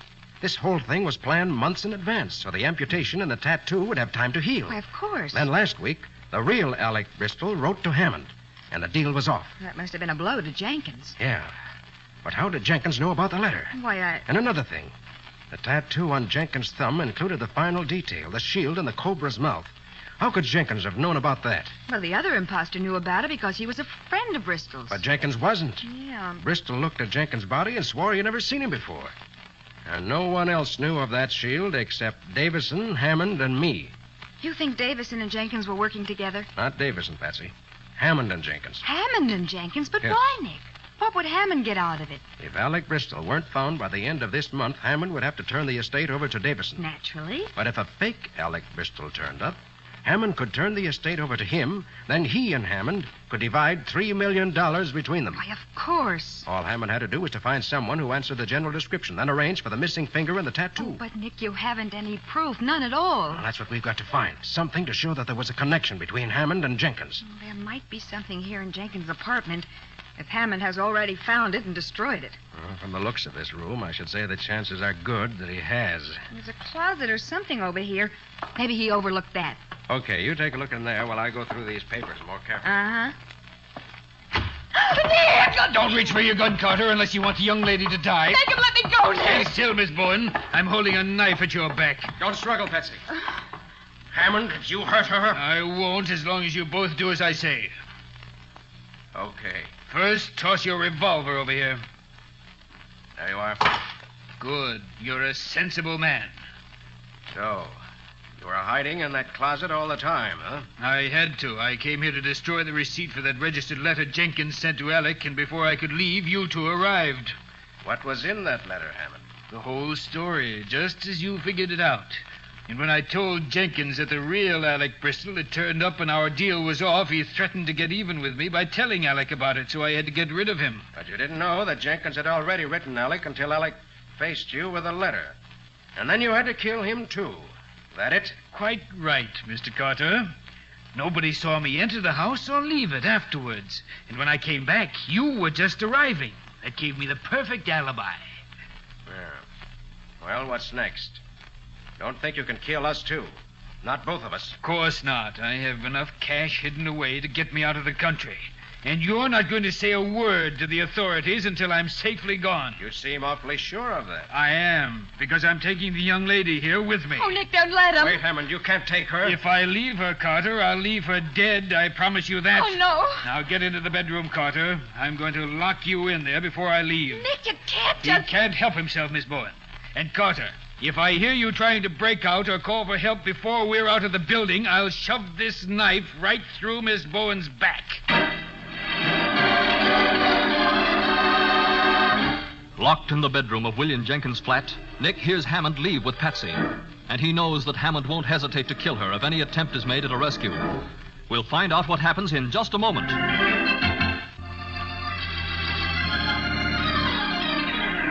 Now for the conclusion of the case of the tattooed Cobra. Today's adventure with Nick Carter, brought to you by new post-war Old Dutch Cleanser.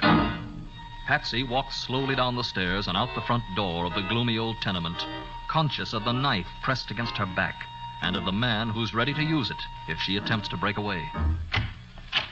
Now down the steps and across the sidewalk. You're not going to kill me, are you? I'm afraid I have to. Oh, no, please. Hammond! What? Oh, drop that knife, Hammond. Drop it. You're breaking my arm. Drop it. That's better. All right, Patsy, pick it up. Got my gun out of his pocket. Sure, Nick, but where did you... how... When he locked me in the bedroom, he overlooked the fact that the bedroom window opened on a fire escape running down the front of the building. So I climbed down the fire escape and waited on the first floor platform until you walked across beneath me. Then I jumped him. He was going to kill me. Well, his killing days are over. Find the nearest police call box, Patsy. We'll hold him here until the police arrive.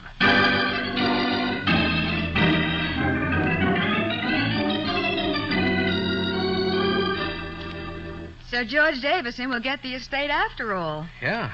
He's the only relative left now. Uh-huh. Nick, there's one thing I still want to know. What?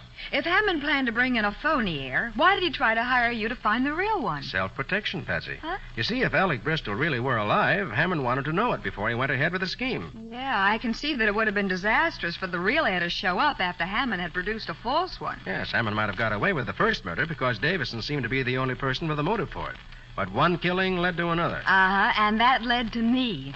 I suppose he figured the state could only make him pay for one murder, no matter how many he committed. Yes, but when Hammond goes to the chair, he'll find that once is plenty.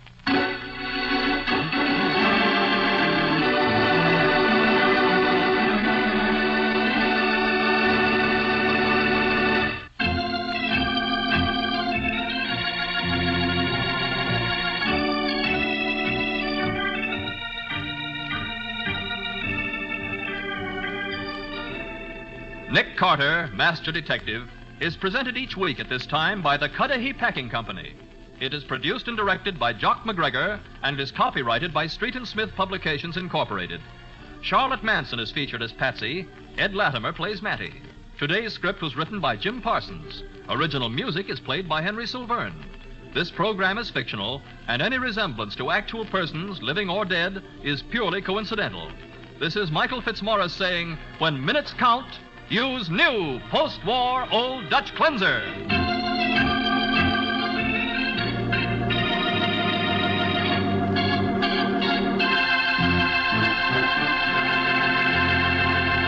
This is the Mutual Broadcasting System.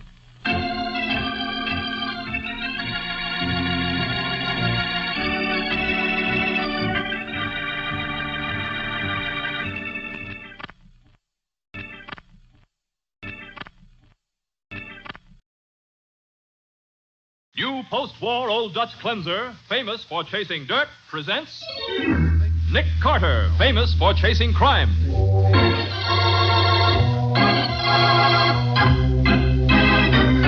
Every week at this time, two great names are joined as new post-war Old Dutch Cleanser brings you one of the most resourceful and daring characters in all detective fiction, Nick Carter, Master Detective.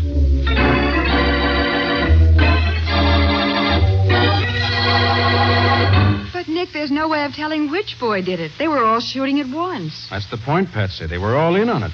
And legally, they're all guilty. Oh, no, Nick, not Bubs. Maybe the others, but... Patsy, I'm afraid the law won't make any distinction in his case. You mean that if one of the others fired that shot and Bubs didn't even know it, he's guilty? Yes. Technically, he's guilty of murder at the age of 12. Now, the case of the Littlest Gangster. Today's adventure starring Lon Clark as Nick Carter. Brought to you by new post-war Old Dutch Cleanser. A flashy cream-colored convertible is parked along a dark street in the poorer section of the city, with two small figures crouched in the front seat, talking in whispers. Bubs, will you quit chewing that bubble gum in my ear and hand me that piece of wire? Okay, Tim, but do you think we ought to? I will be driving this hack away in a minute. You seen me wire past the ignition in a car before this. Yeah, but only so we could go for a ride. We never stole one before. We gotta start sometime. But supposing they can't... Okay, punk, come out of there. I wasn't doing nothing, mister. Trying to heist my car, huh? Why, I oughta... Oh, you leave him go. Turn him loose, you... Who do you think you're kicking, you little squirt? I'll grab Bubs. I'll learn you to fool with Moxie Reed. Gee, you ain't Moxie Reed. Ah, so you heard of me, huh? You let him go. Quit kicking at him, Bubs. This is Moxie Reed. He's big-time stuff. Yeah, I guess you do know about me. Honest, Moxie, we'd have never touched this crate if we'd have known it was yours. Okay. So don't let it happen again. You ain't calling the cops? Me and the cops ain't very friendly. But you two better grow up before you try lifting another car. But, Moxie, we gotta pull something big. Yeah, how come? Well, we got a gang, see? The East Side Scorpions. And we made a club room in an old empty house on Porter Street. And the place caught on fire from a cigarette or something, and it burned. It's just an old dump. But old lady Taltman, the lady across the street, she owns the joint, see? And she says if we don't pay $200 for the damage, she's going to have us all put in reform school. How'd she know it was your gang that started the fire? Oh, old Mr. Riley seen us coming out of the joint. He lives across the street, too, right next door to her, and he squealed on us. Who'd you say squealed? Old man Riley. He used to be a cop till he got too old. That's so? Yeah. Now all he does is sit out on his front steps every night and spy on people. So you're gonna let a dame shake you down for 2 centuries, eh? There ain't no way to stop her, Moxie. That's why we figured on swiping a car, to get the dough. If it was my gang, I'd throw a scare into her so she wouldn't dare go to the cops. What would you do, Moxie? I'd get me a rod, that's what. I'd make sure the other guys in my gang had them, too. A gun? Scares you, huh? Nah, don't scare us. We've been wanting a heater for a long time. Ain't we, Bubs? Yeah. Sure, Tim. Look, if you kids really want to know how to handle this old dame, look me up in Mike Reppa's pool room someday. After you get yourself some guns.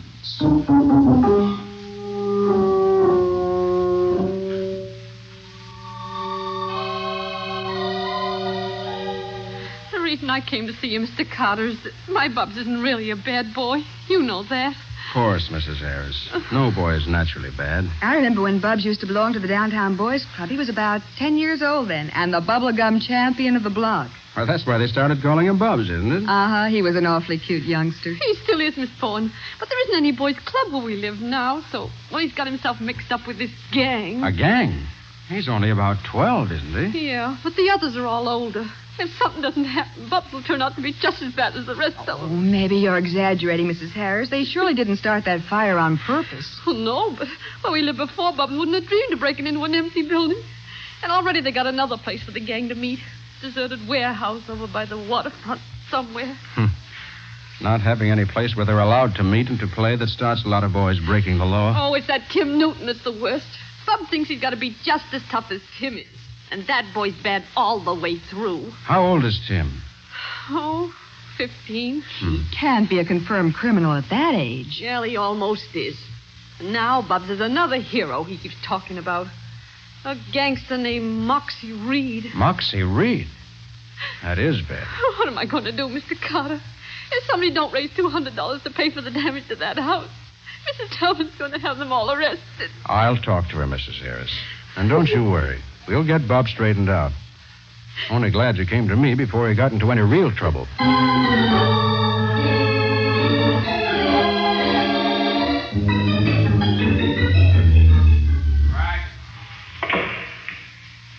How's that for a break, Mike?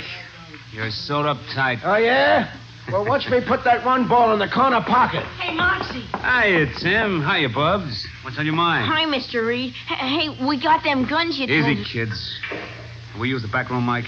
Yeah, sure. Go right ahead. This way, kids. You guys work fast, I'll say that. We had to. Old Lady Tellman only gave us a week to raise the dough. One inside. Sit down. Moxie, you said you'd tell us what to do next. I was just kidding. Forget it. But you promised. So what? Maybe you'd louse up the deal and squawk to the cops that I told you what to do. We ain't no squealers. No. We didn't even tell the rest of the gang. They all think it's Tim's idea. We got the guns, 6 of them. Yeah. We busted into a shooting gallery after they closed up last night. What are they, 22 rifles? Yeah.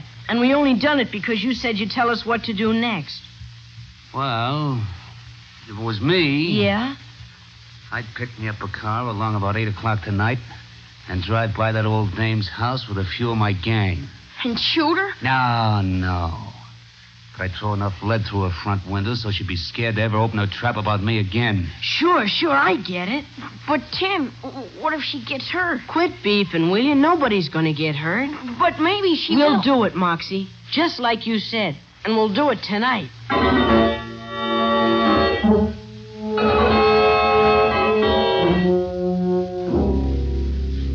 Mrs. Tellman, if you'll give the boys enough time to earn the money to pay for the damage to your building, I'll personally guarantee that you get every cent. And if you had them sent away to reform school, you won't be able to collect anything. It is not the money only, Mr. Carter. But someone has got to do something to break up these kid gangs. They're terrible. I'm trying to do something. Think I can get a boys' club started in this neighborhood and then we'll be able to... Believe me, it will do no good, Mr. Carter. These kids is mean. They smash windows. They steal automobiles. Mrs. Tellman, please, hold off a few weeks before having them arrested. It's the only way you can be sure of getting your money. Yes, Mrs. Tellman. Please do that. Well, all right.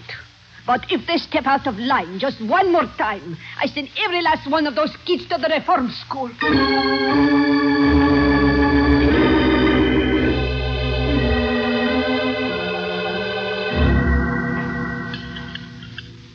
Now wait till I twist these wires together, and we'll see if she starts. Tim, maybe if we went to old Lady Tellman and... Shut up.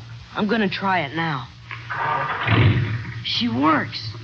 Where are we going to pick up the other guys? At the warehouse. Are there guns there, too? Yeah, and enough bullets to give old Lady Tellman the scare of her life.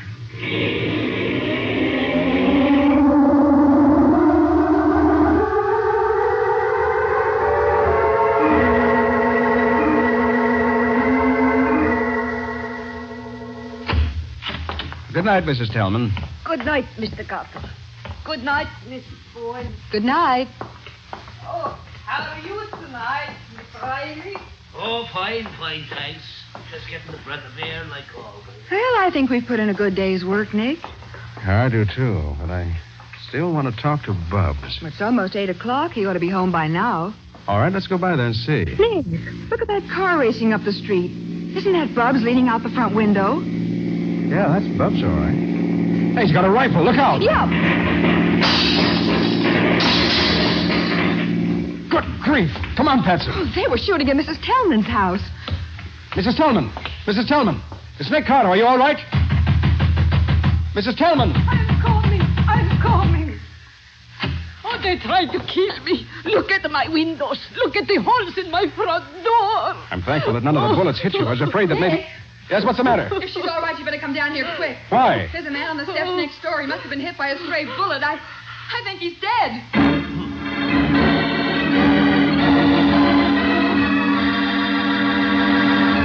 Only a few steps beyond the bullet-riddled front door of Mrs. Tellman's home lies the body of the man who had informed on the juvenile gang, ex-police officer Riley.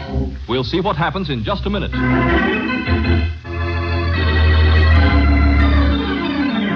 Now, back to the case of the Littlest Gangster. Today's adventure with Nick Carter, brought to you by new post-war Old Dutch Cleanser. Nick is examining the body of James Riley, lying dead on the steps of his home, following a hail of bullets intended to frighten his neighbor, Mrs. Tellman. All right, keep back, everybody, please. The police will be here in a minute. Poor Mr. Riley, such a nice man. And those murderers, those hoodlums. Did you see them, Mr. Carter? Do you know who it was? I'm afraid it was the boys who set fire to your building, Mrs. Tillman. Oh. We recognized one of them just before the shooting. Those little devils. I said they were no good. They should get the electric chair. Oh, but Mrs. Tillman. They're murderers. When they could not kill me, they should poor Mr. Riley. Oh, I don't believe they did that on purpose. I know they did. They was mad at him than they was at me. He's the one told me they started the fire. Is that so? Didn't know that. Oh, it must have been an accident. They were shooting at the front of your house, and one bullet went astray. No, Patsy, I don't think it was accidental. Oh, but The bullet Nick... that killed him struck the center of his forehead and came out just behind the right ear. Riley was sitting at the top of this flight of stairs. Well, what difference does that make? The difference between an accident and murder. Oh, but even if you're right, how can you ever find out which of the boys did it? They were all shooting at once. That's just the trouble, Patsy. When one of a group commits murder while they're all engaged in a crime, they're all equally guilty. Oh, no, Nick. You don't mean Bubs. Not that baby. Oh, thank goodness the cops are gone. Come on, Patsy. Help me look for that bullet. It's the only chance we have to prove exactly who killed Mr. Riley.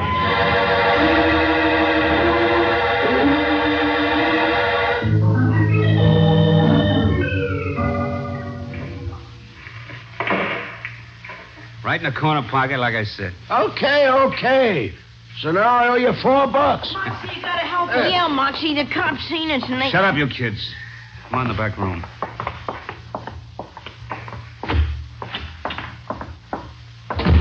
Now, what do you mean the cops seen you? When we was ditching the car, we let the other guys out first. And then just as we was What'd you do with the guns? They guessed the cops got them. We left them in the car. Why, you idiots. Tim says we gotta run away or they'll get us, sure. Yeah, but we dasn't make a break for a few days. If you're hot, what are you coming to me for? I got no place to put you. We already got a place. We can hide out in our club room at the old warehouse. You'll take us there in your car, won't you, Moxie? If we go out on the street, they'll get us, sure. You're gonna run away in a few days, huh? Yeah.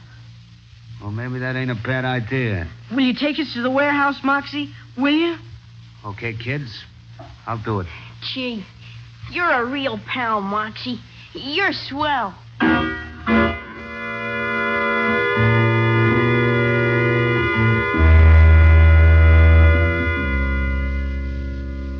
Any news, Matty? Yeah, ballistics is making the tests now, Nick. Well, what test is that, Sergeant? They're checking the kids' rifles against the bullet that killed Riley to see which one fired that particular shot. Well, how will that help? Well, you see, Patsy, every one of the rifles is covered with fingerprints. Uh-huh. And when we know which gun killed Riley, we'll know which kid did it. No sign of Tim and Bubs yet, huh? No, Nick, but we rounded up the other 4 that was in the car, and we'll have them, too, before long. I still say it was an accident, a stray bullet. Look, Patsy, it don't make no difference. They were committing a crime when it happened, so that makes it murder. Matty, I don't go along with that stray bullet theory.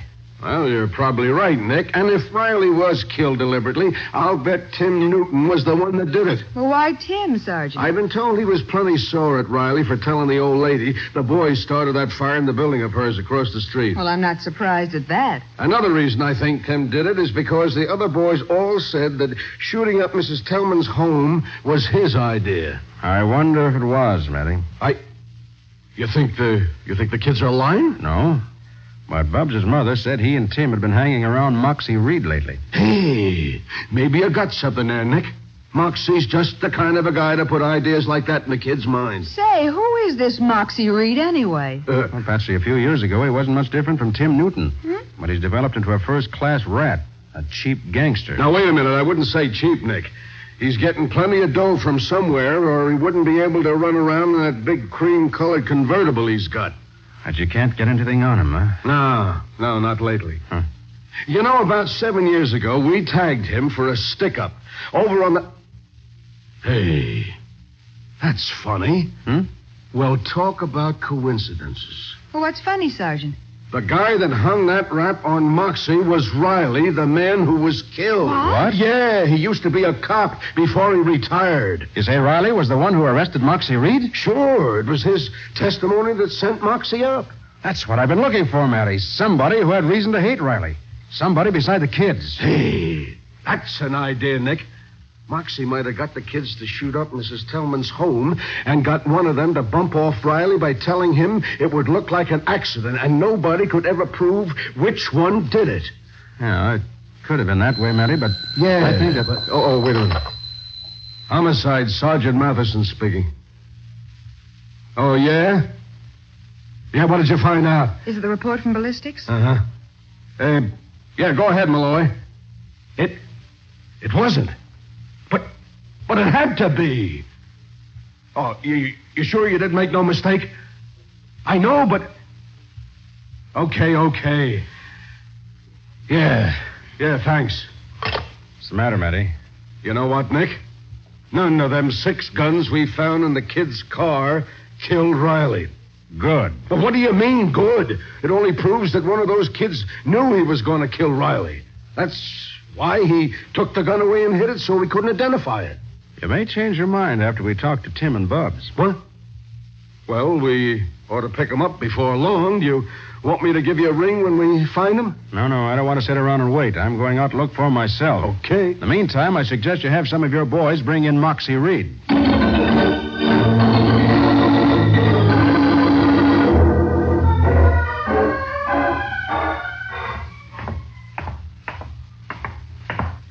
Our club room's right at the top of these stairs, Moxie. You sure nobody will come looking around in here? This old warehouse ain't been used for years. They condemned it or something. Where's the room you kids are going to hide out in? It's this door. We got a padlock on it, so if anybody ever did come in here, they wouldn't swipe any of our stuff. You got the key, Tim? Sure, I got it right here. Moxie, you've been a great guy, and we ain't ever gonna forget it. Yeah. It was just like you belonged to our gang. Sure. Even coming down there to help us out. Down where? To old Lady Tillman's house. What are you talking about? And you wasn't even gonna tell us. We wouldn't have known what a swell pal you are if Bubs hadn't have looked up and seen you. It was swell seeing you standing in that window across the street pumping lead into the old lady's front door just like we was. So you saw me there, did you? Yeah. We didn't tell the other guys. That's good. I'll get in that room. Come on, Bubs. Tim, I think I changed my mind. Huh? If I was to run away, well, it'd just about kill my mom. I'd rather go to the reform school. Are you nuts? Get inside there. I can't. I'm going back home. You're going in that room now. Hey, what's the idea of hitting a little kid like that? That goes for you too, stupid. Get in there. Oh! Moxie, don't lock the door, please. You let us out of here. Open this door. So long, punks. It's been nice knowing you.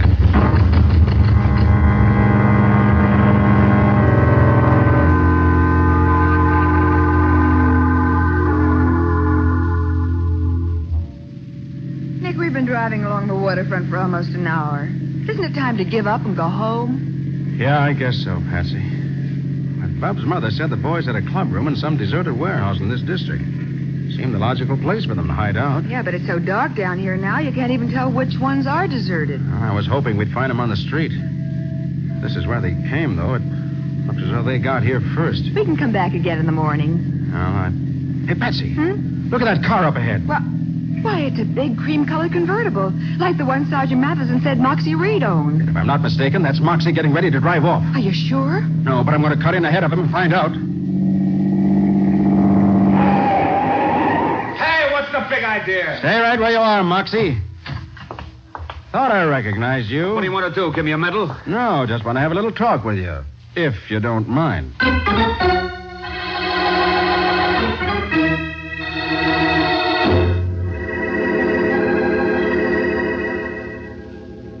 What do you lock us in here for, Tim? I want to go home. Quit blubbering, will you? Go on, chew your bubble gum. I lost it someplace. Okay, so quit crying anyway.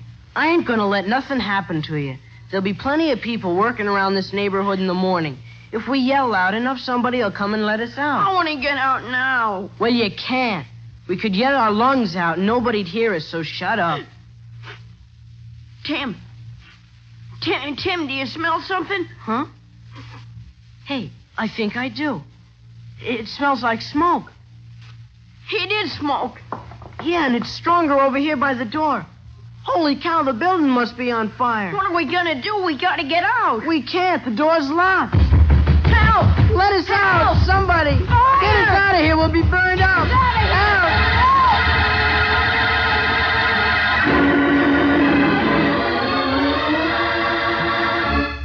hoping against hope that someone will hear them. The two boys pound helplessly against the heavy locked door. We'll see what happens in just a minute.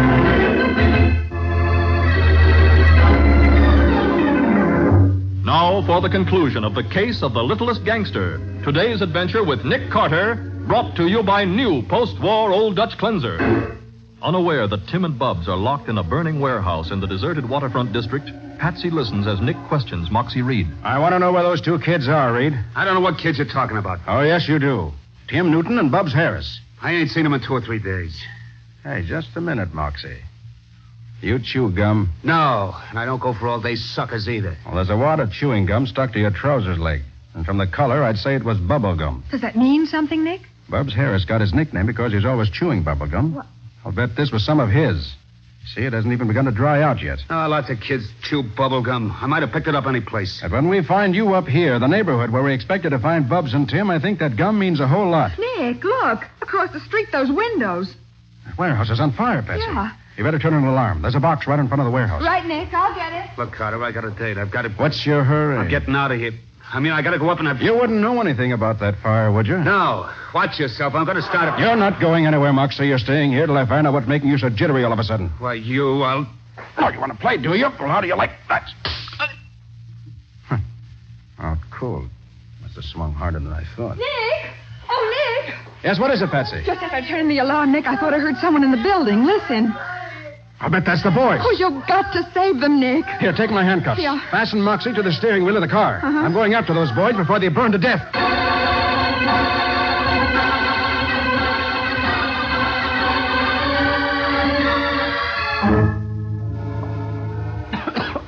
Hey, Tim!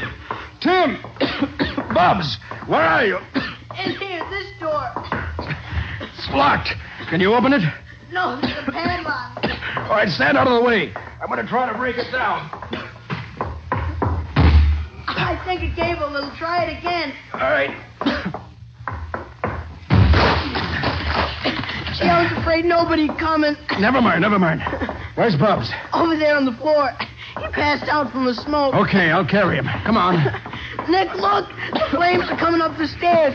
We can't get out that way. Is there another way out of here, Tim? There's some windows at the back. Maybe we can jump. Quick, show me the way. I'll follow with Bubs. There's no time to lose.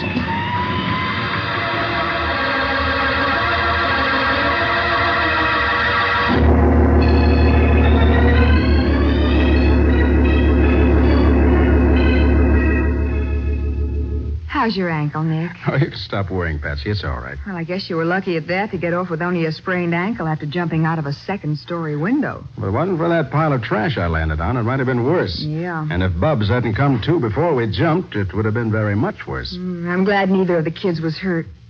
Do you know yet what's going to happen to them? Well, I think I'll be able to get them a suspended sentence, depending on their future good behavior, of course. Well, now that the boys' club is a certainty, their behavior shouldn't be any problem. Well, I think they've learned their lesson. It's a cinch they'll never admire gangsters again, after the way Moxie treated them. Uh-huh. You know, you never did tell me how you figured out that Moxie killed Mr. Riley. I didn't know it was Moxie. But I was pretty sure Riley hadn't been shot by one of the boys in that car. Why? Because anyone shooting from a car wouldn't have had the gun more than 5 feet above street level. Mm-hmm. And Riley was sitting on the top step, his head at least 8 feet above street level. Well? The bullet went into the center of his forehead and came out behind his right ear, traveling a downward course. I see. If it had been fired from the car, the bullet would have traveled upward. Right. That's why I thought the bullet might have come from the second or third story of that empty building across the street. It did, too. That's where Bubs saw Moxie. Yes, but the boys thought he was helping them frighten Mrs. Tillman. They didn't even know Riley had been shot until I told them. So that's why Moxie tried to kill the boys by setting that warehouse on fire, because he knew they'd seen him. Yeah. See, Moxie had hated Riley ever since Riley sent him up to the penitentiary for that stick-up 7 years ago. Yeah? And when the boys told him of their trouble with a woman who lived next door, and also that Riley sat on the front steps of his house every night, well, it looked like a perfect setup for murder. Yeah, well, I still don't see how you could ever have proved it, though, if Moxie hadn't confessed. Well, we were lucky to get the proof first, and he confessed later. Wasn't hard once we knew what to look for. We found the dealer from whom Moxie bought a .22 rifle exactly like the one he knew the boys were going to use. And later, we found the gun itself. So it wasn't such a perfect setup after all. Well, not for murder, but as far as Moxie was concerned, it turned out to be a perfect setup for the electric chair.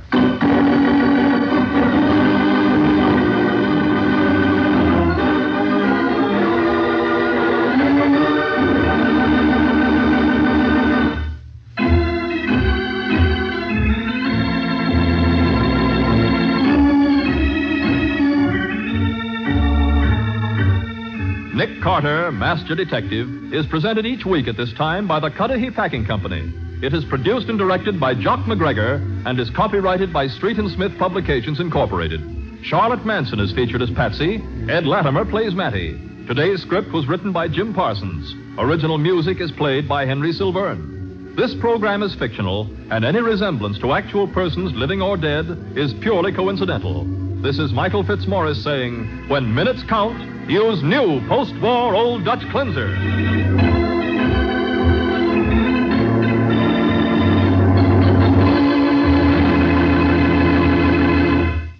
This is the network for the Indianapolis Speedway race tomorrow, the Mutual Broadcasting System.